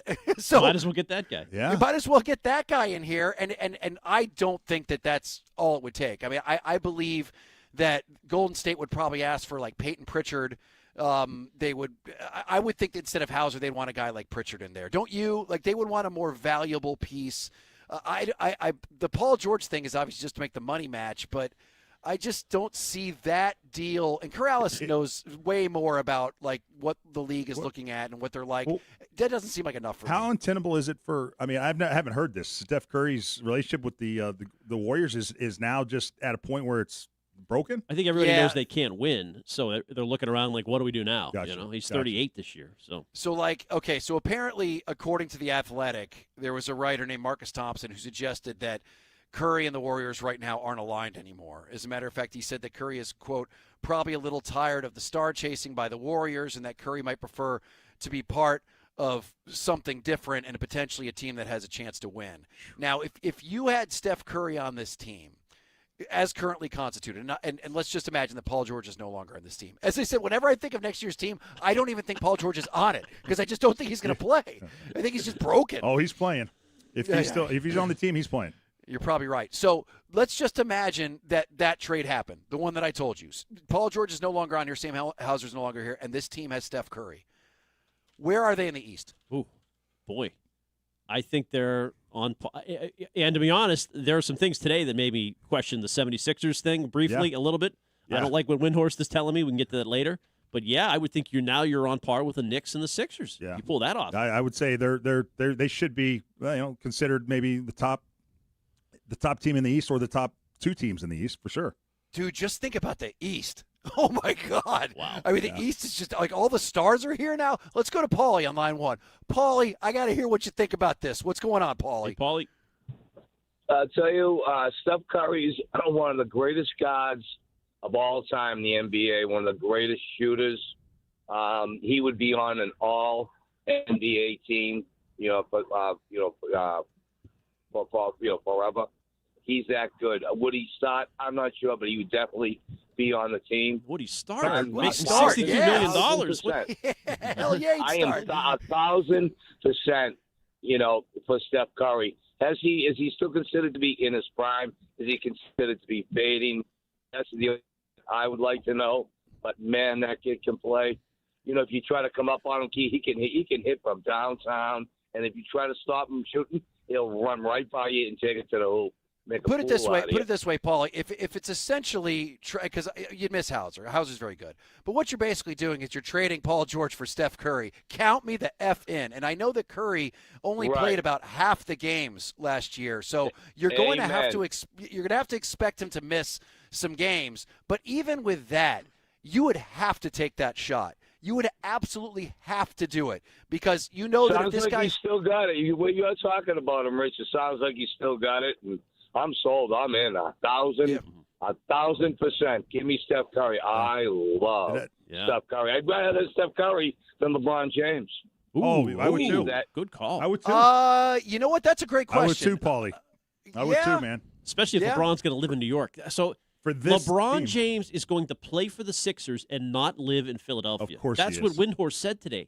He's going to live in New York City. If I'm a Philly fan, I'm like, oh, come on, bro. Really? That's like half in, half out. Come on. Philly fans don't care. They don't care. They're just so happy that he's on their team. They're just so happy. It's like, it's like being like the ugliest kid in school and the hot chick like gives you her time of day. And it's like, you know what?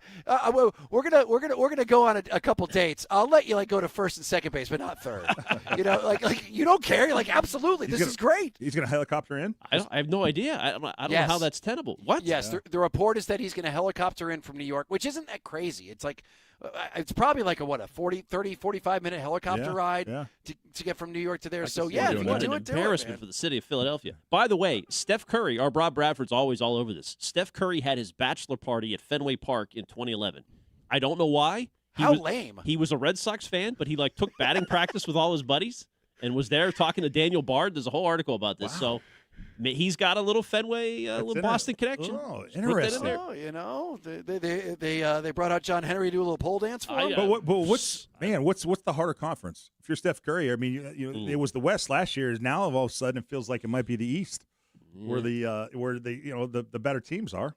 I just think the West is just a rock fight. I mean, to get past those two teams, the Spurs and Oklahoma City, it's got to be so tough. But at least if you came to the Celtics, you know that you got a fighting chance against the Knicks and against the 76ers. And for some weird-ass reason, all of these guys love Joe Mazzulla. They love – and you got to think that if you're Steph Curry, like, well, this guy likes what I do better than any other coach in the league. He's just going to say, dude, I know you shoot a lot of threes. Shoot more. Yeah. So I can't think of – it makes sense. Yeah. Good question by a 941 texter. Would you have traded Jalen for Steph Curry straight up? Like, if that was the deal, would that have been more – Yes, I would have. I mean, basically is what we're saying, right? Yep. We would have. Absolutely. Yeah, I would have, because it's less redundancy and it's also an accomplished player who I think can get along with Jason Tatum. I also think I think Jason Tatum would love playing with him. So a lot of people think you're hurting Jason Tatum by trading Jaylen Brown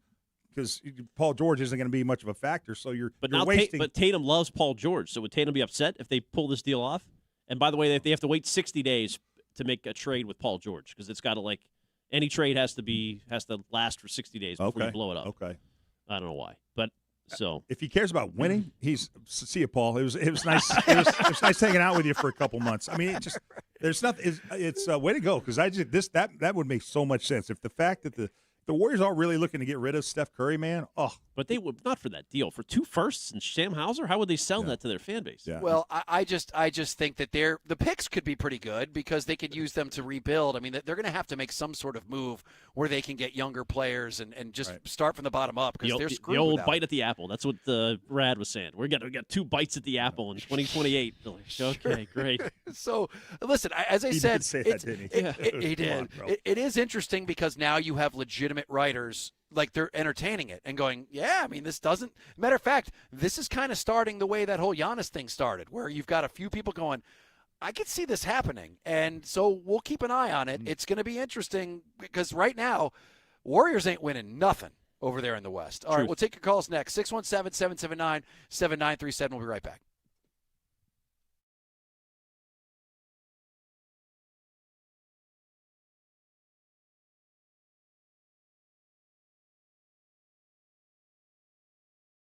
If your body is 60% water, why are you filling it with stuff that tastes like it came from a garden hose behind a gas station? You could have a fountain of youth right inside your own home. LifeSource, powered by Duggan, is a whole home and whole body approach. Duggan, the exclusive New England contractor for LifeSource water filters, is here for you and your family, making you healthy one faucet at a time. Call 855-DUGGAN-1. That's 855-DUGGAN-1. Duggan Mechanical Services will get you glowing.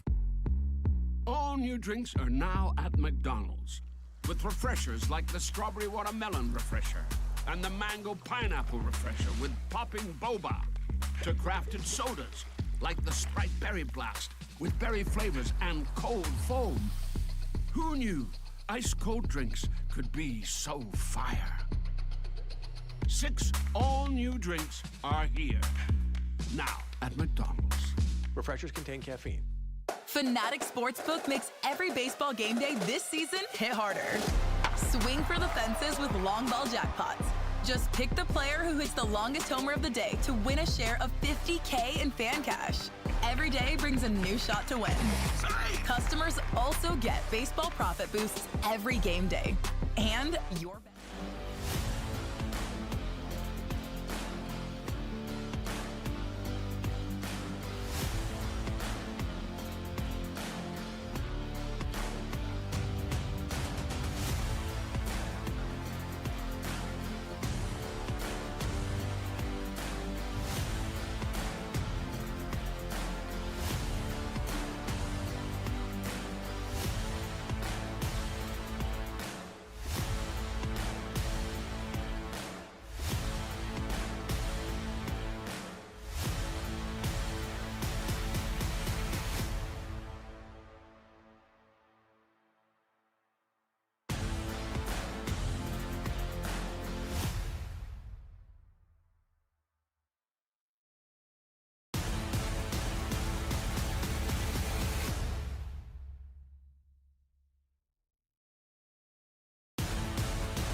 I'm going to see him next month. Where? Oh, really? Boston Pavilion, yeah. Banger of a tour with, Spin Doctors, who I'm not a big fan of, but Blues Traveler, Jim. Oh, that's a show. Yeah. There was a summer that I worked at That's Subway. a fun little concert right there. There you go, a little nostalgia. I like tour. Blues Travelers, man. That's not bad. There was a summer I worked at Subway, and Two Princes by Spin Doctor was played every hour. Yeah, I could do without that one. So when I hear that, I smell of cold cut combos. It's like it brings it all back. All right, it is Rich, Ken, and Ted Johnson, 93.7 WEEI, 617-779-7937. We're in the Catches Slaw Studios. No fee unless you win. We were talking a couple minutes ago about the old Bill Belichick situation. Things have just turned into a massive cluster F down in UNC. If you haven't heard, they are now under investigation. It started off with the GM, Mike Lombardi, one of Bill Belichick's best buddies, being put on paid administrative leave because there was an HR complaint about him. And then, according to Pablo Torre, he says that in addition to the Mike Lombardi HR matter, the University of North Carolina football team as a whole is being investigated by the College Sports Commission, the entity which handles compliance and enforcement of NCAA and NIL rules. Things could not be more of a disaster for Bill right now in UNC. Let's go to Mike in Framingham on line one. Mike, what is going on, bud? How you doing? Good afternoon, guys. Comment and a question. The comment sort of for all you guys like Ted that have that massive Belichick derangement syndrome. It's a quote by Clarence Darrow, early 20th century. Who is Clarence Darrow? I got real quick. Who is Clarence Darrow? Clarence Darrow was a great lawyer who was involved in one of the great law trials ever there, the Scopes Monkey trial about, teaching the whole Darwin theory. Clarence I have no idea what you're talking about. Lawyers. Let's get his quote. Clarence Darrow's quote is, "I've never wished a man dead, but I've taken great pleasure in reading some obituaries." Teddy? Yep. Are you there? I'm here, bud. Okay, here's my question, and I mean this in all sincerity because you're an awesome ball player, and I really enjoyed watching you. Did you blow out your biceps in back-to-back seasons because of Bill or because of steroids? It's one or the other. It's got to be one. I'm not sure what the bicep tearing would have to do with Bill. Steroids, never taken steroids, so I neither. The answer is neither. I just listen.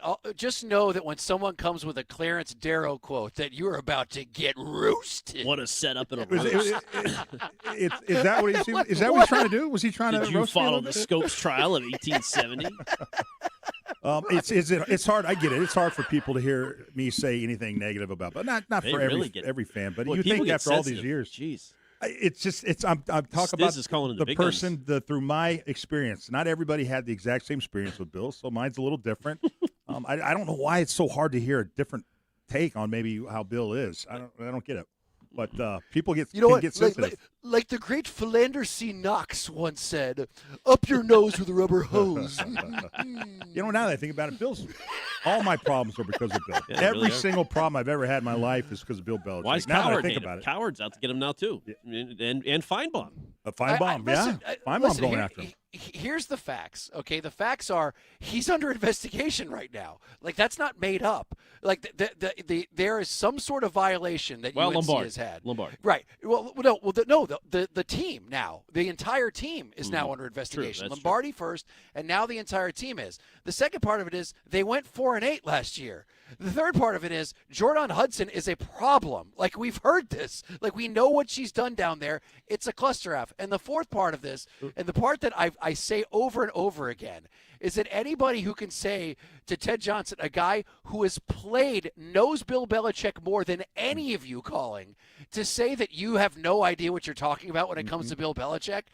Like, I mean, this is a guy that Ted worked with for years. He was somebody that he negotiated contracts with. He has a very close and personal relationship with Bill Belichick. So how dare any of us say you have no idea what you're talking about, because you have no idea what you're talking about. Yeah. Ted knows this guy better than anybody who's calling. I can guarantee it, unless that person's name is Tom Brady or Linda Holliday. But we can all agree that not every player has the same thoughts and feelings on Belichick as Ted does. But Ted is not saying all of these players think this. He Bill is going to talking the about his veterinary induction. But let me ask you this, though, Sid. Am I the only player that thinks like this? No, I do not believe so. So, I mean, that should give some. It's not a lot, but there are guys. Who's our cornerback? Asante Samuel. Yeah, Asante Samuel. Well, he's off the rails. That guy.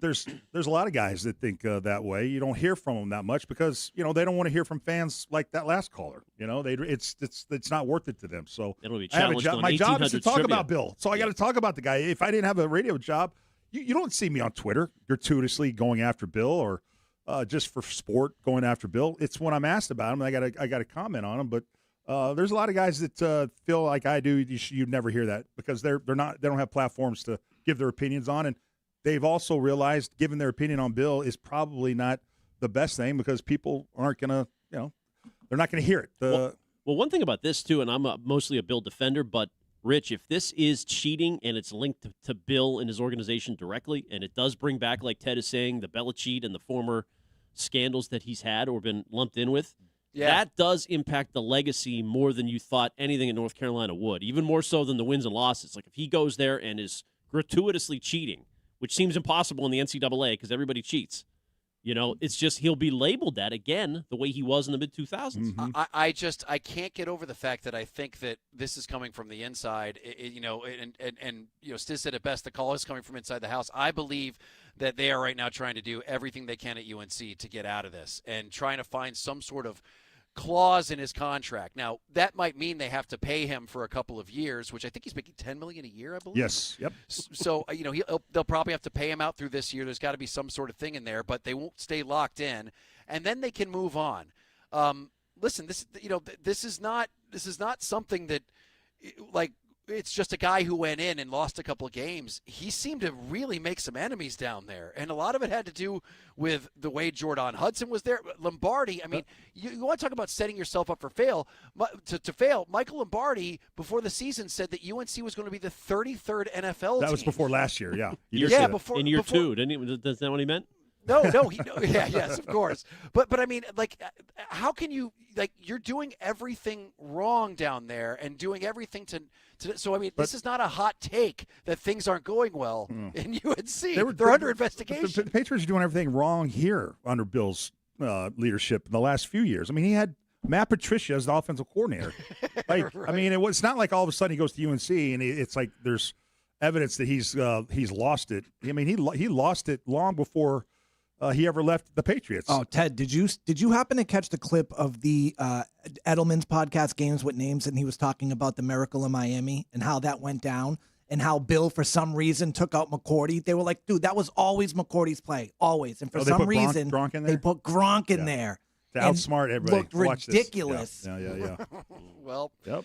There's a lot of examples of that. People just don't want to bring them up. I get why. Well, it is interesting because this news keeps breaking by the hour about what's going on in UNC. We still don't know specifically what it is. I'll tell you what, Pablo Torre is just, I don't know where he gets some of his sources. It's pretty ridiculous. Michael Lombardi called somebody toots. Yeah, of course. Well, listen, toots is a great word.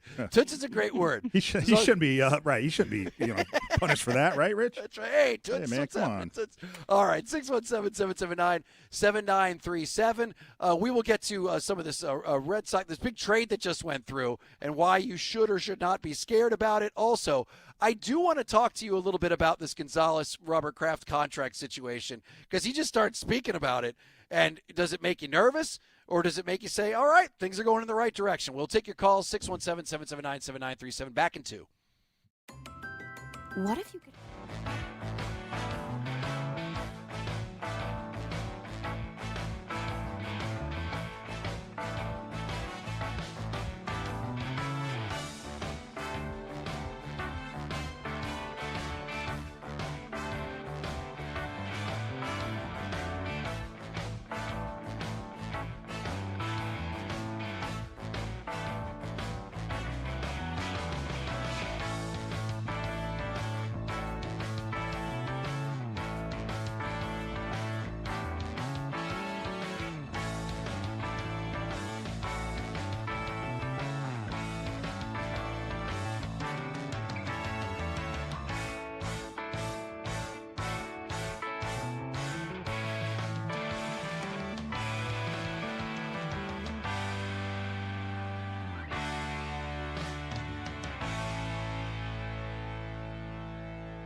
Now, here's what's in our feed. The feed is brought to you by the 99 Restaurant. Well, the Red Sox acquired Curtis Mead. He is expected to be in the lineup tonight when they open up a new 4-game series with the Athletics in Sacramento. That'll be a late game, 9:40 first pitch across the Shaw's and Star Market WEEI Red Sox radio network. However, continued reports today that the Sox are not done. They'll be active going up through the August 3rd trade deadline. John Heyman says their Red Sox are looking at a shortstop. They're looking at a catcher, and everyone is looking at bullpen. Also, Robert Murray from Fansided just saying it's the first domino in what should be a very busy deadline season for the Red Sox. They are very active in trade talks. It's Colossal Lobster roll season at the 99 Restaurant. Choose hot buttered or traditional with celery and mayo, both built to the hilt with chunks of tender North Atlantic lobster served with fries and coleslaw. Enjoy it with friends for a limited time. You got to love the Nines. I'm Ken Laird. That's what's in the feed. I'm just knowing that it comes from a genuine place. You know, like the first team meeting, you know, he had ripped me for almost bringing in a catch, you know, and he expected me to make that play. And, you know, early on as a rookie, you know, didn't really like that too much, you know. But now I know it comes from a great place, and he expects me to make that play, and so do I as well. This is Rich and Ken with Ted Johnson on WEEI. Oh, A.J. Brown. Showing respect to Mr. Mike Vrabel. It is Rich Shirtleaf, Ken Laird, 3-time Super Bowl champ Ted Johnson here on 93.7 WEEI, 617-779-7937. Ken sitting there watching Patriots practice on Saturday, freaking out over Kayshon Boutte because, you know, by the way, a video came out of that play, and that was pretty amazing. That was great. Not only amazing, but it was a great vibe. Just day one at Pat's camp, that was pretty full. I don't know if it was a total sellout, but every seat in the aluminum stands there looked like it was full. I thought it would be a little bit more chaotic. I was told it was a lot of people there, but it wasn't like, because it's the first time camps open on a Saturday in years. And in fact, that was like the biggest reaction because for the first hour, you know, they're not doing much. They don't have pads on yet. But when you see a big Drake May pass, it gets you going. It's like, bang, football season is here. Yep. Are we back to the running of the Bulls when they open up the gates for the fans? Because during the Brady days, it was like intense. Like people would it was almost like Pamplona when they released, you know, it was like people would get almost trampled to get a good space. Yeah. They wanted Ted's autograph. Yeah. I don't know that because they have a new setup now with I think now with the fields and the new building they just put in, they may have a different setup differently. But Curtis made a good point. They practice on natural grass. And yet, after FIFA rolled out of here, the natural grass has gone inside. Was that always the case with you? It was same setup. Why would you have it different? Why would you practice? Well, on the because grass? they don't have these big concerts that people spend a lot of money to come see on the practice fields. They have them in the stadium where you need to be able to move things in and out and put heavy equipment there and not damage the field so that you can play on it. I mean, that's why there's no grass in the indoor in the stadium, right? We all know that, right? Because they host so many other events that it's just obviously an artificial turf is much easier to maintain and costs a lot less than having to maintain a grass field. Boy, the amount of players you saw on social media after the World Cup was done saying, why can't they just keep this in our stadium? I know. Getting pissed off at that. Now, I do think, and correct me if I'm wrong, Ted, hasn't the turf technology gotten a little bit better since the days of Wes Welker against the Texans blowing out his ankle? Do you remember that slipping on that turf? Yeah, that was down in NRG Stadium down in Houston. Yep. And it was an indoor stadium. I mean, it's got a retractable roof, but indoor stadium with with grass, and they put it in pallets, right? Ugh. So they like square blocks, and they'd grow the grass outside and then bring it in and put the pallets down. And I think what happened is guys' cleats, especially their six studs, would hit the edge of one of those kind of plates, and that's where the damage would come in. So it wasn't the best system. There's better systems now. That was a long time ago. But, yeah, there's no reason you can't have an indoor stadium and have grass and it be, grow and be really strong grass. And it just, man, after you see the World Cup and you see how every World Cup team, in the Premier League has grass, and it's because the players demand it. It's because they respect the players. And the NFL, all the money they make, and it's a complete opposite, attitude towards the players. Ugh. Well, all I know is that it was. I remember that was like the last game of the regular season, I think, when Welker blew that out. I think it You're was. just like, oh, geez, what an awful thing for that to happen there. All right, so I want to talk about Gonzalez. There's been questions the whole offseason as to whether or not he's going to get this deal, and it's obviously for a lot of money. It sounds like he's asking for not only, according to reports, not only to be the highest paid at his position, but to be the highest paid defensive player. And Robert Kraft came out and spoke to the press a little bit about how he believes things are progressing. Let's play that clip if you don't mind, Stiz, for me. Christian Gonzalez, any thoughts on that as you enter camp? We love Christian Gonzalez. We love him as a player, as a person. That's why we've made an offer to him that makes him the highest paid player ever to play that position in the NFL. And coincidentally, it's the highest contract in the Patriots franchise history. So we're glad we drafted him, and he's developed here, and we hope he'll be with us for a long time. I mean, you never hear that ever. No, you never, especially from the Patriots. Basically saying they've offered him the most money they've ever offered a player in the Patriots history, and the deal's not done. Like, look, I mean, that makes you think that, okay, they're close. Clearly, Christian Gonzalez is practicing, so that's a good sign. But, man, you talk about, if I'm Christian Gonzalez, I'm a little bit turned off. Bro, did you have to throw my, dirty laundry out there? Now people are going to come at me, and every day that goes by that I'm not signed is going to be because of me. Yeah, and you know what, too? Like, here's another thing. If a general rule of thumb is that if the team is publicizing its offer, the deal isn't close. And I said this earlier. You could offer them a $10 billion deal, the biggest deal in the history of deals. What matters is how the contract is set up. What's your guaranteed money? Mm-hmm. Truly, that's the number one thing. What are my years? What are my guaranteed? What's the guaranteed money? Because you could say that it's worth $500 million, but then go, oh, you have $20 million guaranteed. And if I'm Christian Gonzalez, I'm like, go F yourself. Technically, yes, it is the biggest contract that the Patriots have ever thrown out there, but that's all funny money. And I just don't like the fact that stuff was leaked out earlier in the season to Greg Bedard to make him look bad. And I honestly believe that it came from the organization. Heck, even Bedard kind of insinuated that it came from people who are in the know and the decision makers. So I think that, like, if Gonzalez liked the deal, then he'd be signed. It just seems like a classic pressure via press conference from a team to make a player look bad and to try to get him to sign something that he doesn't want to sign. And the other thing, too, is, real quick, I'm sorry, Ted, there is a clip, and I don't know if we have it, but when asked if, like, he was optimistic if a deal gets done soon, Kraft declined to answer and started talking about some dog event that he was doing. Oh, like, the Patriots. Yeah, Which right. Vrabel was getting criticized for having the dog at the start of the press conference on day one, Friday. I didn't understand why we'd be criticized. Well, it's good press after the whole Rossini. You know what I mean? You got a puppy in your hand. You can't hate on he wasn't going to be asked. He wasn't going to be asked that. I mean, you saying it's like the same equivalent of bringing your kid up there? Yeah, that's what Shime said this morning. Right off the hop. Please, come on. No, if he brought a dog up there the first interview after the Rossini story hit, then that's one thing. But that was months ago. Come on. Right? He brings like, look at these cute puppies. You're not going to ask me. I mean, do you have a question? Yeah, I got puppies here. What about Diana Rossini? Ooh, he's like, you can adopt them today. Do you have that clip of Kraft saying that? Because it made me laugh. I'll have to find it.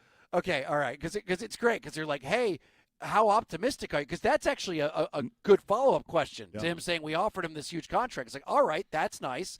But are you optimistic that this is going to get done soon? And he's like, let's talk about dogs.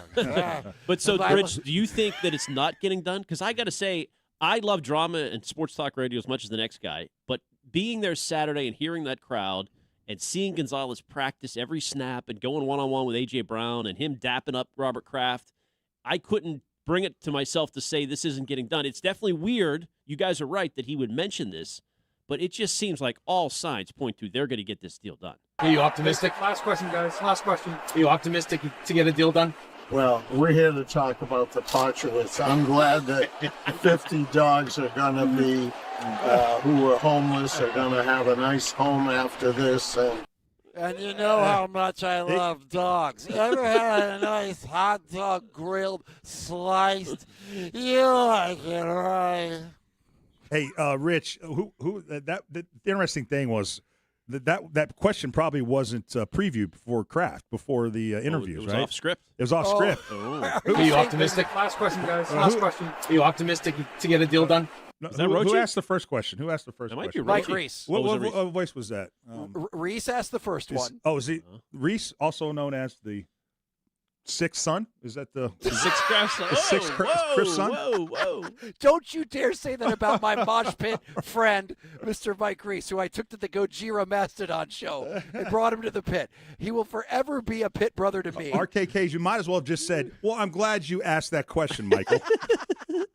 Let me see who I can take this crowd. Oh, you, Mike Reese. Mike Reese. What do you have to ask? Listen, you never know what you're going to get from Roach. Roach will just spring it on you. He's the one who asked Drake May whether he was thick with two C's. Yeah. These are two people I will not hear any slander about. We're here to talk about the Patriots. Yeah, it is interesting how they're doing this contract because they really historically they've never paid guys. If we're being honest, how are they going to do it now that Vrabel's here? Now they have success. Everyone's watching. You can't tell everyone and fool everybody that the salary cap restrictions. That's all BS. So this is we're watching this, and all the players on that team are watching how they handle this Christian Gonzalez contract. Mm-hmm. And so far, I mean, they're doing things I've never thought they would do. I thought putting out a little bit of that dirty laundry with Bedard was interesting, but for Kraft to already tell everybody what they've offered before the deal's done is fascinating to me. It is wild. Now, Rich, do you think Gonzalez has a case to be paid as the highest non-quarterback player? Like, should he get paid closer to Will Anderson and Micah Parsons and Smith and Jigma and some of these guys? Because it's a big gap. Like, the top corners are getting $86 million guaranteed, $31 million a year. The top defensive players total, I mean, Anderson's getting $136 million guaranteed. It's a big difference. Close to $50 million. $50 million a year. Yeah, no, I'd say. Sorry, Rich. Go ahead. You answer. No, I was going to say absolutely not. That's not. He doesn't deserve that money. Nope. I think that the whole reason that's out there is a very wise agent would start with that because he knows he's not going to get it, and then you would settle at setting the market for your position. That's the whole reason it's there. Is because if you start at setting the market, they're going to try to get you down. That's all that is. It's a negotiating technique, and you know what? He even realistically knows that he's not going to get anywhere near that. So no, that's all once again negotiating out in public, much like Robert Kraft did with his big dog adoption event, which was Patriots. The Patriots, yes. Mm-hmm. And so, but you know what? You can't ask Vrabel questions about Diana Rossini when he's got a dog. Nope, I think we learned impossible. That. Can't do it. Jackson has his dog Rida everywhere with him, just in case. Just needs to get out of jail free card, right, Jack? We have to talk about that. We have to talk about Jackson and his dog because I got to experience it firsthand. My man attracts the ladies when the dog's around.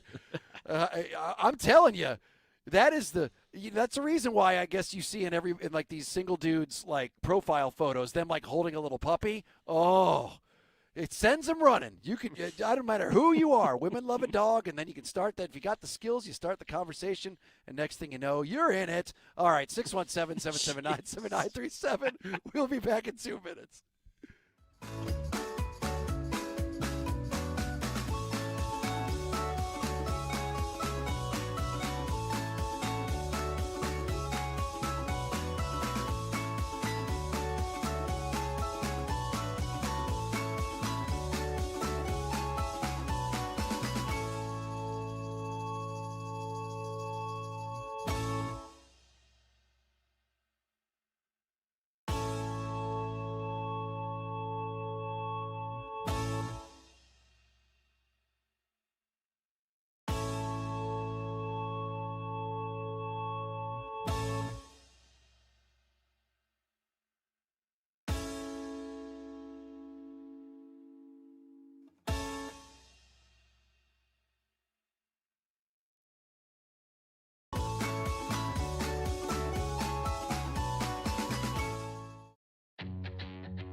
WEEI. Honestly, I had no intention, no want to leave at all. The way the negotiations and all that crazy stuff went down, that's a whole story in itself. I'll write a book about this someday, and it will be a bestseller. Not because I'm a good writer, because it's a damn good story, and it'll blow a lot of your minds on how it went down. I would love to hear it someday. I had absolutely no intentions on leaving. I kind of got backed into that corner a little bit, so to say. You don't even understand, and I wish you did. And if you had 30 minutes and a couple of beers, we could talk about it, and I'll blow your mind. Rich and Ken with Ted Johnson. And it is 93.7 WEEI, 617-779-7937. That was the voice of Adam Vinatieri. And real quick, if you were to rank the most important Patriots of all time, Vinatieri's top 5, right? Yeah. Yes, top 5. Okay. Definitely top 5. Is that even a debate? No. As Brady would be obviously number 1. Who's number 2? Most important Patriot of all time. Are we including Belichick or no? Right. No. I'm talking players. Just players. I mean, Vinatieri might be top 3. I mean, who besides Tom? Who was the most important? In those early.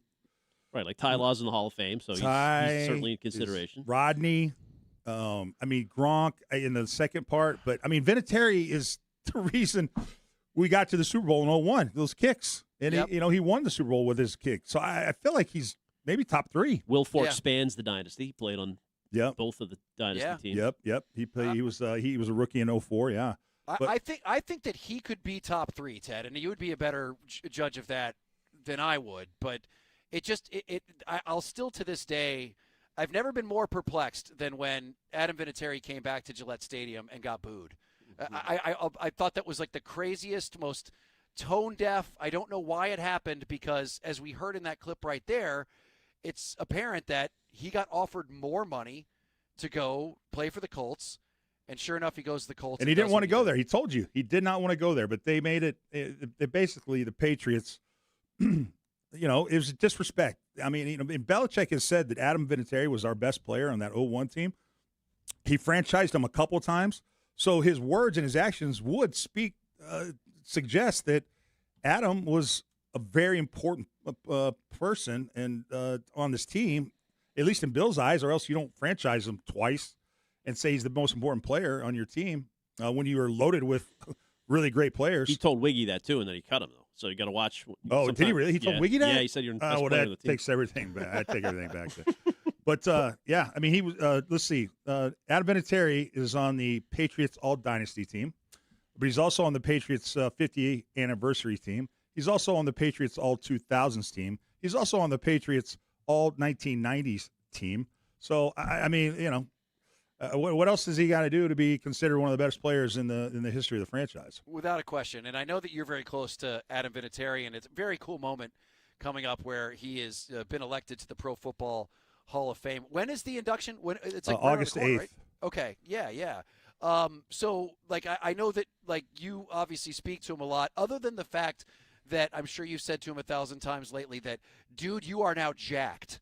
Like Vinatieri just started working out, and all of a sudden, like I saw him a couple of years ago when Jim Irsay, rest in peace, did that whole thing where he brought his band here. He brought in Adam Vinatieri, and Vinatieri just looked like, I mean, he's been working out like crazy. Yeah, he made his garage into a gym.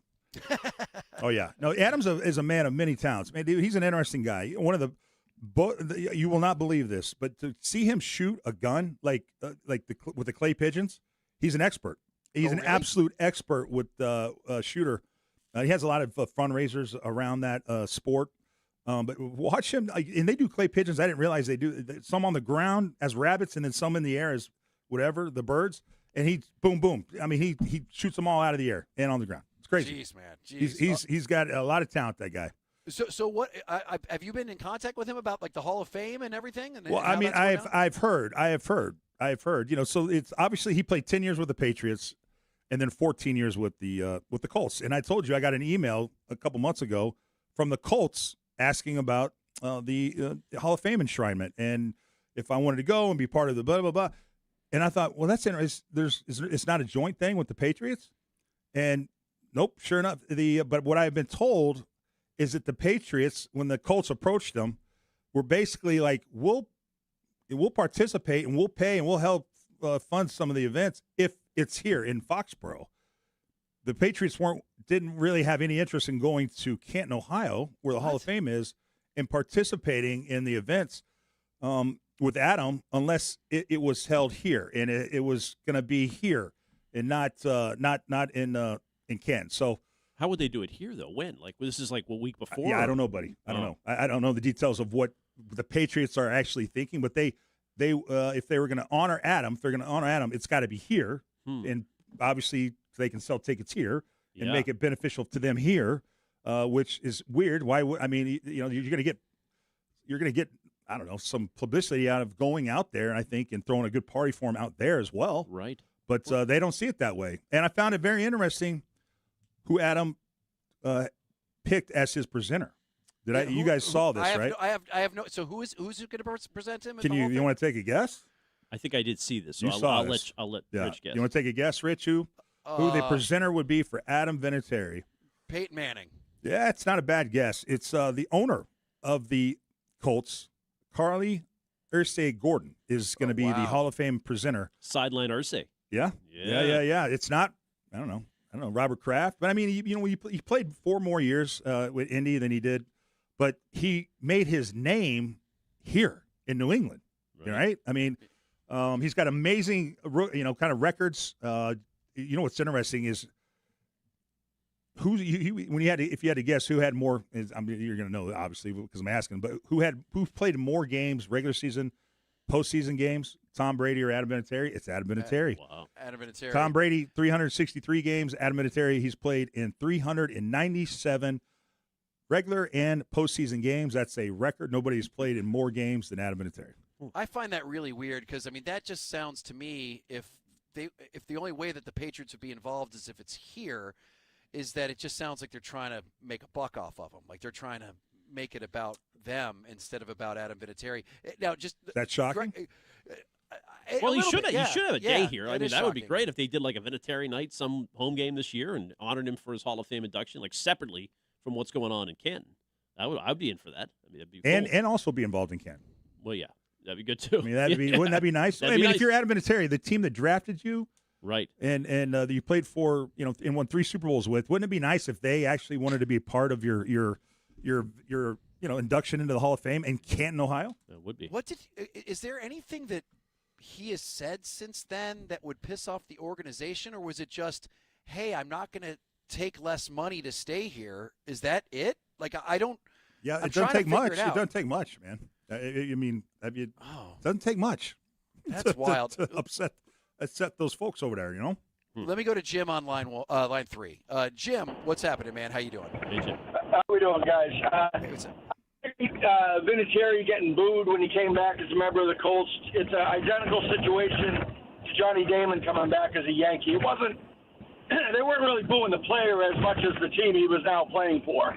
Jim, I want to correct you, Jim, because it was every time he stepped onto the field, they booed him. It was specifically for him. It wasn't like a Yankee suck deal. It was literally every time he went out in the field, and that was like. And no offense to Johnny Damon, but to me, those are not Adam Vinatieri, Johnny Damon aren't the same.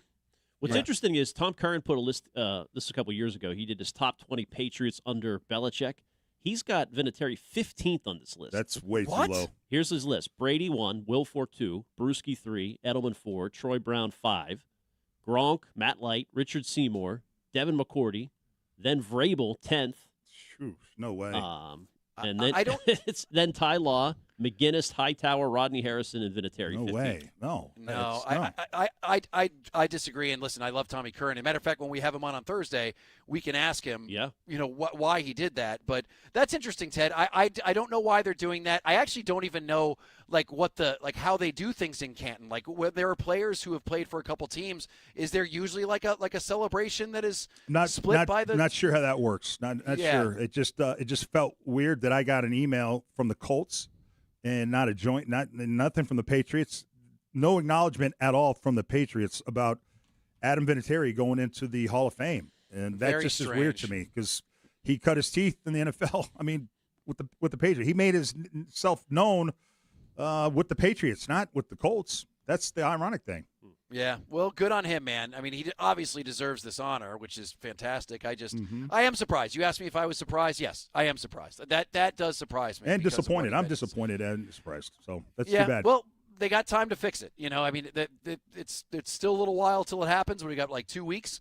Maybe they can figure it out because that does seem a little disrespectful if you ask me. All right, 617-779-7937. We got a bunch of people online. We'll take your calls, and we'll talk. I want to find out Ted's review of the Odyssey, too. Yes. We got to get to that. God. Especially if he agrees with me that it's overrated. Yes. I can't wait to hear this. We'll do that and take your calls right after this.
and Ted Johnson on WEEI.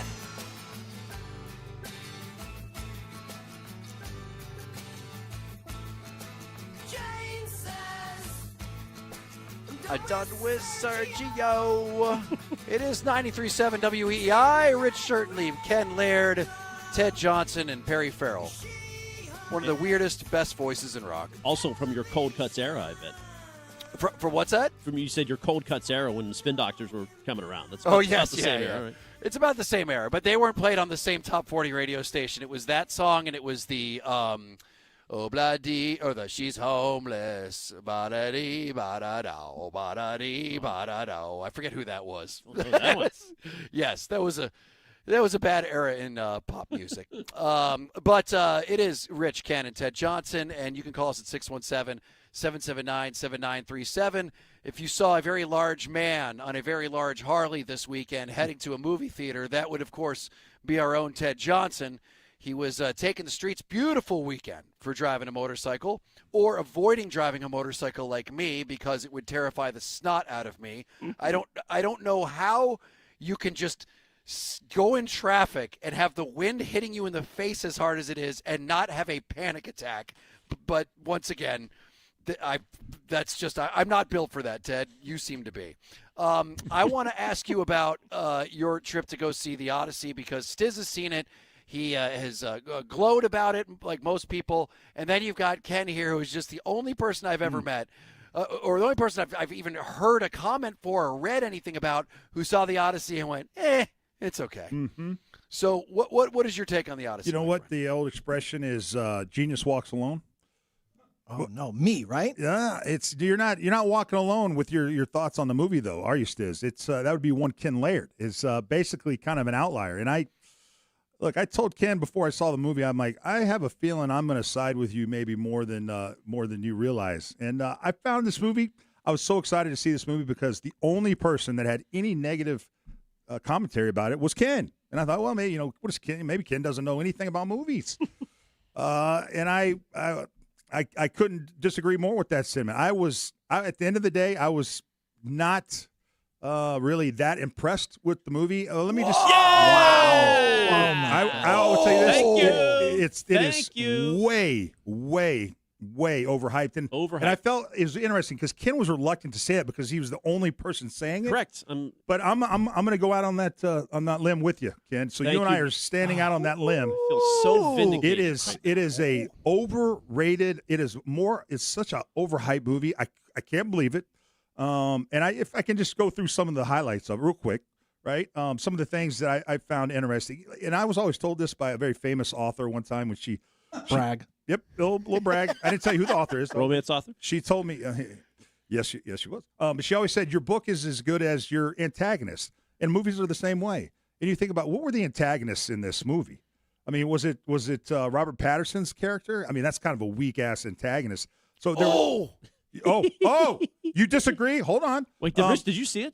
No, he didn't see it, but he's just speaking to Robert Pattinson. Okay. Yeah, Robert Pattinson. Oh, you talking about the softest antagonist that you'll ever see. But he's supposed to be. It's so soft. Okay, but who's the main antagonist in the movie, Stiz? If you want to chime in, then. Well, I guess there would be a few, but I guess I would say the main antagonist is the gods that are trying to prevent Odysseus from getting home. They're not even mentioned. They're not shown. They're not they're even mentioned, shown. but there's every time you hear thunder, like I don't want to do any spoilers. They're not shown physically, but they are represented. It felt weird. Like here's Odysseus trying to get back home, but he doesn't really remember home because the nymph Callisto, Charlize Theron's character, gives him lotus plants, and so he can't remember. Just getting him high, Teddy. Get him high all the time, so he can't remember his past. He's trying to get home, but the nymph Callisto, Charlize Theron's character, she's on this island all by herself, and they happen to meet up on the. It's about basically Odysseus going from basically island to island to island, and every island he goes to, there's a one-eyed cyclops on one island. Spoiler alert. And then Circe, the daughter of the sun god, is on it, and she basically turns humans into animals by feeding them octopus. I don't know. These all sound like antagonists. Like you mentioned the Cyclops. We need a tiebreaker But now. it's like one little scene after the other of each. It's like usually you have one anchor antagonist throughout the entire movie. It's not. It's a bunch of like one-eyed Cyclops in one scene, and then the nymph Calypso in the other scene, and then Cersei in the other scene. And then, no, it's a boss level. You go from one boss to the next. I disagree. I disagree. And the suitors, all these pathetic. So for years, these suitors come to dinner every night trying to get the hand of Penelope, and they eat the food and they drink the wine and they corrupt the servants, and then finally she decides she's gonna take a husband, and basically you have to win her hand by shooting an arrow through this thing where only one guy can do it, and that's her husband, who comes back in disguise. It's just such a crazy storyline. It's so hard. It's so far-fetched. Oh my God, crazy line. All right. And I tell you what, the only thing I give credit to this is because of the scale. It's a big scale movie. I'll be honest, the Trojan horse thing too, where they're all they spent days in that Trojan horse, spent days in that thing, and I just thought, in the way they dragged the thing, none of it really connected with me at all. It wasn't hidden. I was disappointed about it. What's right. give me your? Do you want to give me a number and a Well, yeah, out of 5 Johnsons. So I saw that Rotten Tomatoes gave it 94. I'd give it an 84, 82, 84. So what's that? 4 Johnsons? And I got 3.5 Johnsons. 3.5 Johnsons. Okay. So I almost gave it 3, but I'll give it 3.5 Johnsons. No, when because you of the have scale. kind of a unique upbringing like I had, movies were your escape, and so movies are like books, but with pictures. There you go. Very simple. Can I just say something, Ted? While you were talking, my phone kept lighting up, like with texts. And I look down and I see that it is from Mom Shirtenlieb. Oh, boy. Okay? And I'll read you exactly what she says. She goes, I'm with Ken and Ted on the Odyssey. I expected so much more. Every single scene was brown, absolutely colorless. Mm-hmm. Ted is absolutely right about Robert Pattinson. Milquetoast, you are not my mother. Too much. This is my favorite criticism. Too much changing time zones. What? It's true. They go to the past and they bring it to the present. Yeah, but that's Nolan. He's known for twisting time. I know, but it's like, narrative. but it's so much, and it happens so subtle. Like literally. In one scene, Matt Damon is got gray hair, and then the other scene, he's just got a little bit of less gray hair, and you're supposed to go back 8 years. I mean, it's hard to understand what he's trying to accomplish in the movie. It just doesn't make sense. You people so do Mama not certainly appreciate love cinema. you. I love it. Thank you. Mama certainly is a big fan of you and Ken today. Great job, Mama. Now, I have not seen it, so I'm not going to sit here. I'm not going to be one of those people who criticize it. But I do want to ask you. You said there's no villain.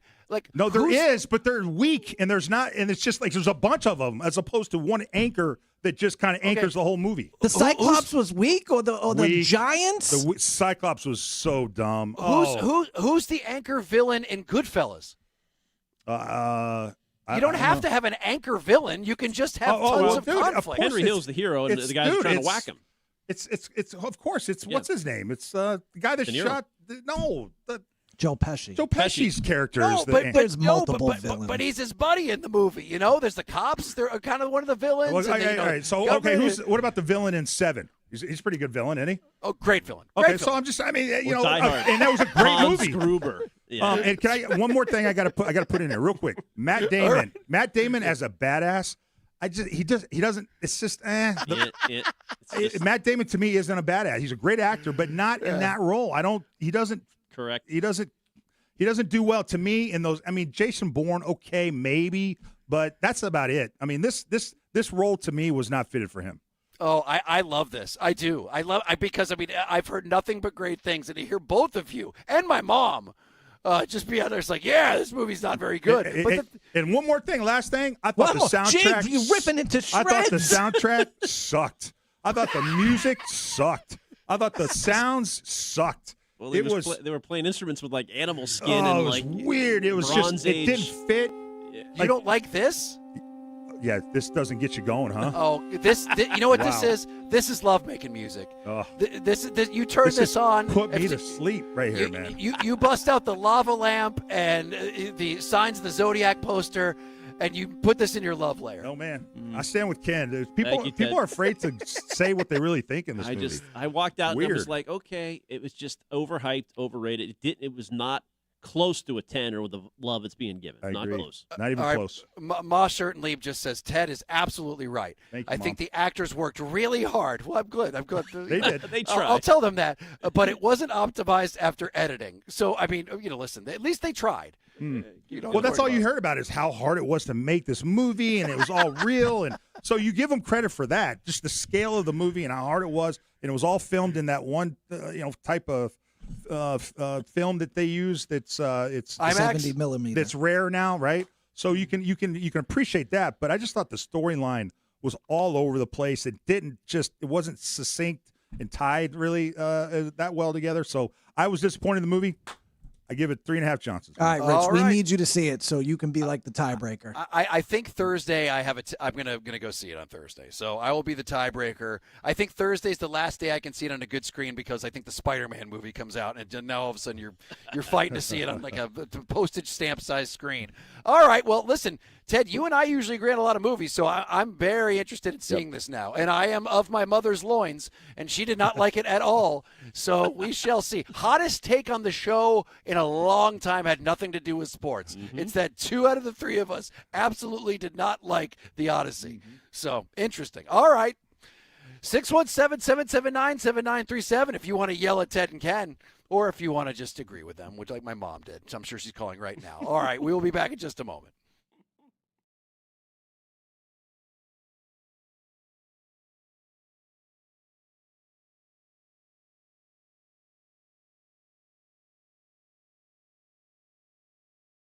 Hi, I'm Sean Flaherty from Catches Law Group. Anyone can advertise big results, but ask yourself, where were those victories won? At Catches Law Group, we have secured the largest verdict in Massachusetts for the last 5 years. We've recovered more verdicts and settlements than any other law firm, and more than $3 billion for injured New Englanders.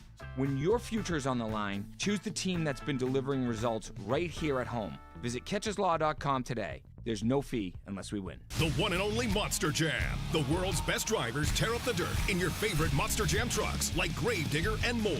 Coming to Gillette Stadium this Thursday. Brought to you by BKT Tires. You have to see it live, so lock in your seats today at monsterjam.com. Ted Johns for Northeast Men's Health. Guys, they are experts when it comes to treating testosterone and erectile dysfunction. You know that, but they also have other features and services that they offer, and that is GH peptides, the NAD pluses, the GLP-1s, and more. It's all designed to boost energy, to support metabolism, and to enhance recovery and to accelerate fat loss. Guys, there's so many amazing treatments that they offer, guys, to be the best version of yourself, along with these low T treatments, combined with the body composition programs. Guys, you're going to notice improvements when it comes to energy, focus, sleep, strong workouts, and most times a renewed sex drive. So what the heck are you waiting for? Get to one of the 7 Northeast Men's Health locations. They're great folks. It's so simple to go in and out. I don't know what you're waiting for. You're going to be running circles around your friends. I'm a big believer in all of this stuff. So go check it out. Call them today at 617-793-5000 or visit them online at northeastmenshealth.com. John Sewer and Drain Cleaning is the name to know when your drains don't flow. John Sewer is also hiring technicians at their Norwood location to handle growing demand in southeastern Mass. To join New England's most experienced team, go online to johnsewer.com to apply today. We get the job done. Welcome to the all-new Butler GMC, Route 20 in Charlton, where Butler is at your service. Butler's summer sales event is going on now. With employee pricing on Sierra light-duty trucks. And 0% financing for qualified buyers. I'd say that's a lion's share. You know, Brian. Now get back up on that billboard. I'm going, Route 20 in Charlton. See you on the all-new Butler GMC, Route 20 in Charlton, where Butler is at your service. Roar! I love days like these at the pool, but my moderate to severe plaque psoriasis can sometimes take me out of the moment. I'm ready to make a splash with clearer skin thanks to Skyrizi, risankizumab Riza. Skyrizi is a prescription-only injection for adults who are candidates for systemic or phototherapy. At 4 months, most people saw 90% clearer skin when measured from head to toe, and many were even 100% plaque-free. People also saw significant improvement in psoriasis symptoms of pain, redness, itching, and burning. Don't use if allergic to Skyrizi. Serious allergic reactions, increased infections, or lower ability to fight them may occur. Before treatment, get checked for infections and tuberculosis. Tell your doctor about any flu-like symptoms or vaccines. Now there's nothing on my skin thanks to Skyrizi, and that means everything. Ask your doctor about Skyrizi, the #1 dermatologist-prescribed biologic in psoriasis. Visit skyrizi.com or call 1-866-SKYRIZI to learn more. Summer's here, and so are the new beverages at McDonald's, like the Sprite Berry Blast Crafted Soda topped with foam, or the refresher with add-ons like Popping Boba. Try their all-new beverages, like the Crafted Soda or the refresher at McDonald's.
It is 93.7 WEEI. Rich Schertling, Ken Laird, Ted Johnson.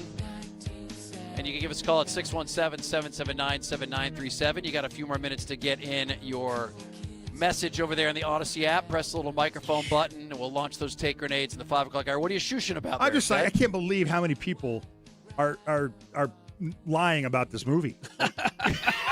Like they're literally scared to give a negative review of this movie. Or some people just don't understand genius when they see it. No. I just Ken was onto something, man, and I give him credit for just having the guts. Will Rich have the guts to say what he really thinks? What if I like it? What if I like it? Rich Keefe gave it 5 out of 5. Okay. Rich Keefe loved it. Listen, listen, if there's anything, I've always been honest about my opinion on movies because I come on here and bare my soul and tell you about weird crap that I like, that I know that nobody will like, and I don't do it for any kind of reason to seem cool or anything. It's just because somewhere out there's somebody with as weird of a taste in movies as I have. That's very true. Rich is very unpredictable with this because he loves weird movies. This is not quite a weird movie, though. It's kind of mainstream. But that's not to say that I don't love a good mainstream action movie. Like the John Wick movies are fantastic. Like I like things like that. I'll be the first one to say that Fast and the Furious 4 through 7 are prime cinema. Like I love those movies. But now I'm scared. Come on.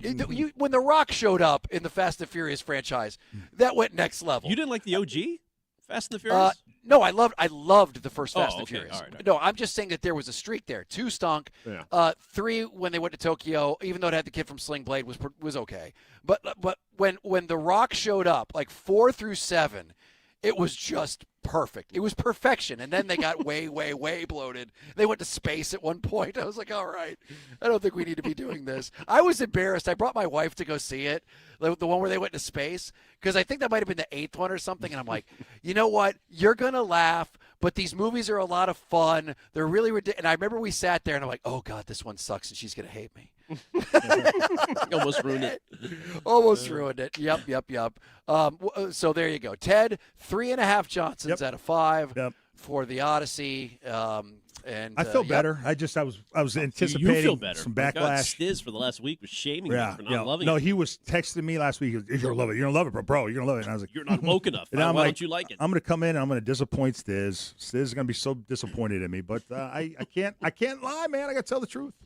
By the way, not to do a Ken Laird pivot, but Wednesday on the show at 2:15, the return of Chad Tracy to the Rich Ken. 2:15 Pacific.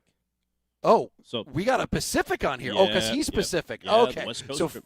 that's right. 5:15 our time. Good. I didn't want to give you guys the wrong time. So 5:15. Chad Tracy will be joining us this Wednesday. And also, this should be very interesting. On Thursday morning on the Greg Hill Morning Show, Craig Breslow is going to be on at 9 o'clock. And maybe, just maybe, we'll hear him peacock just a little bit. He's done a really good job. I'll give him credit. That last press conference he had, he wasn't spiking the football. He wasn't feeling it too much. He actually said everything that he should say the right way.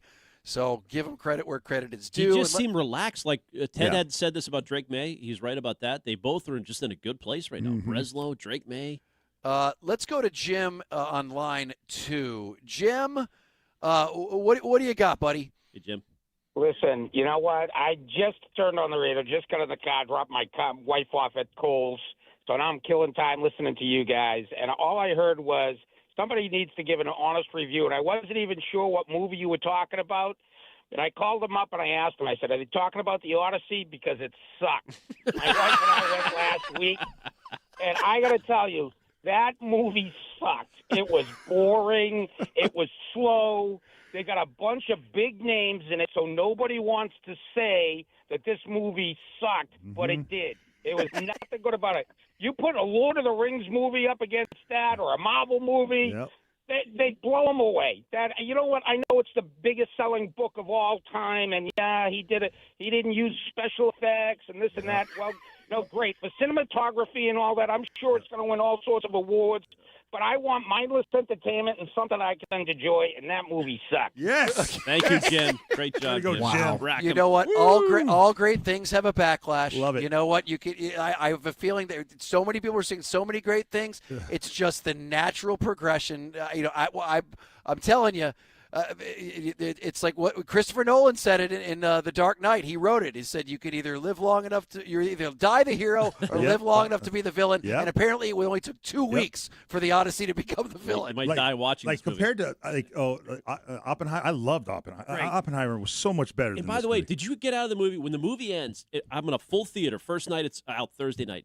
Not one round applause, Dude. not a reaction. Everybody's like stunned. Like, am I supposed to? What am I supposed thought to do? about applauding. That's funny. And I'm No. like, is anybody else going to? Nobody said a word. It No. was so quiet, and Yeah. I heard that there were movie theaters where people were giving, going crazy after the movie. To be fair, I've never been in a movie though where people applaud. Oh, yeah, I have. Star I Wars. I or have. Some I of have. those movies. I have. Have you ever seen? You remember the movie Wild Things? You know that one scene, Oh, Wild Wild Things. Things. Oh, yeah. Huh? They I stood up at applauded home when and Denise applauded Richards that. was in the love scene. Yes, yes. I was loving it. I was like, yes, let's was go. so Odyssey sucks. My God.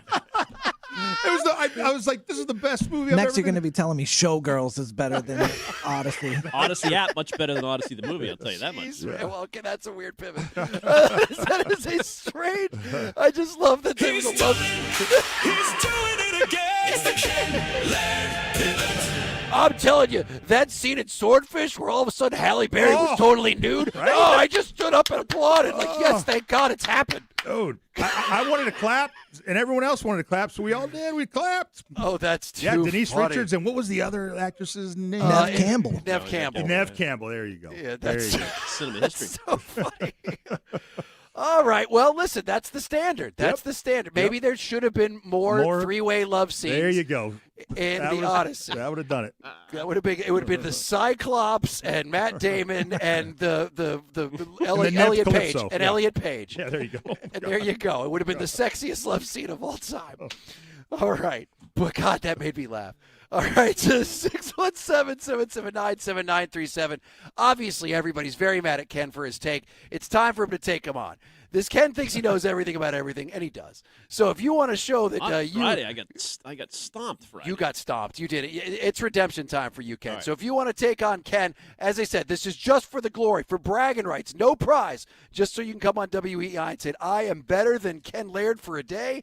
617-779-7937. Face him head on, and 5 questions of my asking, and you will be able to brag to your friends. All right, Ted, thank you for that review. I'm going to be thinking about that for a while. You are my mom's favorite person on the show, and we will take a break. 2 minutes, we'll be back. Fanatic Sportsbook makes every base.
What's in our feed.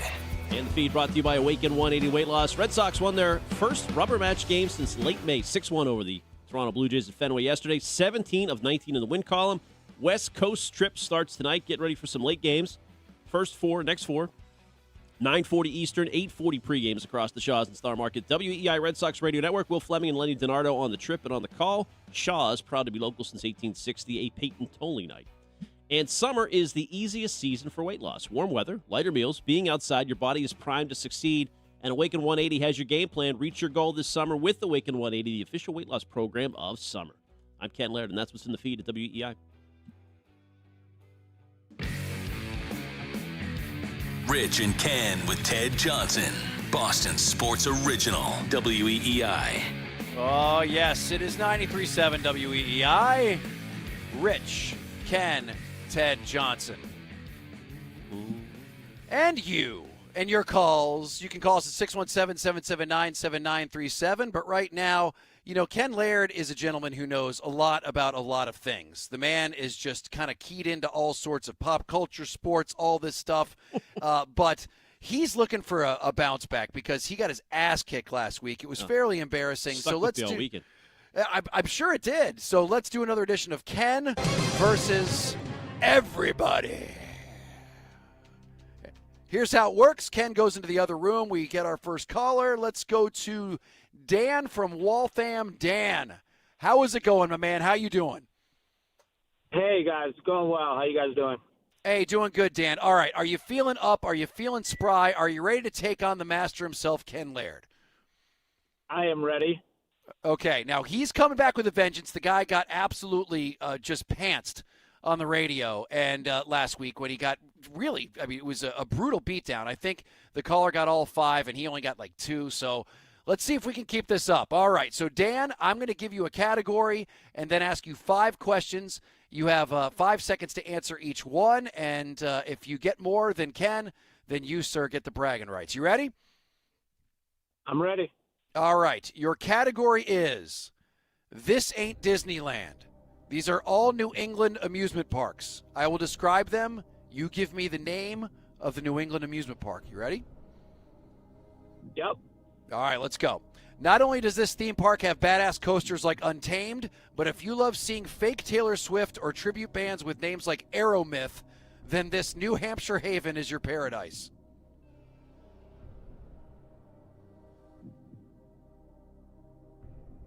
Three seconds. I don't know. Pass. Okay. Nothing says family fun more than boarding a train that gets chased by a gun-toting hobo in a jalopy named Wolfman. It's almost as if they made a deliverance ride in Lincoln, New Hampshire. Lincoln Park. Nope, that is incorrect. Number 3, I'm sure a lot of kids take a leak in their water park in Cape Cod, but they didn't have to name it after that.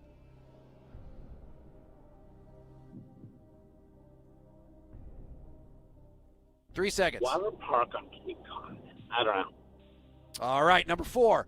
You will not find a bigger collection of classic arcade games than at this Weirs Beach Mecca. This is where the god of all nerds set the official world record for high score on Donkey Kong. The Weirs Beach Casino.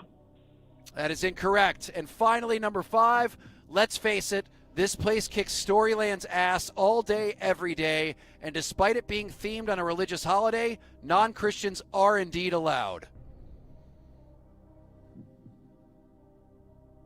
No idea. Ooh, Dan, going 0 for 5. 0 for 5 today. All right. In New England. I mean, I know. These are all right. Well, that was a tough one, Rich. That was a tough one. How many stis do you think you got? I got 3. Okay, you got 3 out of the 5. All right, so this wasn't like way too hard, right? No, I guess way too hard. But okay, because you can't make them all layups. All right, Ken. So you got your work cut out for you. The man went over. Over? Yes, he went over. So if you just get 1. We should have had Friday's guy back, Tournament of Champions style. I'm telling you, know what? Maybe we do that for now on. If someone beats you, they continue to go until you you defeat them. I like that. All right, so 5 questions, and even if you get 1, you win. But let's just go for pride, see how many you can get. All right. Your category today is This Ain't Disneyland.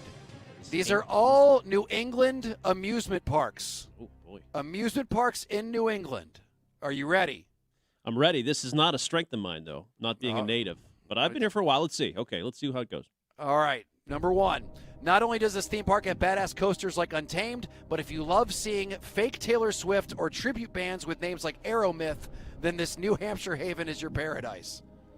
Oh, I'm just gonna guess Canopy Lake Park for all. That is correct. Boom. Number 2. Nothing says family fun more than boarding a train that gets chased by a gun-toting hobo in a jalopy named Wolfman. It's almost as if they made a deliverance ride in Lincoln, New Hampshire. Lincoln, New Hampshire. Man. We were just up there for a Great Hill Road show, snow show, and I know the name, but it's not coming to me, so I'm going to take the L. Okay, number 3. I'm sure a lot of kids take a leak in their water park in Cape Cod, but they didn't have to name it after that.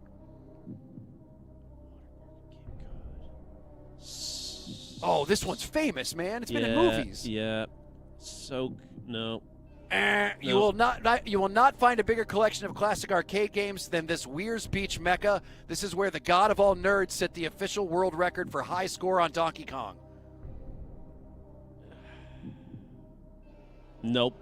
Oh, dude. And finally, number 5, if you don't get this. Let's face it, this place kicks Storyland's ass all day, every day, and despite it being themed on a religious holiday, non-Christians are indeed allowed. Religious holiday?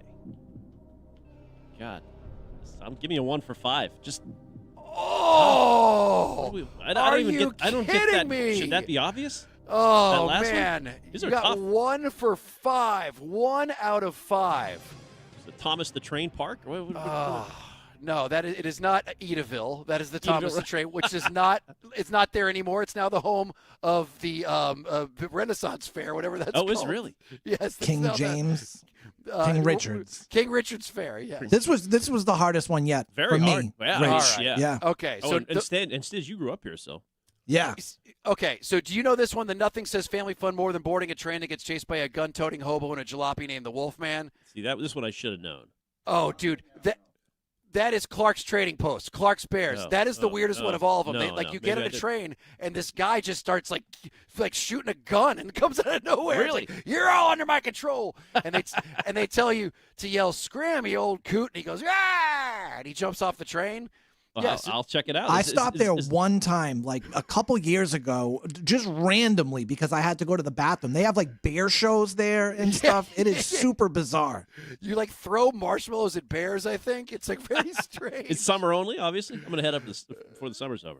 I'm assuming so, yeah. You didn't know the water park in Cape Cod? Well, which one? Water Whiz. Water Whiz? Never. No. Is that famous? Yes, it was in that. What was the movie with?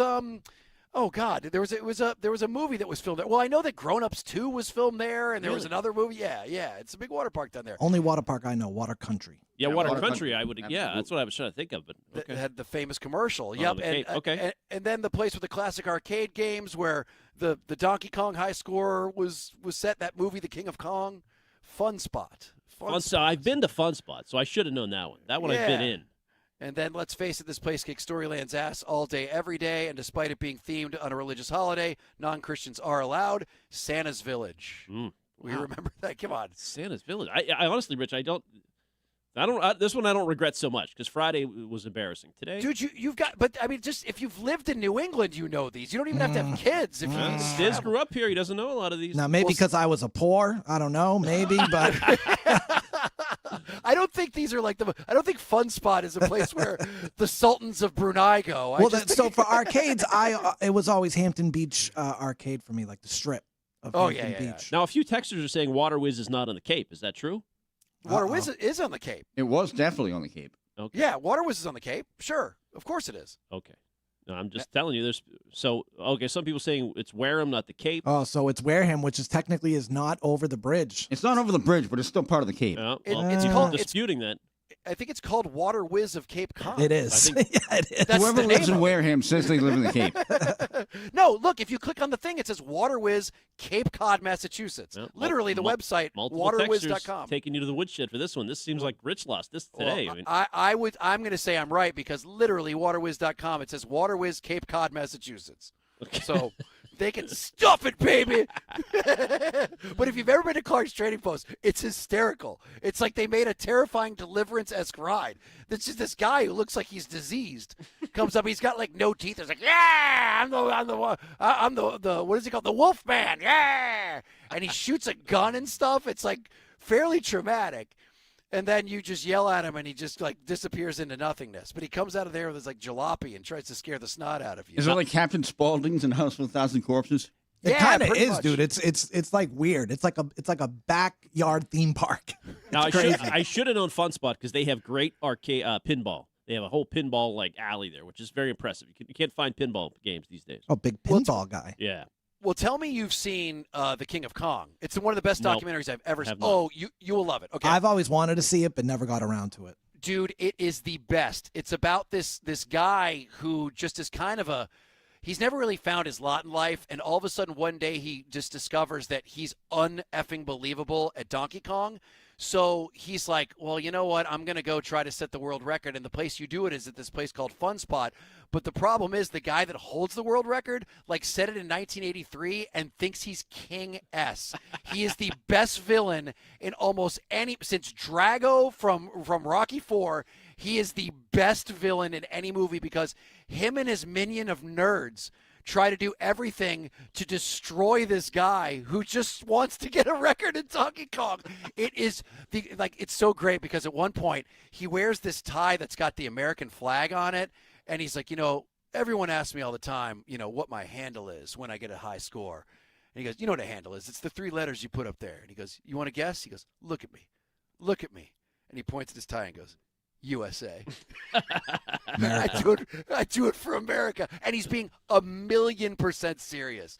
That is a movie. Okay, you want to say my two favorite documentaries are a movie called Grizzly Man about a guy who lives amongst the Grizzlies and the Grizzlies kill him. Great. And then this one, The King of Kong. And it's filmed right there up at Weir's Beach. It is just the best. So there you go, Ken. You won. I won by default because Dan got none. Yeah, Dan is there. Let's go back to Dan. Hey, Dan, I am so sorry. Now that you've heard the answers, do any of them ring a bell? Canopy Lake Park, maybe I should have gotten, but I felt pretty bad about it until Ken went. Nobody knew any of those, so I could have got one. That's it. Yeah, well, sometimes it'll be tough to that. But hey, listen, Valiant, he only beat you by one, so you can live with that, Dan. I appreciate you calling, big guy. Yeah. All right. So most people in the text saying that the first town, Bourne is the first town on the Cape. That seems to be the consensus. Dude, waterwiz.com says Waterwiz, Cape Cod, Massachusetts. But it is in Wareham. It is in Wareham, and some people, I guess, the rail codders, if you will, like say unless you cross the bridge. Right. 774 texter says Cape Cod pizza is in Braintree. Doesn't mean it's on the Cape. Okay. Oh, okay. Well, there you go. All right. Well, then, okay, then you get that point. I'll give you that point. Then you win by double. That's great. What about Boston Pizza and where Toronto? All right. Well, Jackson was out talking to the people after the big Red Sox win. I believe this was on Friday night. Excellent. Oh, man. Friday was so good. The vibe there. Can I just tell you real quick? I had friends in from Montreal. They saw Friday night's game at Fenway. They were blown away. Best baseball experience they've ever had. You had a 4-4 game that became 6-4. You had tarps off everywhere. You had the Fenway greens. It was a perfect night for baseball. What a night to be out Friday night. Oh, my God. The tarps, when I was there last week, I forget the game when the streak ended. The tarps off is a serious thing. I was like mocked. half the park. Do you remember when I asked Tracy about that on our first visit? Yeah. And I was mocked by Ted and Rich and probably you guys behind the glass. What a dumb question. But it is, I'm talking about taking off. It is crazy. Like when you're there in the ballpark and you see it, it's just like a wave of people. And you know what's weird is that I was watching the game yesterday, and it seemed dead on TV. Like, I don't know what it was. Like, Friday night was unbelievable. Friday's it's just a new level, Fridays. I guess, but like yesterday, they had every reason to go nuts. I mean, it was a great win, and it was on a Sunday, a beautiful day, but it seemed kind of dead, and I don't know why. It was all Toronto fans. There were a lot of Toronto fans in town. I mean, really? That's because that team stinks. Is that what you found, Jackson? A lot of Canadians around? I didn't see that many Canadians, to be honest. Well, there were a lot of Toronto shirts. Okay. Well. All right. Well, we will get to that. 2 minutes, and we'll be right back. Paying for college or graduate school starts with understanding.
617-779-7937. Good weekend for the Red Sox. They made, in my opinion, a decent trade for something that they needed, even though a lot of the grades are giving it, like ESPN gave the Red Sox a C and the Nationals an A-. And I guess the only real problem is that apparently this dude has sucked for the last 3 years, and all of a sudden this year he's really good. So other than that, it's a good trade. Well, it is true, though. I mean, he doesn't have much of a track record. I was kind of arguing off there with Bradford about this, and he said, pick any other second baseman you could have got. Like, this guy's got as good a numbers as Ketel Marte in Arizona. True, this year he does, but Marte's got a bigger track record, a longer track record. It's not an all-star. It's not a household name. That said, he's going to be, right now, their second-best hitter if he keeps up at this pace, and he'll be hitting probably top of the lineup, top 2 or 3. Yeah, and he crushes lefties, so that's good. He's, I think he's got 17 home runs already, which would put him just, behind Contreras? Is that right? He would be Yes, number he would. 2? He'd be number 2. And also, by the way, he's not a big strikeout guy, so pretty good at bat, like high walks, slow strikeouts. That's good. Nice, that's good. But also this weekend, you saw 2 out of 3 taken from a not very good Blue Jays team, although on what was his name on the mound on Saturday, who was just unbelievable. Cease, Dylan Cease, just Cease. shut their ass down.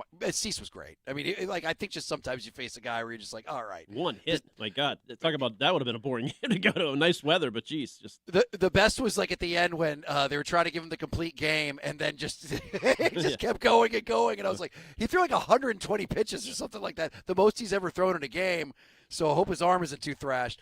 But Friday night was awesome, despite them having a very weird the Blue Jays having a very weird-looking catcher who was 5'7", 245 pounds, and just proportions all over the place. He's like a weeble wobble. It's like he was all ass and stomach, but it just kind of like I don't know how he was able to stand. Crushed it though. Did an excellent job. Mm-hmm. Alejandro Kirk, I think his name was. Yeah. But it was a great night to be out there, and you could tell on TV how great it was. And I will say, other than the fact that I am against all of these streamers getting baseball games, I think Apple TV did a very good job. Well, their graphics are excellent. They're the best in the business. And what I love is you can put the WEEI feed on. You go up to this little sound thing in the right corner, and you put on our call, and they match it up perfectly. That's to the awesome. game. It's I great. love that feature. Yeah, that's good because if Will's doing the call, it's obviously you can't beat it. I do. The one thing that Apple does that I wish Nesson did, and it was something at first that just seemed weird, and now I really liked it. In the bottom right-hand corner of the screen, it was almost like, remember pop-up video where it would have like little facts and stuff that would shoot up? Yeah. They were like all these crazy facts, like Rafaela would come up to bat and would say he has a 17% chance of hitting a double, and then he foul tip it, and then it would go down, and you would see like the stats. It's a little move. overkill. It's like they need to find the sweet spot. Like they do that at the bowling alley now, where they put like facts up on the screen. About there are 1,800 ways to have a split in bowling, but it's a little too much. So I asked Jackson. I was like, hey Jackson, it'd be good to go out and talk to some of the people, get some audio. This is an exciting time. They just got done with this streak. Maybe they're going to start another one. It's a beautiful Friday night. Let's go talk to the people. And he said, absolutely. And he calls me right when he gets there, and he goes, hey, I hope you don't mind, but I brought my dog with me. Is that okay? Now, if you've ever seen his dog, it's the cutest dog you've ever seen in your life. His name is Niles. Mm-hmm. And Niles, is that a French bulldog or a pug? Yeah, French bulldog, yep. Okay. And he's just the coolest dog in the world. So here is Jackson walking down, I think, Lansdowne Street.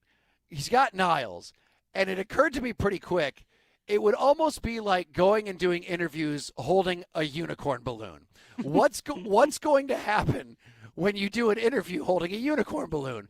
No one's going to talk to you about the Red Sox. They're all going to talk about your unicorn balloon. Well, I pulled a Mike Vrabel, and I was doing I was really doing an experiment, if you will. Well, I will say this, though. Was that English? Experiment. Get it? Experiment, not experiment. Okay. See, Paul? I got it. All right. But the best thing about this is that Jackson is a single guy, and the dude's got it figured out. Like he will not do anything that doesn't lead to him meeting women, because I want you to hear the audio we got back. All right? This is Jackson just trying to talk to people on the street, but getting interrupted by, well, you'll hear it. Let's take a listen. All right, what's your name? Are we talking Red Sox? Yeah, man. Oh, yeah, sure, you can pat him. Of course, yeah, his name's Niles. I was going to say he's licking. He's very good. What's his name? Niles. Niles. Hi, baby.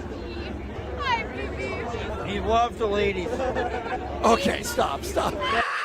Now, you got to put the microphone in front of their face so you can hear what they're saying. No, what's happening is he's trying to interview a guy, and while he's like about to start it, these girls come up like, "Oh, I love your dog. Can I pet him?" He's just great. Yeah. It's not me walking up to these people with him. It's them walking up to me while I'm trying to talk to people. And I try to mix it up a little bit, get some of them in there. Yeah, this is literally women flocking to Jackson because he's got this dog while he's trying to do his job interviewing people. And it's just like they don't stop coming. Like the women just keep on coming, and he's like, "Yeah, he loves the ladies." Good line, by the way. Thank you. Let's let it roll. Thank you. Hey, do you want to be on the radio? Can I interview you for the radio? Oh no, we don't want to talk Red Sox. No, I mean, Talk it. they just this guy is very distracting. Come in. He's very distracting. What's his name? His name's Niles. Niles? Yeah. He's awesome. He licked me the lips. I love him. Oh yeah. He's awesome. He's a licker. Oh my God. Where are you from? WEEI? Yes. Okay, so. Oh, thank you. His name's Niles. Okay, stop. He keeps trying to talk to people. These girls like, "Oh, can I pet him? Oh, I have a dog too. I love your dog. Yeah, he's a licker." And there was not one not good-looking lady in the house. If you get what I mean, they were all just gorgeous. It was awesome. Yeah, I mean, that's what you got to do. You know what? Just bring a dog to Fenway on a Friday night. Dude, I'm telling you, it's my new Tinder.